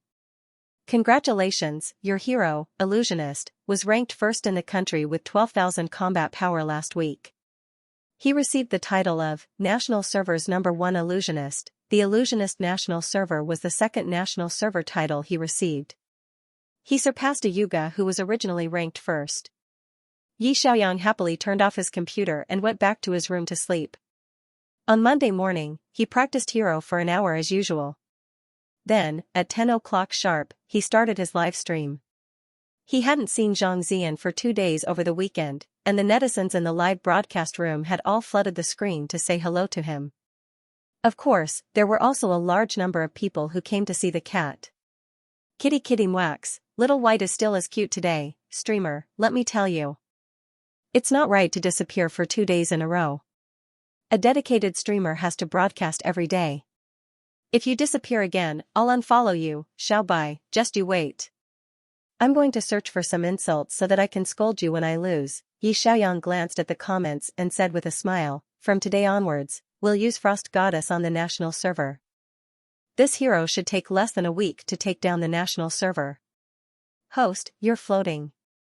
This time, you're floating into the atmosphere, taking down the national server in less than a week. Wasn't he bragging a little too much? I like this kind of arrogant streamer, Yi Xiaoyang explained, I'm not spouting nonsense. I've tested it on a computer. As long as Frost Goddess is played well, her average score will be very high. The combat power added in each game is much higher than heroes like Lord of the Abyss and Illusionist. So, in theory, it would only take about 4 days for Frost Goddess to reach 12,000 combat power. The Abyss Master and Illusionist that I previously took down were all magic assassins. I can only kill 1 or 2 people at a time. However, Frost Goddess is a team battle hero. She can deal high damage and it's easier to take down a pentakill. Easier to take down a pentakill. Listen to this, is this something a human would say? Xiaoyang said, I'll start the ranking and teach everyone how to play this hero. The comments section started to flood. Everyone knows how to play this new hero. You still need to teach, isn't it just a WQR combo? If you can't kill the opponent, you'll kill yourself, ha. You can either freeze the opponent and kill the opponent in one wave, or you can't freeze the opponent and get killed yourself. Playing this hero feels like a lottery. Easier to take down a pentakill? I played games for so long, but I've never taken down a pentakill. Because the name of Little White's live broadcast room had been changed to Frost Goddess, and the player base of Frost Goddess was very large, almost all players who played the mid lane would play this hero. More and more netizens clicked into his live broadcast room from the Whale platform's homepage. The number of online views in Little White's live broadcast room broke through the 500,000 mark. It was morning now. Most people were at work or school at this time. There weren't as many people as there were at night during the peak hours. To be able to reach 500,000 views at 10 in the morning was a very impressive result. Moreover, many new netizens also clicked on the follow button. The number of followers in Little White's live broadcast room quickly exceeded 1.5 million. It was far from being a top streamer, but this result could already be considered a second or third tier streamer. Xiaoyang started a game and took the initiative to type in the team channel, I'll play mid lane. Thank you. Although there were also foul-mouthed trolls in King of Glory, most of the teammates were still relatively friendly. They would communicate and choose a position during the preparation stage and were willing to give up their position. Xiaoyang's Frost Goddess still had a 100% win rate. After he posted the results, the other teammates consciously chose another position. There was no conflict. The game soon began. Xiaoyang came to the mid lane and quickly cleared the troops. This time, he happened to be facing the Flame Goddess. One side was fire, and the other was ice. The mid lane was simply ice and fire. The Flame Goddess's damage output relied on continuous burning damage. If you stepped on her fire circle, you would be stacked with a negative buff of burning. Not only would you lose HP, but you would also lose MP. This was also the key to the Flame Goddess's particularly annoying team play. The opponent would collectively run out of MP and be unable to use skills. Therefore, when facing the Flame Goddess, you must pay attention to your positioning. If you were burned once, you would lose a lot of HP and MP. Xiaoyang's positioning skills were particularly wretched. He moved in an S shape. If you could catch me, I would lose. This was also an obsessive-compulsive disorder that was caught by the world-class perverted junglers in his previous life. He would not stay in the same position for more than 0.5 seconds. Almost every moment, he was moving. The people who were facing him would even be dazzled by his movements, so it was very difficult to predict his movements. On the contrary, Xiaoyang could predict the opponent's positioning. He quickly discovered the player's skill release pattern. When both sides reached level 6, Xiaoyang observed carefully. Immediately after, he blocked her movement when she released the fire circle and decisively released a freezing control. As a result, the opponent inexplicably walked into the range of his 3 feet of ice skill. First Blood killed the opponent single-handedly in the mid lane. And killed the opponent single-handedly with full HP. The audience in the live broadcast room flooded the screen with cheers. I was suppressed every time I faced the Flame Goddess, but the streamer actually single-handedly killed the Flame Goddess? I can only say that his positioning prediction is too awesome. Why do I feel like all his skills were released at the same time? Although Xiaoyang did not look at the bullet screen, he could guess the doubts of the netizens. He explained, the W skill of the Goddess of Frost has a 0.5 second delay, while the Q and R skills are released immediately. Therefore, in practice, you can predict the opponent's position. After pressing W for about 0.3 seconds, you can immediately press Q plus R, which will cause the 3 skills to be released almost at the same time. The opponent won't be able to react in time. The netizens were speechless. What was 0.3 seconds? Who the hell could control the time so precisely in a game? The opponent's mid laner went home. Xiaoyang said, I just cleared the vision of the bushes on the left side of the middle lane. The opponent's jungler is not in this area. The Goddess of Flames was killed by me. she will revive in 5 seconds. Yi Xiaoyang controlled the goddess of frost to go around the left side of the jungle and squat in the bushes on the side of the inner tower. He said, after reviving, the goddess of flames will pass by here. Let's ambush her. After a moment, the newly revived goddess of flames passed by the front of the defense tower. This was the inner tower, and there was an outer tower in front of it. The area between the outer tower and the inner tower belonged to their own forces. It was usually a safer position. However, the goddess of flames was walking forward silently. Suddenly, a light blue circle of ice appeared in front of her. It was too late for her to stop. 3 feet of ice, cold air invasion, world of ice and snow, another instant combo, and the goddess of flames was insta-killed again. The goddess of flames player was speechless. Damn it. Can't you let me play? This game is so difficult, I just revived and was killed again. I'm the goddess of flames. My mentality is about to collapse. Damn, he actually ran to the bushes in the inner tower to ambush. The streamer is too wretched, Yi Xiaoyang smiled and said, my skills are on cooldown now. I'll retreat to the bottom of the tower and keep a low profile for a while. In 7 minutes and 5 seconds, the opponent's red buff will refresh. After the jungler removes the red buff, he will definitely come to catch me. As Yi Xiaoyang cleared the troops, he explained, I'll give the opponent a false vision. After clearing the troops, I'll go to the top lane and pretend that I'm going to support the top laner. Then, the jungler will circle around from the bushes above the river to kill me. After clearing the troops, he ran to the bushes in the distance to hide and said, I'll ambush a wave here.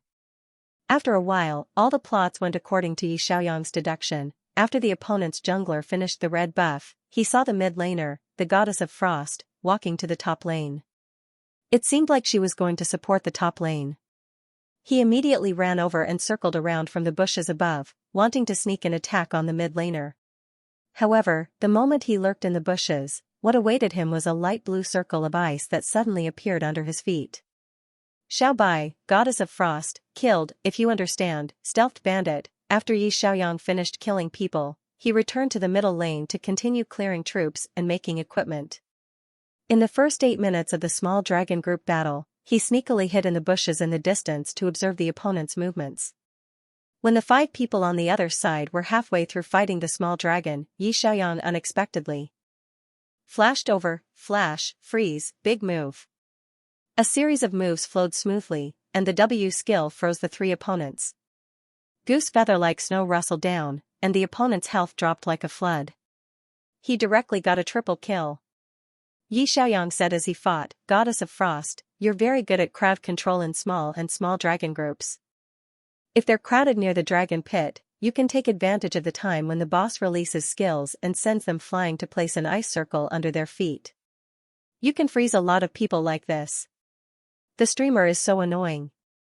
If I was on the other side, I wouldn't wait to crawl over and kill him. This game was won without any surprises, and Yi Xiaoyang was the MVP. The record was 10-0-8, and the damage in this game was 38%. His combat power was increased by 500+. Why is my Goddess of Frost always unable to freeze people? QQ. After watching the streamer's teaching, I realized that this hero is very difficult. What did I play in the past? The same hero? No, this is a different hero, Yi Xiaoyang said. Goddess of Frost is a team-type hero, so she's not simple to begin with.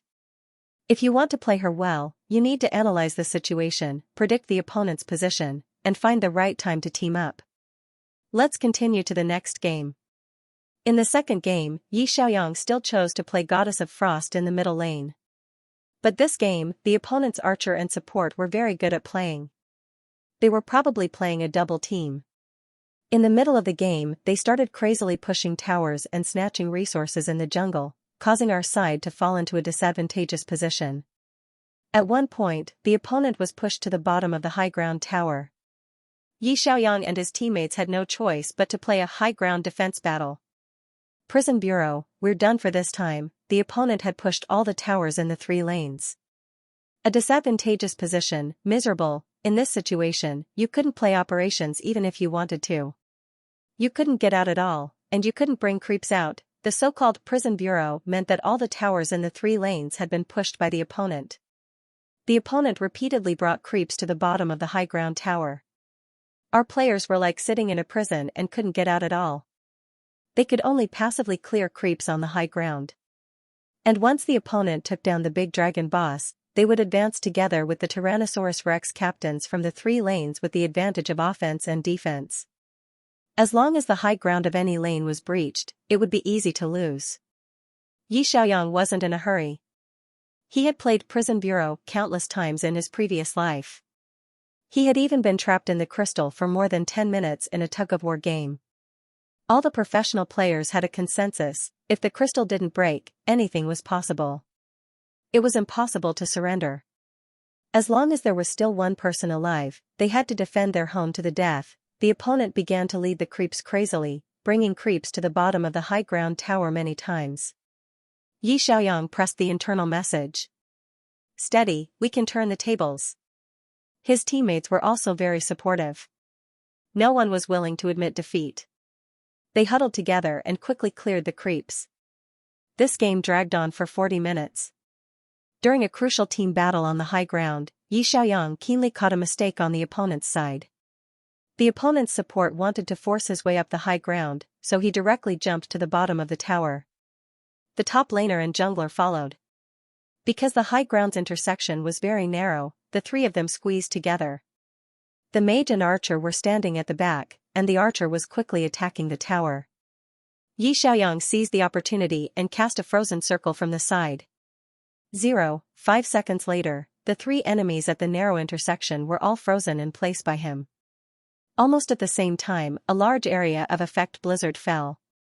The 3 melee players and the mage and archer who were standing farther away began to bleed collectively. The area of effect of his ultimate was towards the outside of the high ground, which just happened to cover the positions of the opponent's mage and archer. Double kill, triple kill. The impassioned sound effects of the system kept ringing in his ears.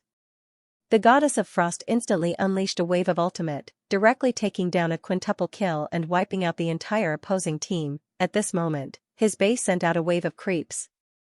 The game had gone on for 40 minutes, and the respawn time after death was very long. Xiaoyang led his teammates and creeps all the way to the opponent's high ground and won the game, from being trapped in the base and unable to go out, to instantly wiping out the opponent and turning defeat into victory. All the players who had experienced such a great reversal would feel their blood boil. A large number of flowers and applause flooded the livestream, as well as many gifts from the netizens. Xiaoyang looked at the large increase in combat power on the game's end panel and said with a smile, "The goddess of frost can constantly ambush and interfere with the opponent in a favorable situation. In a disadvantageous situation, she can also hold the high ground and find an opportunity to turn defeat into victory." His voice was very calm. "If I say that the goddess of frost can be used in less than a week, would you believe me?" He wasn't boasting. With his awareness and predictive ability, it really wouldn't take a week. The netizens in the livestream all thought, "This new streamer seems to be getting stronger and stronger." Could it be that they had coincidentally paid attention to a future giant god? Translator, Endless Fantasy Translation Editor, Endless Fantasy Translation. Xiaoyang used Frost Goddess to play ranked matches for the whole day. For those who were ranked above 50 stars in King of Kings, winning a round would increase their combat power by more than 500.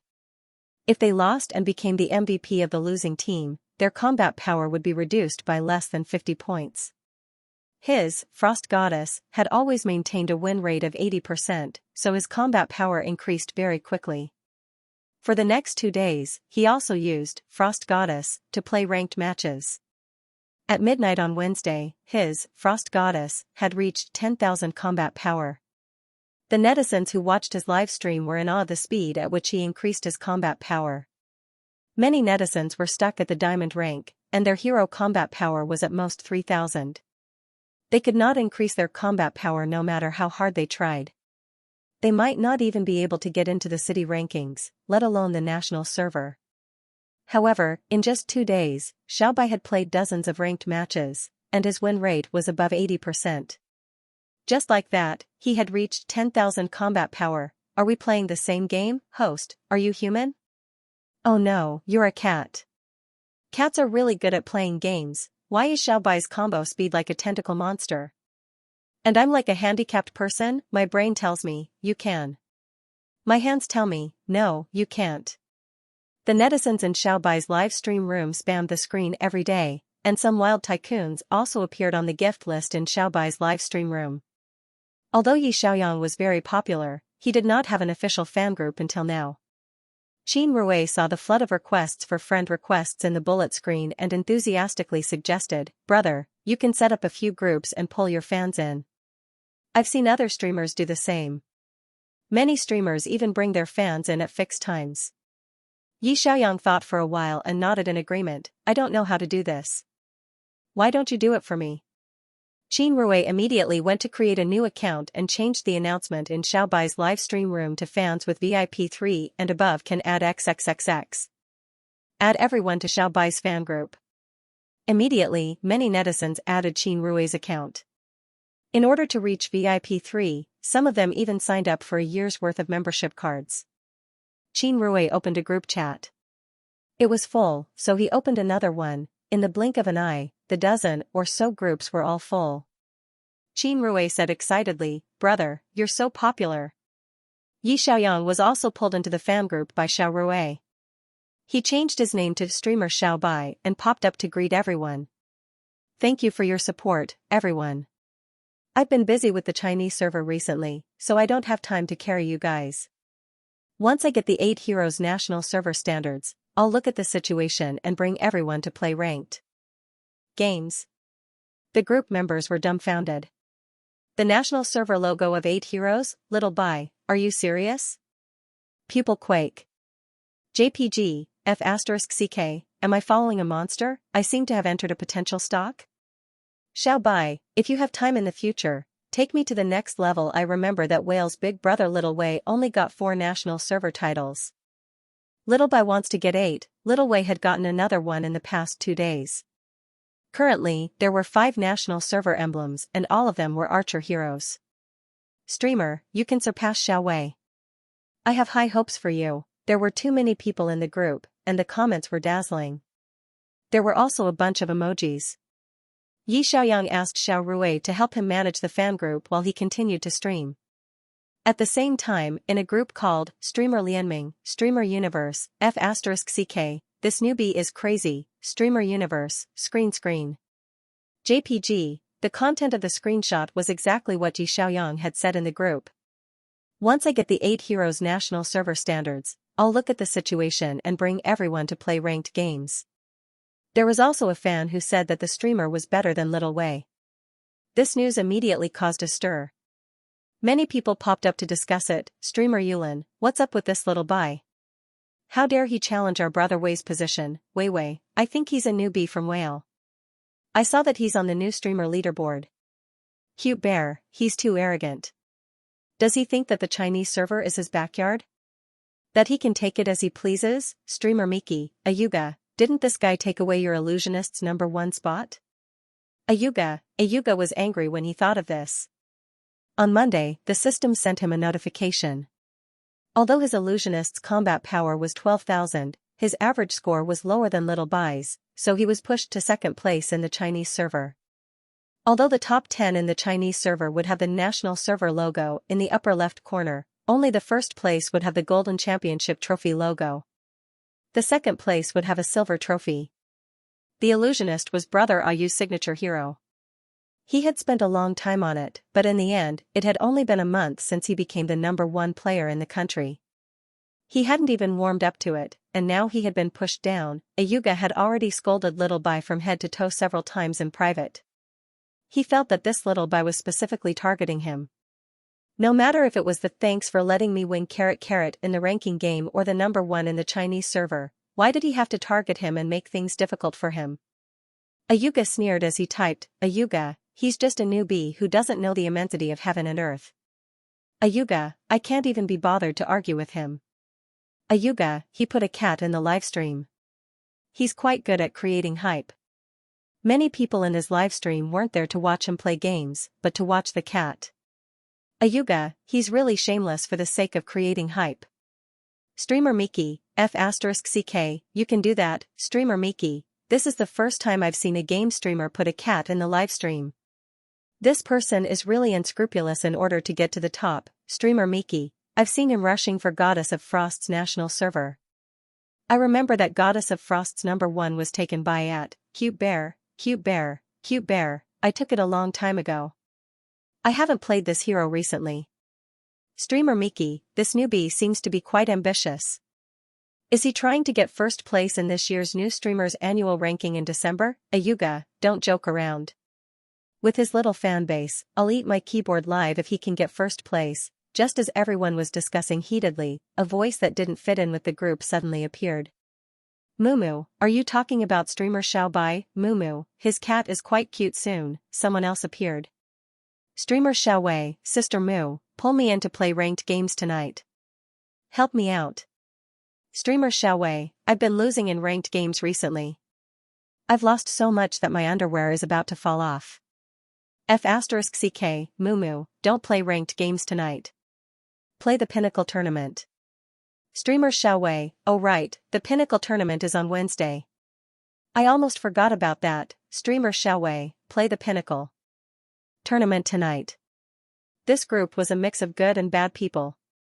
There were game streamers from all major platforms. There were more than 500 members in this group. Even the big brother and sister, who had more than 10 million fans on whale streaming, were blown up. Everyone popped up to greet the two top streamers. But strangely, the two of them didn't seem to have any intention of scolding Xiaobai with everyone else. Instead, they seemed to be changing the topic. At midnight, the Night Owl game streamers were the most active. After the topic in the group changed, everyone began to talk about the Pinnacle Tournament. Yi Xiaoyang was already asleep. When he woke up the next morning, the game's login screen suddenly began to update. Version 9.3.16 Update Pack 1, 2G. The update pack is being automatically downloaded for you. Please wait. Such a big update pack, Yi Xiaoyang immediately clicked on the update announcement.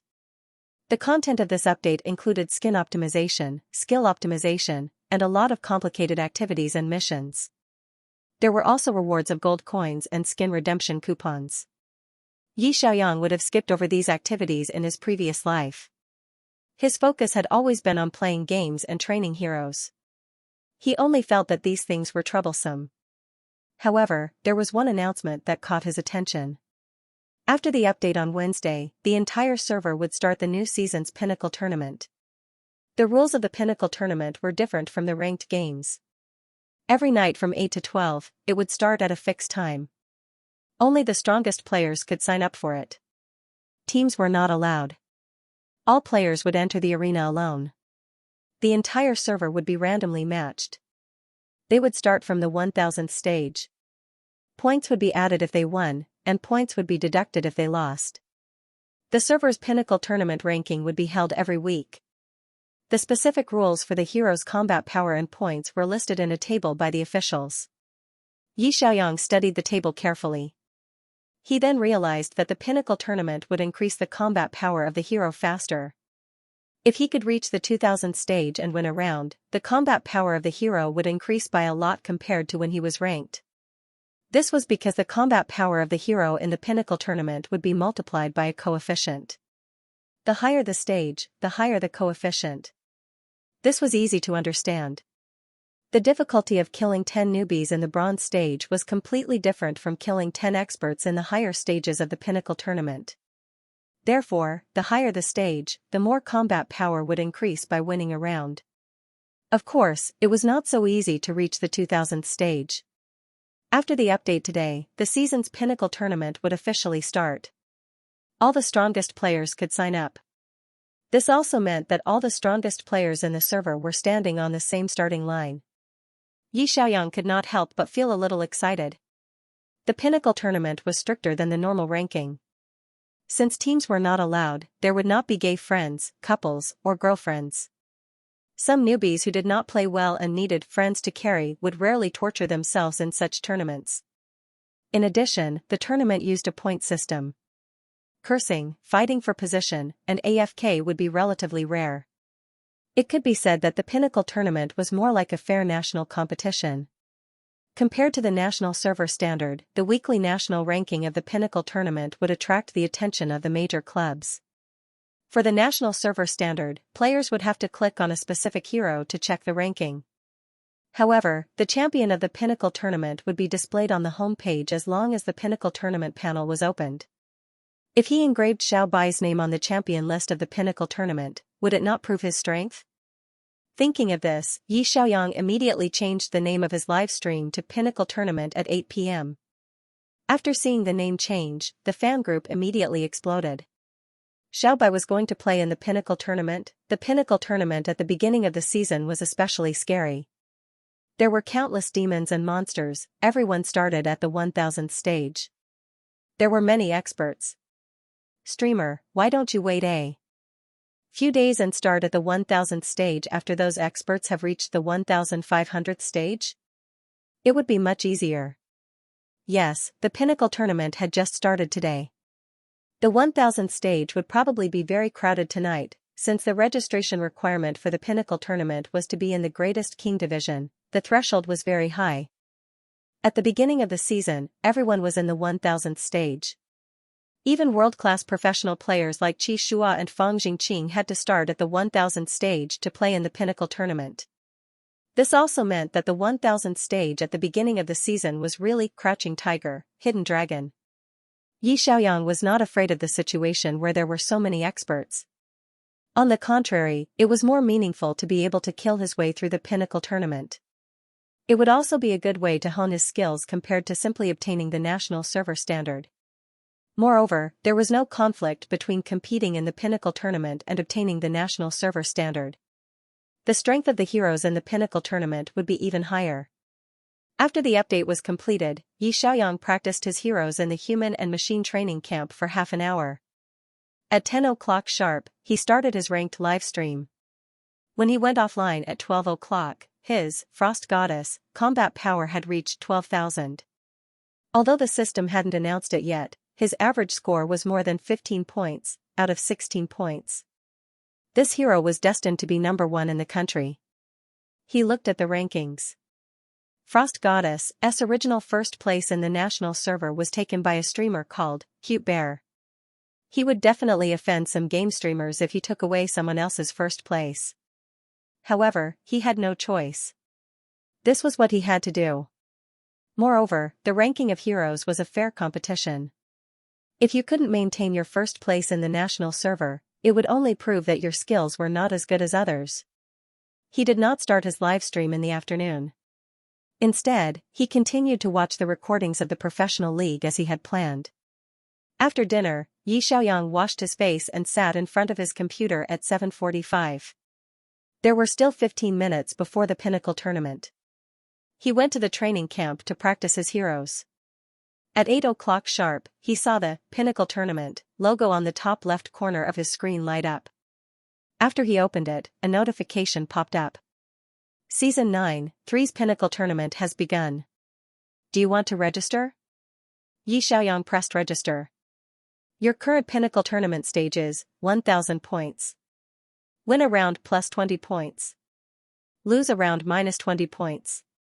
At the end of the season, players above the 2000 stage in the Pinnacle tournament will receive 100,000 gold coins and a limited skin for the Pinnacle tournament. The top 100 players in the entire server will receive 10,000 points. The top 10 players will receive a limited season peripheral and a customized trophy. With such generous rewards, there must be a lot of players participating in the Pinnacle tournament. Yi Xiaoyang closed the notification window and pressed the Start Pinnacle Tournament button in the center of the screen. Looking for teammates and opponents for you. Matches have been matched. Please get ready. Yi Xiaoyang clicked into the competition room and saw that there was one more ban slot than usual for the Pinnacle tournament. Usually, both sides would ban 2 heroes each. In the Pinnacle tournament, both sides would ban 3 heroes each. A total of 6 heroes would be locked in a small black room. Of course, in the Pro League, both sides would ban 4 heroes each. 8 heroes would be locked in a small black room, which tested the hero pool even more. Due to the anonymity system, the team list only showed Player 1, Player 2, he was Player 5. He was on the lowest floor, the 5th floor, and the last hero would be chosen. Yi Xiaoyang was just about to type, "I'll take the middle lane," when his teammate banned Lord of the Abyss. Of course, it was understandable that a newly released hero would be banned. Many people were not familiar with the new hero. Following that, his opponent banned Illusionist. Heroes like Illusionist, who had a burst of power, were especially easy to suppress in the early stages. They would snowball continuously and end the game quickly. The losing side's gaming experience would be very bad. Then, our teammate banned Frost Goddess. Yi Xiaoyang did not understand why his teammate banned Frost Goddess.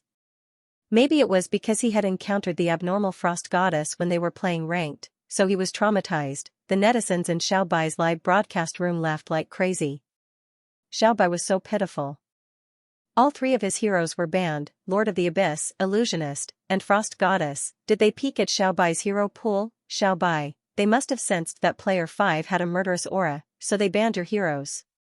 Ha ha ha, his teammate was a spy sent by the enemy, so he only banned player 5's best heroes. Yi Xiaoyang was speechless. Yi Xiaoyang did not know whether to laugh or cry when his teammate banned his 3 heroes. When he entered the competition, he seemed to have forgotten to set the best heroes column. Fortunately, he had increased the proficiency of all 6 goddesses to 100 in order to play ranked. Frost Goddess was banned, so he could play something else. Before entering the summit tournament, there was a setting where you could select hero I'm good at. This way, your teammates would see your favorite hero and lane, and they would not ban your hero during the BP segment. However, Yi Xiaoyang had been too focused on the summit tournament and had forgotten about this. In the end, all 3 of his servers were banned. The summit tournament was a random match for the entire server. All players were anonymous, and even their avatars were the same game icons. Those who played in the summit tournament would only see player 1 to player 5 as their teammates. It was impossible to tell who was who. Therefore, no one would recognize him as the streamer Xiaobai and target him. At this time, the Pinnacle tournament had just started. There were millions of players 5 in the country.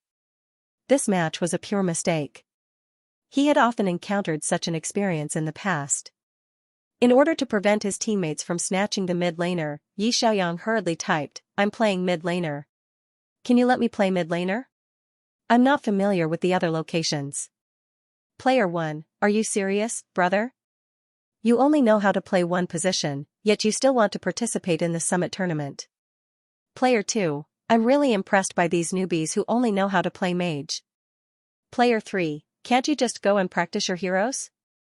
Why are you here at the summit tournament? Player 3, you only know how to play the middle lane. Don't you know how to fill the empty seats on the 5th floor? In most cases, the players on the 5th floor did not have any human rights.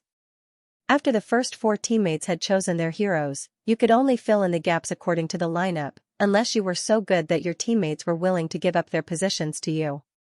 Yi Xiaoyang quickly sent over his heroic achievements.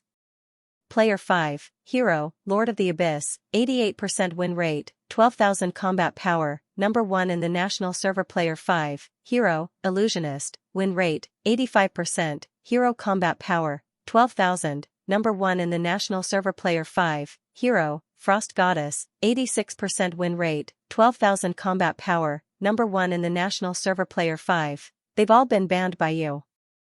This teammates, F***CK, this is a big shot.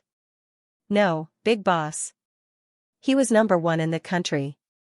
Among all the players in the country who played these heroes, his combat power and rating were the highest. The atmosphere in the team channel immediately changed 180 degrees. Player 1, brother, you should have said so earlier if you were so awesome. Player 1, I'll give you my money, I'll give you my head, I'll give you anything. Player 3, I'm lying down. Brother 5 will help me win. First, give Brother 5 a kiss of love. Player 2, which idiot banned 5th brother's Frost Goddess? Oh, it's me. Player 2, sorry TT. Player 2, I was frozen by a Frost Goddess 5 times in a row in the previous round. It was too annoying, so I banned her. Player 5, it's okay, I know other heroes. Player 5, please give way to the middle lane. Thank you. Not only was this person very strong, but his attitude was also very angry. Who would have the nerve to not let him be the mid laner? player 5, no, he should be called brother 5. He wasn't just a thick thigh, he was the #1 golden thigh in the country. After both sides finished their BP, the teammates quickly chose their lineups. The hero on the 5th floor was the last to choose, and everyone tacitly left him the mid laner. Xiaoyang looked at the team's lineup. The top laner, Paladin, was a very tanky tank. The jungler, King of Fighters, had control and output, but he was more economical. He could only explode and kill people when he was equipped. The archer was the common, Holy Spirit archer, also a late-game hero. The support, Forest Messenger, was a healer. The lineup as a whole was cumbersome. The jungler and archer were both late-game heroes. They didn't have any output points in the early game. Hitting the opponent was like scratching an itch. Once they were targeted in the early game, it was easy to lose if they couldn't drag it to the middle game.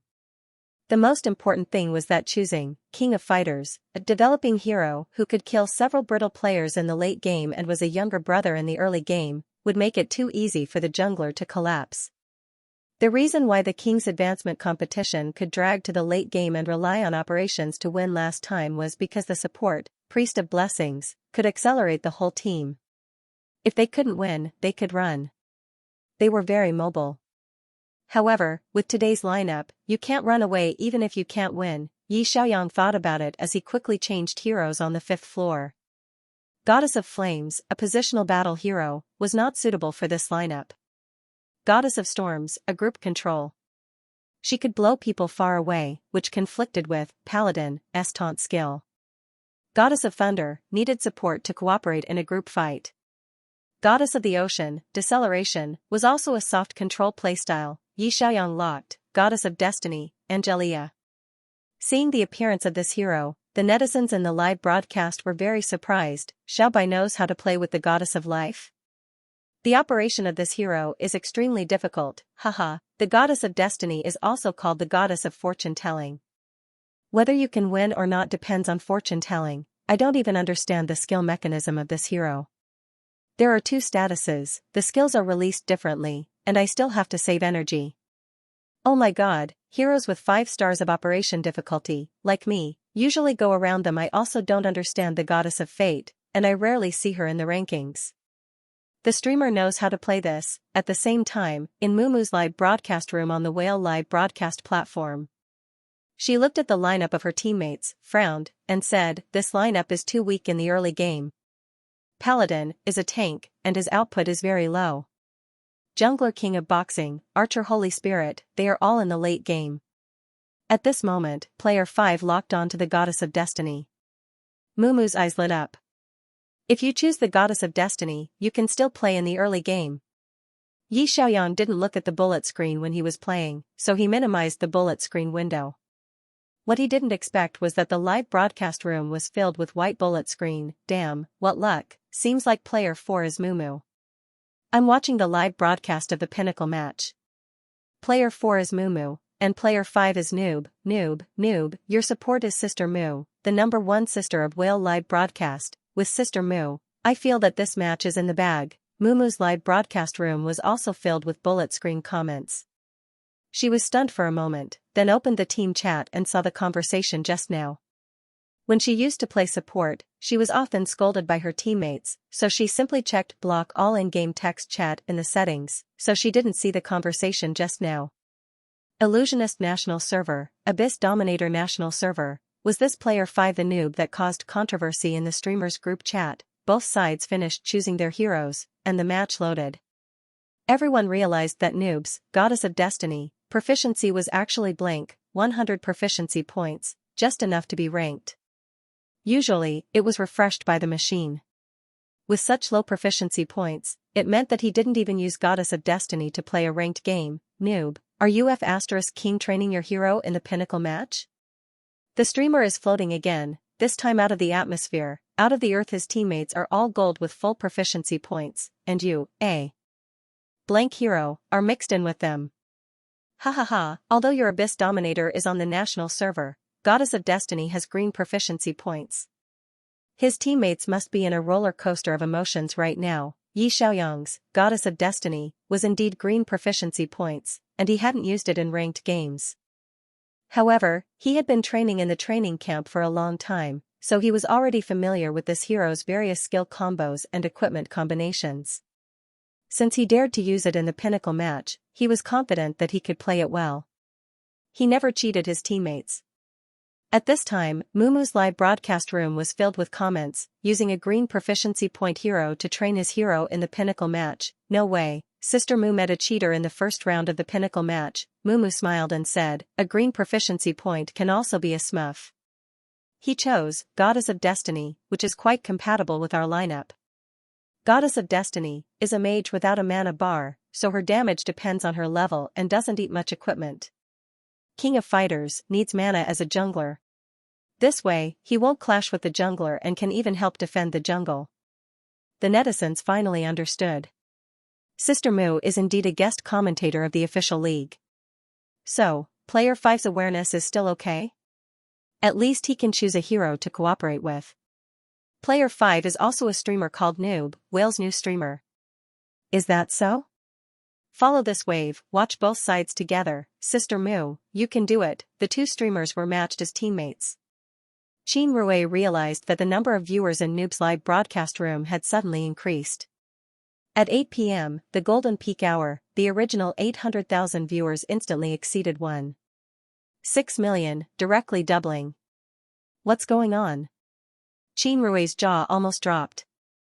He hurriedly opened the bullet screen and found that many people came from Mumu to watch the pinnacle match. Mumu, real name Yao Mu, was the #1 streamer on Whale platform. The last time he went to the Star City Esports Center to watch the match, he saw her as a host. Qin Rui immediately opened Mumu's live broadcast room and found that her popularity point was as high as 10 million. He didn't know how Whale platform's popularity points were calculated, but there was definitely a lot of exaggeration. But after removing the exaggeration, there should be at least 5 million viewers watching Mumu's live broadcast, right? It could be seen how terrifying this streamer's fan base was. Qin Rui excitedly said, brother, your teammate in this round is player 4, the streamer Mumu. Yi Xiaoyang raised his eyebrows in surprise. Really? What a coincidence. He remembered that Mumu's streamer was a professional support player with a good temper. She didn't argue even after being scolded by anti-fans. She had a calm attitude of I'll play my game, you scold your game. The game interface quickly loaded. Someone on the other side typed in the public chat. A blank hero appearing in the pinnacle tournament, your courage is commendable. Yi Xiaoyang sent a smiley face. Hello, I'm practicing a hero, please advise .. the opposing player. The players on the other side were very calm. After all, Yi Xiaoyang had posted 3 national server records before the match started to stabilize the hearts of the players. Player 1 typed, can everyone turn on the voice chat? The others agreed. Can I have the honor of hearing the voice of the national server's little brother? Yi Xiaoyang turned on the voice chat and said, hello, everyone. Should we farm, blue or red? The speaker above player 2's head lit up. Blue, my hero needs blue. Player 4's voice was also heard. I'll set up my vision to help guard the blue zone. I'll go to the bottom lane in 1 minute. Archers, be careful. Don't go too far and get caught. Player 3, got it. The support player is actually a girl? Player 4's voice was very gentle. It was the same voice that Yi Xiaoyang heard when he was watching the match at the Esports Center. Yi Xiaoyang said, mid lane to help guard the blue zone. He clicked on the blue buff in the game. The jungler was very worried that his blue buff would be countered. King of Fighters was a hero that relied heavily on blue buffs. With blue, he could shorten the cooldown of his skills and greatly increase his jungler's efficiency. The late game, King of Fighters could kill a player with 1 punch. But many times, he would lose before he could drag it out. His teammates had to consciously help him guard the jungle so that he could develop as quickly as possible. Unfortunately, in ranking, he often encountered teammates who only cared about clearing the troops. They didn't care if you were countered in the jungle. When you lost, they even scolded the jungler for being lousy. It was really difficult to be a jungler. The teammates in this match were simply godly teammates. The support took the initiative to follow the jungle.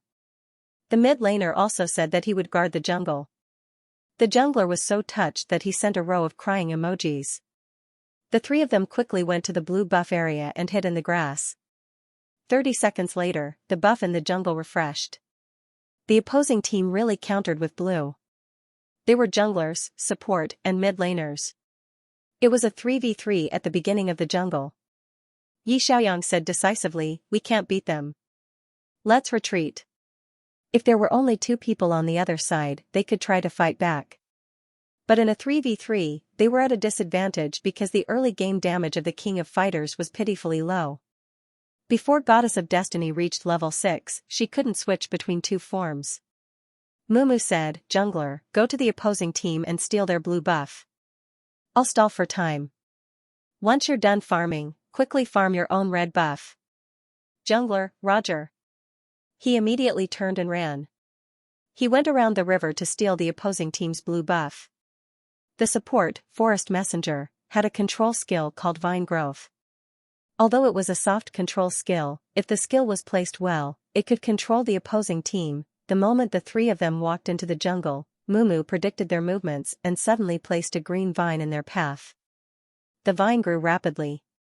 In the blink of an eye, the 3 of them were grounded in place. Xiaoyang immediately followed up with damage. He ran after a round of attacks.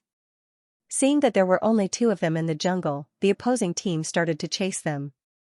After chasing them for a while, the 2 of them were low on health. Mumu turned back and trapped them with another vine before retreating. Xiaoyang flashed back to the bottom of the tower to clear the troops. The opposing team didn't catch up. They started to surround and attack the blue buff. While the 2 of them were stalling for time, their jungler went to steal the opposing team's blue buff. Was the jungle safe? No. Their blue buff was stolen by the opposing team. The support and mid laner were also low on health. However, the jungler got the opposing team's blue buff. It wasn't a loss. Xiaoyang returned to the game with half of his health. The opposing team was delighted. Fat meat delivered to their mouths, a blank hero with half of his health in front of them. He was definitely here to give them warmth. The opposing player stared at the computer screen, thinking of a combo to kill Goddess of Destiny. However, Xiaoyang's positioning was too wretched.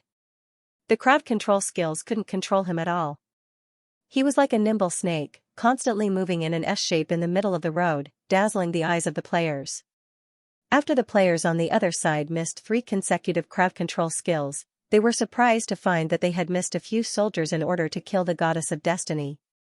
This was a huge loss. The result of missing troops was that Xiaoyang reached level 6 before him and learned a big move.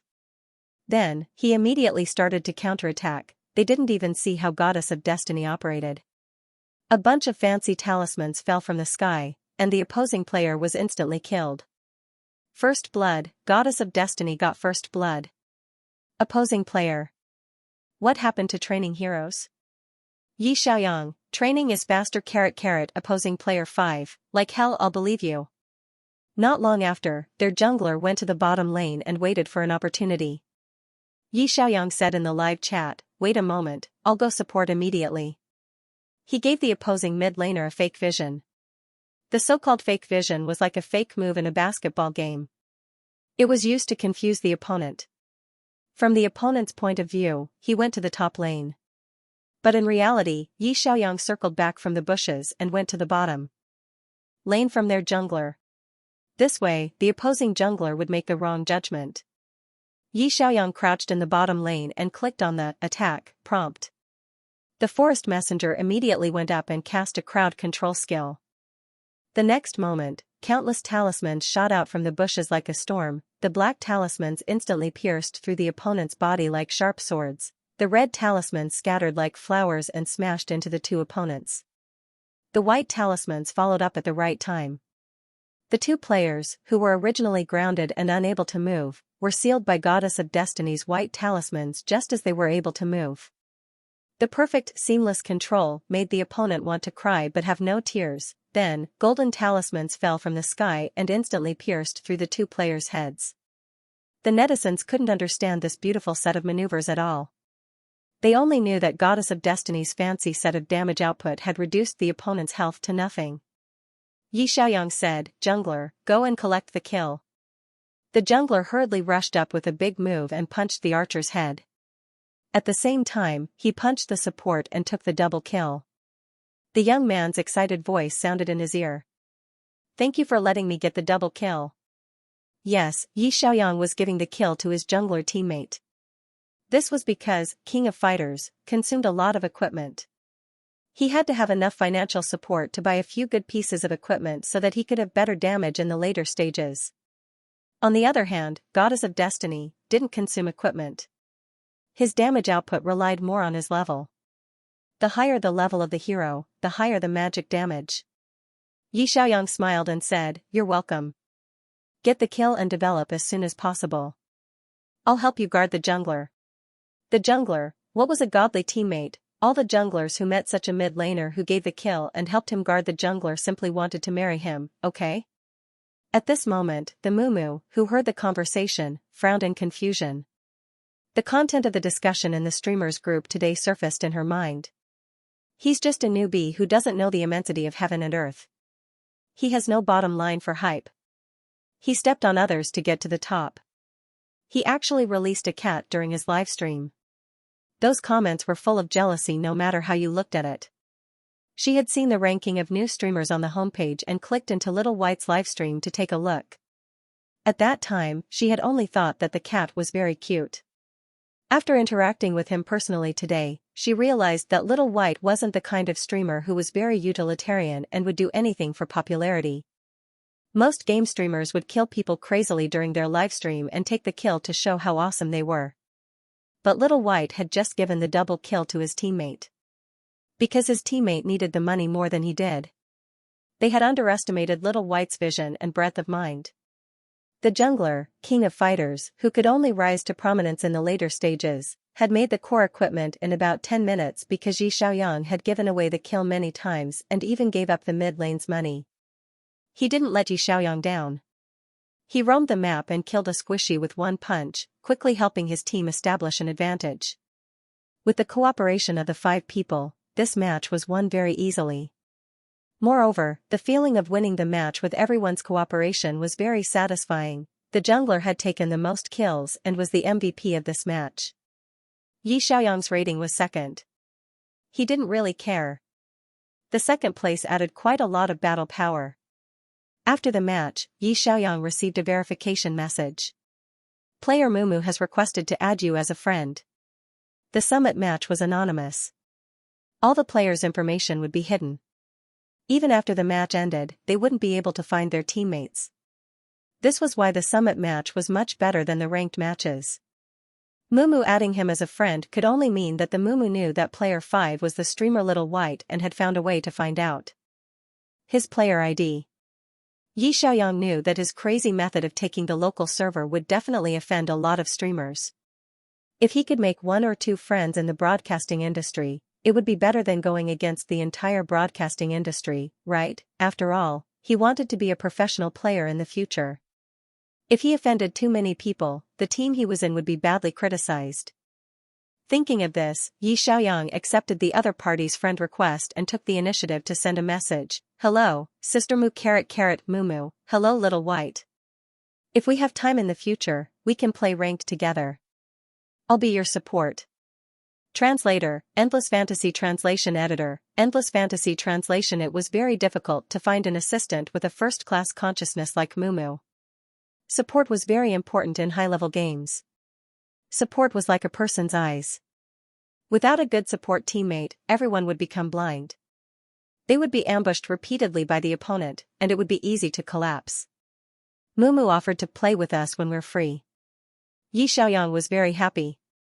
He immediately replied, "Sister Mu, what time do you usually play? I can follow Sister Mu's time."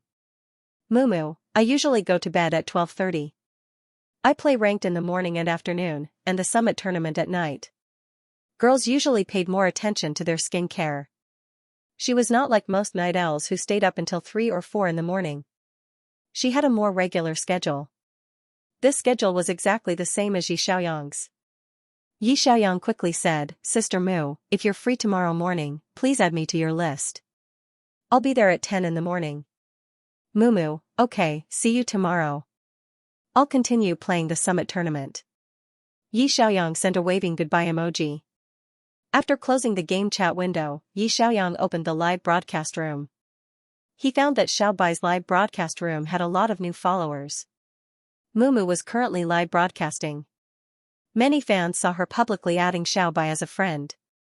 Many netizens followed the prompts in the bullet screen to find Xiaobai, and clicked to follow. The number of followers in Xiaobai's live broadcast room increased by more than 200,000 in just a few minutes. This showed the influence of a top streamer. Yi Xiaoyang angrily greeted the new netizens, "Welcome friends from Sister Mu's live broadcast room. Thank you for your attention. I'll continue playing the summit tournament." Then, a message suddenly popped up on his screen, "Xiao Rui sent you a gift box." Yi Xiaoyang looked back at his brother and asked softly, "What's the situation?" Qin Rui said seriously, "Brother, I found out that your goddess of destiny doesn't have a skin yet. How can you use a hero without a skin as a streamer? That's too embarrassing." Qin Rui paused for a moment before continuing, "I've been going to other live streamers' live stream rooms over the past few days and realized that the heroes they're good at have all skins. They'll even change the skins according to the fans' requests. Using a skinless hero for a livestream will make us look poor." That makes sense. Yi Xiaoyang opened the gift box. "Congratulations, you have received the epic skin gift, Source of Light, Goddess of Destiny. Congratulations.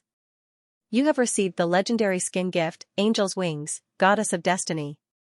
The Goddess of Destiny only had these two skins with special effects, and Xiao Rui bought them all at once. Yi Xiaoyang patted his brother's head helplessly. "You didn't have to give me everything at once." Qin Rui smiled shyly, "It's okay, I just happened to have some coupons left in my account." The livestream began to flood the screen. Little white anchor who is kept by her younger brother Xiao Rui is so cute. Ha ha ha, this is the room manager Xiao Rui, who is especially protective of his shortcomings. You can offend brother Xiaobai, but never brother Xiao Rui. He will kick you out of the group. Will I be banned by brother Xiao Rui if I curse people here? Yi Xiaoyang saw the bullet screen and said, "It's okay to curse me, but don't talk bad about other streamers in my livestream. Those who start a fight will be banned immediately." As expected, Xiao Rui banned a few more troublemaking IDs. Yi Xiaoyang quickly clicked on the next round. The summit tournament was randomly matched, and no teams were allowed. What kind of teammates and opponents you would encounter in the second round depended entirely on luck. However, his position in the second round was still okay. He was on the first floor, and his anonymous account was changed to Player 1, so he could choose his hero first. In this round, only Lord of the Abyss was banned by his opponent. Illusionist and Goddess of Frost were both there, but Yi Xiaoyang did not choose them. He still chose the Goddess of Destiny. He wanted to increase his proficiency, and at the same time, increase his battle power to rush into the national server. After choosing his hero, he switched to the legendary skin that Xiao Rui had just given him, Angel's Wings, Goddess of Destiny. This skin was worthy of being called a legendary grade. It was expensive, and the special effects were gorgeous. A pair of white Yumao wings grew out from the back of the Goddess of Destiny. They were layered, and when she flapped her wings, there would be a special effect of Yumao flying. She wore a holy white mage robe, and the staff in her hand had a layer of golden halo. She looked like an angel descending from the heavens. His teammates were more introverted, and no one typed or chatted during the preparation stage. Everyone silently chose their heroes, and soon the lineup was decided. The top laner was still the paladin, a tanky top laner who had a high chance of appearing in ranked matches. The jungler was the stealthed bandit, who could go invisible and circle around the enemy's back. The mid laner was Yi Xiaoyang's Goddess of Destiny. The bottom laner was the archer duo, and they chose the classic combination of the Forest Messenger and the Holy Spirit Archer. The jungler had strong burst power in the early stages, so he could try to invade. The match entered the loading screen, and his teammates saw Player 1's Goddess of Destiny. She wore a luxurious legendary skin, but her proficiency was green and white. As soon as the match started, someone typed in the team channel, "Player 2, are you here to show off your skin?" There were indeed people who've showed off their skin in the game. A certain hero was terrible, but because they bought the beautiful skin of that hero, they put on a new set of clothes and went to the ranked matches to cheat others. Yi Xiaoyang quickly typed a reply. Player 1, nope. Player 1, you can still get C without a skin. Being able to get C meant that you could carry the entire match. His teammates saw that he was so confident, so they didn't say anything. The 1000th stage at the beginning of the season was indeed full of crouching tigers and hidden dragons. Many experts opened SMUF accounts, and green proficiency didn't mean anything. There was no need to directly scold others in the pinnacle match. Yi Xiaoyang saw that his jungler's speaker was lit up, so he asked, "Jungler, are you anti-blue?" A noisy voice came from the jungler, accompanied by bleak background music. "No, you don't love me at all. Dear, I was wrong. Can you forgive me this time?" The netizens in the broadcast room? Yi Xiaoyang helplessly facepalmed. Is this guy watching a TV series while playing games? The jungler's voice was mixed in the background music of the TV series, and it sounded like a forthright uncle. Go, go, go, go, and kill them. The forthright jungler quickly made his way through the river. In the end, his teammates didn't have time to catch up with him before he fell down. First blood, delivering a kill from 1,000 miles away. Uncle Jungler, what happened to the anti-blue? Why didn't you follow? The support's calm voice sounded in his ear. Your stealth thief pounced on him in 2 moves. I can't fly, so how could I keep up? Uncle Jungler, oh. Then I'll be slower next time? The tired support. You should obediently kill your own jungler first. Some junglers were like wild horses that couldn't be stopped. They played the game casually and didn't look at where their teammates were. There were quite a lot of people like this. Yi Xiaoyang didn't want to count on the jungler this round. He helplessly turned off the microphone button and said to the netizens in the broadcast room, "It seems that the jungler in this round is different from the previous one. I can't give him the economy. Ha ha ha, I believe that this uncle has the ability to crush all 3 lanes. Let him go to the jungle to put up tiles. Our Xiaobai will be the C in this round. He's probably a low-level player who just reached King and came to the peak tournament too. Play casually. I'm more curious about the TV series he's watching." It sounds very melodramatic. Yi Xiaoyang temporarily ignored the jungle and began to clear the junglers quickly. He explained to everyone as he operated, Goddess of Destiny has 2 ways of playing this hero. First, when your jungler teammates are strong enough, you can give him the economy and let the jungler eat your mid-lane minions. He only needs to freeload some experience and rely on the level bonus spell output to deal damage and control. He opened the equipment column and said, "The idea of this playstyle is to follow the first set of equipment that I preset. Use more functional equipment to reduce the cooldown. The second playstyle is when the jungler's teammates are not good or the jungler is a control-type hero. If he's willing to give up the economy to the mid lane, we can use critical hit spells and strong equipment. All the equipment will stack critical hit and pursue a set of explosive attacks. Follow my second set of equipment ideas." Everyone can take screenshots of the 2 sets of equipment plans. Our teacher Xiaobai is back. Every time I watch Xiaobai's live broadcast, I have to take notes. However, I still don't know how to play this hero, Goddess of Destiny. In the early stages of the Clear Army's development, Yi Xiaoyang was not worried that he would be killed by the enemy's mid lane because he had been moving randomly in an S shape and was facing against Frost Goddess. He could take advantage of this time to explain the hero to everyone. Most heroes only have 4 skills, Q, W, E, and R. However, Goddess of Destiny has a special mechanism. Her skill can switch between light and dark forms. When switching forms, the 3 skills Q, W, and R will change accordingly. For example, the light form Q skill is a white charm that can seal the opponent's single target. The dark form Q is a black charm that can penetrate a straight line and deal critical hit spell damage. The light form W is a small area deceleration. The dark form W skill is a red arc revolving charm that can deal small area damage and is very useful for clearing minions. When fighting, you can find a good landing point and concentrate W on one person.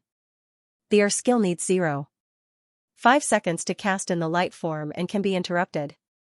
The golden charm that falls from the sky stuns the opponent for 1 second.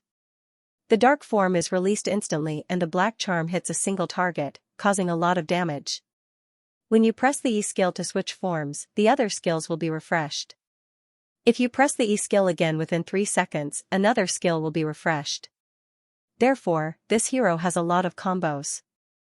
I've summarized a table for everyone to take a look at. The camera in the live broadcast room originally showed a cat playing with a fur ball with its head lowered. The next moment, Xiaoyang adjusted it into a table. The Goddess of Destiny's combos were different under different circumstances. For example, how to escape when being stabbed, how to use combos to kill when crouching in the grass, how to use combos in a team fight, and so on. The Goddess of Destiny had more than 15 combos. Looking at the densely packed combo table, the netizens were dizzy. Who am I? Where am I? Are we playing a game? Why did you design such a complicated hero? Is this reasonable? I feel like my IQ has been crushed. I used to think that I was just stupid, but now I realize that I'm stupid. You'd better release the cat. Don't release these things that we don't understand. Xiaoyang estimated that everyone had taken enough screenshots before he released the cat. Then he said, my Goddess of Destiny is already level 6 and has learned a big move.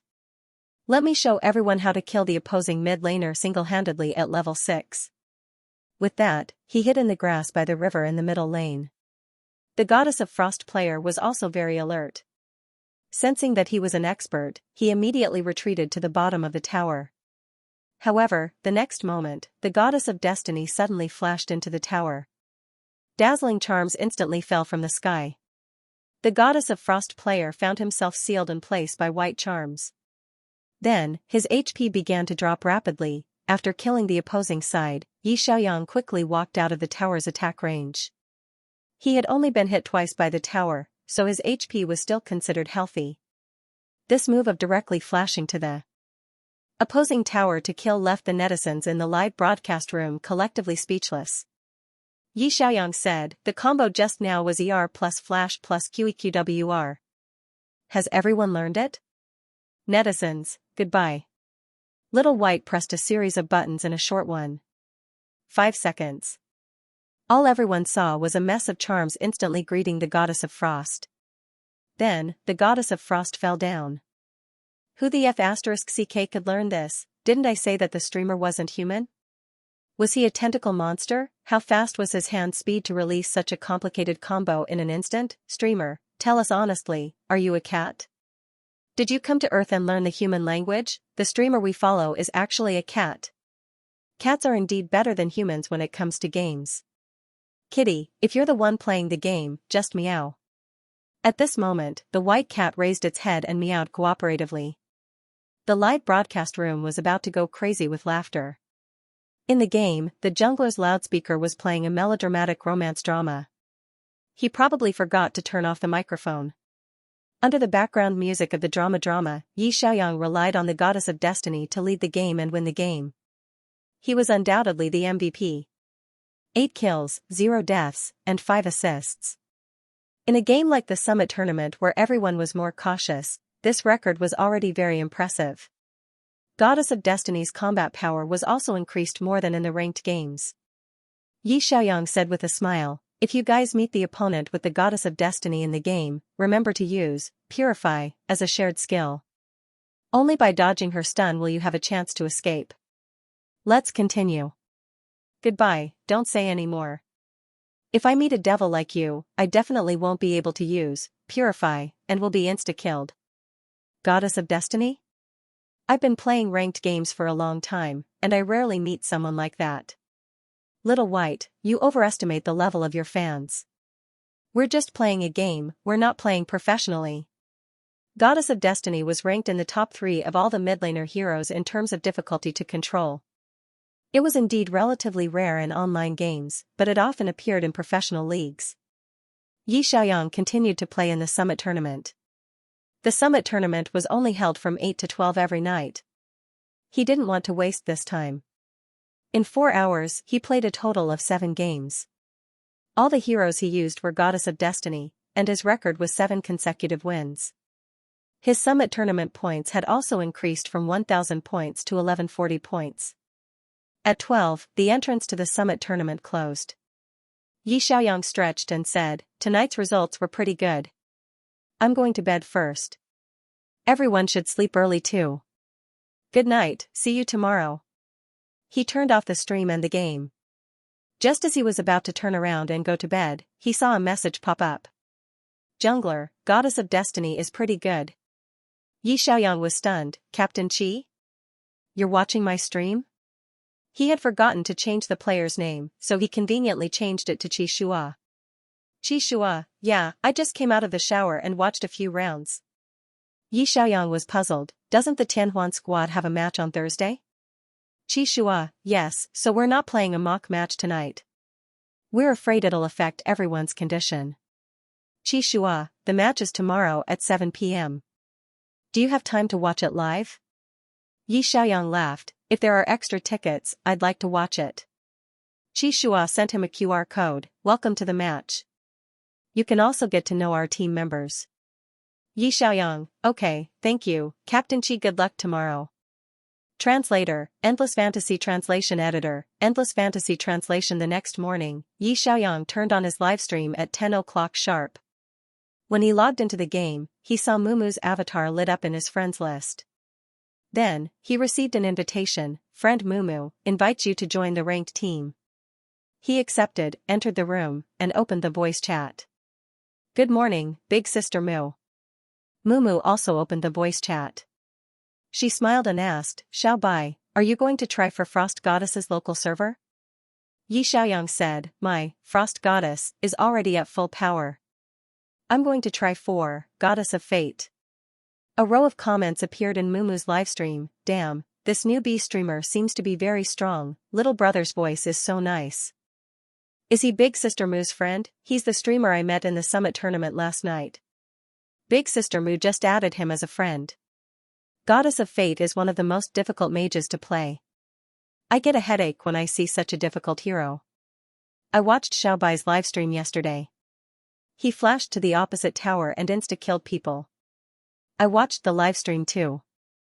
I'm already following him. The comments in the comments section aroused the curiosity of many people. Another group of people who were not online last night went to the Whale homepage to search for Xiaobai. They found that there was no need to search at all. Xiaobai's livestream was on the popularity rankings on the homepage.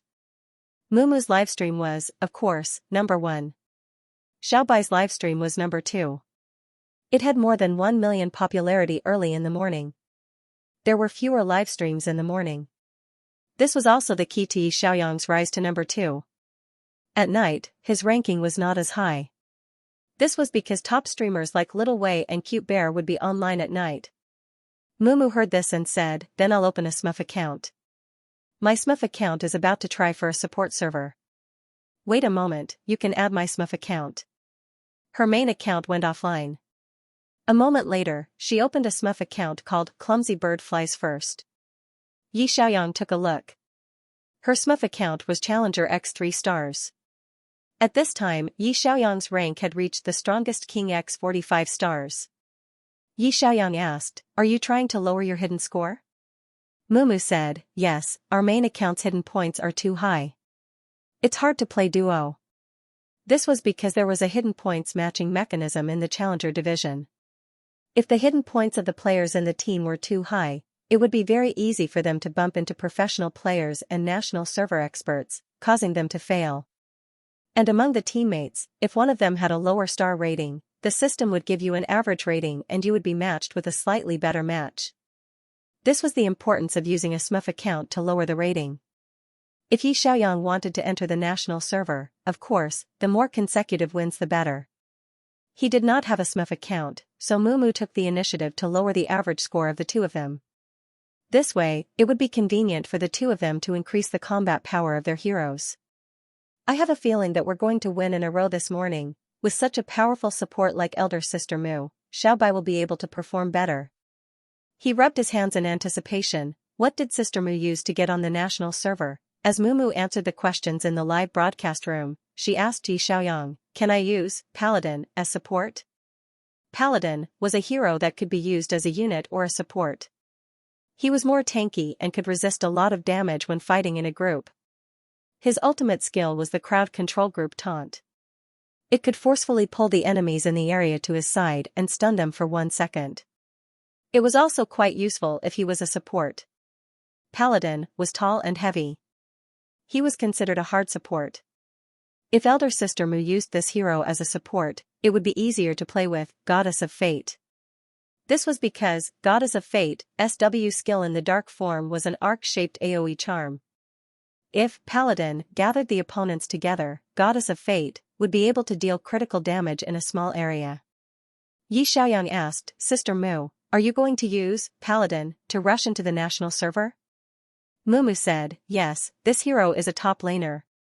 It's very difficult to get a high rating. If he plays as a support, his record will be better if he wins the match. His combat power will also increase. Yi Xiaoyang said straightforwardly, no problem. Then let's enter the national server together. The two of them began to queue. In this match, Yi Xiaoyang deeply experienced the awesomeness of the gold medal support. Mumu could always control Paladin to jump into the enemy's group and use her ultimate skill to taunt them and gather them together. It was as if she was saying, come on, stand together and take a beating. Then, Yi Xiaoyang could aim at the enemy she pulled over and use his hand speed to deal a beautiful combo. To Yi Xiaoyang, this was equivalent to hitting a wooden stake in a fixed position. When the opponents were gathered together, Yi Xiaoyang was very comfortable dealing damage. Elder sister Mu also had her own views on the fight for vision in the jungle. She would quickly move around and check the opponent's vision. She would determine the opponent's jungler's position and issue a warning on the map. Sometimes, a simple warning symbol could prevent the tragedy of being assassinated by the opponent. With such a support, getting caught? That was impossible. Yi Xiaoyang's positioning was very wretched. The vision on both sides of the river in the middle lane was firmly controlled by Mumu. The opposing jungler could not find a chance to kill him. He did not die once in the entire match and even got 3 kills in a group battle. At the end of the match, Yi Xiaoyang was undoubtedly the MVP. His record was 10-0-8, and his system rating was 15. 0. Mumu's support record was 0-0-24, and her rating was 14. 8. 24 assists, and he did not die once. This was the legendary support of a god, Yi Xiaoyang praised, elder sister Mu's paladin is too good. Mumu said modestly, I haven't played this hero many times before. I just started practicing it recently. Yi Xiaoyang also said modestly, I haven't played Goddess of Destiny much before. I just started practicing it recently. Mumu smiled and said, let's practice together. The netizens in the livestream were full of question marks. Just started practicing? You guys are practicing faster, right? These two Versailles streamers, I'll report them. Streamers don't speak human language, I'll report them. F***ck, I've practiced for a month, but I can't compare to you guys when you just started practicing. My heart is broken. Mumu's paladin was indeed good. He could tank a wave of damage in a group battle, and he could also grab the opportunity to pull the opposing players together and let Yi Xiaoyang slaughter them. The mid lane tower was often destroyed in less than 10 minutes. The pace of the match was fast. Yi Xiaoyang became the MVP, and Goddess of Destiny's battle power soared like a rocket. Similarly, Mumu's Paladin's battle power also soared. The two streamers cooperated well and quickly leveled up. They got the city logo in the morning. Then the netizens realized, Xiaobai's Goddess of Destiny was Star City's #1 Goddess of Destiny. Mumu's Paladin was Star City's #1 Paladin, they were both Star City's city logos. Were the two streamers from the same city? Elder sister Mu is from Star City, and you guys just found out? She was often a guest in Star City's playoffs. They didn't expect Xiaobai to be from Star City too. They were from the same hometown, although it wasn't a big deal to be from the same hometown, it was still fate for the two streamers to be in the same city. After the lunch break, Yi Xiaoyang continued to play ranked matches with Mumu in the afternoon. His original plan was to watch the match recording in the afternoon. However, it was rare to meet such a strong support. They could play a few more matches to increase their battle power. The two of them directly entered the top 10 in the province. If that was the case, maybe they could take down 2 servers in a week. Mumu only said at 4:30 in the afternoon, Xiaobai, I'm going to go out. Yi Xiaoyang asked, are you going to the official tournament as a guest? Mumu said, yes, there's a match tonight. It's the playoffs between Tianheng and Baimu. Yi Xiaoyang wasn't surprised to see Yao Mu on the stage as a host when he watched the opening ceremony of the playoffs. He politely said goodbye to her. He also turned off his computer and went to the kitchen to find something to eat before heading out. If the League of Legends was on a weekend, it would be held in the afternoon or evening. If it was on a normal day, it would definitely be held in the evening for the sake of viewership ratings. Tonight's match between Tianheng and Baimu would start at 7 o'clock p.m. If he went to watch the match, it meant that he wouldn't be able to play the Summit Tournament tonight. It didn't matter. The Summit Tournament could continue tomorrow. It was more important to go and watch Tianheng live. Xiao Rui continued to be a follower. The two of them took the subway to the Star City Esports Center and entered the venue through the VIP passage. Yi Xiaoyang was already familiar with the venue since it was his second time here. His seat was still in section A3 to 51, just like the last time. He looked back at the audience. Tianheng had a terrifying number of fans. There were huge posters and cheering slogans everywhere in the venue. After all, it was a veteran team. There should be a lot of die-hard fans. Of course, there were also a lot of haters due to the decline in their performance over the past few years. The match soon began. The 5 members of Tianheng's squad took a transparent elevator to the big stage. They were wearing the same blue and white team uniforms. They stood in the middle of the stage according to the positions of top laner, jungler, mid laner, support, and archer. They bowed to the audience as a group. Qi Shua stood in the second position from the left. The handsome man was wearing a simple team uniform, but it was difficult to hide his good looks. He glanced below the stage as if he was looking for someone. His gaze finally stopped when he saw Yi Xiaoyang. Yi Xiaoyang met his gaze, smiled slightly, and made a go-for-it gesture. They couldn't talk on the big stage, but Qi Shua clearly saw Yi Xiaoyang's go-for-it gesture. Qi Shua nodded slightly at Yi Xiaoyang before leading his teammates into the soundproof room. The 5 members of Tianheng started to adjust the equipment. Qi Shua also put on his soundproof headphones. Yi Xiaoyang carefully observed Qi Shua's teammates. The top laner Qin Yizhu, nicknamed Old Qin, registered with the ID candle, was an alpha with good facial features. He was about the same height as Qi Shua. He looked quite honest. His hairstyle was a typical buzz cut, very capable and neat. The mid laner Xujiang, registered with the ID Jiangshui, looked gentle. His eyes curved when he smiled, giving off a very amiable feeling. His skin was fair, and he was only about 175 centimeters tall, half a head shorter than his other teammates. Therefore, when the 5 members of Tianheng stood together, they formed a concave formation, and the height of the middle suddenly decreased. Yi Xiaoyang had checked Xujiang's information. He was a beta player. Most of the players in the league were alpha, and beta players only accounted for about 20%. This was because alpha players were naturally better than beta players. Fierce confrontations like esports were the strength of alpha players. However, a beta player who could make a name for himself must have his own advantages. Either he was born to play esports, or he put in more effort than ordinary people.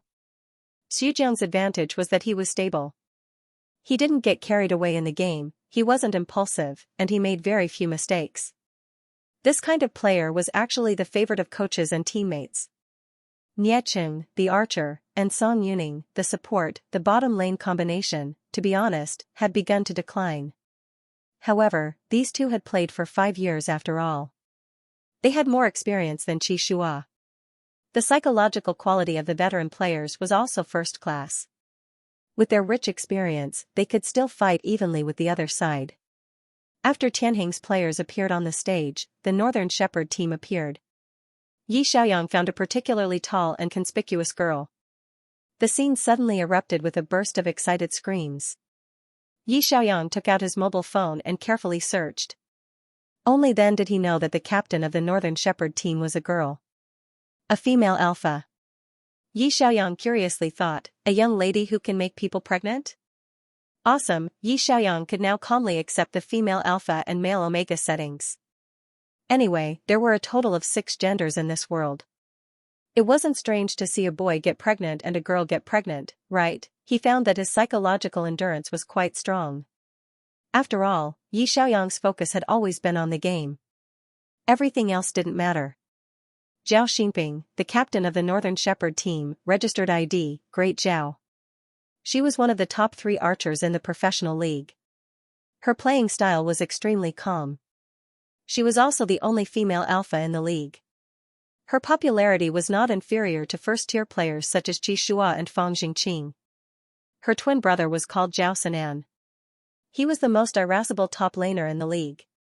He was ranked first in the league's top laner kill list. His registered ID was Little Zhao. It was said that some time ago, he was given a yellow card warning by the league for scolding people live. His live broadcast was still banned. The calm sister and the irascible brother were the trump cards of the Northern Shepherd team. In other words, the strongest players of the Northern Shepherd team were actually the 2 flanks. The mid laner often chose control-type heroes. The economy was given to the flanks, and the main damage output was from the flanks. The flanks were actually more restrained against the explosive jungler. It was useless for the jungler to catch the mid laner. The mid laner was just a tool anyway. It wasn't worth killing him casually.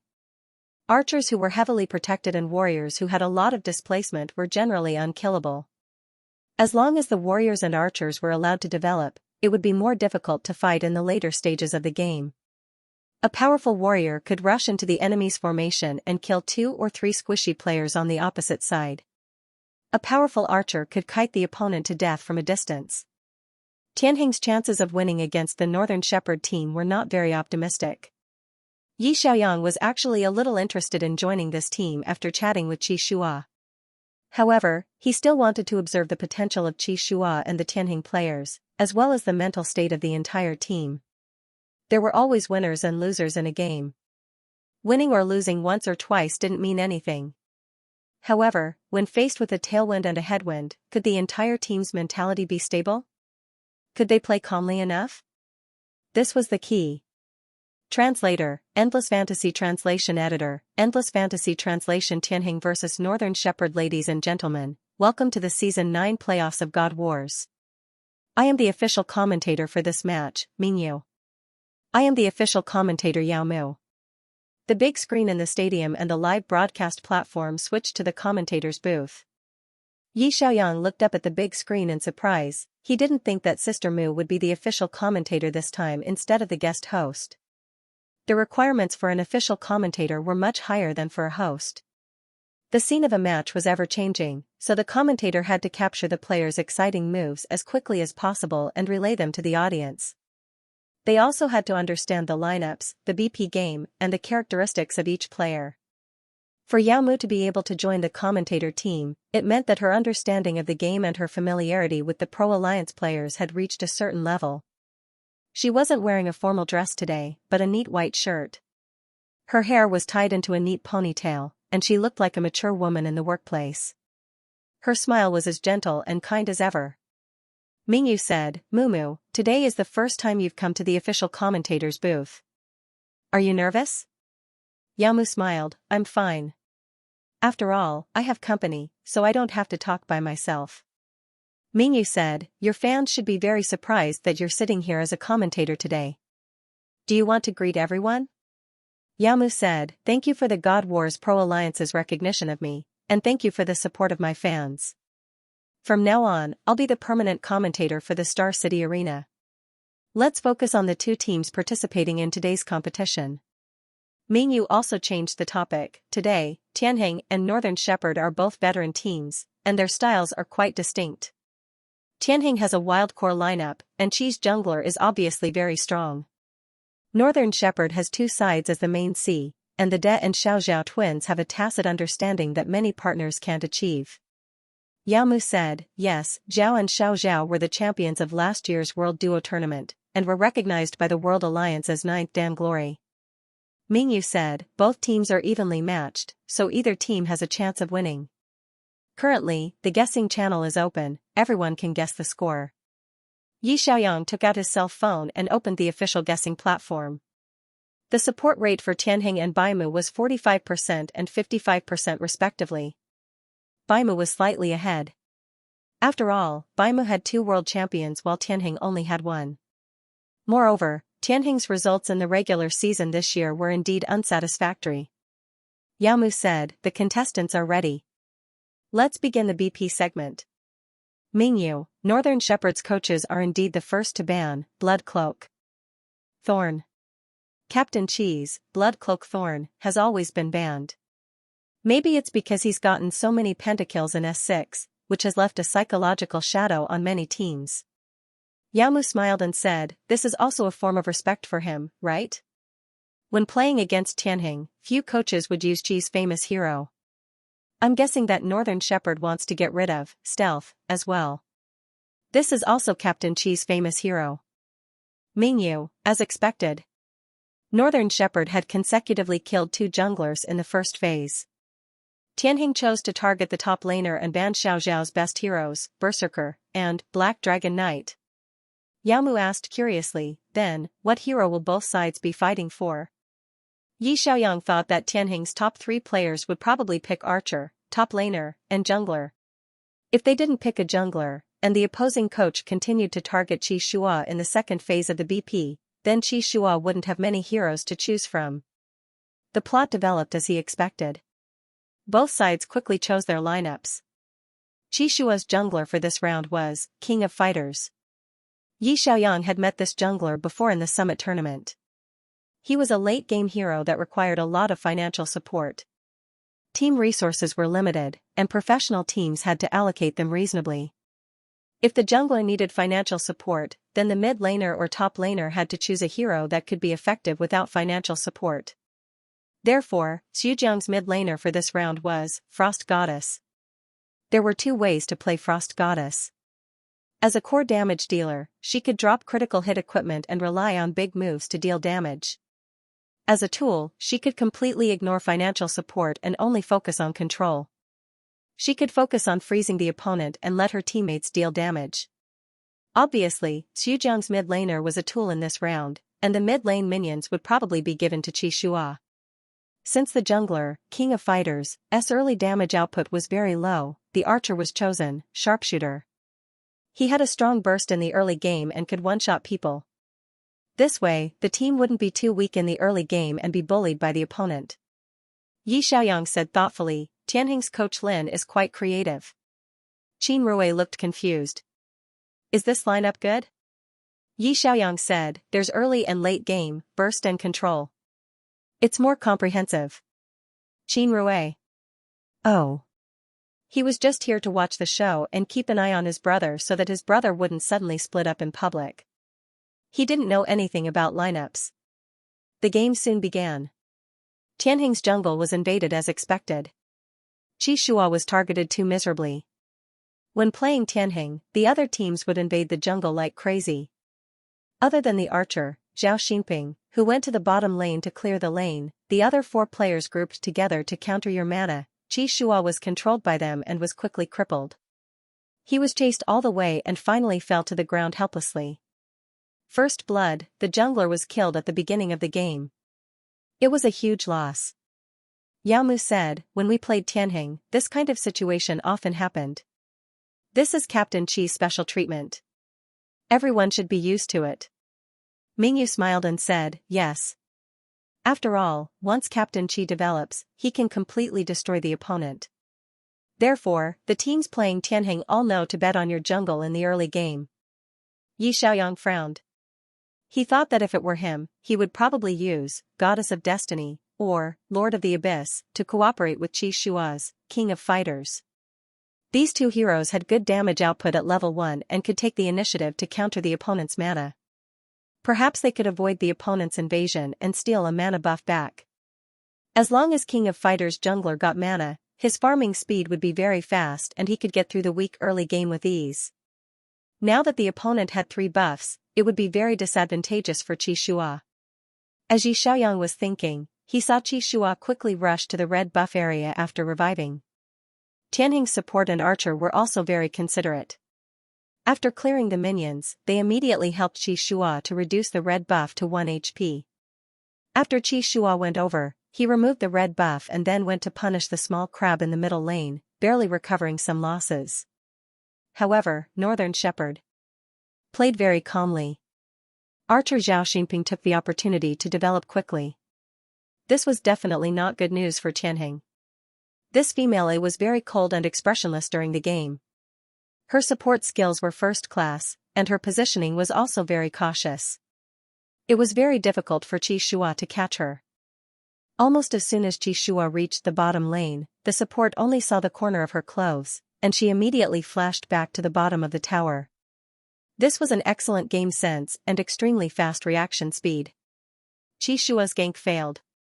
If he couldn't kill the bottom lane, then what about the top lane? Xiao Zhao was famous for his bad temper. As a result of Qi Shua catching the top lane, Zhao Sinan was very irritable and directly used a big move to fight back. He was so fierce that he fought against two Tianheng players alone and even cleared the minions. Although Qi Shua killed him, he was beaten to a pulp and had to go back home. This way, the opposing archer could develop steadily for a while.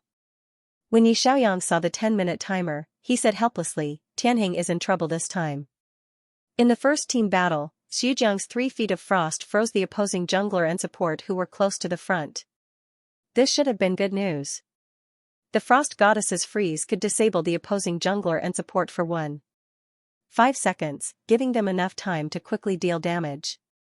However, Xiao Zhao suddenly flashed from the bushes to the back row and instantly killed Tianheng's archer with a series of horizontal slashes. Yi Xiaoyang, this was an international top laner. His playstyle was extremely fierce. He flashed to the back row and cut people. Most archers couldn't dodge, and old Nye did move a little too close to the front. On the other side, Zhao Xinping hid very well. He shot arrows from the bushes and quickly killed Xu Jiang. With the archer and sorcerer dead, there was no need to fight this round. Tianheng had no choice but to retreat and give up the middle tower. Once the middle tower was given up, the top and bottom lanes were quickly lost. Northern Shepherd began to snowball and quickly took the game. The score was 10. Yi Xiaoyang's seat was very close to the stage. He could clearly see the annoyed look on old Nye's face. Old Nye seemed to be very guilty of his positioning mistake. Qi Shua's lips moved, but no one knew what he was saying. Was he trying to comfort old Nye? His expression was very calm. After hearing what he said, the Tianheng players quickly adjusted themselves and started the second game. In the second game, Coach Lin targeted the archers like crazy. He sent Zhao Xinping's 2 best archers to the ban position. Northern Shepherd was still targeting Qi Shua's jungler. Invisible jungler? Don't even think about it. They won't let you out. In the live broadcast room, Qi Shua's fans were also complaining about the injustice. If you have the guts, release our Captain Qi's bloody cloak thorn. They've been banned for a few seasons, and they still don't dare to release it. Who told you to be a jungler? Junglers were too strong and were feared by other coaches. Of course, they wouldn't release your strong hero.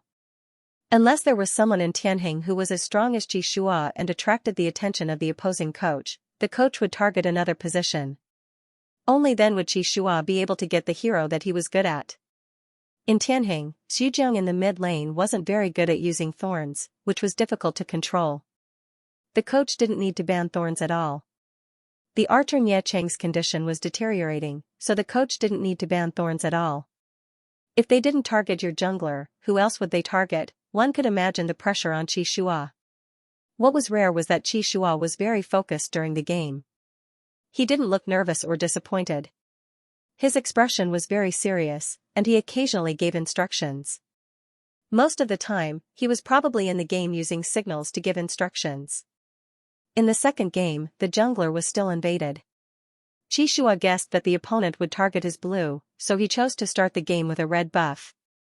The result of the staggered start was that Qi Shua stole the opponent's blue buff and successfully started the game with a double buff. The jungler he chose for this game was Spirit Fox, which had 3 displacements.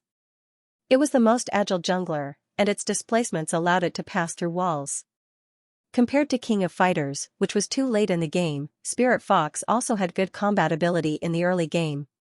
As soon as Qi Shua reached level 6, he immediately started to wander around and catch people. He used a life-for-life strategy. Spirit Fox's 3 displacements allowed him to jump over the tower and kill the opponent's archer directly. Even though Zhao Xinping was protected by the support and retreated quickly, she couldn't withstand Qi Shua's super long-distance jump over the tower and was killed by Spirit Fox's combo. As soon as she died, Tianheng's archer and support duo immediately started to push the minions forward to whittle down the health of the defense tower. After being killed twice by Qi Shua, Zhao Xinping's team collapsed first. Tianheng pushed down the outer tower and started to wander around with the archer, support, and jungler, quickly getting rid of the economy. Tianheng played very well in this game. Qi Shua set the pace of the game, and no one made any mistakes. However, in the late game, Zhao Sinan on the top lane started to develop. Zhao Sinan's warrior was Vampire Duke. This was a hero with great burst power and could drain health crazily with a big move. He could even fight against 3 heroes at once. During the crucial Dragon Team battle, Zhao Sinan once again flashed to the back row and used the big move Bloodthirsty Demon. With his terrifying hand speed and burst power, he instantly killed Tianheng's archer and mid laner. Once the archer died and the mid laner died, how could you fight in a team battle? Tianheng lost their dragon and was turned around by Northern Shepherd. Yi Xiaoyang looked at the soundproof room of Northern Shepherd. Zhao Xinping was still expressionless, like a killing machine. Zhao Sinan was very lively. His mouth kept moving, and no one knew what he was talking about. Northern Shepherd's sibling duo was indeed very good. They targeted the younger brother, and when the older sister developed in the later game, there was no way to deal with them in a team battle. Targeting the older sister, the younger brother could find opportunities in the team battle to kill the squishy. This was the advantage of having a dual-core team. Unless you destroyed both the top and bottom lanes, it was almost impossible. Although Tianheng played very well in the second game, and Qi Shua's pace was also very good, this was often the case in games. A loss in the team battle could very likely ruin all the advantages you had in the early game. Yi Xiaoyang had encountered such a situation when he played ranked. The early game was very smooth, and they had taken a lot of kills. They were about to push to the high ground, but because of a mistake in the team battle, they were instantly turned around by the opponent. This feeling was very uncomfortable. It was countless times more uncomfortable than being in a disadvantageous position from the beginning to the end. The score on the big screen became 20. There were a total of 5 games in the playoffs, which meant that Northern Shepherd had control of 3 game points. As long as they won 1 game, Tianheng would be eliminated. At this time, the psychological pressure on the players was huge. Yi Xiaoyang heard choking sobs coming from the back row of the audience. It should be Tianheng's fans crying. Qin Rui didn't feel good either. He asked in a low voice, "Brother, are Captain Qi and the others going to lose?" Yi Xiaoyang looked at the big stage silently. Qi Shua's expression was still calm. He was not affected by the score of 0-2. What a coincidence. Yi Xiaoyang came to watch Tianheng's game live. He wanted to know more about Tianheng's team members, but he ended up seeing 0-2 being in a disadvantageous position. Qi Shua, how would you deal with it? Would you seek stability or change? Qi Shua had been miserably targeted. It was rare for them to perform well in the second round, but they had lost the crucial team battle. How could they find a breakthrough? If the players of the Tianhuan squad had a mental breakdown because of this, and avalanche 0-3 in the third round, Yi Xiaoyang had no need to join such a team. To see a team's potential, it wasn't just about how they won in a favorable situation, but also their ability to withstand pressure in a disadvantageous situation. This was the easiest way to see the team state. The playoffs were a best-of-5 format. After 2 rounds, there would be a relatively long break. The 5 members of the Tianhuan squad stood up and gathered with the coach. They seemed to be discussing tactics. The Northern Shepherds were not idle either. The coach was whispering in the ear of the captain, Zhao Xinping. No one knew what lineup he had decided on. A moment later, the third round began. Yamu smiled and said, "Welcome back. This is the live broadcast of the God Wars S9 playoffs. Currently, the score between Tianheng and Baimu is 0-2. Baimu has taken the lead in winning the match point." Mingyu said, "For the Tianhuan squad, the next match will be a battle of life and death. If they win, they will have a chance at survival. If they lose, they will be eliminated and sent home. Let's look forward to the third round's BP. The third round was similar to the previous 2 rounds. Beiqi continued to ban Qi Shua's jungler, while Tianheng banned an archer and Zhao Sanan's top laner, Vampire Duke. Both sides began to select candidates. What surprised Yi Xiaoyang was that Tianheng had taken the mid laner, top laner, and archer, but not the jungler. That meant that during the second stage of the BP, the other coach could continue to ban your jungler. The BP model of the Pro League was different from the game. It was split into 2 stages. In the first stage, both sides would ban 2 heroes and choose 3 in order. In the second stage, they would ban 2 more heroes and choose the remaining 2 positions to target. This kind of BP game would be even more complicated. Northern Shepherd had taken out 2 junglers in the first round, but Tianheng had not snatched any junglers. This meant that Northern Shepherd could continue to take out junglers in the second round. They had taken out 4 junglers in the entire round. What about Qi Shua? What was the coach of Tianheng thinking? Yi Xiaoyang frowned as he looked towards the soundproof stage. Coach Lin's expression was still calm, and so was Qi Shua. It was obvious that they had discussed this beforehand. Both sides began to quickly choose their lineups. Until the last moment, when the lineup was confirmed, the audience suddenly erupted in a burst of boos. Tianheng's chosen heroes were Paladin top laner, Armageddon mage mid laner, Sharpshooter archer, Radiant shield support, Black Dragon Knight, top laner. What was going on? Why are there 2 top laners? Of course, Paladin could also provide support, but Radiant Shield was purely a tanky support. 2 supports? Where's your jungler? The 2 commentators were also a little confused. After exchanging glances, Yao Mu said doubtfully, this lineup is very tanky. The Paladin, the Black Dragon Knight, and the Radiant Shield are all in the front row with extremely tough bodies. But if that's the case, who's going to fight? Mingyu said, Black Dragon Knight is a fixed top laner, very suitable for tanking pressure and team fighting. Radiant Shield is a fixed support with no DPS ability. Paladin can be top laner or support, but he can't be a jungler, right? Then, Tianheng's team of 5 began to swap heroes. Paladin was actually moved to the second floor and given to Qi Shua. Qi Shua changed the shared skill to Retribution, which was commonly used by jungler heroes. The audience once again erupted in boos. Yao Mu was stunned. He's really using Paladin as a jungler. Mingyu, oh my god. What was Captain Qi thinking? Using a tank to fight in the jungle? Yao Mu said, Paladins don't have much DPS ability. Even if they get equipment later on, they're only suitable for tanking pressure, so they're usually used as support or support. This is the first time I've seen a Paladin jungler in the Pro League. Mingyu said sadly, Captain Qi probably had no choice but to use a tank to fight in the jungle. Don't you guys like to fight in the jungle? Come on, I'll choose a thick-skinned hero. If you can kill me, it'll be my loss.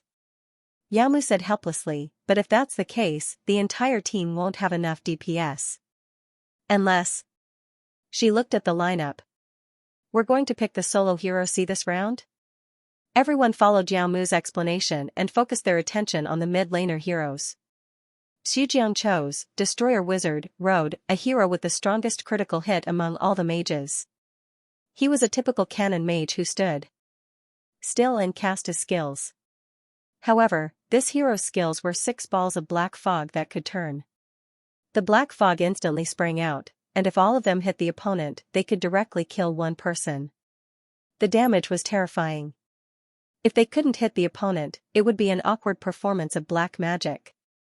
The 6 balls of black fog circled around in the air, making a lonely circle. Could Xujiang bear such a heavy responsibility? The game began. When the opponents saw that Qi Shua had chosen the Paladin, they didn't want to fight in the jungle at all. This was because the Paladin had high defense. Even if 4 people ganged up on him, they might not be able to kill him. Anyway, everyone could see that the core DPS was the mid laner and archer. They just needed to target these 2 positions. Qi Shua began to quickly kill mana. The Paladin was too cumbersome, and his jungling efficiency was also very low. After a long time, he still couldn't kill the blue buff. When the blue buff had 1200 HP left, Qi Shua suddenly used punishment. After using punishment, the blue buff had 200 HP left. Xianxia had been jungling for so many years. He couldn't have calculated the wrong amount of HP, right? At this moment, Xianxia and the mid laner took 2 steps forward from under the tower and removed the blue buff with a Q skill. The audience was speechless. The bullet screen in the live broadcast room exploded. Captain Chi purposely gave Xianxia mana? He even gave up his first blue buff. Did he become a tool to jungler? Captain Chi was really pitiful. He couldn't kill the jungler, so he became a tool and worked for his teammates. My Captain Chi's jungler, Tai Xiaoyang sat below the stage and looked at Xianxia in surprise. He gave up his blue buff to the mid laner and then went to the bottom lane to fight the red buff. When he was down to the last drop of HP, he gave the red buff to old Nya in the bottom lane. Giving up 2 buffs at the beginning of the jungler, that was equivalent to completely sacrificing his own economy to protect his teammates' development. Even though Qin Rui was a noob, he couldn't help but feel a little jealous. Is Captain Chi being targeted so badly that he decided not to take any buffs? He gave the blue buff to the mid laner and the red buff to the archer? Yi Xiaoyang was silent for a moment and said with mixed feelings, as the captain, he made a concession for the team. This is also Tianheng's lifeline. We can't lose the third game. Tianheng's idea for this game was to use a tool to jungler and bring 2 CS.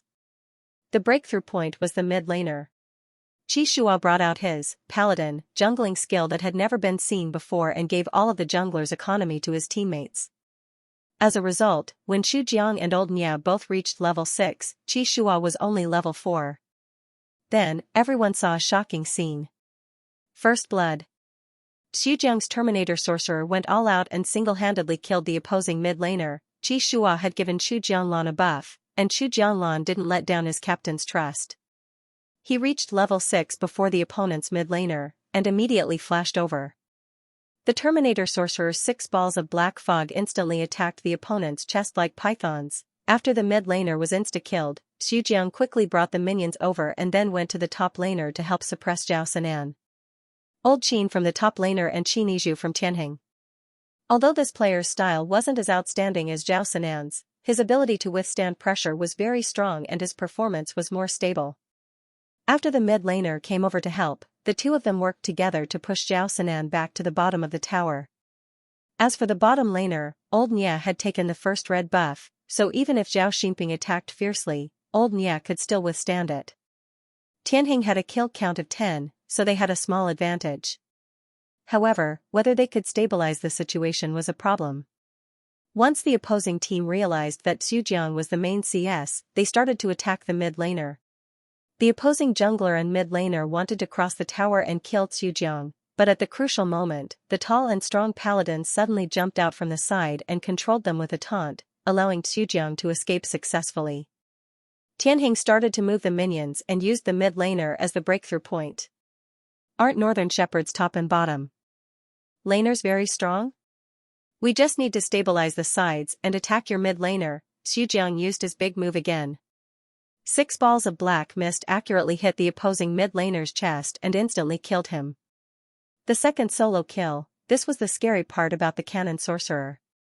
As long as he had enough economy and made equipment with magic critical hit, he could use his long reach advantage. Often, you wouldn't even be able to see where he was before you were killed. Northern Shepherd's mid laner was defeated, and the mid laner and outer towers quickly fell. Xianxia immediately led Xu Jiang to invade. He would kill all the monsters until they were at 1 HP, then let Xu Jiang finish them off and get the economy. His own team's blue buff was left to Xu Jiang. This strategy allowed Xu Jiang to quickly become the player with the most economy in the game. How scary was the Destroyer Sorcerer? With the most luxurious equipment in the game, he could kill a squishy in one hit. With the protection of his teammates, he would definitely be killed. The audience who were booing at the beginning were stunned.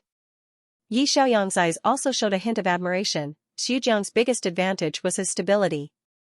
If he could get the cannon sorcerer that he was good at and attack from afar, as long as he wasn't killed, he would be able to kill his opponent in one hit. Tianheng was betting on Xu Jiang's stability in this game. In the 0-2 game, they couldn't afford to make any mistakes. Therefore, they went all out. Xu Jiang was the main attacker, and Xianxia was a tool in the jungle. They gave up the economy in the jungle. This way, the opponent couldn't target the jungle. They wanted to target the mid laner, but the mid laner had the paladin as his bodyguard. That's right, Xianxia was no longer a jungler in this game, he was the team's most reliable bodyguard, he protected his teammates and developed quickly.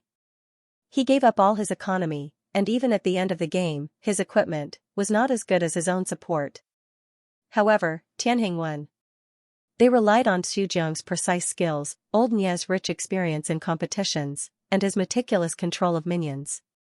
They pushed down the mid tower, pushed down the outer tower, took the small dragon, and snatched the big dragon, the paladin, the black dragon knight, and the radiant shield. The three tanks stood there like three mountains. Even if Xianxia wanted to attack the backline, he couldn't find a chance. The score was 12. In the commentator's seat, Yamu said with mixed feelings, Tianheng won the third game. This game was really unexpected. This is the first time I've seen Captain Qi use a tank in the jungle as a bodyguard for his teammates. He took the initiative to sacrifice for the team. Fortunately, his teammates didn't betray his trust. Mingyu said, the MVP of this game is Xianxiang. Xianxiang really made zero mistakes throughout the game. His skill hit rate is terrifyingly high. If North Shepherd doesn't adjust quickly and Tianheng continues to use this kind of lineup, it will be difficult to target them. The fourth game soon began. Xiaoyang sat up straight in anticipation and stared intently at the big screen. In the fourth game, North Shepherd directly banned Xianxiang's Destroyer Mage. This broke Tianheng's Tool Jungler and Explosive Mid Laner system. The second ban spot was still reserved for Xianxia's Stealth Bandit. Xianxia's famous hero, Blood Cloak Stab, was released. Yamu's voice was slightly excited.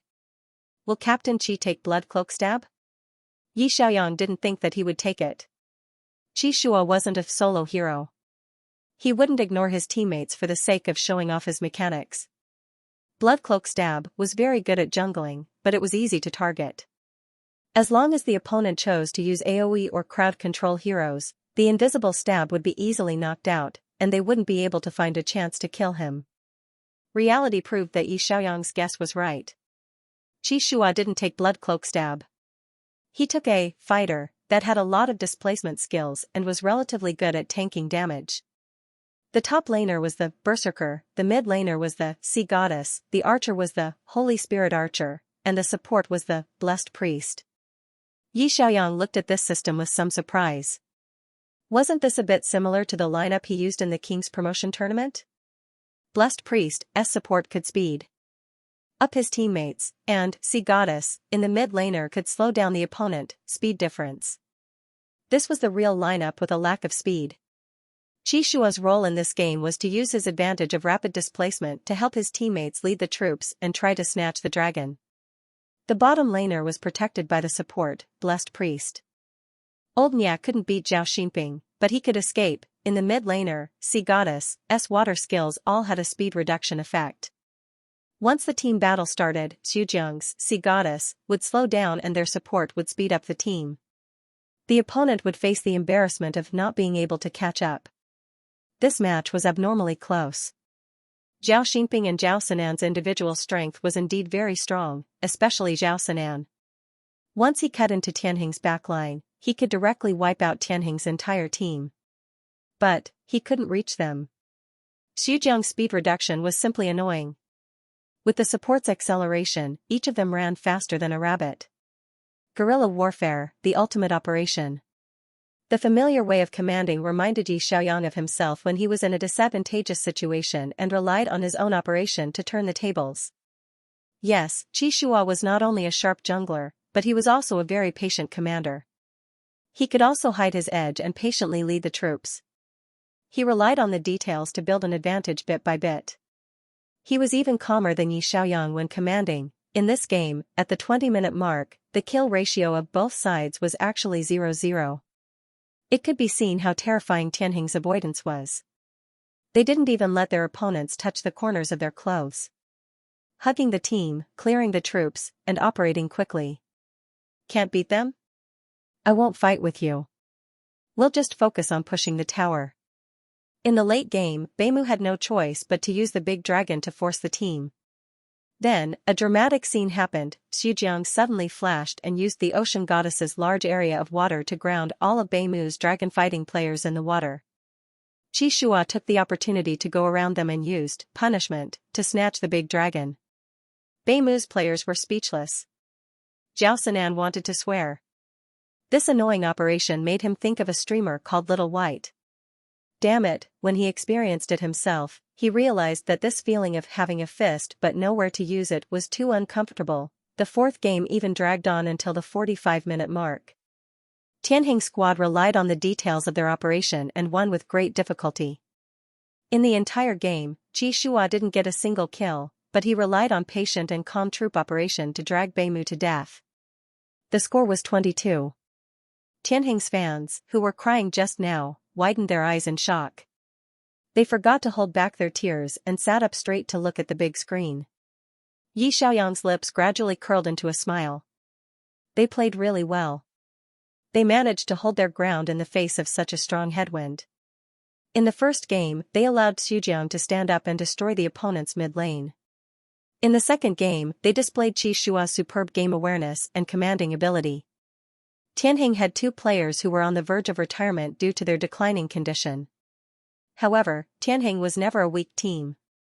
No one had expected this result when it was 0-2. Tianheng actually made it to the final game, Mingyu said excitedly. According to the rules of the playoffs, there will be a ban in the fifth game. Both teams will blindly choose a hero. This way, everyone will be able to get the hero they are good at. Yamu said, today's game was back and forth. It was really exciting. Let's look forward to what kind of lineup both teams will bring out in the final game. There was a 15-minute break before the final game. The players from both teams gathered together to discuss tactics with their coaches. The fans in the stadium were anxious. The cheering comments in the live broadcast room filled the screen. The support rate for the guessing channel had dropped from 55 to 50. It was a tie. Yi Xiaoyang focused on the big screen. After 15 minutes, the final game finally began. It was already 10:30 p.m. Both teams blindly chose their lineups. Northern Shepherd's lineup surprised the audience. They had brought out a two-sided warrior system for this game. The top and bottom lane were all warriors with displacement skills. The mid lane was a poison caster. The jungler and support also had crowd control skills. Zhao Sinan chose Vampire Duke. Surprisingly, Zhao Xingping did not choose an archer. Instead, he chose Sword and Blade Will. Yamu quickly understood the lineup. Both De and Xiao Zhao are using warriors with displacement skills. This means that the jungler will not be able to catch them off guard. Once these two warriors develop, they will be quite scary in the later stages. They will be a huge threat to Tianheng's mage, mid lane, and even jungler. Mingyu said, that's right. This is a true two-sided system. Northern Shepherd is going all out in this game. We all know that the poison caster is the core of the poison team. However, he can also be used as an attack and speed equipment by himself. This way, Northern Shepherd's mid lane will have an archer disguised as a mage. The top and bottom lanes will have warriors with strong crowd control skills. In a team battle, the two warriors will attack the backline together. Tianheng's backline may not be able to withstand it. What kind of lineup did Tianheng have? They had chosen a strategy to avoid battle in the fourth game. Relatively speaking, this was the most stable. If they could not win in a head-on battle, they could control and avoid the battle. Then, they could rely on the details to win. Xianxia still did not choose Blood Cloak Thorn. It was not that he was not confident in his famous hero. Instead, Blood Cloak Thorn needed his teammates to defeat the opponent and create the conditions for him to enter the game. Once his teammates could not defeat the opponent, his Thorn would be useless. Why was his Blood Cloak Thorn so good in the S6 season? It was not because he was good, but because all the players in Tianheng in the S6 season were good. Old Nia was at his peak at that time, and the mid laner was Xianxia's master, Captain Ming. They could quickly defeat the opponent and allow Xianxia to enter the game. The netizens only saw the young Xianxia's pentakill slaughterhouse, which was unparalleled. However, if they wanted to regain their former glory, the current Tianheng could not protect Xianxia's fragile core. This kind of thorn was easy to counter in the early game and could be easily defeated. Yi Xiaoyang was relieved when he saw this. Fortunately, Qi Shua did not get carried away. If he had taken out Blood Cloak Thorn, he would have been defeated by the two warriors on the opposing team. The opposing team's coach might have guessed that he would use Famous Hero, so he sent out two warriors to restrain him.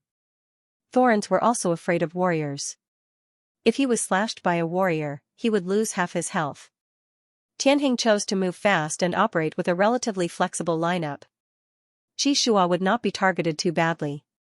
At least, he could fight against the opposing team. The two sides fought back and forth, and once again, the game dragged into the late game. 40 minutes later, both sides entered the difficult Bureau of Prisons. The outer and inner towers were all pushed down, leaving only the lonely high ground. Qi Shua led his teammates to fight their way to Tianheng's high tower. However, Tianheng's warriors on both sides were too scary. The two of them cut to the back at the same time and directly killed all of Tianheng's midlaners and archers. Tianheng was forced to retreat. Tianheng turned around and led the minions to push their way to the high tower. Qi Shua and Old Qin went to clear the minions. Tianheng's 5 players were all killed, but Tianheng's minions were all cleared, so they had no choice but to retreat. The two sides went back and forth like this, and the game dragged on to a terrible 50-minute game. It was another big dragon wave. This big dragon had to be snatched, because the minions after killing the big dragon would become the Tyrannosaurus captain that was extremely difficult to kill. The speed of pushing the tower was super fast. And the team that snatched the big dragon would have a damage output and defense bonus. The two sides pulled for a while near the dragon pit. Suddenly, Zhao Sinan and Zhao Xinping seemed to have a telepathic connection. The two of them flashed at the same time, one circled from the top, the other circled from the bottom. The fierce two sides instantly cut to Tianheng's backline. Old Nia and Anning did not even have time to react and were directly killed. The tacit understanding between Zhao Xinping and Zhao Xinping was quite scary. They did not even use the same skill repeatedly on the same person.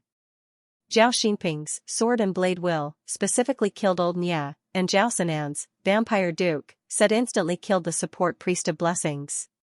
Without the buff support, it was difficult for Tianheng to continue to pull. Qi Shua immediately ordered to retreat. Although the remaining 3 players quickly retreated to the bottom of the tower, they lost the big dragon. Northern Shepherd forcibly pushed down the high ground with the big dragon buff. Qi Shua and the other 2 cleared the minions in the crystal. They fell one by one, stood up with resurrection armor, and continued to clear the minions. However, the 3 Tyrannosaurus captains pushed forward together, and they could not finish clearing the minions. The crystal shattered in front of them. The 60-minute game finally came to an end. After a moment of silence, the audience burst into deafening applause. Northern Shepherd's fans were obviously very excited. The cries of Tianheng's fans were mixed in with the applause, and it sounded sad. Yi Xiaoyang was applauding, he was applauding for Tianheng. His applause was for Tianheng's captain, Qi Shua, Tianheng's coach, Lin Feng, who was full of ideas. He also applauded for the 4 players who stabilized their mentality and fought with all their might in the game against the wind. Tianheng lost, but they did not lose in a cowardly manner. They even played very wonderful cooperation in the last 2 games. In the 5th game, they forced Northern Shepherd to play a strong side, and they managed to drag the game to 60 minutes. In the last group, the Northern Shepherd siblings flashed at the same time and forced their way to the backline, instantly killing the archer and support. Old Nia handed over the purification buff in time, but he could not escape. He had already tried his best. What could a veteran player with 5 years of experience do to him? In this game, Yi Xiaoyang saw the tenacity of Tianheng's squad. Perhaps this was the true spirit of Tianheng. Generation after generation of captains, they had persevered for dozens of years. In the face of such a situation, they still did not give up, did not compromise, and fought to the last moment. In 02's predicament, they also worked hard to find a breakthrough. They brought out a lineup that they had never used before and fought to the death.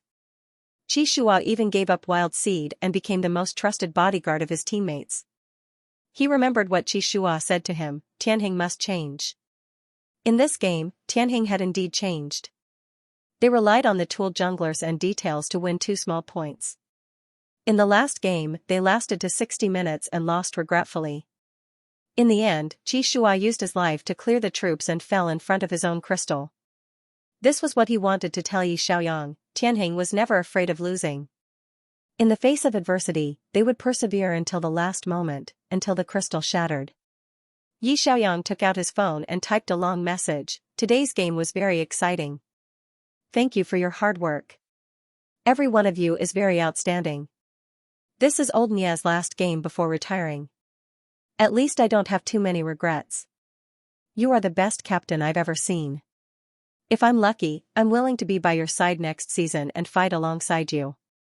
Translator, Endless Fantasy Translation Editor, Endless Fantasy Translation. In the soundproof room on the big stage, old Nia and Song Yuning hugged each other and held back their tears. They had already submitted their retirement applications. This was their last match before leaving the alliance. Unfortunately, they lost. In the crucial dragon team battle, they were instantly killed by the opposing warrior. They couldn't express how sad they felt. Old Nia was usually cheerful, but at this moment, he couldn't control his disappointment. He was about to leave the arena that he loved so much. His condition couldn't keep up with the high-intensity matches. He felt helpless, but there was nothing he could do. Xianxia stood up and walked to old Nia and Aning. He hugged them gently and said in a low voice, "Don't feel guilty. It's not your fault that we lost the match." Big and Little Zhao flashed to the back row. Any other archer in the alliance wouldn't have been able to escape. Old Nia hugged Xianxia tightly with tears in his eyes. "Next season, do your best." Xianxia nodded. "We will." The 5 of them hugged each other. Old Nia and Song Yuning's eyes were red, but Xianxia's expression was still calm. No matter how much pressure he was under, he was used to hiding it in his heart. The players in the soundproof room couldn't bring their phones with them. He could only see the messages Yi Xiaoyang sent him after the match. Zhao Xinping of the Northern Shepherd team came over to shake hands with his team members. Xianxia turned around and shook hands with them politely. Zhao Xinping didn't say a word, but Zhao Sinan ran over to comfort old Nia. "Sorry, it was a coincidence that we won the last match. You still have to stream after you retire, right? Let's play ranked games together when you have time." Old Nia didn't know whether to laugh or cry. "Has your stream been unblocked?" Zhao Sinan scratched his head. Not yet. I won't curse people in the future." F***ck old Nia had already adjusted his emotions. He patted Zhao Sinan's shoulder lightly to show that he didn't mind. Tianheng's 5 players adjusted their emotions, bowed to the middle of the stage, and left. This was also the last time that Niaqing and Song Yuning stood on the stage of the alliance. Looking at their backs, Yi Xiaoyang felt sour in his heart. Retirement was an outcome that every esports player would face. Although old Nia and Aning did not retire with success, they had been playing with Tianheng for so many years. When they finally left, their backs were still straight. These few years must have been an unforgettable experience for them, right? After the match, the commentators also gave a very high evaluation of the match. Today's match was really exciting. The victorious Northern Shepherd battle team performed outstandingly. Both sides of the battle formation were ferocious, and the Zhao siblings' teamwork was still as good as before. However, we would also like to give our applause to Tianheng. Tianheng's perseverance in the face of adversity is admirable. Their journey in this season has come to an end. I hope that this team will make some adjustments when they return and give us an even more exciting match next season. Ladies and gentlemen, Tianheng vs Baimu S9 loser group match will end here. See you next Saturday. The big screen began to play the highlights of the game, and the audience began to leave the stadium in an orderly manner. Yi Xiaoyang quickly walked out of the VIP tunnel with his younger brother. Star City's subway service stopped at 12 p.m. It was now 11:30 p.m., so there was still time to take the subway home. The 2 of them did not speak on the way home. When they got home, Qin Rui said as he changed his shoes, "Brother, didn't Captain Qi invite you to join Tianheng? Have you thought about it? Do you want to go and help them?" Xiao Rui was still letting his emotions get the better of him. Perhaps he was sad that Tianheng had lost, so he wanted his brother to help. Yi Xiaoyang bent over to change his shoes. He smiled and patted his younger brother on the shoulder.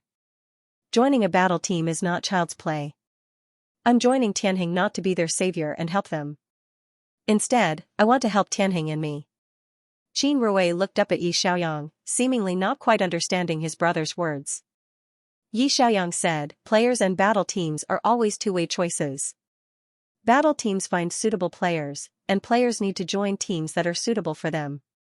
You'll understand in the future. Qin Rui scratched his head and thought carefully about the meaning of his brother's words. Suddenly, his eyes lit up. Brother, what did you just say?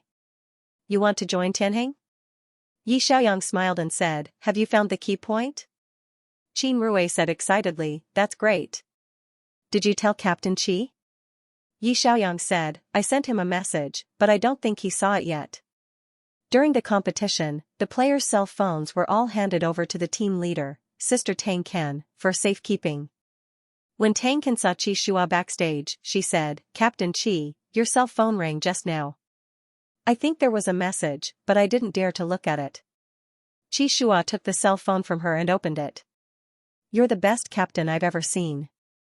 If I'm lucky, I'm willing to be by your side next season and fight side by side with you.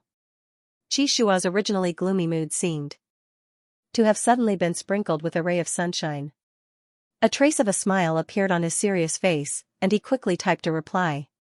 I took a screenshot. You can't go back on your word. Yi Xiaoyang had just finished showering and was lying in bed when he saw his cell phone light up. It was Captain Qi's reply. He immediately replied seriously, I'm not someone who goes back on his word. I've been thinking about joining Tianheng for a long time. Qi Shua, you've really decided? Yi Xiaoyang, of course. Now I'll leave the difficult problem to you. I don't care about the signing fee, but I only want to play mid. Is Zhujiang willing to switch to support? Is the coach willing to let me start? These problems need to be solved. Qi Shua, don't worry, I'll think of a way to convince them.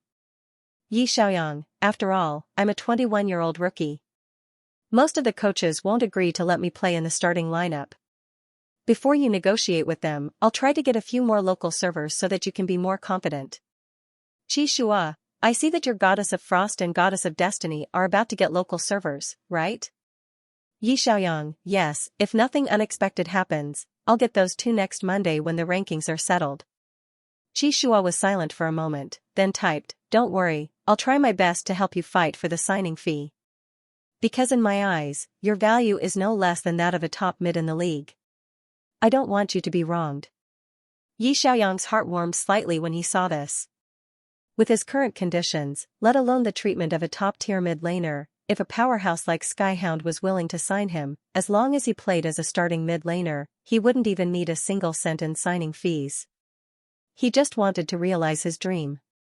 He really didn't care about the amount of money. But if Tianheng valued him enough and let him sign a contract with them at a high price, that would be the best. That would also prove his value. Yi Xiaoyang replied, thank you, Captain Qi, go back and rest first. Let the team members take a break too. My matter isn't urgent. Since I've agreed to join Tianheng, I won't go to another team. Qi Shua was relieved and said, okay, you should go to bed early too. Good night. Yi Xiaoyang sent a waving goodbye emoji. The Tianheng team members didn't go back to the hotel. Instead, they went to a nearby restaurant for supper. The team leader, Tang Can, had already booked the restaurant. If they won, it would be a celebratory feast. If they lost, it would be a farewell dinner for Old Nya and Aning. Today's results weren't satisfactory, but Qi Shua had already expected it. Tianheng's journey this season came to an end. They didn't even make it to the finals of the domestic league, let alone the international league.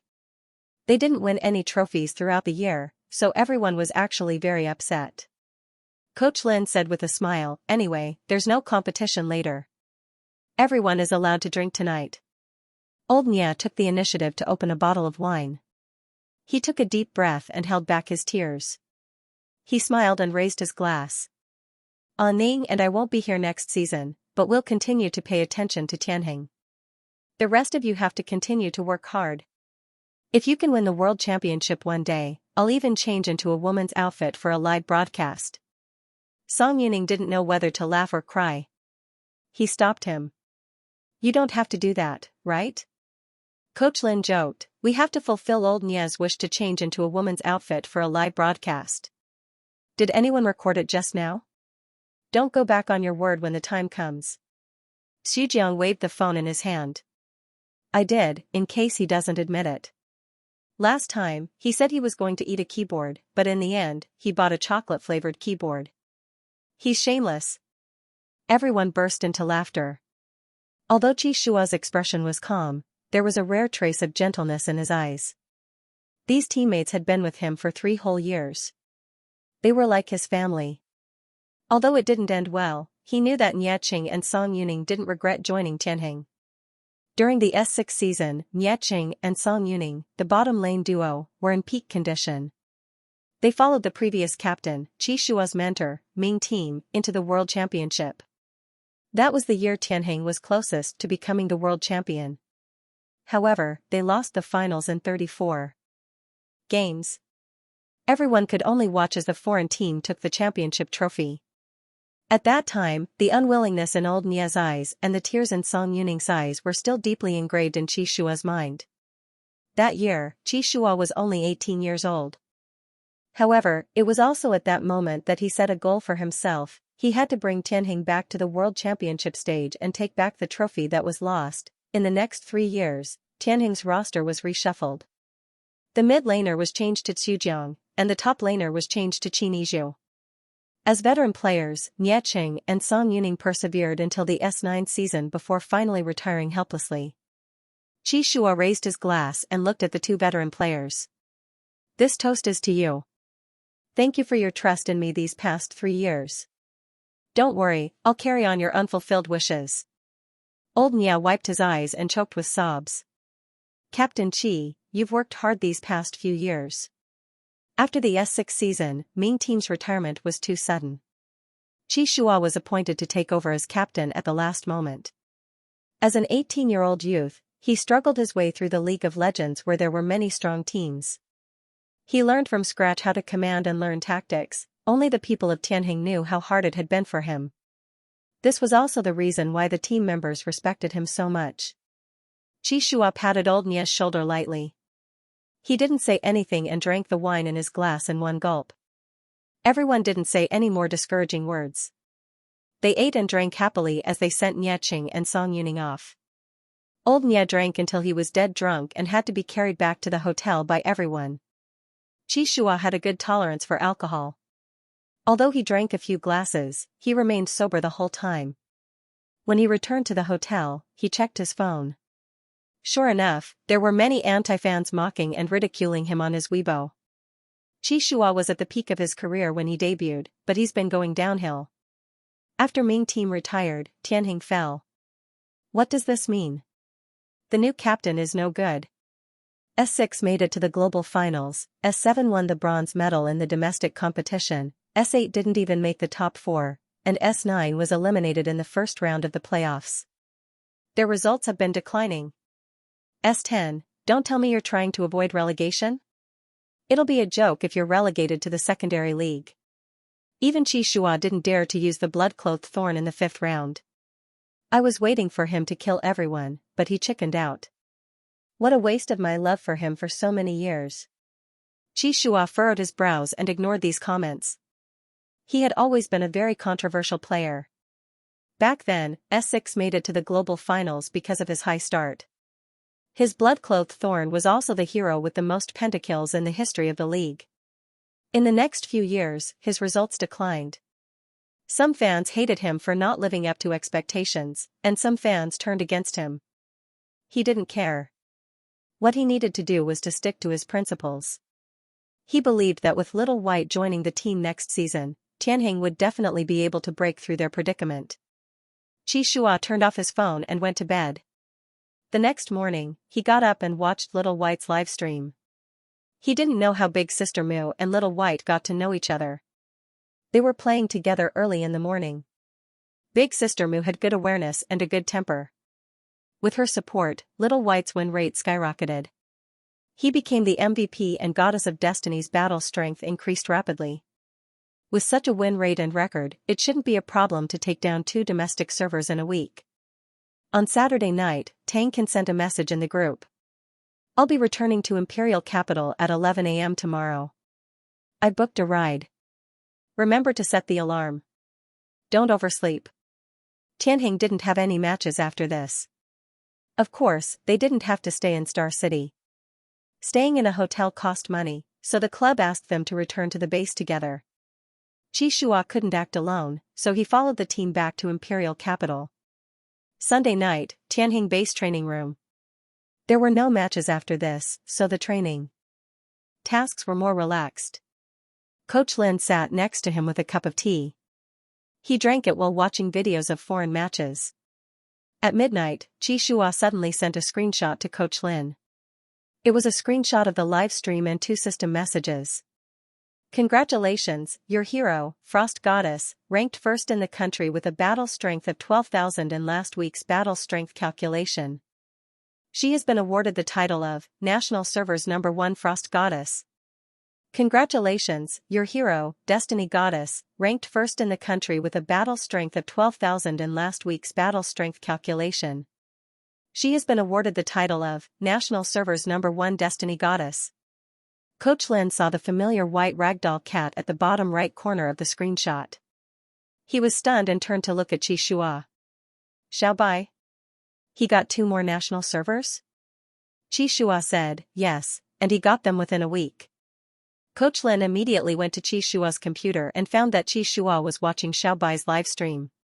Since Xiao Bai got 2 national servers at the same time, countless netizens sent gifts in the live stream. Even Sister Mu sent a few torpedoes. Xiao Bai's laughing voice came from Qi Shua's earpiece. Thank you to Fan North Fan for the torpedoes. Thank you to Tian Tian for the torpedoes. Thank you to Sister Mu for the torpedoes. I'm going to sleep now. Next week, I'll try using Flame Goddess and Thunder Goddess on the national server. The bullet screen in the live stream was about to go crazy. The host was so arrogant. Was he going to float out of the universe this time? Was he playing a stamp collection game? Using the national server as a collection?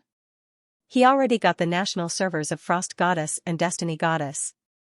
Next week, it'll be Flame Goddess and Thunder Goddess. Next week, it won't be Ocean Goddess and Storm, right? Did he want to collect the national servers of all 6 goddesses? I like streamers like you who talk big, but can actually make it happen. Coach Lin frowned in confusion. Who is this Xiao Bai? The speed of getting the local server was way too fast. I remember that the last time I watched his live stream, he just got the national server of Lord of the Abyss. Qi Shua turned to look at the coach and whispered, what if I say that Xiao Bai has the talent to play professionally? After he said that, he sent a Star City Youth Training Camp talent test form to Coach Lin. Coach Lin looked down. 5 glittering S ratings, what a rare talented player. Coach Lin felt like he had been hit by a pie in the sky. His eyes lit up. Find a way to get in touch with him. Qi Shua said calmly, I've already contacted him in private. He's willing to join our Tianheng team. Coach Lin was speechless. Wait, when did you contact Xiao Bai in private? How could you act faster than the coach? The Tianhuan squad had been training hard in order to prepare for the final game of the playoffs. Captain Qi was very serious during training. Of course, he had not used the paladin as a jungler on a whim, but he had practiced for a long time. They had also repeatedly tested the lineups for the finals. So, how could Qi Shua have the time to contact Xiao Bai in private? And was he sure that Xiao Bai wanted to join Tianheng? Coach Lin looked at Qi Shua in confusion. When did you contact him? Qi Shua said solemnly, first, send gifts to his livestream room and add him as a friend. During the match between Xianxia and Huawen in Star City's Esports Center, invite him to the venue. I met him in the audience and took him to the talent test that day. I even pretended to be a Tianheng coach. Cough, he recognized me very quickly. Coach Lin was speechless. No wonder Qi Shua did not come to the backstage spectator area that day. Someone asked Qingxing, and Qingxing said that his master might not be feeling well and was staying in the hotel. Not feeling well my ass. Your master pretended to be a coach and met someone in private. He even quickly took that person to the talent test. Coach Lin did not know whether to laugh or cry. You really acted quickly. I was thinking of contacting Xiao Bai after the playoffs, but I didn't expect you to beat me to it. Qi Shua looked calm. I knew Coach Lin would not mind. You were busy studying the tactics for the playoffs, and I happened to have time. I took the initiative to contact Xiao Bai, so that other teams would not beat me to it. Lin Feng was a first-generation player in Tianheng. He was more experienced than Qi Shua's master. He was like a parent in Tianheng, carefully protecting the team. As long as it was for Tianheng, Lin Feng would not be angry with Qi Shua for acting without permission. This was also the key reason why Qi Shua dared to contact Xiao Bai in private. Lin Feng lowered his head and looked at the results of the talent test again. The talent test was something every professional player had to do. Among the current members of the Tianhuan squad, Qi Shua's results were 5S, Qing Xing's was 1A plus 4S, and Xujiang and Qi Niju's were 2A plus 3S. Actually, according to the alliance's requirements, as long as one achieved an A in all 5 tests, they would be able to play professionally. Hand speed and reaction speed were all innate conditions. The competition also depended on the understanding of the game and the grasp of timing. Therefore, Coach Lin did not believe in the test results. There were also many players with 5A test results who became the A-list of their respective teams. But if a person's test score was 5S and his understanding of the game was excellent, that would be quite scary. This was equivalent to having the most powerful computer with the best software. Such a player could only be encountered by chance. Once he appeared, he would be crazily fought over by the various large teams. Fortunately, Qi Shua acted fast enough. The other teams probably didn't know that Xiao Bai's test results were so outstanding. Coach Lin looked at Qi Shua excitedly. Tell me about him. How old is this kid this year? Qi Shua was silent for a moment and said, he's not a kid. He's 21 years old this year. Coach Lin. Qi Shua quickly said, he's only a mid-laner, and he wants to be a starter. Coach Lin? The training room fell into an awkward silence. Qi Shua had already guessed Coach Lin's reaction. If Xiao Bai was a talented teenager of 17 or 18 years old, Coach Lin might have immediately booked a flight back to Star City to discuss the contract with him. But 21 years old was indeed an awkward age. It was too late to train him from the beginning, and it was too risky to directly be a starter. Qi Shua observed Coach Lin's expression and found that his face was alternating between green and white. It was a very uncomfortable feeling. It was like finding a shiny treasure chest with great difficulty and opening it happily, only to find that the chest contained a message, "Thank you for your patronage." Coach Lin was silent for a moment and sighed. What a pity. What a pity. Qi Shua said, I don't think it's a pity. Coach Lin turned to look at him. Isn't it a pity that he's only 21 years old? If he debuted at 17 or 18 years old like you, he would be a top player by now. Qi Shua said, Coach, do you remember how old I am this year?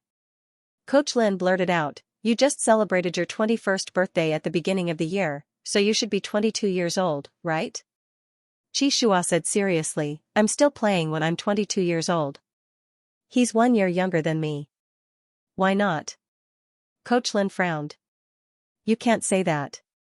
You already have 4 years of experience in major competitions, and he's still a newbie. A newbie. A 21-year-old newbie has never appeared in the entire Chinese professional league. Qi Shua asked, in your opinion, is the most important factor for a player's age? Coach Lin immediately denied it. Of course not. Talent is the most important factor for a player. Qi Shua raised his eyebrows. Isn't Xiao Bai's talent enough? 5S test results, and 4 heroes in half a month. Many professional players can't necessarily reach his level. Coach Lin, he really couldn't win against Qi Shua, although this guy was usually taciturn, the coaching staff had a hard time convincing him when it came to debating with him. On the contrary, he was the one who convinced the coaches most of the time. For example, it was Qi Shua who suggested that Xing be a marksman, and the coaching staff agreed to it in the end. Qi Shua wasn't just a team captain. He had his own understanding and insistence on many things. However, Xiao Bai, a 21-year-old newbie, wanted to play in the starting lineup, and he had to go mid? How could the coaching staff compromise on this point? This was the rhythm of Tianheng's major change of personnel. Coach Lin frowned. If Xiao Bai goes mid, what will happen to Xu? Qi Shua said, Xu can play support. Coach Lin didn't know whether to laugh or cry. You're making all the arrangements in Xu so that you can sign him.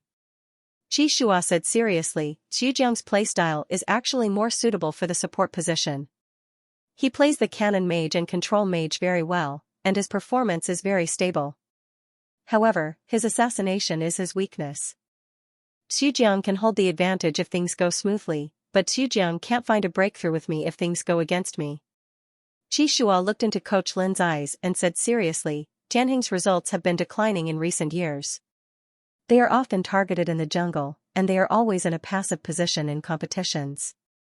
Coach, have you forgotten how we made it to the World Series in the past? Mid and jungle coordination. In the S6 season, Tianheng made it to the World Series because of the mid and jungle coordination. Team Ming's mid laner and young Qi Shua's jungler killed wherever they went. If things went smoothly, they could roll economy and quickly win. If things went against them, they could find a breakthrough and assassinate the opponent's core. The Tianheng of that year couldn't be replicated. However, if there was a well-rounded mid laner who could keep up with Qi Shua's pace, why would Qi Shua need to hide his edge and lead the line to play operations, play as a tool to play jungler, and give up all his finances to his teammates? Coach Lin suddenly felt a lump in his throat when he thought of this. He knew very well that it wasn't that Qi Shua's ability had declined. It was just that the current Tianheng couldn't let Qi Shua's jungler show his true potential. The opponent's focus was on Qi Shua. Tianheng's strongest point was this. What could Qi Shua do? A single core team was so restricted that they couldn't unleash their full potential. Unless there was a second core to help Qi Shua share the pressure, such as Team Ming in the S6 season. At that time, everyone was focused on the mid lane, and Qi Shua's jungler had a chance to shine. Coach Lin was deep in thought. Qi Shua knew that Coach Lin was thinking about the possibility of letting Xiao Bai join the team. He didn't interrupt Coach Lin's thoughts. Instead, he opened a form on his computer. After a while, Coach Lin came back to his senses. When he saw the form, he couldn't help but be surprised. Xiao Bai's battle record? Qi Shua nodded. Yes, you can take a look. The 4 national servers he has now are Lord of the Abyss, Illusionist, Goddess of Frost, and Goddess of Destiny. Do you find anything wrong? Coach Lin rubbed his chin and analyzed. Lord of the Abyss is a spike hero, which requires a lot of fine control to control the shadows. Illusionist is also a spike hero. This hero's control is relatively simple, but it requires a strong sense of the big picture and a strong sense of the game. Goddess of Frost is a classic control mage. It depends on the precise prediction of free skills. Goddess of Destiny is an artillery mage, but she's the most difficult artillery mage to control. Speaking up to this point, Coach Lin's eyes suddenly lit up. Difficult spikes, awareness spikes, control mid laner, and the most difficult fort mid laner. He took these 4 national servers for the coaches of the major teams to see, right? Qi Shua smiled with appreciation. Yes, he's proving himself. He can play any type of mid laner hero well. Coach Lin was speechless. 4 national servers meant 4 types of mid laner heroes. Most players liked to practice the same type of hero first. For example, some players liked control types. After they mastered Goddess of Frost, they would usually practice Goddess of Ocean, Goddess of Storm, and other control type heroes. It was rare to see someone like Xiao Bai, who practiced one type of hero for each type. Unless he did it on purpose. The speed at which he took the national servers was indeed a subtle message to everyone. I can play all types of mages. I can take as many national servers as I want. Coach Lin took a deep breath and said, Are you sure he's not a smurf from some overseas division? If he's a newbie, how can he learn heroes so quickly? Qi Shua said calmly, In this world, there are always some extremely talented people who can do things that others can never do in a short time. Qi Shua. Back then, it only took a week for Bloodcloak Thorn to enter the national server. Coach Su of the Star City Youth Training Base was assassinated by Qi Shua 3 times in a row in a ranking match. He discovered this talented young man and took Xianxia to the youth training base for training. Later, Xianxia was chosen by the Ming team in Tianjin. He was taken in as a disciple and officially started his professional career. Some people's talent was better than many people's hard work. If Xiaobai was such a talented player, 21 years old might not be too late. After all, he was able to learn new heroes so quickly. This meant that he could adapt to the team very quickly. Even if he only knew 4 heroes now, he could quickly master the other heroes. There were still a few months before the start of the next season. If they signed Xiaobai now, let him join the team, and let him try out in advance, there was still time. After all, old Nia had retired, and Xingxing was the new marksman. Tianjin's team lineup would definitely need to be adjusted next season. Why not adjust it all at once, should Xujiang switch to support? Coach Lin rubbed his chin thoughtfully. Although Xujiang's performance was not as dazzling as that of the other team's mid-laners, he was the most reliable player in the whole of Tianhuan. His error rate was very low. However, Xujiang's hand speed and anti-interference test were only A grades. His reaction speed was not fast enough. Therefore, he was better at controlling rather than surprise attacks. A control-type support was also very important. A good support could directly rush into the crowd and control 2 or 3 people on the opposite side. He could even flash to the back row to control the 2Cs and help his teammates win the team battle quickly. Coach Lin gently clenched his fist. He felt his heart beating faster and faster. He realized that Xianxia was right. If Xujiang switched to support, Xiaoxing's instability could be solved by Xujiang. A new marksman paired with a support who knew the team very well. Even if the bottom lane could not defeat the opponent, at least it would not collapse. As for the mid laner, if he chose a mid laner with excellent awareness who could coordinate with Xianxia, the pressure on Xianxia would be greatly reduced. The next season's Tianjin would be a combination of mid laners and junglers. They would be paired with a top laner who could resist pressure, a very stable support, and a talented new marksman. Although the lineup had changed a lot, it was possible to break through the predicament. It was even possible to compete in the World Series, so what if he was 21 years old? Xiaobai's talent was visible to the naked eye. His 5S grade meant that his reaction speed and hand speed were not worse than a 17 or 18-year-old teenager's. Coach Lin was so excited that his eyes turned red. He hurriedly said, "Hurry up and contact Xiaobai. Tell him that I want to talk to him face to face. I'm guessing that our team is not the only one keeping an eye on him." The other teams must have seen the deeper meaning behind him taking the 4 national heroes, especially Northern Shepherd. Northern Shepherd's mid laner is their weakness. If Northern Shepherd poached Xiaobai, the consequences would be unimaginable. Northern Shepherd's best players were the Zhao siblings. Their mid laner was average. If Xiaobai joined Northern Shepherd, how would the other teams play? If they could not defeat the top laner, bottom laner, and middle laner, Xianxia had already thought of this possibility. That was why he made the first move. He wanted to get Xiaobai to like him. Didn't he succeed in getting Xiaobai to join them? Xianxia turned on his phone and showed Coach Lin the conversation record. "Since I've agreed to join Tianjin, I won't join any other team." Coach Lin's eyes curved into crescents when he saw Xiaobai's words. He patted Xianxia's shoulder and said, "You're really the most responsible team leader. You've done half of the coach's work for me. Should I give you my next month's salary?" Xianxia said, "That's not necessary. I'll fight for Xiaobai's signing fee when the time comes." Coach Lin nodded. "Of course. We'll sign Xiaobai, not a rookie. We'll give him the same treatment as a main player." Coach Lin paused and asked with concern, "By the way, is Xiaobai an alpha, or?" Xianxia remembered the familiar smell of alpha pheromone concealer that he had smelled in the arena. He nodded firmly and said, "Yes, he's an alpha." The next day was a Monday. Coach Lin reported his intention to sign Xiaobai to Tianjin Esports Club's general manager, Qin Yu. Lin Feng and Xianxia went to the general manager's office together and described Xiaobai's situation in detail. Although Xiaobai is 21 years old, he got 5S grades in the talent test. This means that he's at the peak of his potential as an esports player. He's not any worse than a 17 or 18-year-old. Moreover, this person's awareness is very outstanding. He knows how to play all kinds of mid-laner heroes. In just half a month, he took first place in 4 national servers. Xianxia has played with him privately before, and the two of them can cooperate well. Manager Chen smiled and said, Tianheng can't let go of such a talent. If he's new, how much is the signing fee?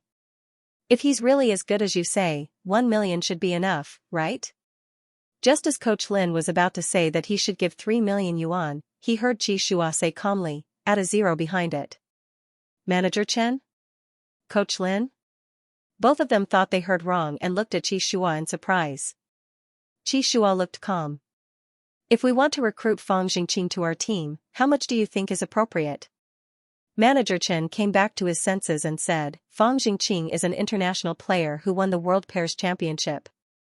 He's also the captain of Xianxia team. We definitely can't recruit him. But, his value should be at least 25 million.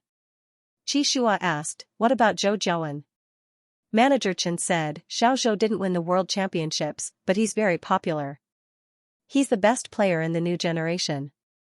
Huan also entered the World Championships.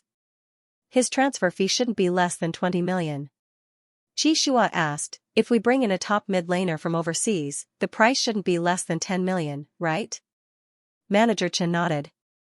Of course. When foreign players come to our country to compete, they're unfamiliar with the place and the language barrier. They'll only be willing to come if we give them an 8-figure signing fee. Xianxia concluded, therefore, I think it's more appropriate to give Little White 10 million. His value naturally can't exceed world-class midlaners like Little Zhou and Fang Jingqing. However, an 8-figure signing fee would firstly show how much our club values him. Secondly, an 8-figure signing fee is the treatment of a first-tier player. He's worth it. Manager Chen nearly choked on his anger. After calming himself down, he lowered his voice and said, he's a newbie. He hasn't even participated in a competition before. The most we can give him is 3 million. In the entire alliance, 3 million is the highest signing fee for a rookie. You want to help him get the treatment of a first-tier player with 8 figures? Are you crazy? Coach Lin was desperately winking at Xianxia, but Xianxia pretended not to see it and said calmly, because we didn't sign a newcomer, but a mid-laner who can completely break Tianheng's predicament and help Tianheng walk to the championship podium. He paused and raised his eyebrows. Is 10 million not worth it to sign a champion player? Manager Chen. If it's to sign a champion player, 10 million may not be enough. But the problem is, has Little White ever won a championship? Are you sure that Tianheng can win the championship after he comes? Coach Lin coughed softly and broke the slightly awkward atmosphere in the office. About the signing fee, why don't we talk to Little White personally? Is 10 million what he wants? Can't we discuss it further? Xianxia said calmly, we'll discuss the price and sign the contract with the highest sincerity. Bargaining with him is not like buying groceries at the market. Coach Lin, ahem, that's true. Manager Chen frowned. But I can't make the decision for such a high signing fee. The club's executives need to meet to discuss it. You make it sound nice. Signing him can change Tianhuan's predicament and help them win the championship. These are all one-sided claims. Whether or not this player is worth the club's high signing fee, we still need to study it.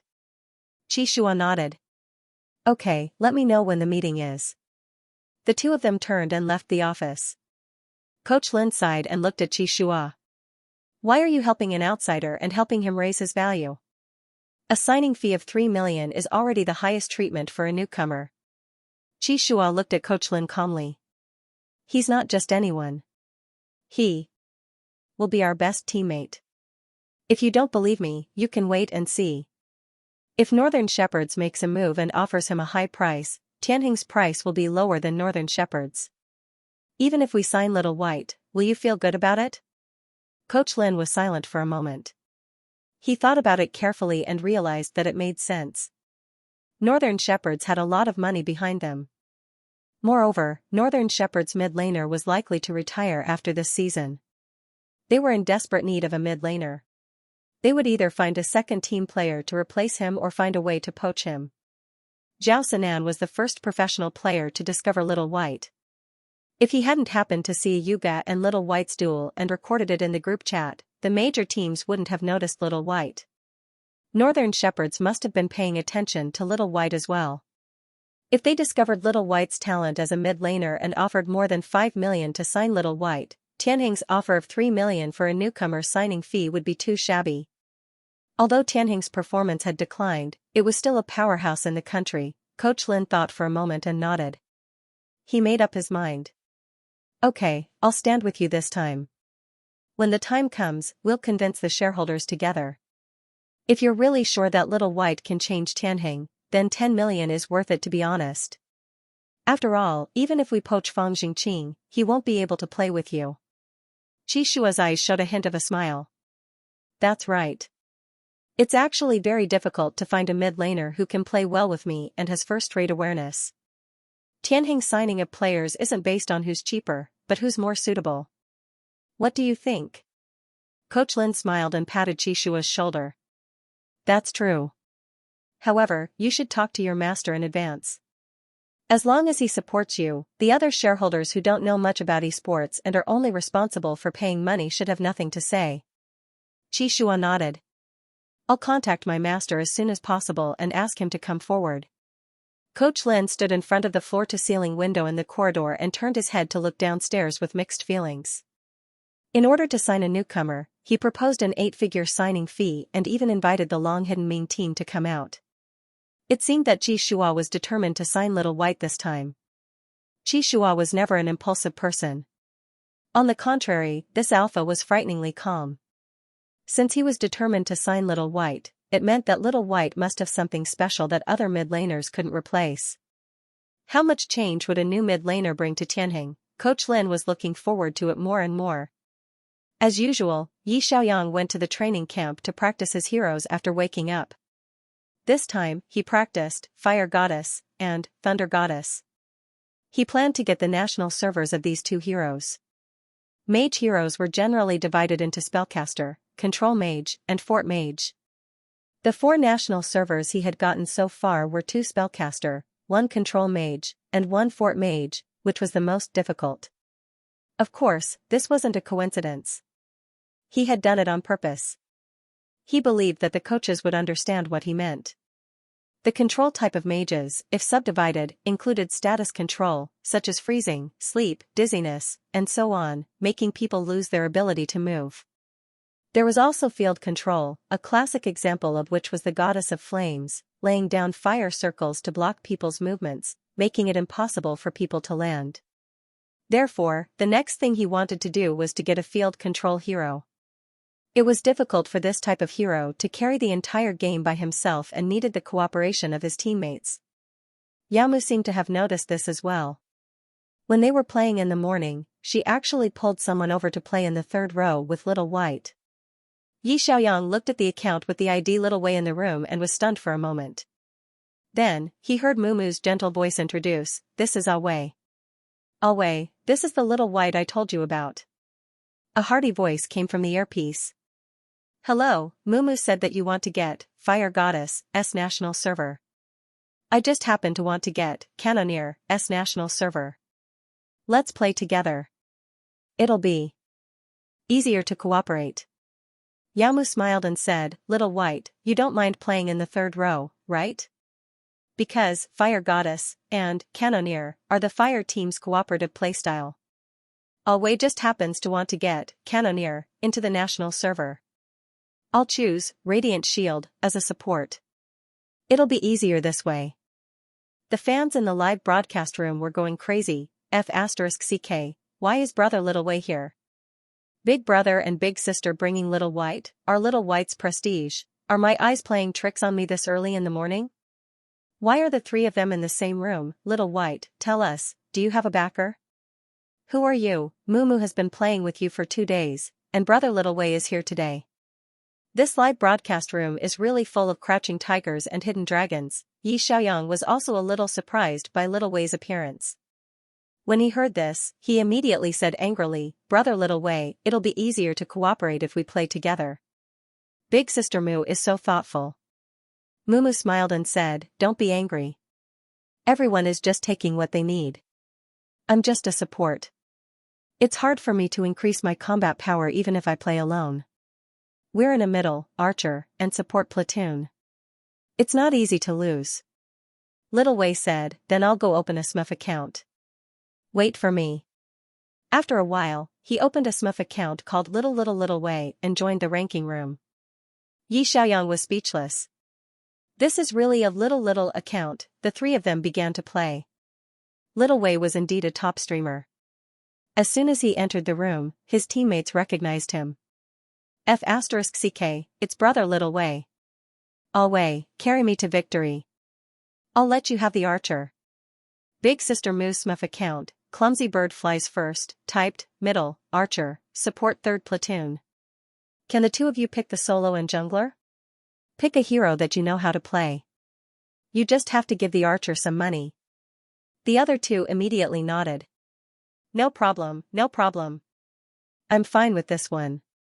After the two teammates picked their heroes, they left the middle, archer, and support for the three of them. Xiaowei chose, Cannon Gunner, Yi Xiaoyang chose, Goddess of Fire, and Mumu chose, Shield of Brilliance. This was the classic fire team system. The principle was that Goddess of Fire's wide range of fire would trap the opponent in a narrow area with nowhere to run. Radiant Shield support could jump over and stun a group of people. Then, the archer would attack like crazy. Although it was the first time the three of them played together, they were surprisingly well coordinated.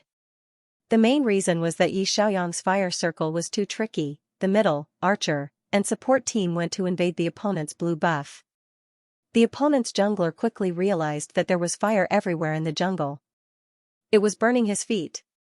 There was nowhere to go. As a result, the Goddess of Flame's burn status caused the jungler's HP and MP to drop rapidly. The cannoneer threw a long-distance cannon and quickly took the jungler's head. The game was won easily. In the second round, they did not invade the blue buff. Instead, they stared at the opponent's mid lane. Yi Xiaoyang's hand speed exploded. He released a few fire circles in a row, trapping the opponent's mid laner in the center of the fire. His mana dropped quickly. The opponent's mid laner cried as he ran away. He typed on the public chat, "Too much. Without mana, I can't cast a single skill." The essence of Goddess of Fire was actually to block the opponent's position and hit their mana. The damage of her skills was not high, and she did not lose much health. However, as long as she came into contact with the fire circle, her mana would quickly drop.